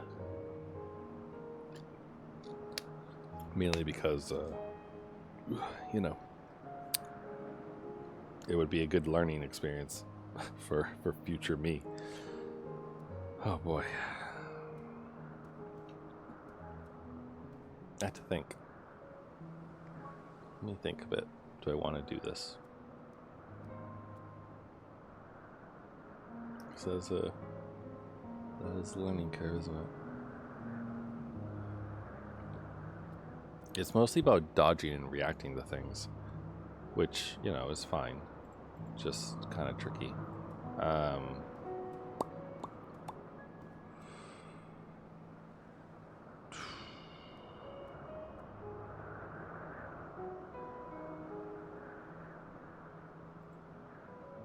Alright, tell you what, I'm gonna go to the bathroom real quick. I'm gonna pee, release the ether from my body, as it were, and then I'll come back and give it another try, because it's pretty fun. So, might be third time's the charm, I don't know. But give me a hot second, and I shall return.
Okay, I have returned, and I acquired some Swedish fish, because nothing helps you game like a little bit of sugar, even if it is 10 o'clock at night. So,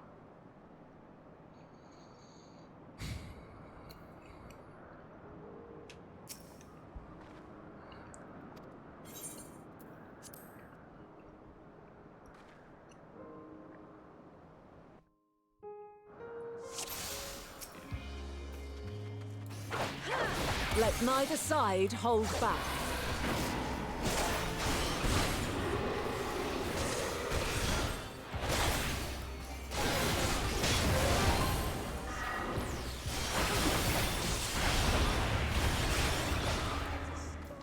My blade sings!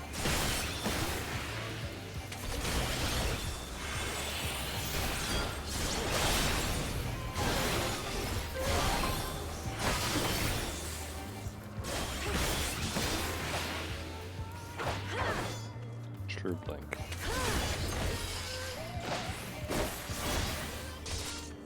Ah, shit. Ah, fuck. Well, we're off to a bad start.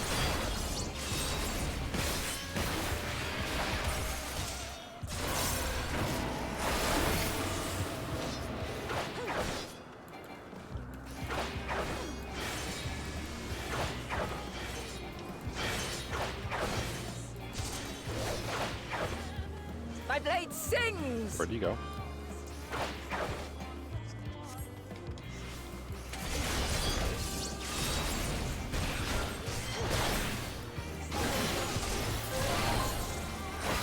Impressive. I shall have to try something different. Please don't.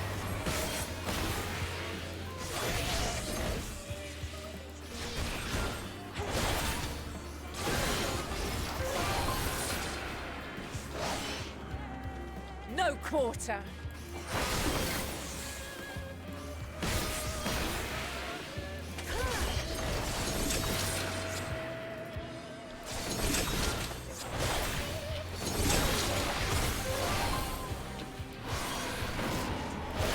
Have a taste.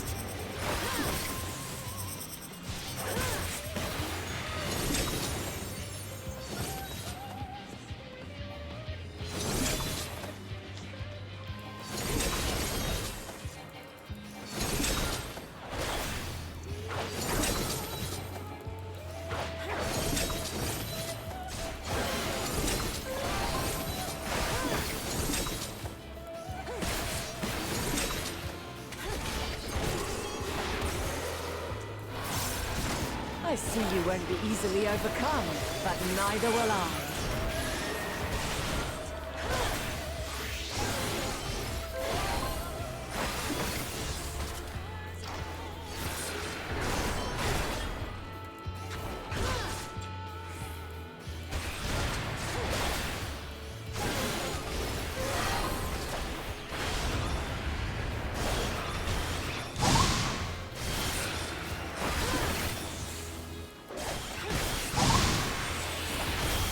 Prepare yourself.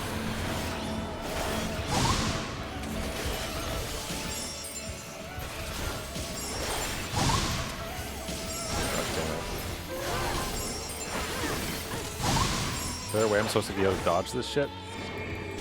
Oh god. Okay. Here. Okay. True holy? Jesus. Can we call this one done?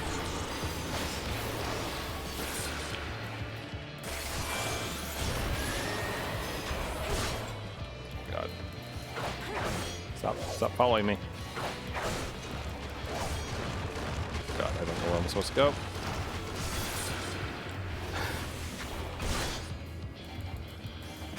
We've only just begun. No! Come at me with your all.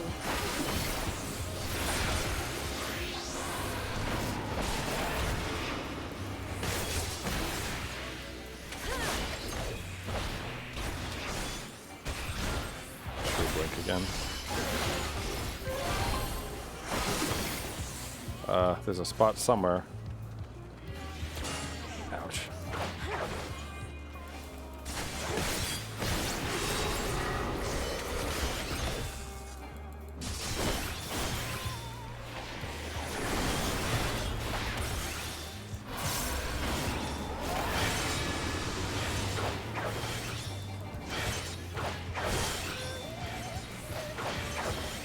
My blade sings!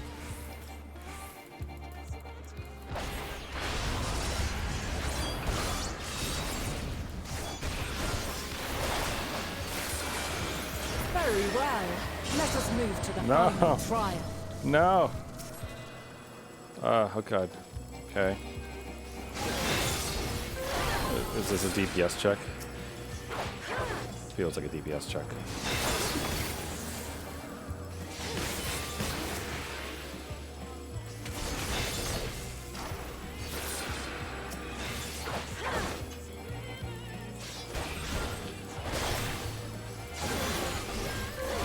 We good? Fuck.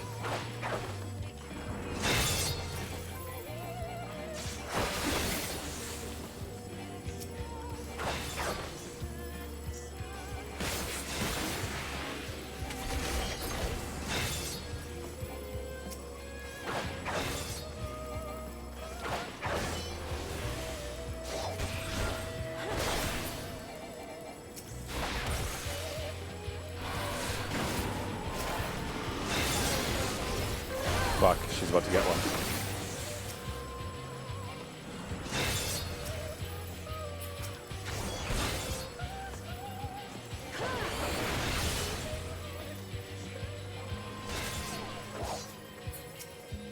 Come Come on, do it.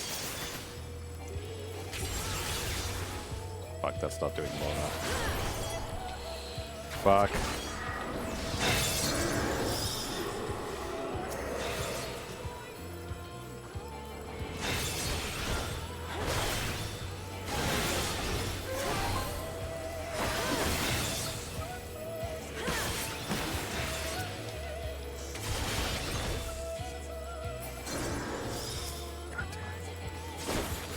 Yeah, I know.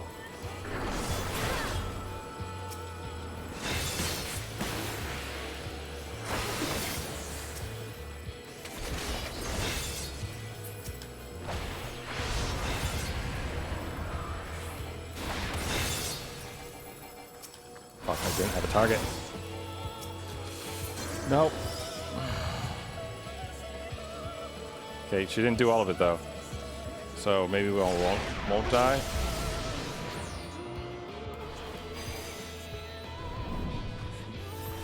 Break your chains, shed your burdens, and show me your strength of will!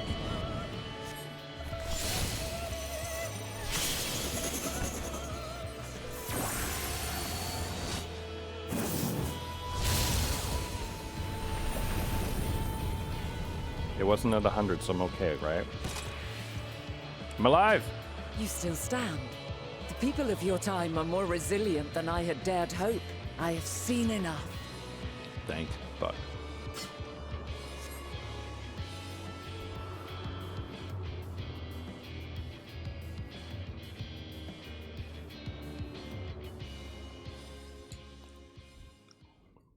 Phew.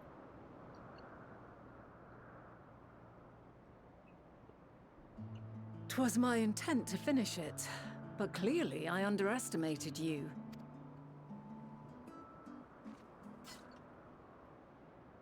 One would think I never learn. I made the same mistake with Azem when we first sparred. Despite being less than half my age, her strength was astounding. As is yours. 'Tis plain you have weathered considerable hardship. Far more even than your tales would suggest.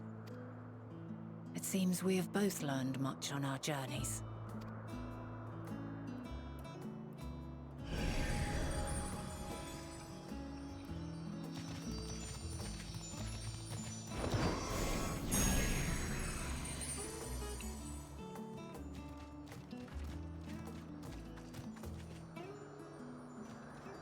Well now, I dare say he has warmed to you.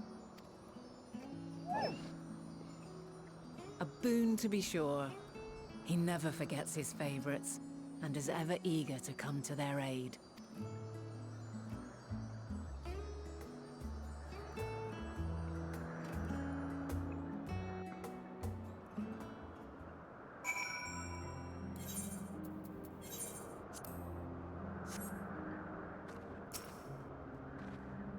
Alright. Argos was to stand in the very spot where the Metia made the departure in the night sky. With luck, we'll learn something of Hermes' intentions. My hope is that we find no connection. No festering wish for oblivion. I have Hermes' intentions working for us rather than against us.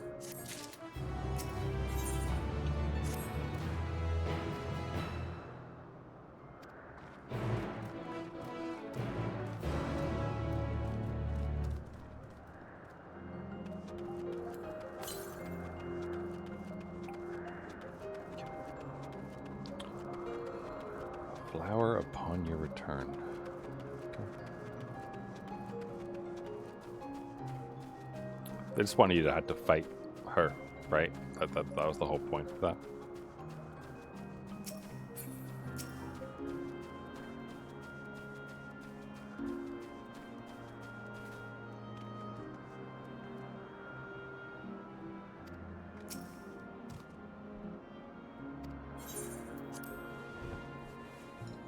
Wee.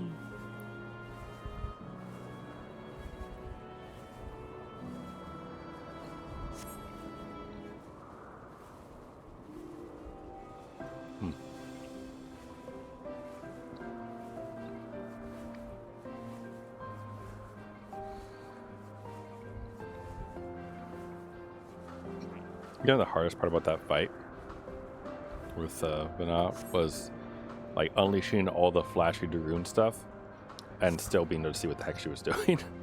That was the hard part.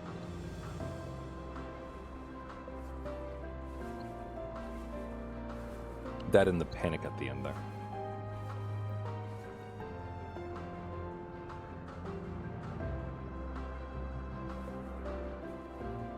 Still, I did it on normal.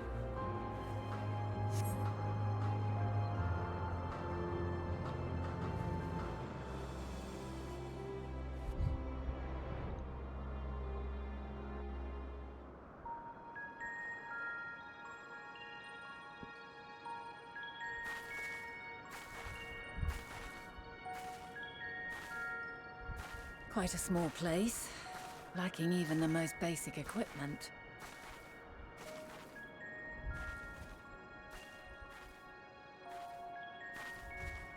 The present may yield no clues, but we may yet try perusing the past.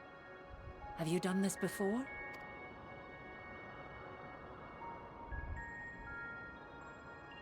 So you cannot control the power freely. Oh, the echo. Worry not. I shall assist you. Come and stand before me.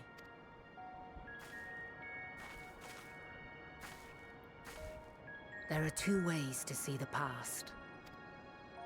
The first entails peering through the walls of the soul in the moment a subject is recalling a memory. The second requires no subject, and is instead a process of piecing together an event from ripples left in the ambient ether. As memories are etched upon the ether of the soul, so too are they etched upon the ether of the world. In this way can history be preserved. Such memories are given to fading, however, and can prove challenging to visit.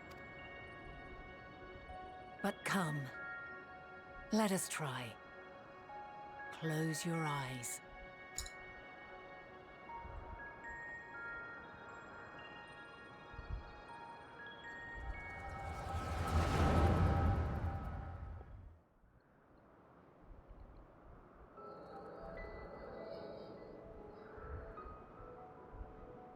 All units fully functional and proceeding on course towards their respective stars.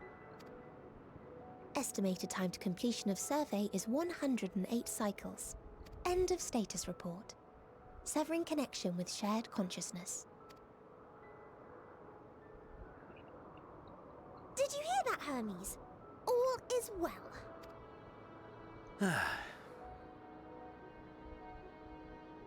Yes.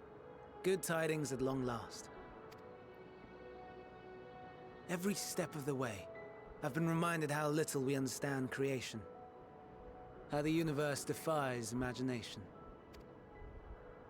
But soon we won't need to speculate. We'll know the answers. What others live for. Indeed. And we'll owe it all to you and your sisters. I wonder what answers we will get. Whatever intelligent beings that exist out there are bound to be vastly different from us. Diverse in form and culture. Possessed of unique ways of thinking. Their conception of life and its purpose will be no exception. Completely and utterly unlike ours. Utterly unlike... how? I have no idea. Yet whatever answers we receive, I will not dismiss them out of hand. No. I will think earnestly on them all, and I will share them with our people, that together we may contemplate our own existence. Perhaps then our star will become a better place. Not only for man, but for all life. Meteon, though I gave you wings to soar the heavens, I did not teach you how to walk the earth. So loath was I to bind another living being. In the course of your long journey, you will learn from those you meet, learn to walk and run and so much more. And when you return, older and wiser. We will have a celebration to mark your homecoming and coming of age both. Will there be apples? Covered in syrup? And how are you supposed to eat them? Rather than food, perhaps a flower. Yes.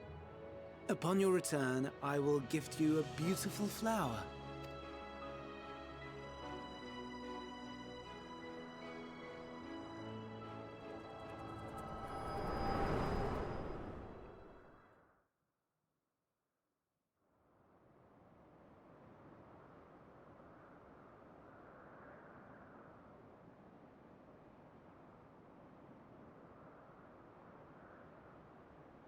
So, what is your opinion?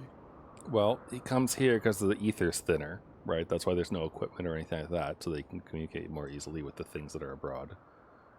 The shared consciousness thing and whatnot, they obviously communicate through the, what the fuck is it called?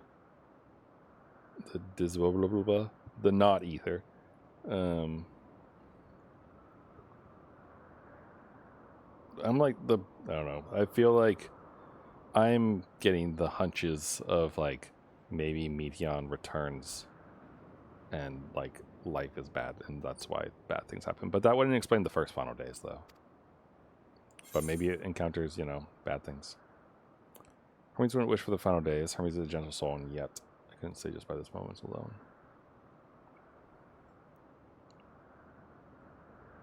Oh. Well, see, this is hard because we have like the future knowledge of Fandanielness, right? But he is gentle. Currently. And he did say that, you know, the former him would weep for the I man to become. understand. He is a gentle soul, and well-intentioned. Yet it does not take ill intent to beget ill. We must consider the possibility that something may have gone awry. Perhaps it was oversight, or simply an accident.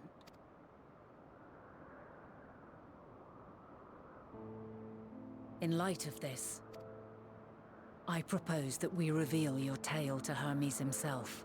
I don't know if he's going to like the part about Zodiac. If he does not wish for the final days, as we believe, he may well join us in pursuing a solution.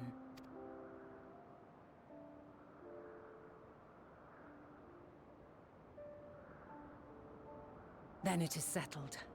Let us seek out our friend with all swiftness. 'Twould not do to let such a pure soul be blackened by tragedy. Are we sure this isn't going to be what blackens him?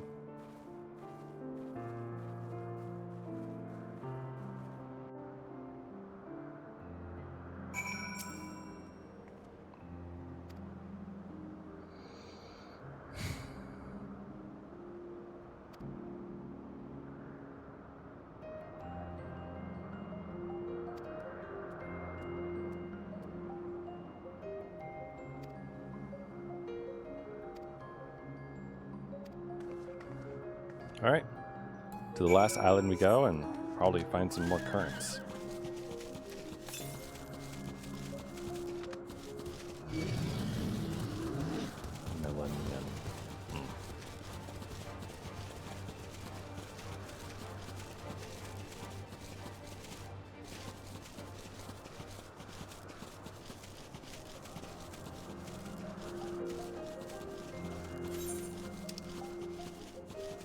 Wait, is that a blue? That is a blue. There's two blues.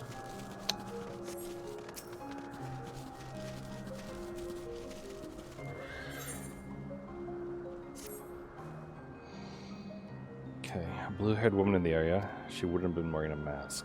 What, you mean medium? No? Okay.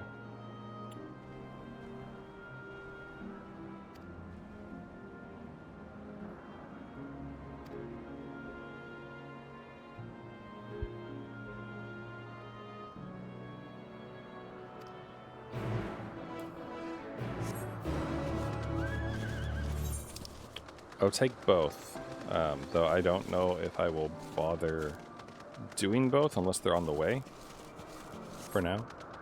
Because again, I'm thinking about future me and having something for me to like ease myself back into playing when we're no doubt going to be, you know, out of it a bit.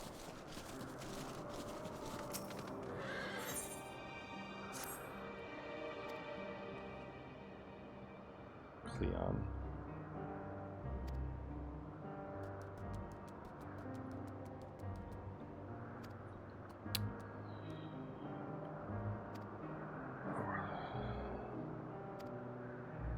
Track down Cleon. Okay. Visitors don't wear masks. Oh, that's why. Okay. I was confused why why they were wearing masks and the other ones weren't.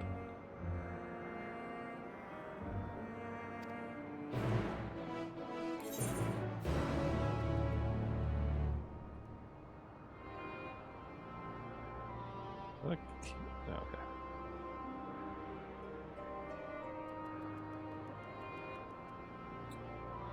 Yeah, we won't be going there for a while.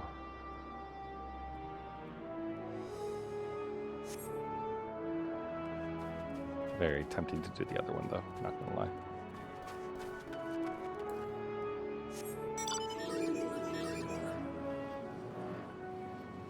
But I think this is not the right story mission to stop at, so let's push the story along. If I get roadblocked by level, then we'll go deal with that.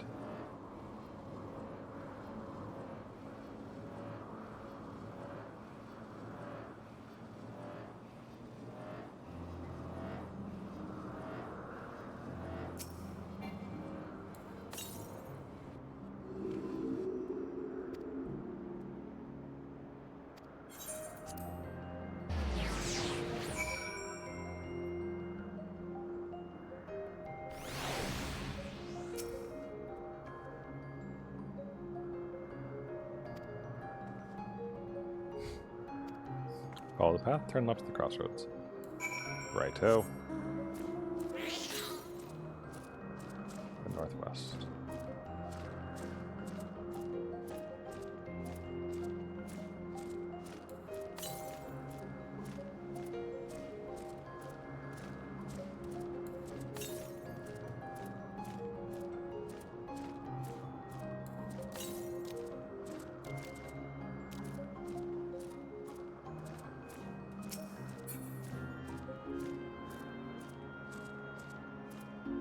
There it is.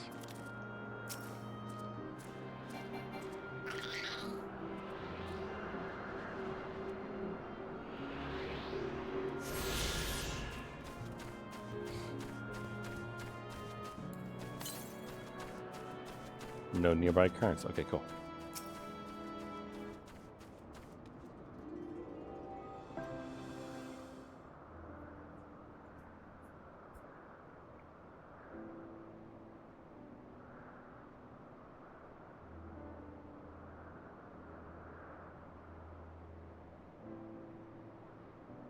Here we are, the grandest research facility in Elpis. Should head inside and ask about Hermes' whereabouts. Hermes is another facility, as we've just discovered. Oh, our good friends.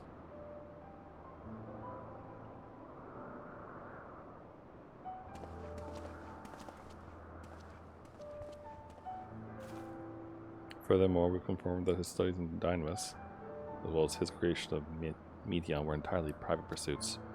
No one else we spoke with appeared to possess the chief's depth of knowledge on the subject, and neither do we hear any tales of stolen research.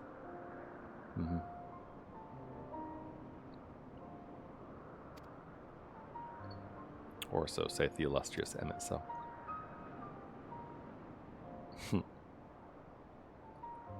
According to your story, the 14 divined the connection between the celestial occurrence of the final days, but were never able to pinpoint the root cause of the calamity. The people's greatest mind, not to mention Hythlodaeus' sharp eyes, committed to the pursuit of a solution.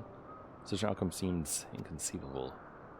The only possible explanation is if the nature of the calamity if the nature of the callus was so inexplicable that even we failed to perceive it. What better fits that description than the invisible, intangible dynamis? Which in turn leads us to our next question. How did Hermes, in his role as Fandaniel, not recognize the subject of his own research? We must assume that either he knew or was unable to help, or that he was otherwise prevented from identifying the cause in the first place. At this juncture, all we can do is speculate. To be clear, the Convocation does not tolerate acts of deception or malice. We are practiced at perceiving truth and would have known had Fidaniel lied to us. Hermes has no conscious wish for the world to end. Of that, I am certain. Yeah, but I mean later he does.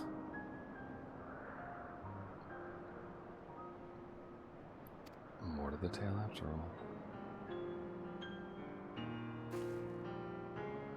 We conducted an investigation of our own, you see.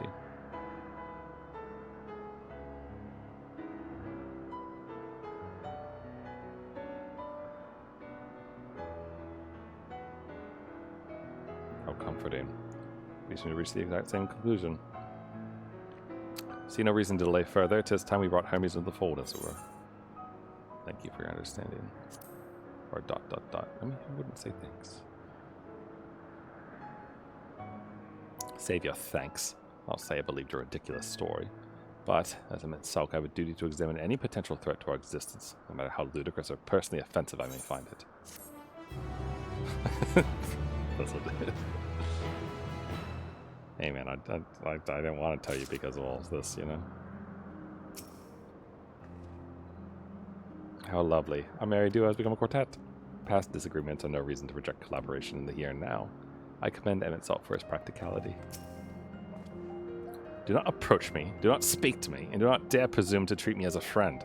I'm merely carrying out my duty.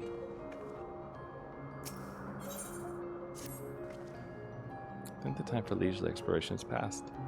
I might have a moment to adjust my vision.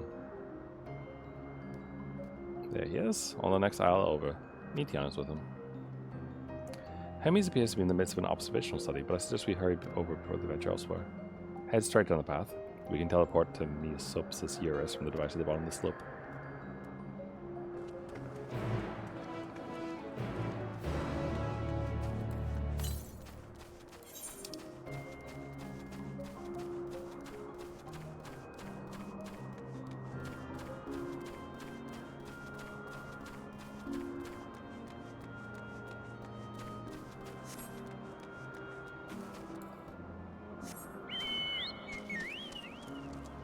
Good old chocobos. When do we meet the Amarotine that made the chocobo? I want to meet that guy.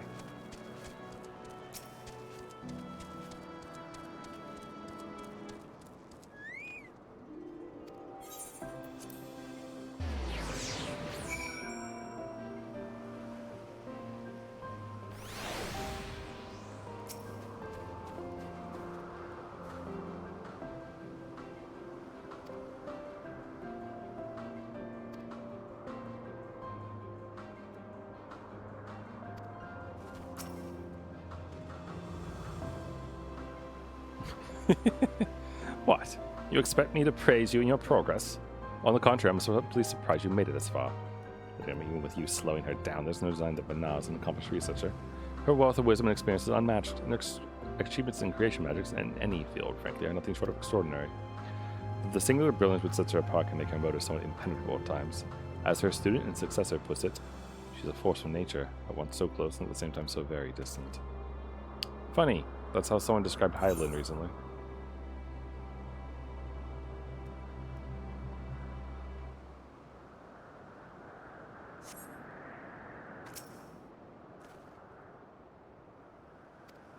The circular closure you see up ahead. Well then, make yourself useful and bring Hermes out here to us. If I were to go, who knows someone was only there to press him on the Fandania matter? Or was pressing you stand the best chance of convincing him to put aside his work for the moment. But the creations there are not exactly... then again, perhaps Maya can handle them. She did survive out with Banal, after all. Off you go to find Hermes, but do be prepared to come to blows with the garden's denizens.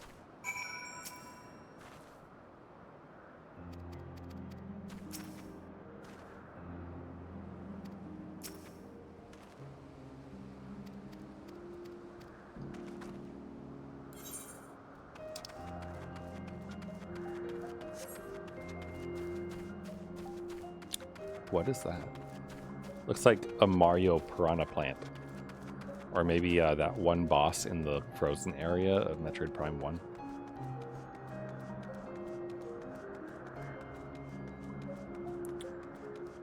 Should I put on my proper coat? Oh. Okay then.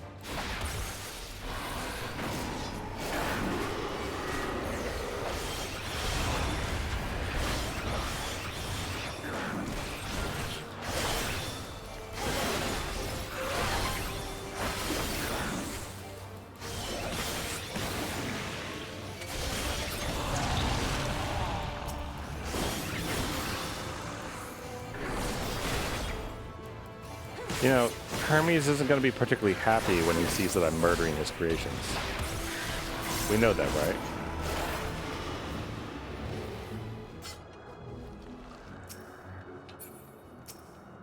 It's a terrible marble. Very, very blasphemous looking. We sure he isn't going to make these things? What do you mean, event canceled?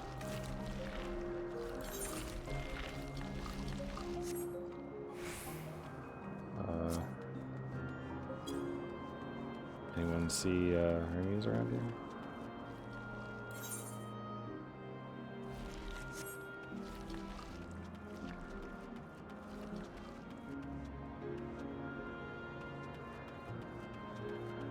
He's supposed to be observing somewhere, right?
Is this a, like you have to murder a certain number of them to find him? Or is this like, he's actually somewhere, you know?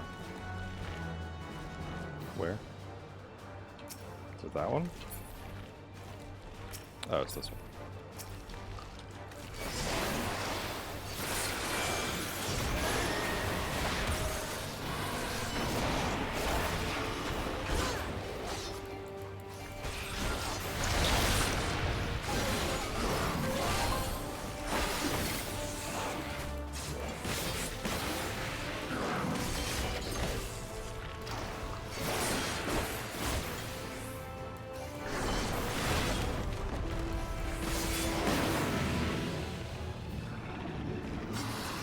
This is just a timed thing.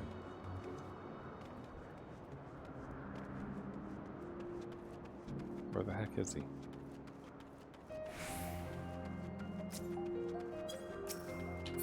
Hermes, where are you?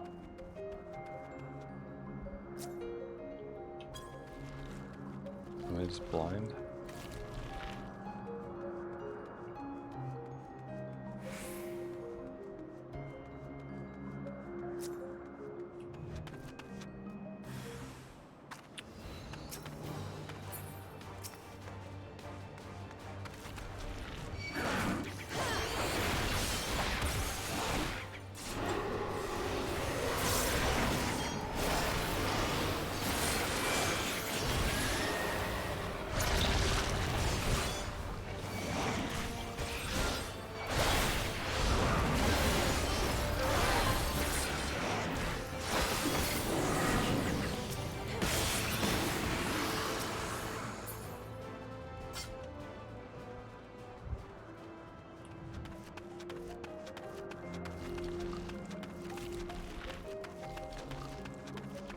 Heck is he?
Are we sure he's in here?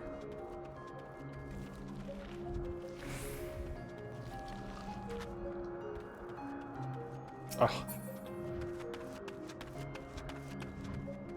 Hello.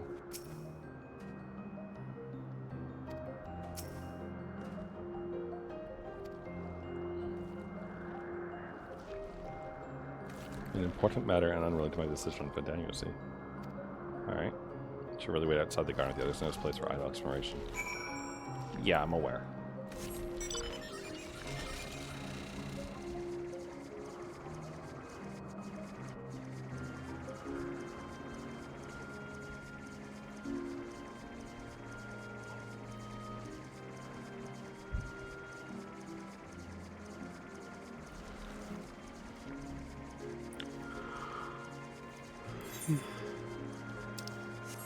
Ugh.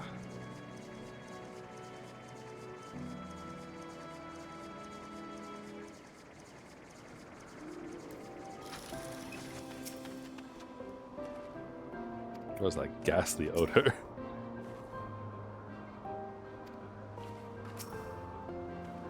So with Hermes then?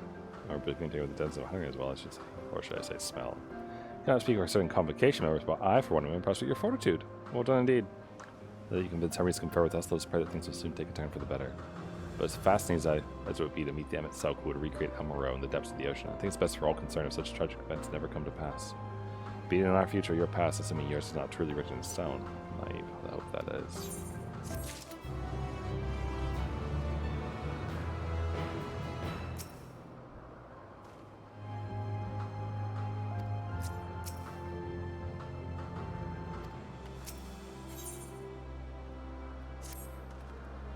Hermes said he would not be long, yes? Or then we shall wait here until he emerges.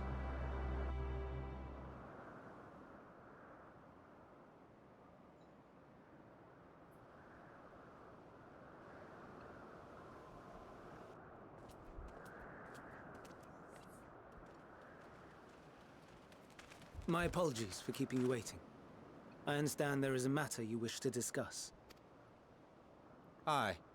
A matter of the utmost gravity, if one can suspend disbelief.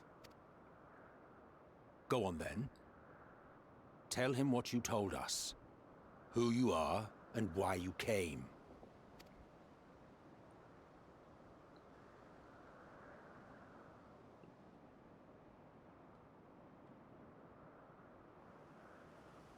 The final days.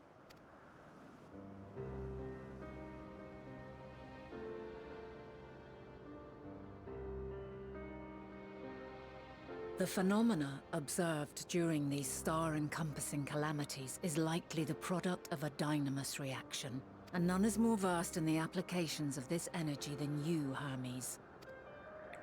I must stress that we do not believe you would desire such destruction. We come not to lodge accusations, but to beg your wisdom. And so, distressing though the exercise may be, I ask that you share with us your opinion on the matter, on the assumption that our visitor's tale is true. Even you, Vana.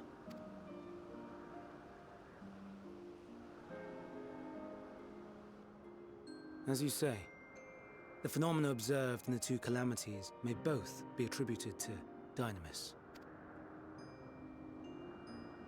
Of note is the difference in its effect.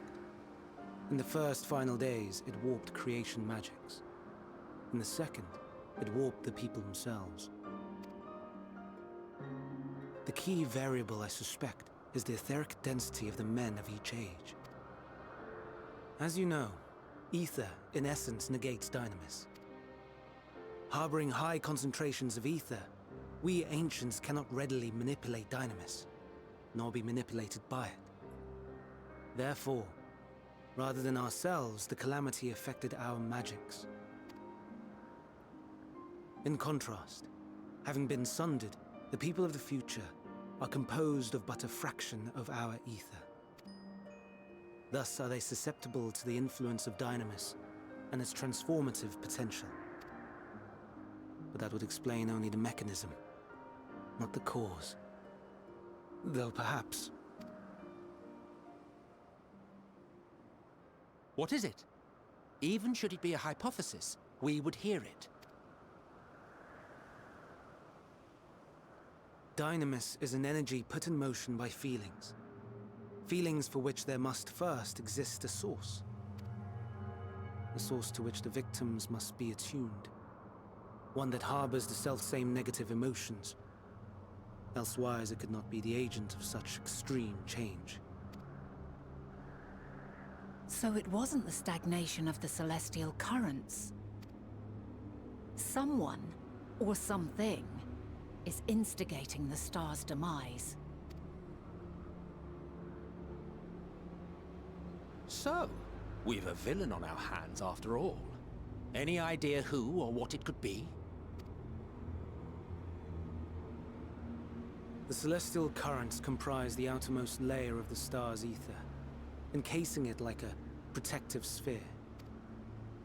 According to your tale, it was where the currents were weakest that the phenomena first manifested. If the inciting factor came from without Aetheris, then its effects would first be seen in those locations. So it's Cthulhu. Greetings. Can you hear me?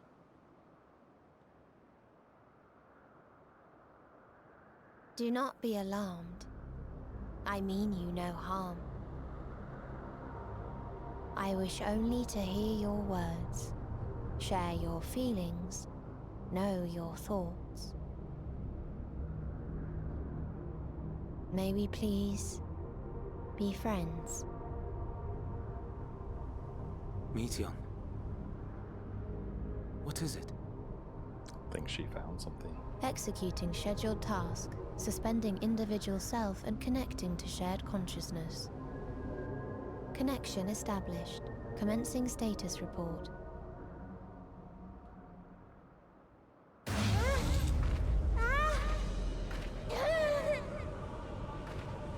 It hurts! It hurts!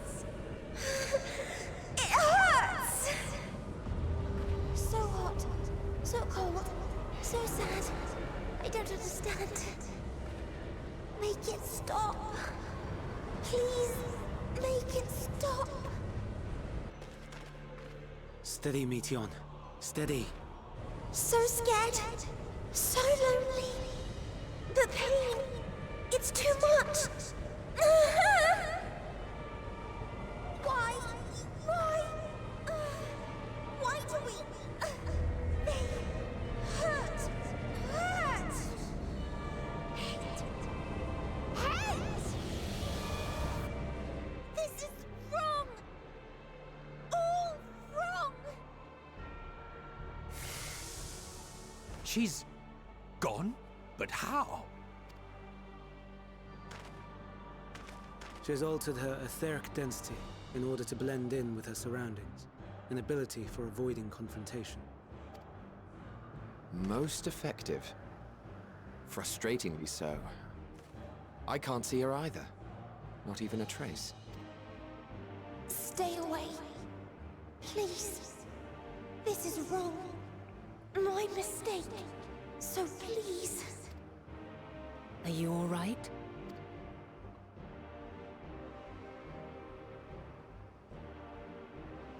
In your mind? No. We only heard her speak the instant before she vanished. Of course. When communicating without words, Meteion also employs Dynamis. That would explain why you were able to hear her, when we could not. Then you are our best chance of finding her. Follow her voice and try to track her down. Hindered though we may be, let us split up and search as well.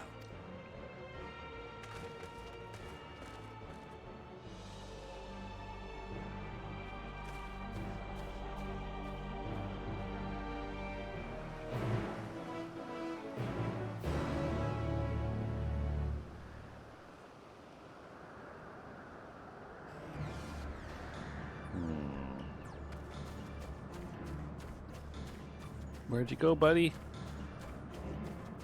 Don't talk to Cthulhu.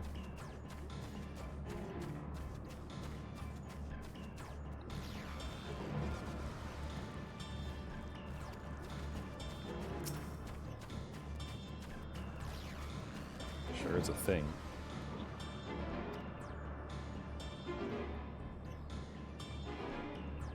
I thought his name was Lois for a second.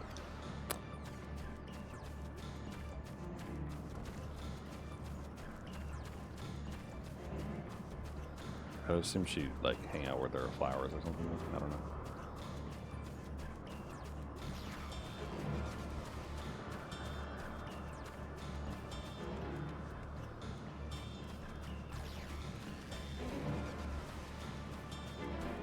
Oh, I think I just saw him. Suspicious servants, okay. I'll look at that as soon as I talk to Vinod.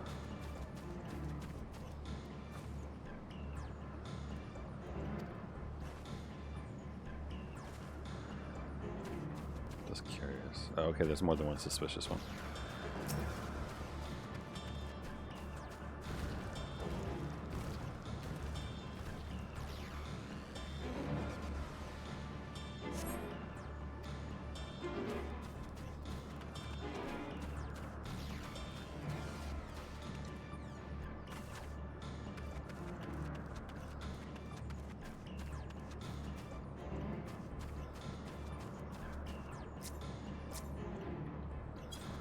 Hoping to find Emmett as well.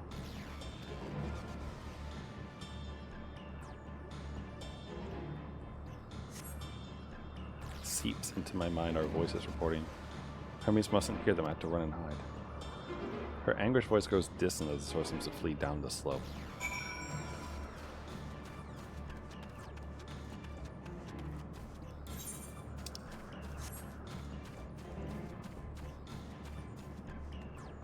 See a thing right there.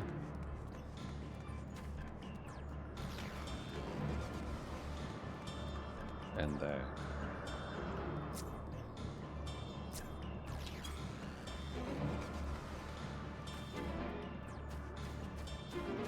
Check this one first. Then I'll check the one in the middle.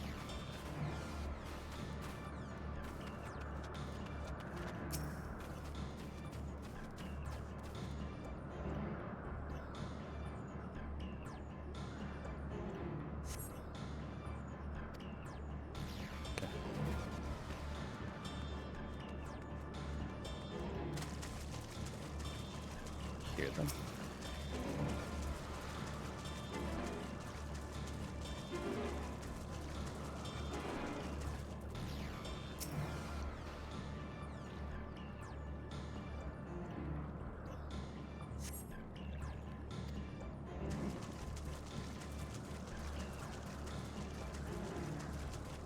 Or by these rocks, maybe.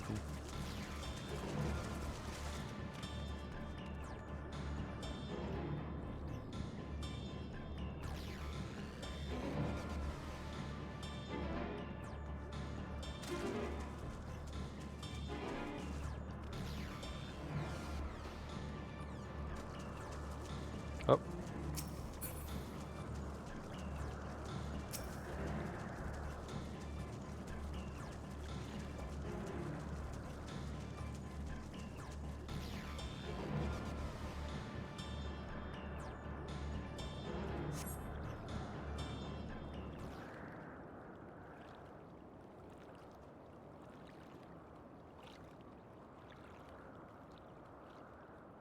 Greetings and salutations.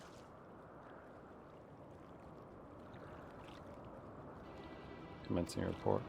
Uh-oh. Can't tell them that. Must run. Run far away. Give her a hug. Give her a hug.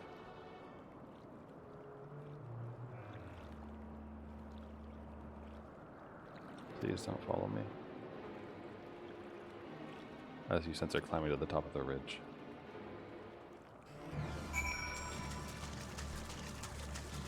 Who's that up there? We can't tell them that. What? Tell me what? Like, did one die? Also, who's? Oh, Emmett Seltman's up there.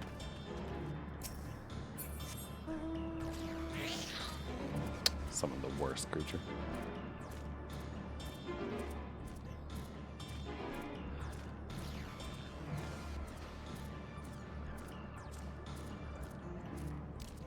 It's a big guy up there, huh? Yeah. No?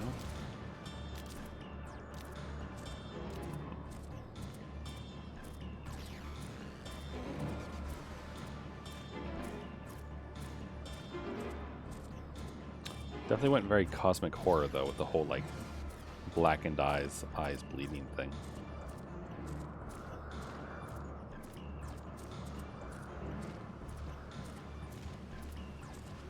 Don't want to fight you, I just want to talk to Emmett, so who is up here? I just saw him. Where'd he go? Huh? Oh, there he is. This would be a minor setback, but... Oh, there's a bunch around here. Follow her voice.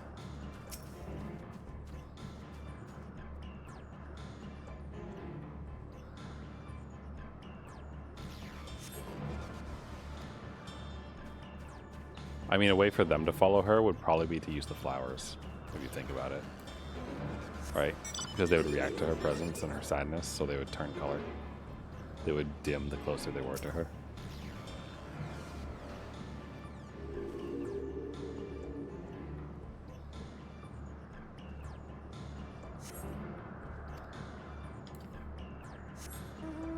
Just gonna make sure she's not behind this tree and then go check out the other spot that we already saw.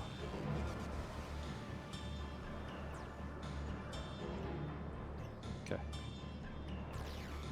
There's a spot behind that big tree over there.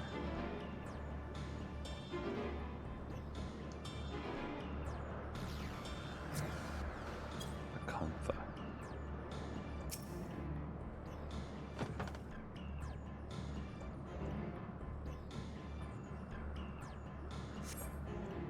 How did it come to this? Is this the reason we traveled to the stars? Why we sought out other life forms? Is this it? Is the answer no? Cannot. It cannot be. Drifts to the south.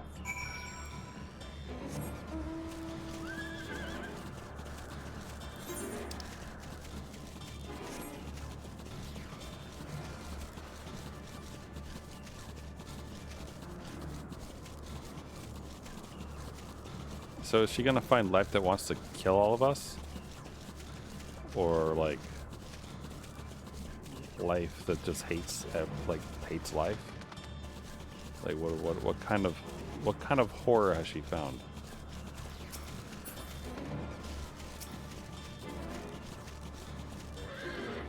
Or does it just find nothing? Just finds the edge of a Dyson sphere. It's like, no, you're locked inside. No leaving, sorry.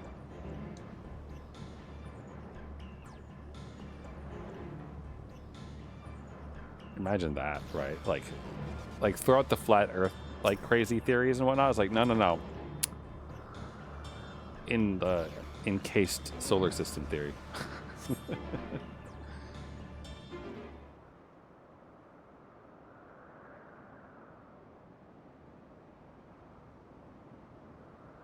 Alright, compiling a report for dissemination to armies and all people of Etherius. To all people of Etherius, huh? Processing expedition data.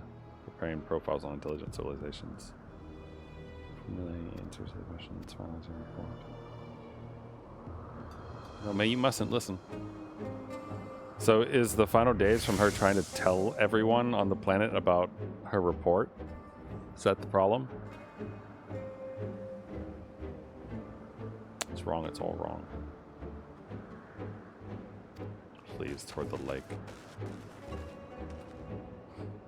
And he signed a Meteon. Panic and confused, which will make it all the more difficult to predict our movements. Hermes, what do you make of this situation?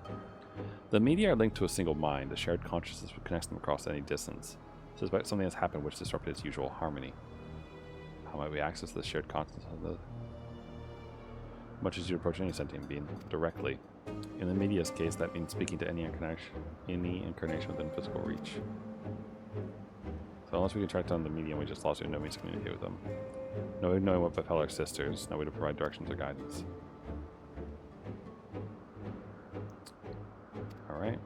Gotta go find her.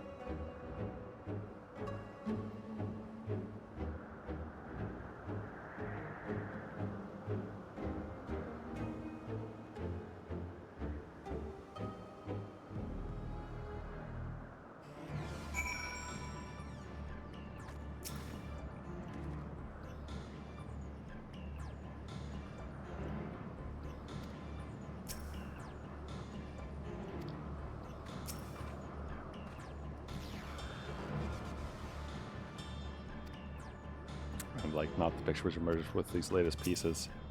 Yeah. My dear Meteon, what did you witness out there that frightened you so?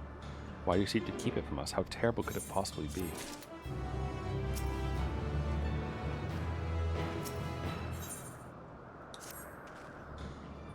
Correct me if I'm wrong, but Meteon renders herself invisible by matching her etheric density to that of her surroundings, does she not? If so, could we not then disrupt her concealment with the surfeit of ether? Much how I myself solidified your presence when we first met you. Don't be upset. You can hardly channel ether to a recipient whose whereabouts are hidden from me. Which is why we must all work together. Maybe we'll continue the search in the same manner as before, but this time with you in tow. Once she ascertains Meteon's likely location, proceed to do the thingy. Yeah.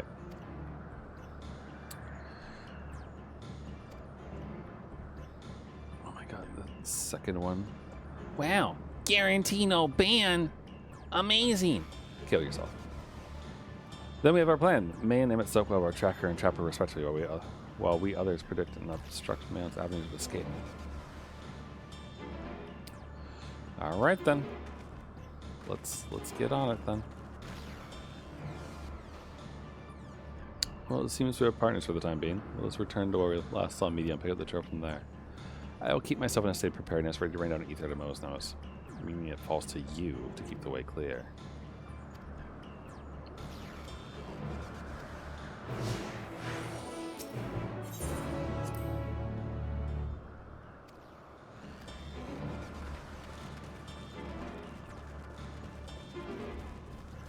Suspicious disturbance.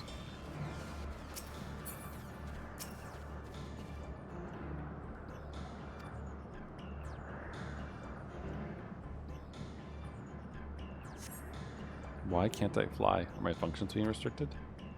Hide. Yes, I just have to hide then when no one can find me. Heads towards the water's edge.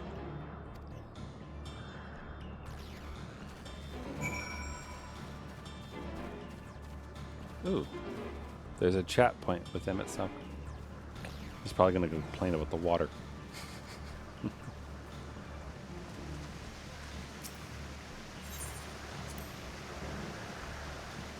Do not even think of dragging me over the falls. Final days, oh no. If I end up drenched from head to toe, I swear I will feed you to a remora.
I'm not here, please.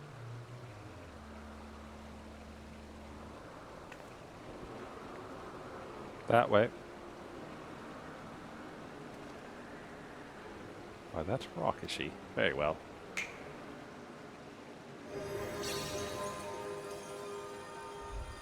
What? Why can't I hide? Someone give her a hug.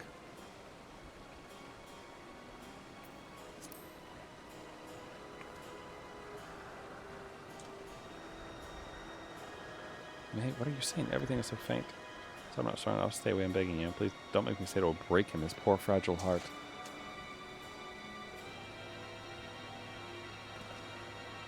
Now we have a chance. Once the others are in position, the two of us can hurt her in their midst. In their midst? In their midst, okay.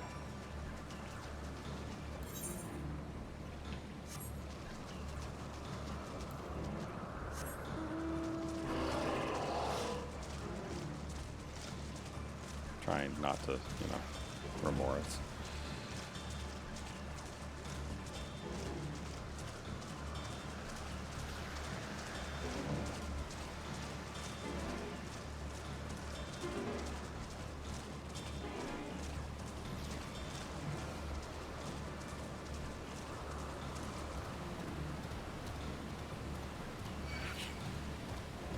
No. Not dealing with you.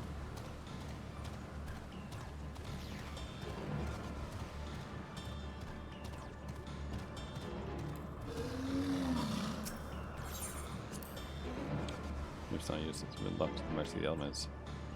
Okay. Good to know.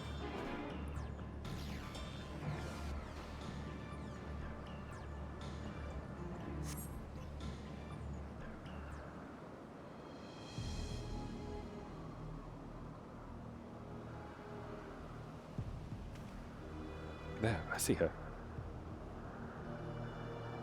Don't jump off the edge, please.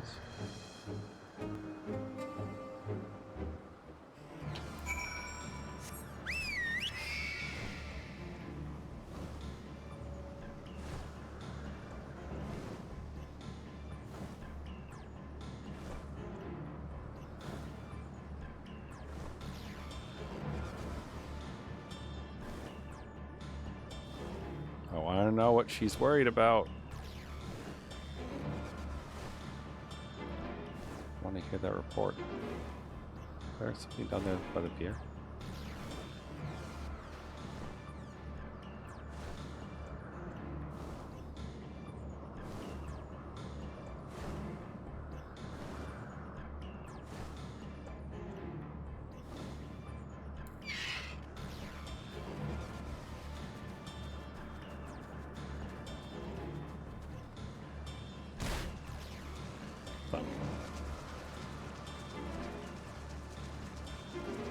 She's hiding somewhere.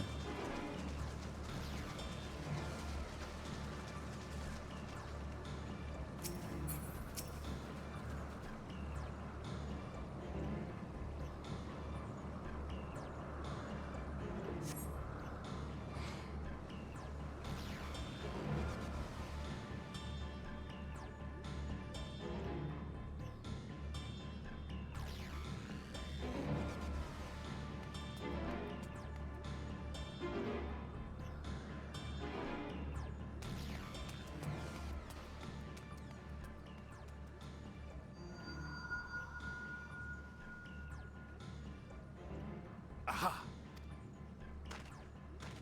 Give chase. We shall herd her into the shelter. Deja vu.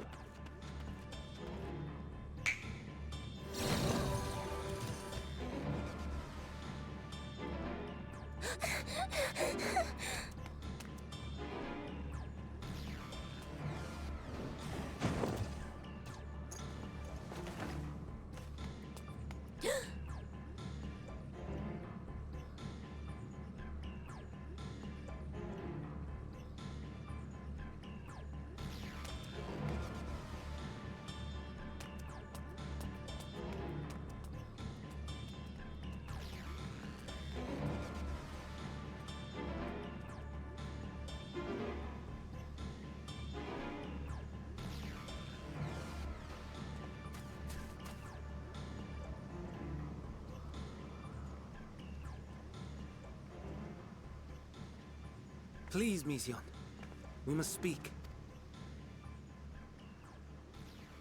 Someone just give her a hug.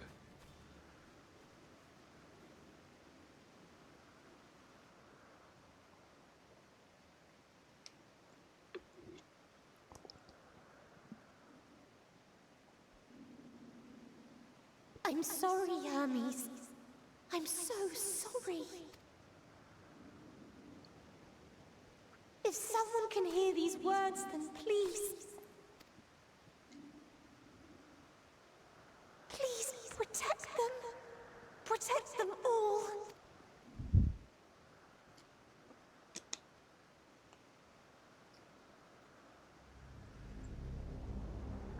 Individual self-suspended. Connection with shared consciousness stable. Our survey is complete. We shall now report our findings.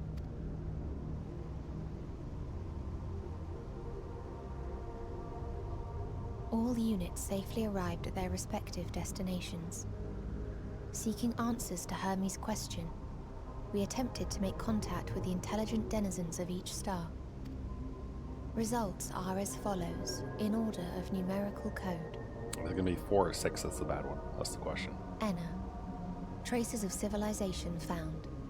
Structures believed to have served as domiciles. No extant life forms detected. Dio. Ruined remnants of buildings scattered across star, surface of which is encased in ice. Presence of life could not be verified. Tria. Evidence of large population centers, akin to cities recovered. No extant life forms found, only their lingering essence. Tessera. Edifices surmised to be abandoned residences found. No extant life forms detected. Deadly plague or extreme environmental degradation likely to have led to mass extinction. They are all... dead. Octo. Star found in state of violent conflict. Contact successfully made with inhabitants, but deployment of weapons of mass destruction resulted in total annihilation of local population shortly thereafter. Inea. Star is a barren desert. No identifiable flora found. Bones of living beings resembling men discovered beneath sands, but determination regarding their intelligence inconclusive. Remind me, Hermes, what exactly was the question you entrusted to Meteion? I tasked her with asking what others live for. What gives their lives meaning. Did you consider what may happen if the premise of the question is flawed? To be able to answer it, one must be living and desire to continue doing so. But if Meteion finds no living beings in the course of her journey, or none who desire to live, what then? What answers would she derive from their silence?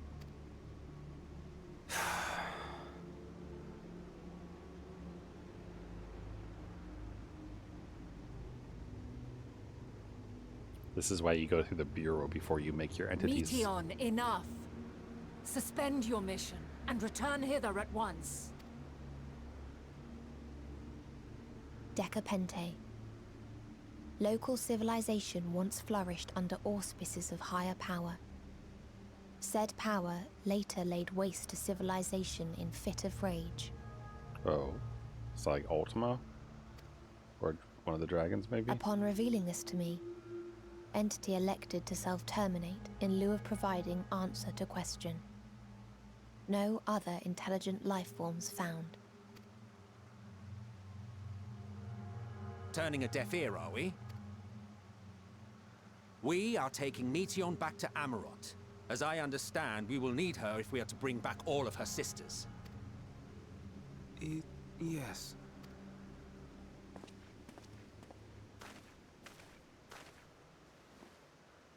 Meteion.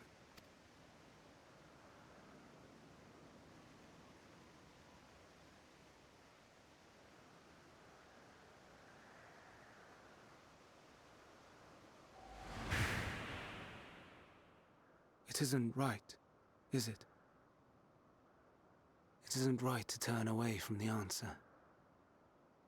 Even if the answer is pain. Even if we aberrations must scream ourselves hoarse to be heard.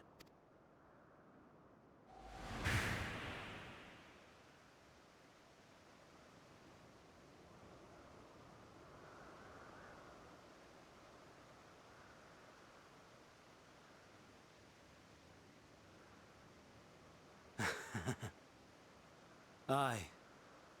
Whatever answers we find, I will not dismiss them out of hand. These words I said to you, and I will hold myself to them.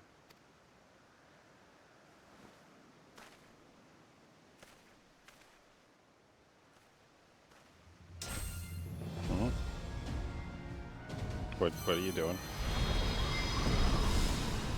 What?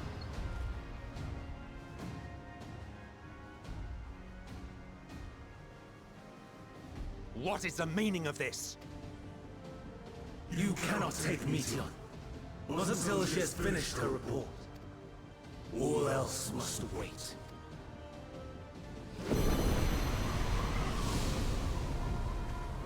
You could do that without the transformation, dude.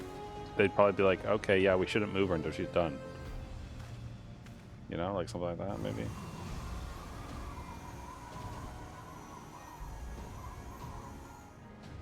You fool! Yeah, I'm with him. I'm with Emmett Selk on that one. It seems very unnecessary, just saying.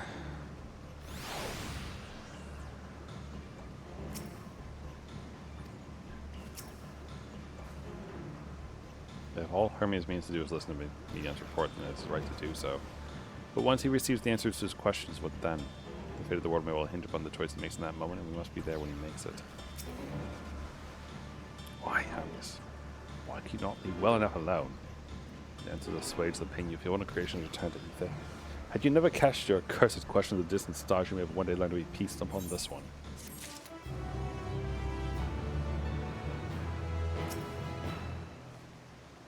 Do you understand why Hermes would do this? His logic escapes me entirely. No. No, I'm with you, dude. I don't know why the fuck he's doing that, besides people were like, well, we should have a boss fight. Hermes decided to thesis. Considering the expansive dimensions of the place, even we may have a difficult time locating his ether.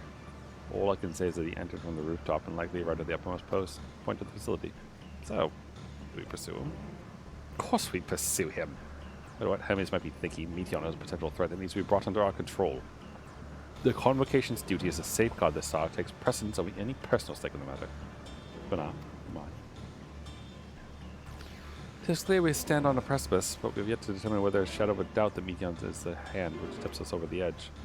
Nevertheless, if we are to learn the truth of the final days, we must give chase. And even if neither Hermes nor Meteon is ultimately responsible, we cannot leave them to suffer this torment alone. Agreed on all counts.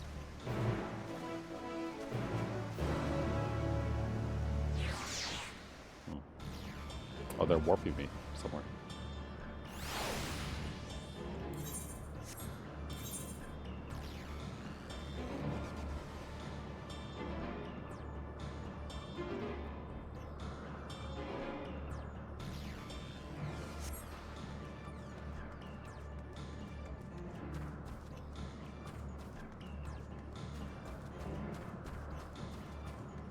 I think, well, I mean, we'll see how far I get in the next half hour, I guess.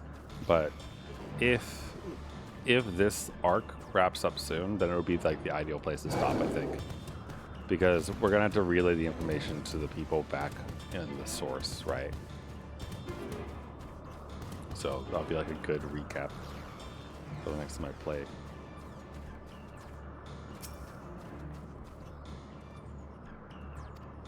Look out, to needs a foot. I mislike the look of this. Oh boy.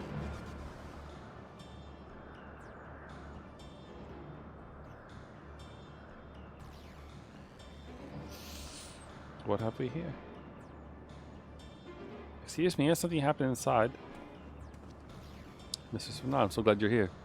No one knows what prompted it, but the alarm was sounding because he's put into a state of alert. Procedure dictated we evacuate immediately, but yet to investigate further. This is Hammy is doing, obviously. And what does this state of alert entail exactly? Pure damping magic is draped over using response to escaped entities and like. Scholars and observers are unaffected, but everything and everyone else is weakened to the fraction of their usual capabilities. Alright.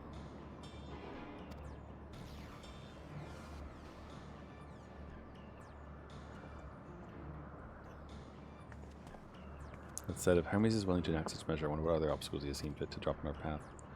With that amphibian spell in place, we're not likely to be at our fighting best. And I was hardly an effective combatant to begin with. What do I have to offer beyond my etheric vision? You put that talent to good use. You were fairly skilled at spotting weaknesses, if I recall. Fairly skilled. I've gone and raised everyone's expectations. You only need to make the most of your strength. I will fill the gaps as required. I was once Asm, after all. It was my job to rise to the occasion, be that as a defender, aggressor, or healer.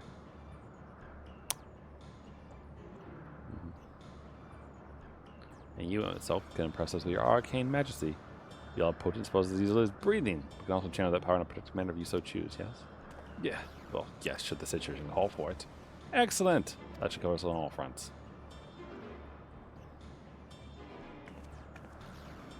Your tale led us, mine, so it is only right that you lead us now.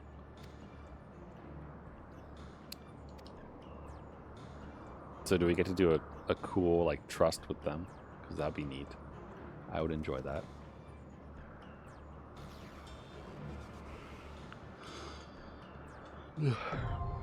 Oh, yep. New regular duty. I hope it's a trust. Fuck yes, it's a trust. Yeah!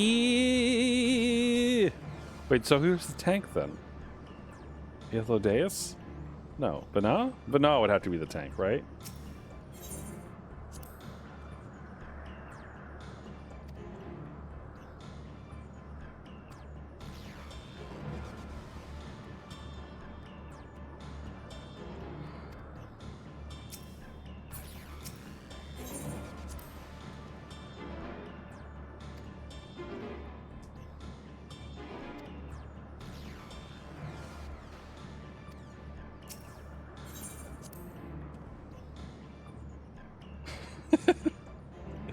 From the moment we met you, our visit has devolved into a never-ending series of complications and irritations.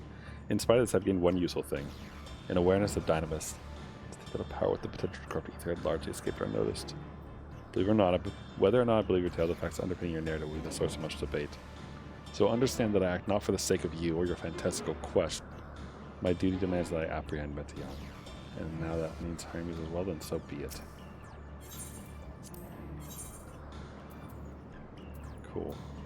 Come, let us be off. Let's get this over with. Can scarcely contain my excitement.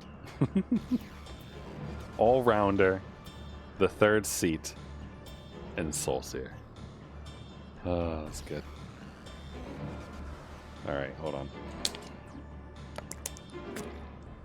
I want to do this as much as you do. And we will. A dungeon can't take more than a half hour, right? Right? So, let me go to the bathroom. Because I've had a lot of liquids today, in case it wasn't obvious, and I've just been sitting in one place, consuming them, and not releasing them that much. So, 1 second, and then we will do this.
Oh, wait.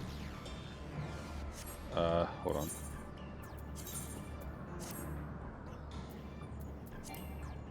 Right, I can't change the damn camera.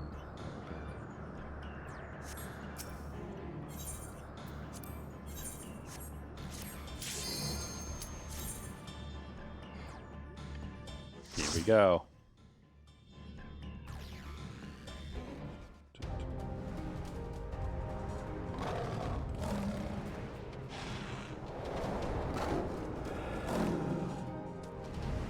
Were those corals? Corals?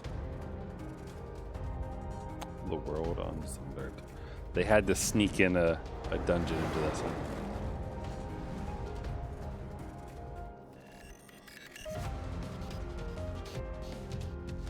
Good music.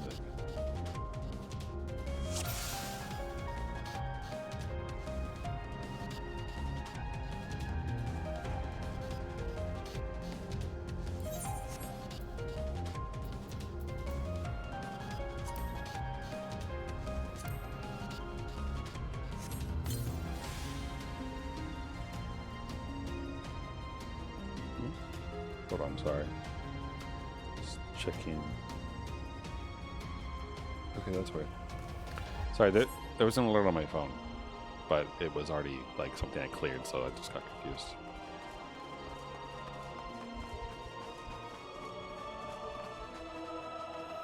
Please, turn back, else I might be forced to.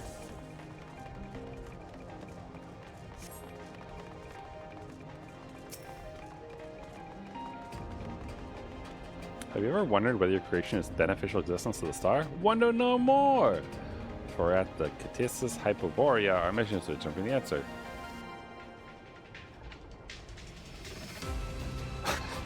It's like a little ad. Alright.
Huh. Emmett Selk is the tank. That's right. Blue is tank roll. That's weird. Okay. I guess he can do basically anything, right? So.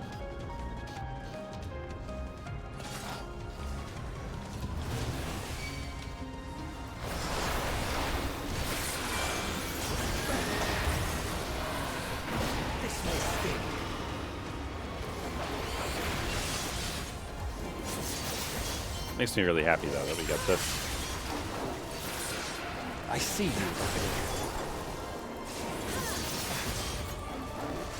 Have a taste.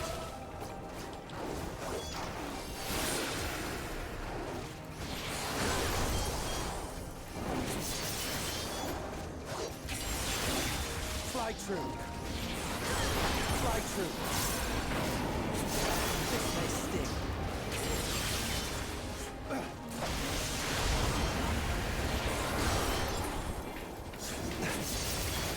Oh, Hazel Base is Archer. Interesting.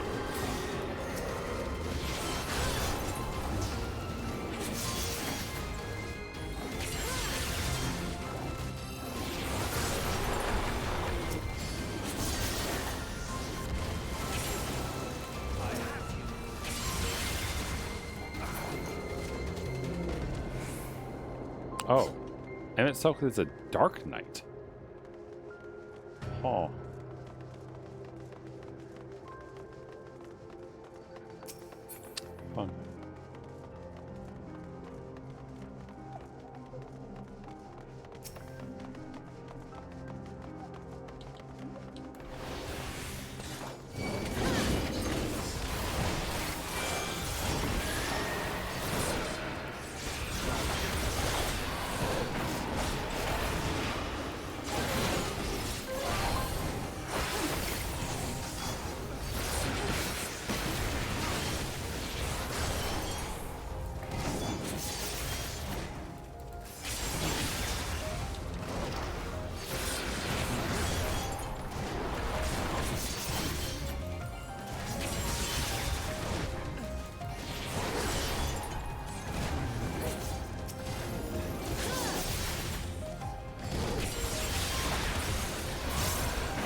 my way.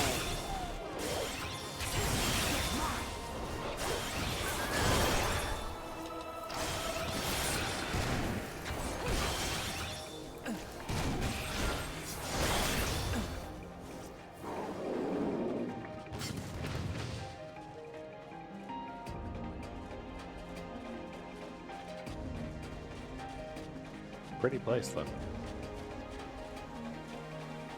Whoa. Snowman. Oh. I see you.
Alright, what do we got? Lissa.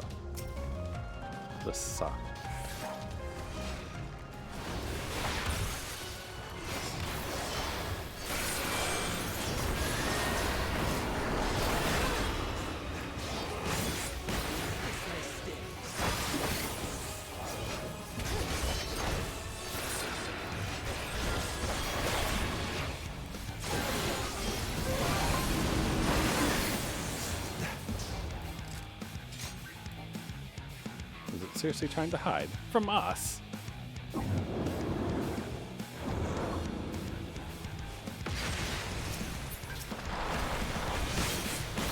Slide through.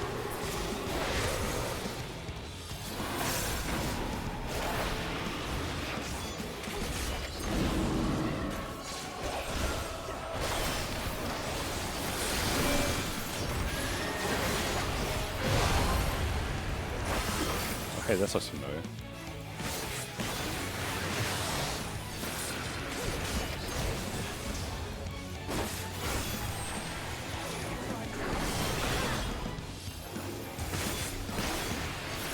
I'm not entirely useless.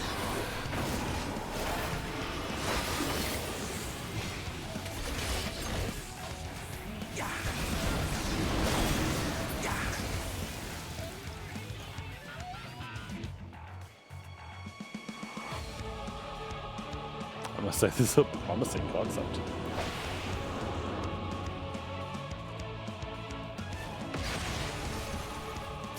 I wonder whose it is. I like his flavor text. I'm not entirely useless.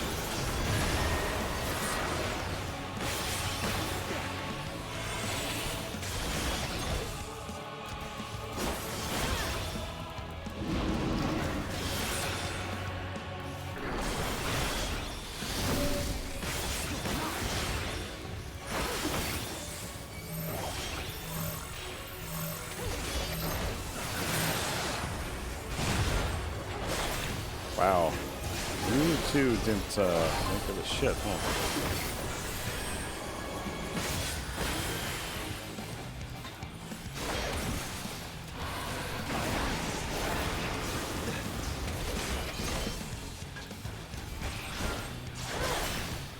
I see you opening.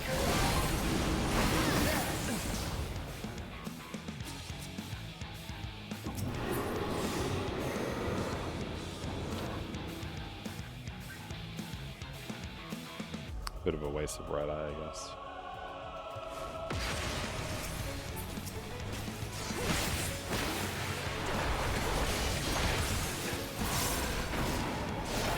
I'm not entirely useless.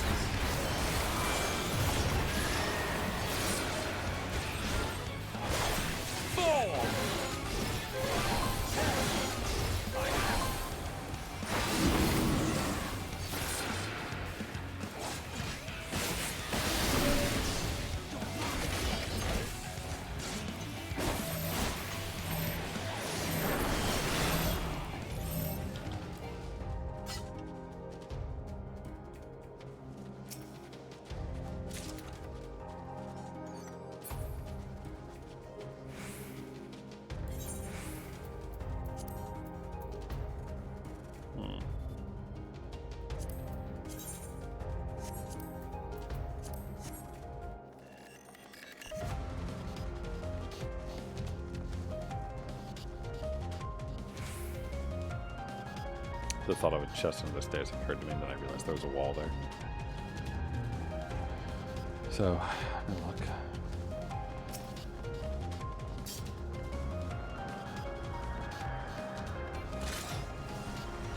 This may sting.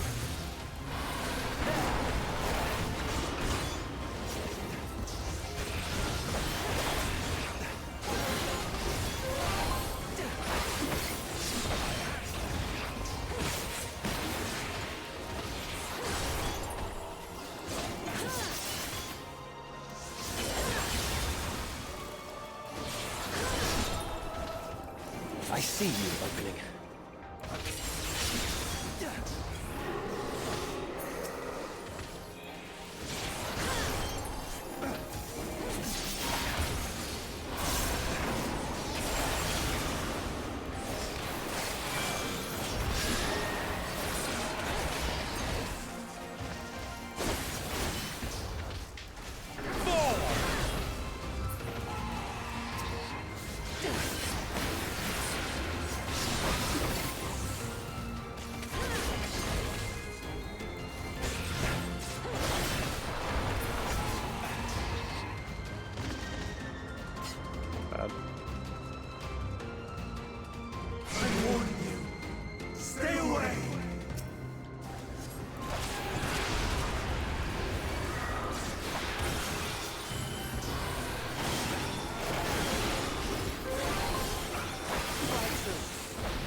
It's tricky to make sure you're actually like, aimed the right way so you get damage on everyone. I feel like I'm missing one of them.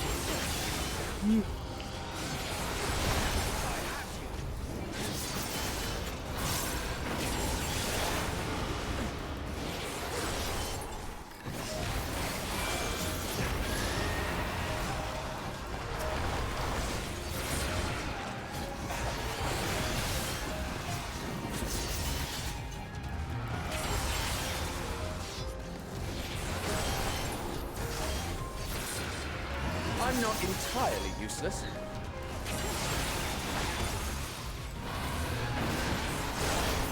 I see you, Hyperion.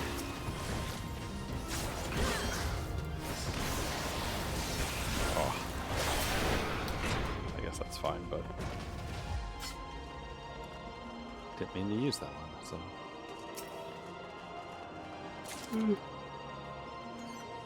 Risk of aiming.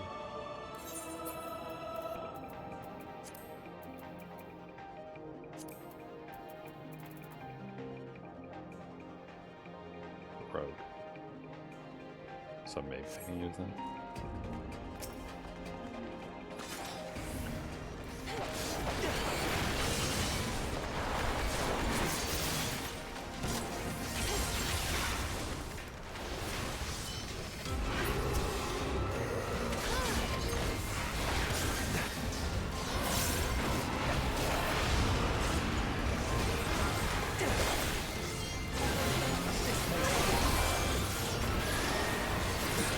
How about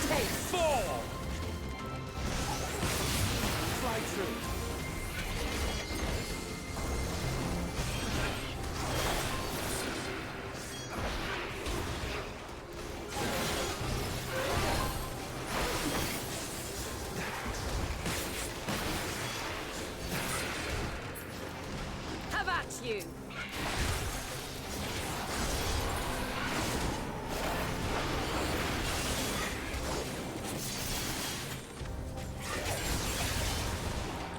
I suppose the trusts do make things take a little bit longer though. Because when you go with people, everyone's like, the tank will group things up so it's easier to get rid of and clear rooms. Well, with the trust, they take it one group at a time.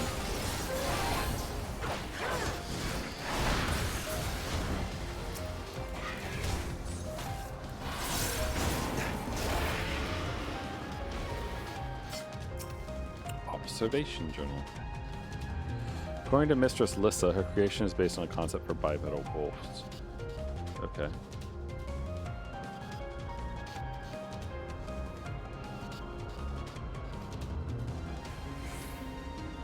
Huh.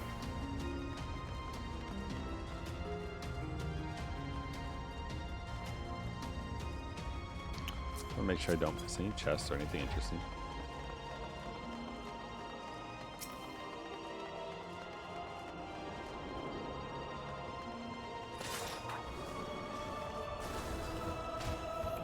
I see you.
Go. Other one bites the dust, as they say.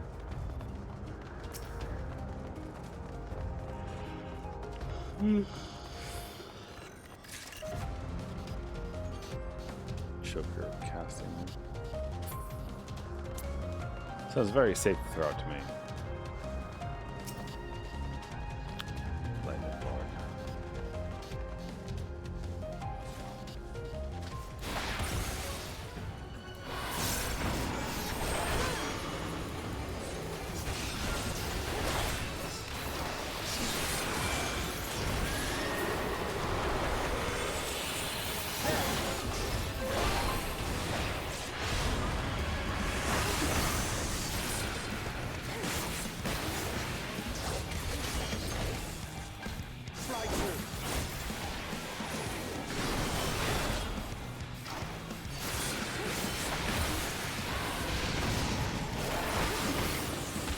Taste.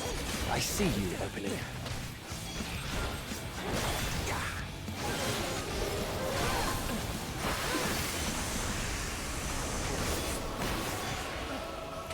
Oh, ether, okay. There's the unleash its stored ether. Everyone's gripping up. Is this stack?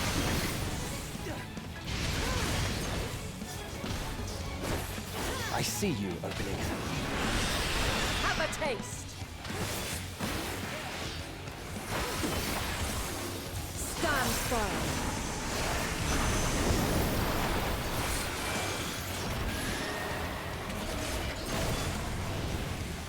I'm not entirely useless.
I'm not entirely useless.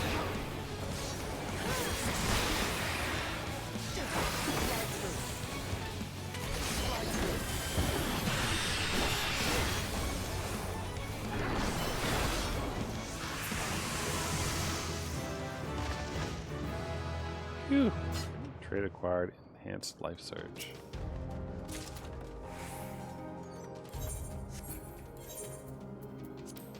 What does that one do? Allows the accumulation of charges for consecutive uses of life surge. Oh, cool. Well, that would be nice. What's this one?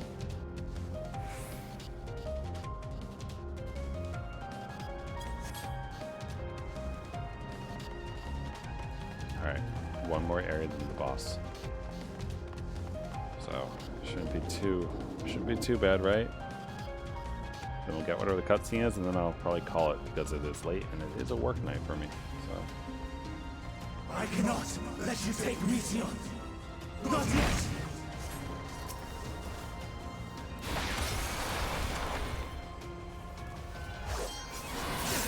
Have at you!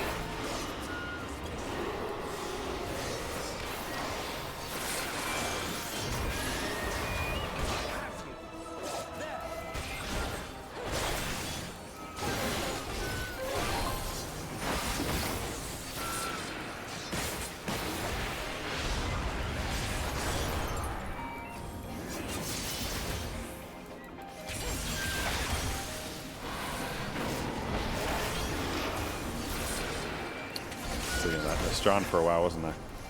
Whoops. Have at you!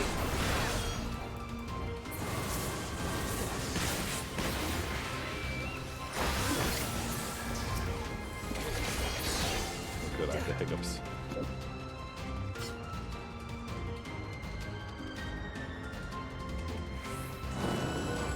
Oh.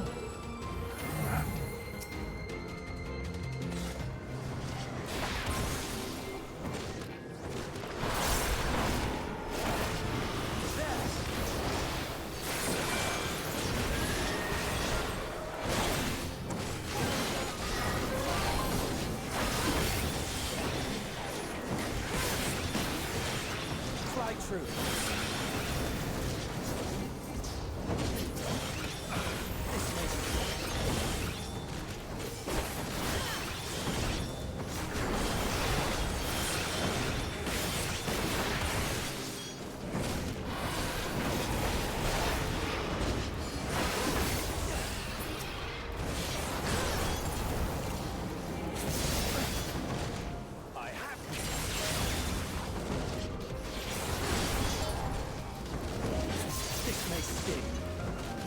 I see you opening.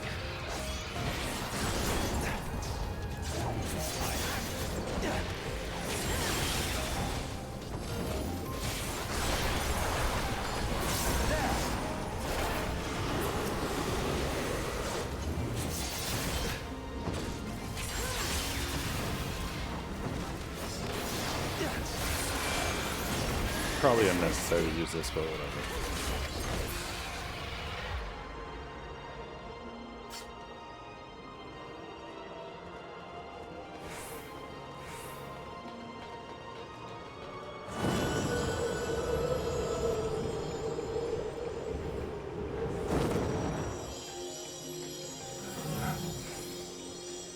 Okay. I must hear their answers before they're expunged from existence. Why? Whoever said anything about doing that, dude?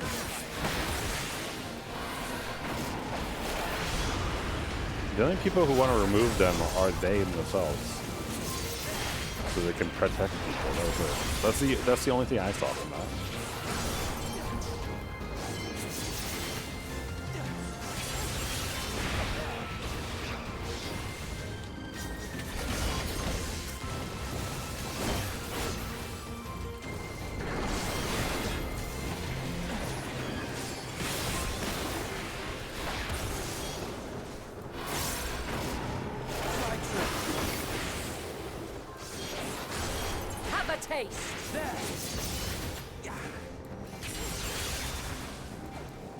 I see you opening.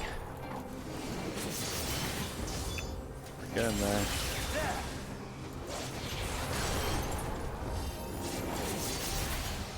Out of my way.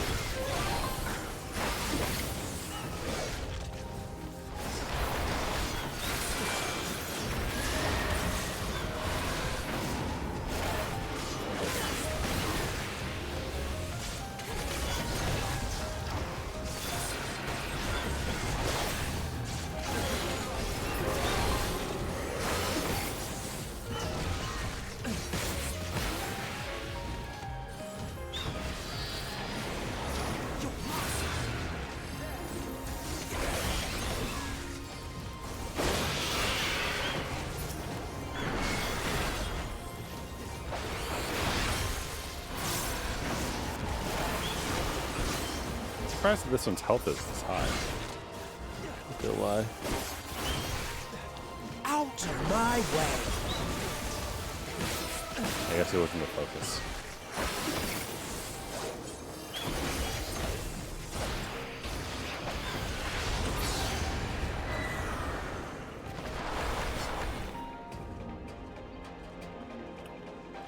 Blind life forms in introduction.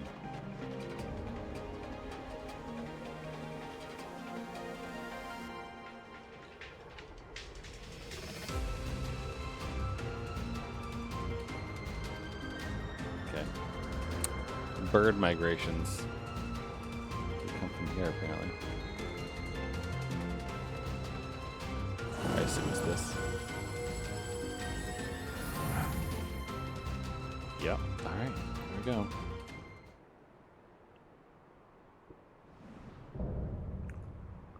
Wing defines.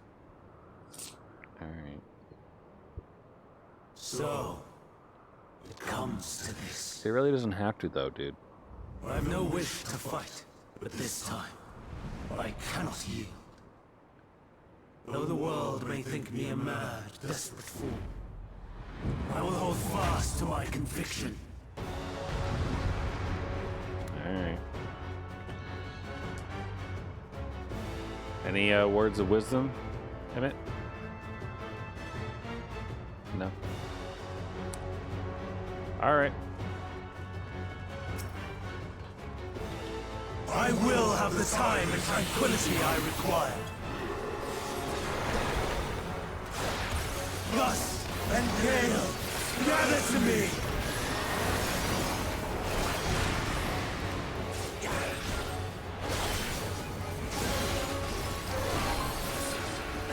Heatshift's brand, unleash your power!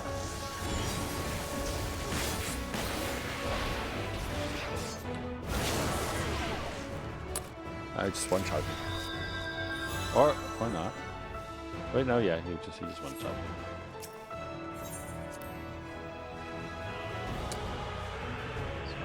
It's fine. I don't know the patterns yet. It's the way it is.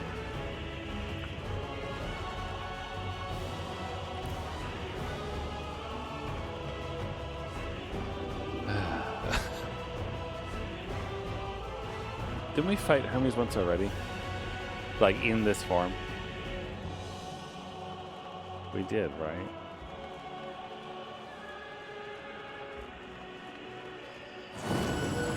I'm pretty sure we did. At least this dungeon was relatively short, I guess. But I really hope I beat this boss in the next days.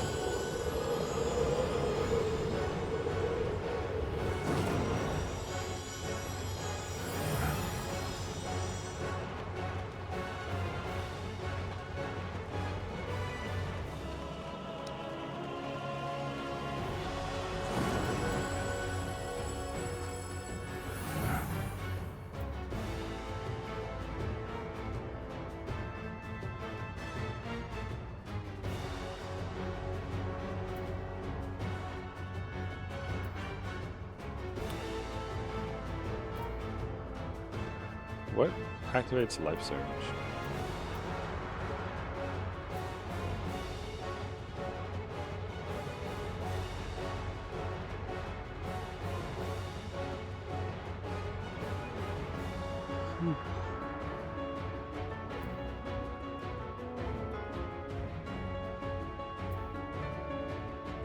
Okay, so life surge and battle defeat.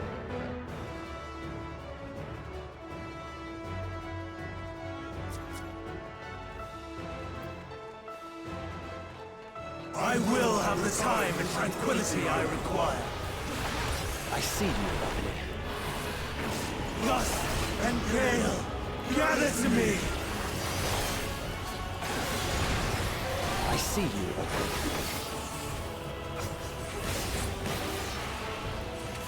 Ancient wrath, unleash your power!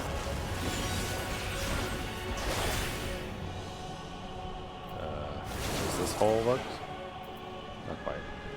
Dancing winds, pierce my foes!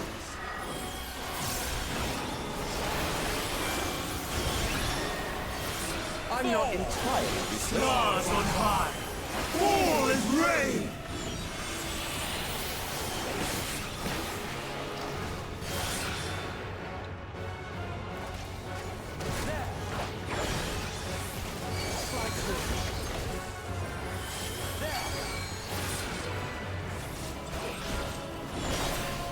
Oh, this is like a Garuda.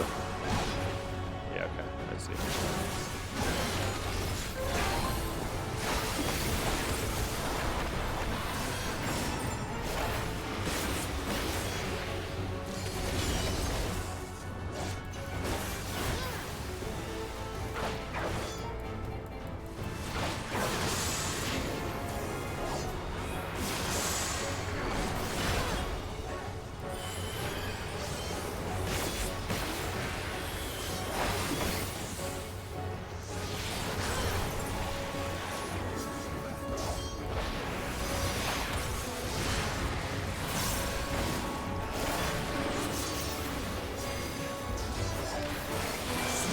Of ether!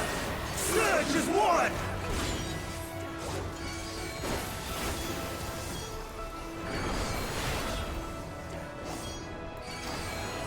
Out of my way!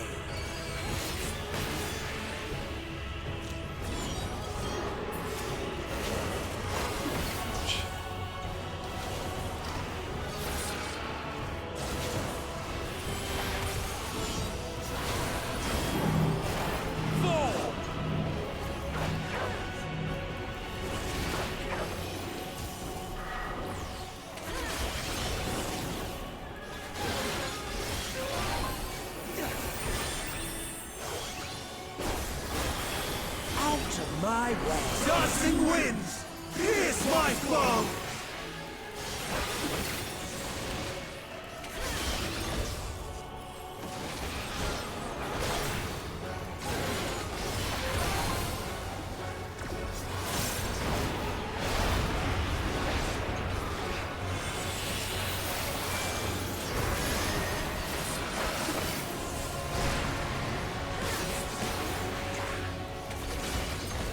Who's gonna guess this?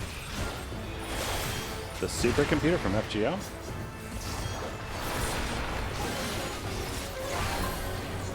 Stars on high, fall as rain!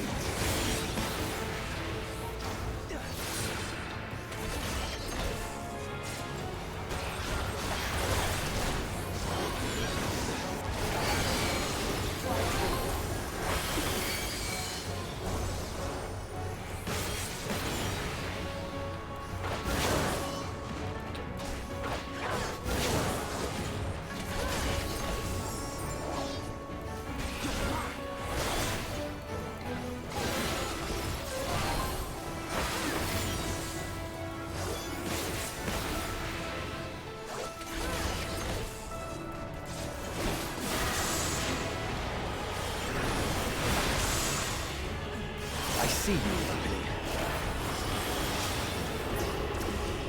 Even when transformed, I'm not finished yet.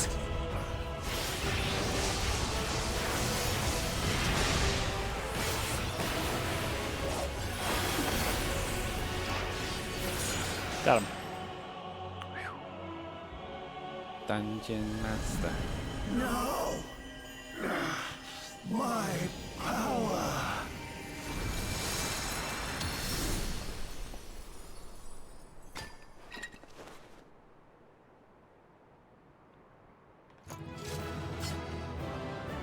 Ba-ba-da.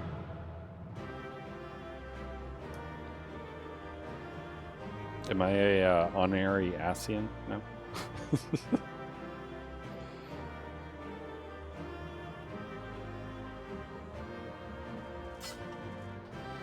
A new recruit has arrived. Looks like the rest of them, so hopefully it's calmed down a little bit. Alright, Chase, he let us on. Yeah, you good? Gauches.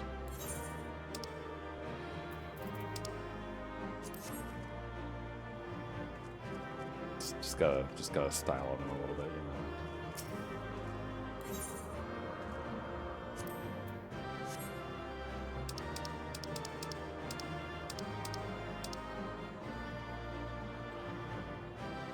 Place in the armory shows. Gauches. Gauches are pants or shoes?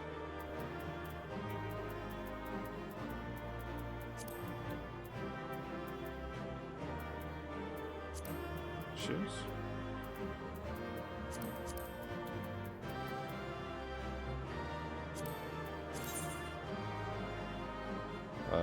These are definitely better.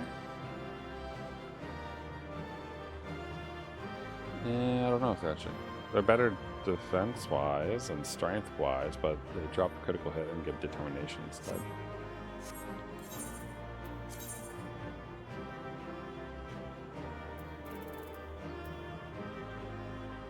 Oh, that's new.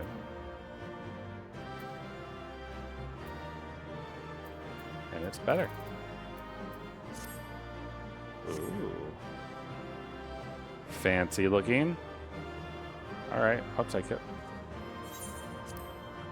It's robish too, so. Can wear it during this cutscene.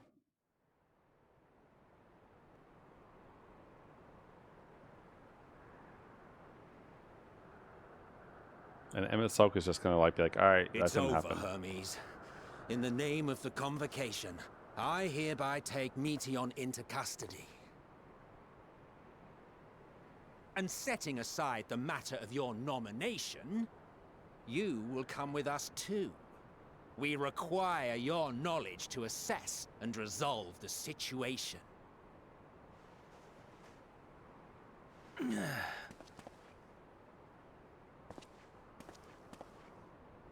Meteon, I am so sorry. Would that I could have listened to your report in full.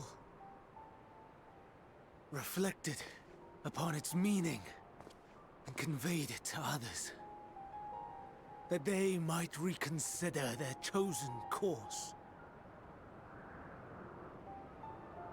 Sounds like you're drawing But conclusions.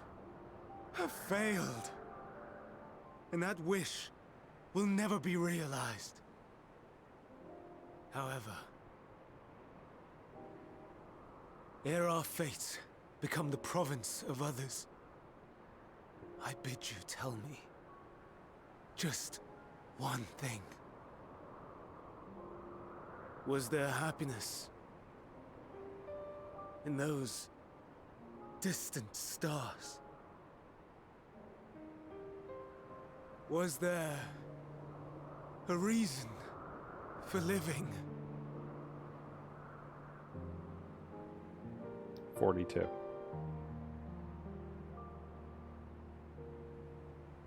We conducted our search as per your instructions.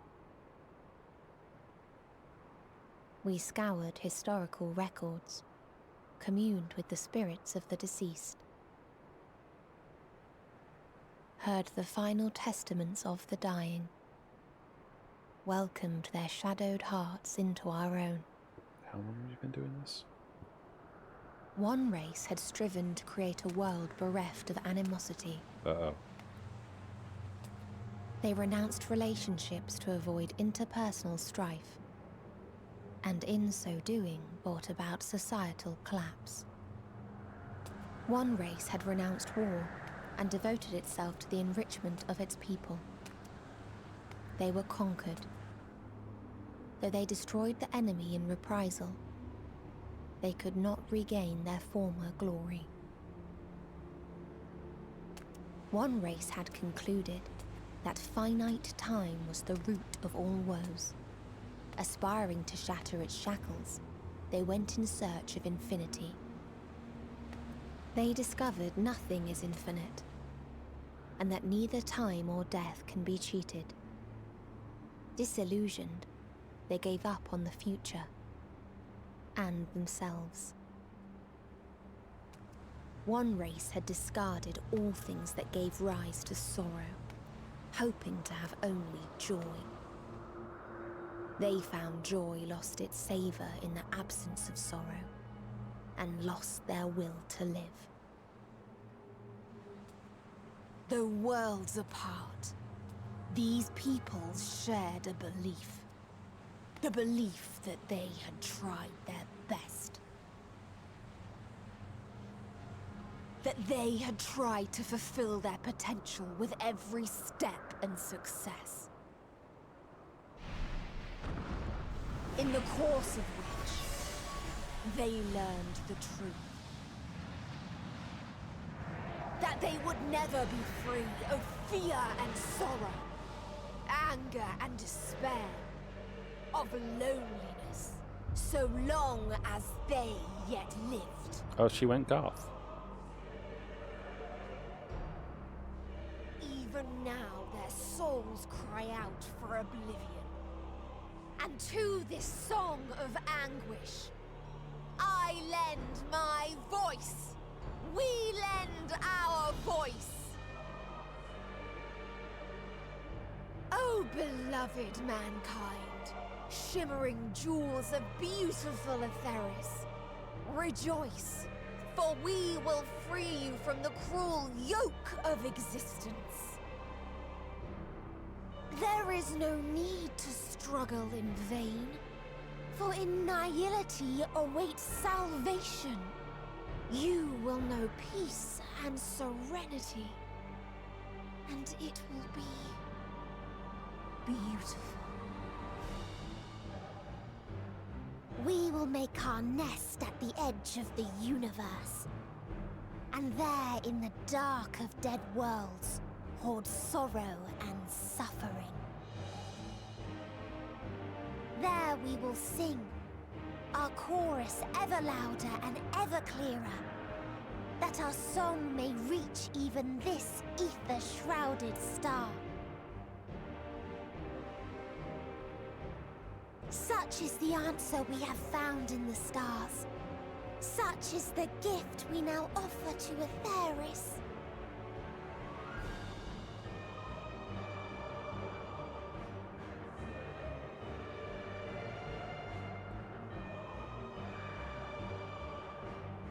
Who were you to decide our fate?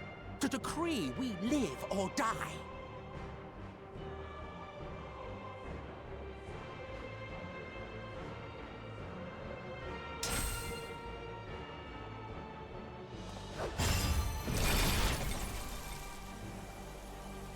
Have you lost your mind? You heard what she said. She means to destroy us all, yet you'd still take her side? In the name of the star, we have discarded those creations that we deemed flawed.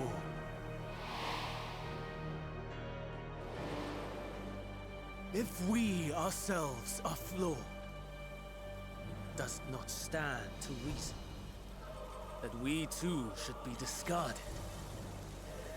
That is sophistry, and you know it! Perhaps it is. Perhaps I am wrong. who is to say that you are right?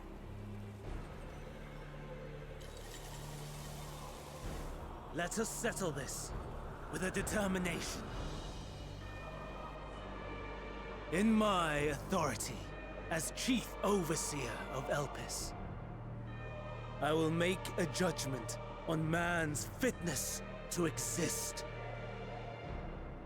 If he can learn to value all life and retain his will to live, even should his end be justified, he will surely find a way to avert his demise.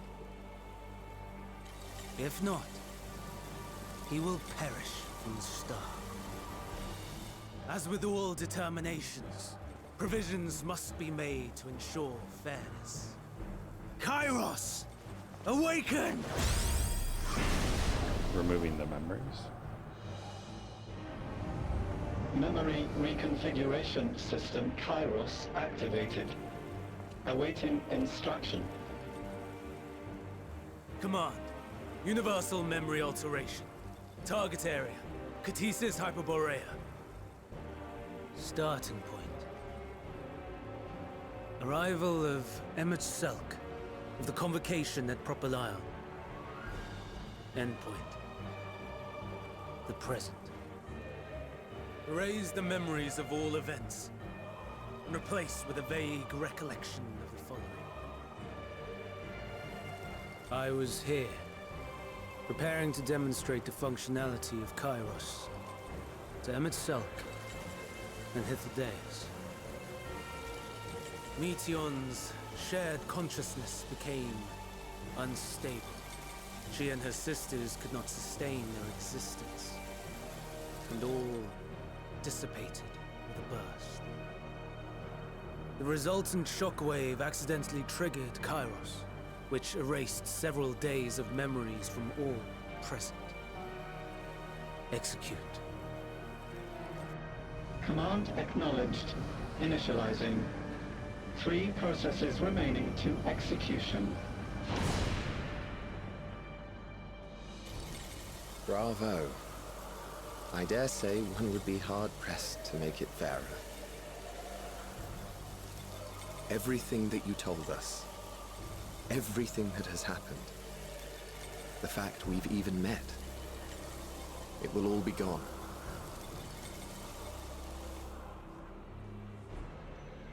Just send me back to the future then.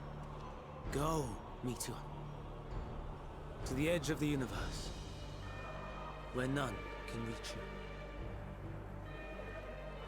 Hermes, won't you come with me? If you were to shed your flesh, I should be able to carry you.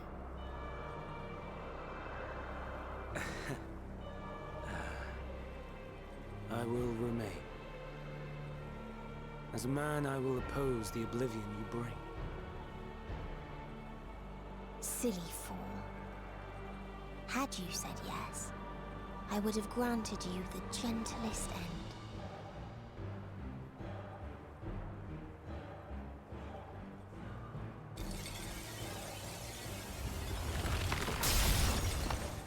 This ends here!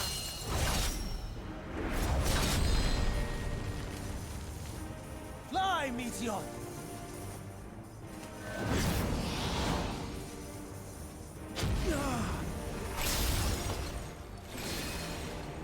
That is far enough, Hermes!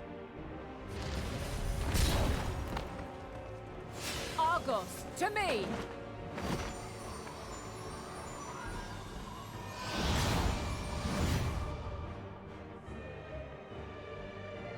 First process complete.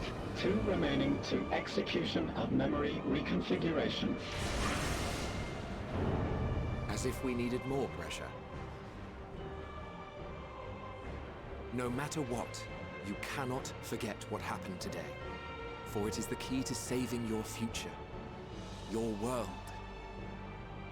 This fight is our fight. What comes after, our problem to contend with. Not yours. No. Your own struggle awaits. and no one else can take your place. You must flee this place with your memories intact, and I will see that you do. Now then, where is it? There you are, my little confluence.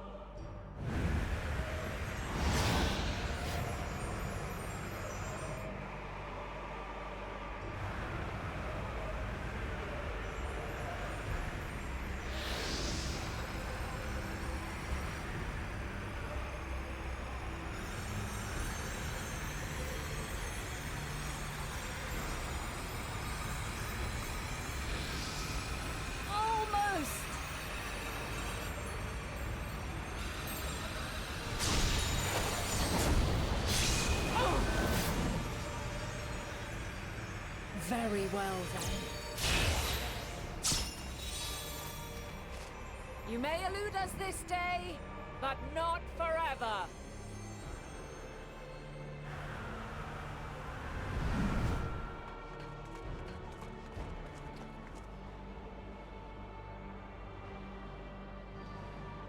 Meteon's gotten away. Second process complete. One remaining to execution. Ugh. No time for brooding.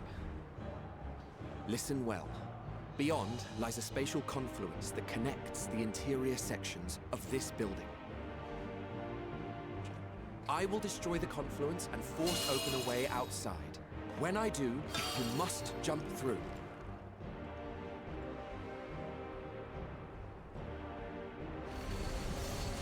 I cannot tell you how sorry I am. But neither can I let you escape!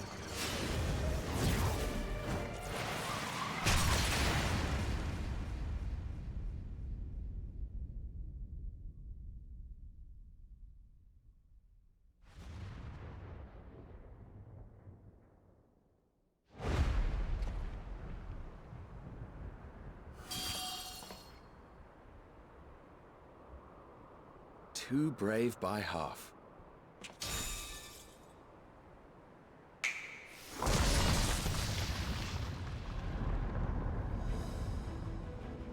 Exemplary work, as always, Emmett Selk. What? But how? I thought the confluence was... over... Over there? Yes. We were rather hoping we would. It was never anywhere but where it is now. The instant those two began making their way towards nothing, 'twas clear the plan was a diversion. I'm quite incapable of destroying a confluence, I must confess. A gambit brazen beyond words. Though we've grown accustomed to reckless improvision due to the antics of an incorrigible associate. Though, in the case of certain present company, incorrigible is an understatement. Honestly, I'm beginning to suspect it's a requirement for every Azen. Why did you come back? Like, she can avoid the memory thing. There's no time! Quickly!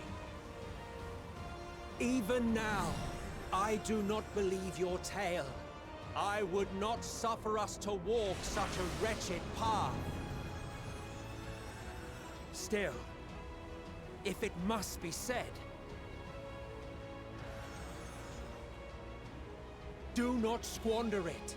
The legacy I leave you.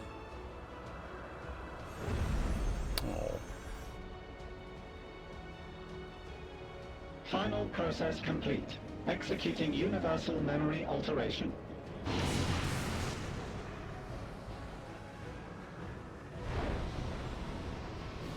Go, Argos!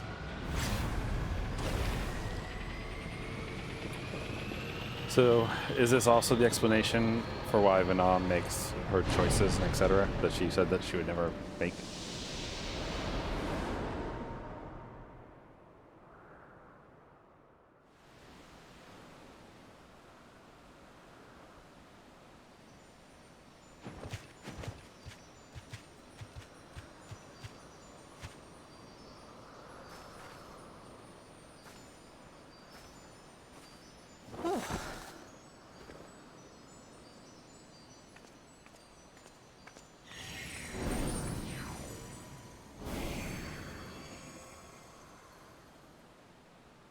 I'm fine. Just a little tired. Can it be true? Are we the only ones left who see beauty in the world? In life? Are the stars above no more than husks of fallen civilizations?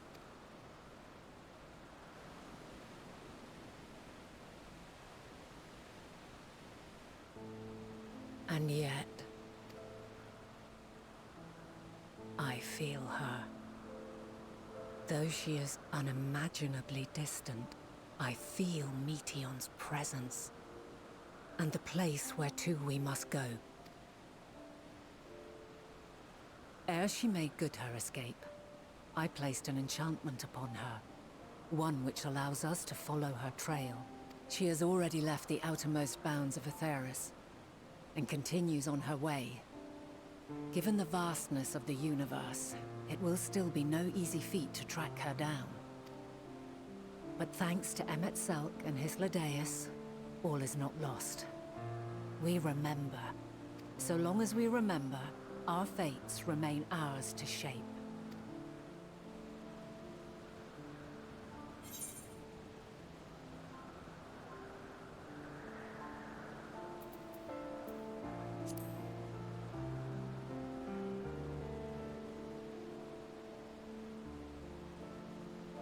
I'd like to know too. Let us ascertain the situation at Cutisis Hyperborea, where they should still be.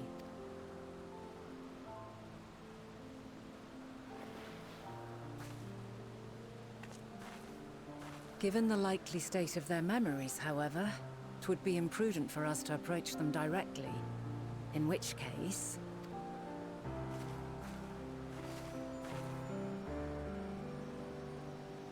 I am sorry, my friend. I've asked much of you this day. But may I trouble you one last time?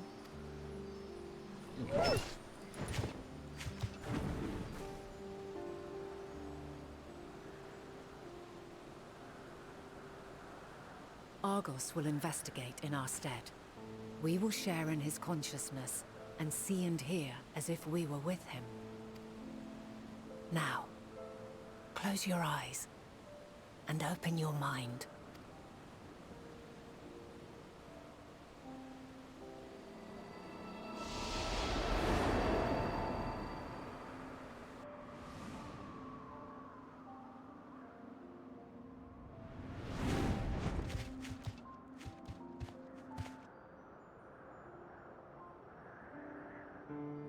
Thank goodness you are unharmed. Unharmed? There is a gaping hole in my memories. I can scarcely remember arriving here in Elpis. Forgive me. I was preparing to demonstrate the functionality of Kairos to our guests. But Meteion, her shared consciousness became unstable. And she... So, that's what prompted the state of alert. And when you went to investigate, you were caught in Kairos's accidental operation. So it would seem. It's all a blur to me. Such an unfortunate accident. Oh, and what of Vinar and your other companion? You went inside together, as I recall. We did? If Vinar was with us, I have no recollection of it. But that there is her familiar, is it not? The fellow seems happy enough, so I think it's safe to assume his mistress as well.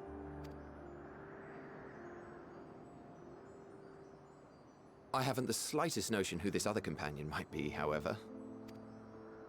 Ah, well, that individual struck me as a bit different, for want of a better word. Perhaps it wasn't actually a person, but some manner of creation. Curious. I must ask Vinar about it when next we meet. Yes, you do that. Now, if we may tend to Hermes, whatever this Meteion did, it seems he bore the brunt of it. Once you are fit to travel, you will return with us to Amarot. We need to make certain there are no other ill effects. Also, I am here on business of the 14. We've already had the conversation, like as not, but since your toy wiped my memory, we'll have to have it again. Yes, of course. As you see fit. This Kairos, it manipulates memories through the emission of etheric waves, correct? There is a theory which holds that memories scoured by blasts of ether are restored when the soul is cleansed in the underworld. If true, then perhaps when our time comes to return to the star, we shall remember these few days we have lost. I doubt aught of interest occurred. Look forward to the revelation if you like, but I should prefer to reminisce on more meaningful moments. I wonder if there's anything at the end of Shadowbringers when Emmett Selk goes away that like this is referencing.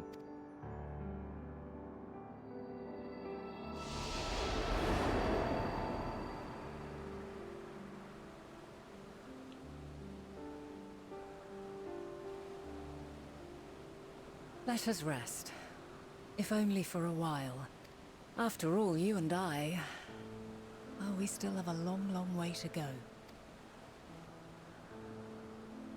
Yeah, you gotta send me back somehow. And shrink me. If I go back now, people will be very confused why I'm so tall all of a sudden.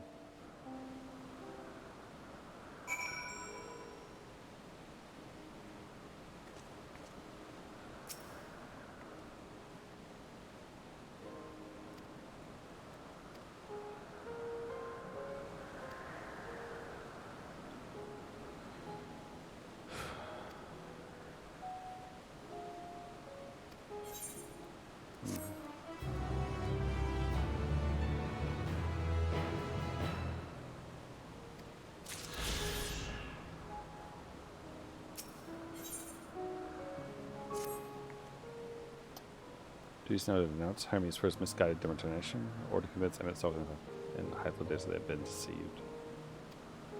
No, we must instead ensure that experience Hermes sought to expunge or preserve. What remains is our memory alone will be our weapon against the final days. We must fight this battle in your age and I mine. Let's walk together once more. I'll see the doors of the lay in.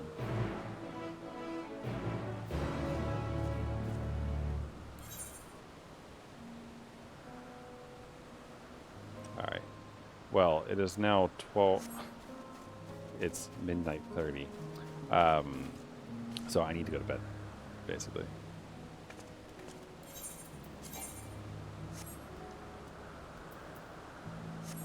So this is good enough. I don't know. It all depends on if there's playtime left or not for me.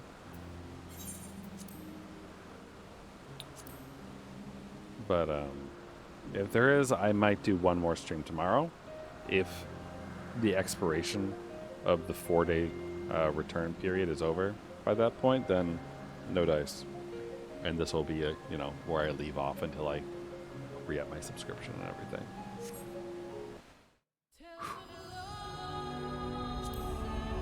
But yeah. Good shit. So it kind of was sort of what I thought. Days of playtime remaining 2. Alright, we'll see. We shall see. Whew. But yeah. It basically was kind of what I thought, like she goes out there and she finds nothing, basically. And that breaks her. And then breaks everyone. I don't know what to describe it as. I mean, Hermes' actions are weird, I guess. Like, he transformed and took her over to the place so that he could listen to her full report, right? But they were gonna bring her to Amaru and listen to the full report anyway. So like, he just wanted to be the only one who heard the report and then decide what to do about it. It seems kind of stupid to me. Seems like maybe it has to do with his complex, I guess, around the fact that like everyone else doesn't seem to mind playing God, and he does. So, but then, like I said before, it's still hypocritical because he still is effectively playing God there, right? Like he's deciding that mankind doesn't necessarily deserve to live anymore, and then he's a dick about it. So, yeah, I don't know, man. Anyway, it's interesting. Again, I'll think about it. But poor Meteon went to Hot Topic one time and came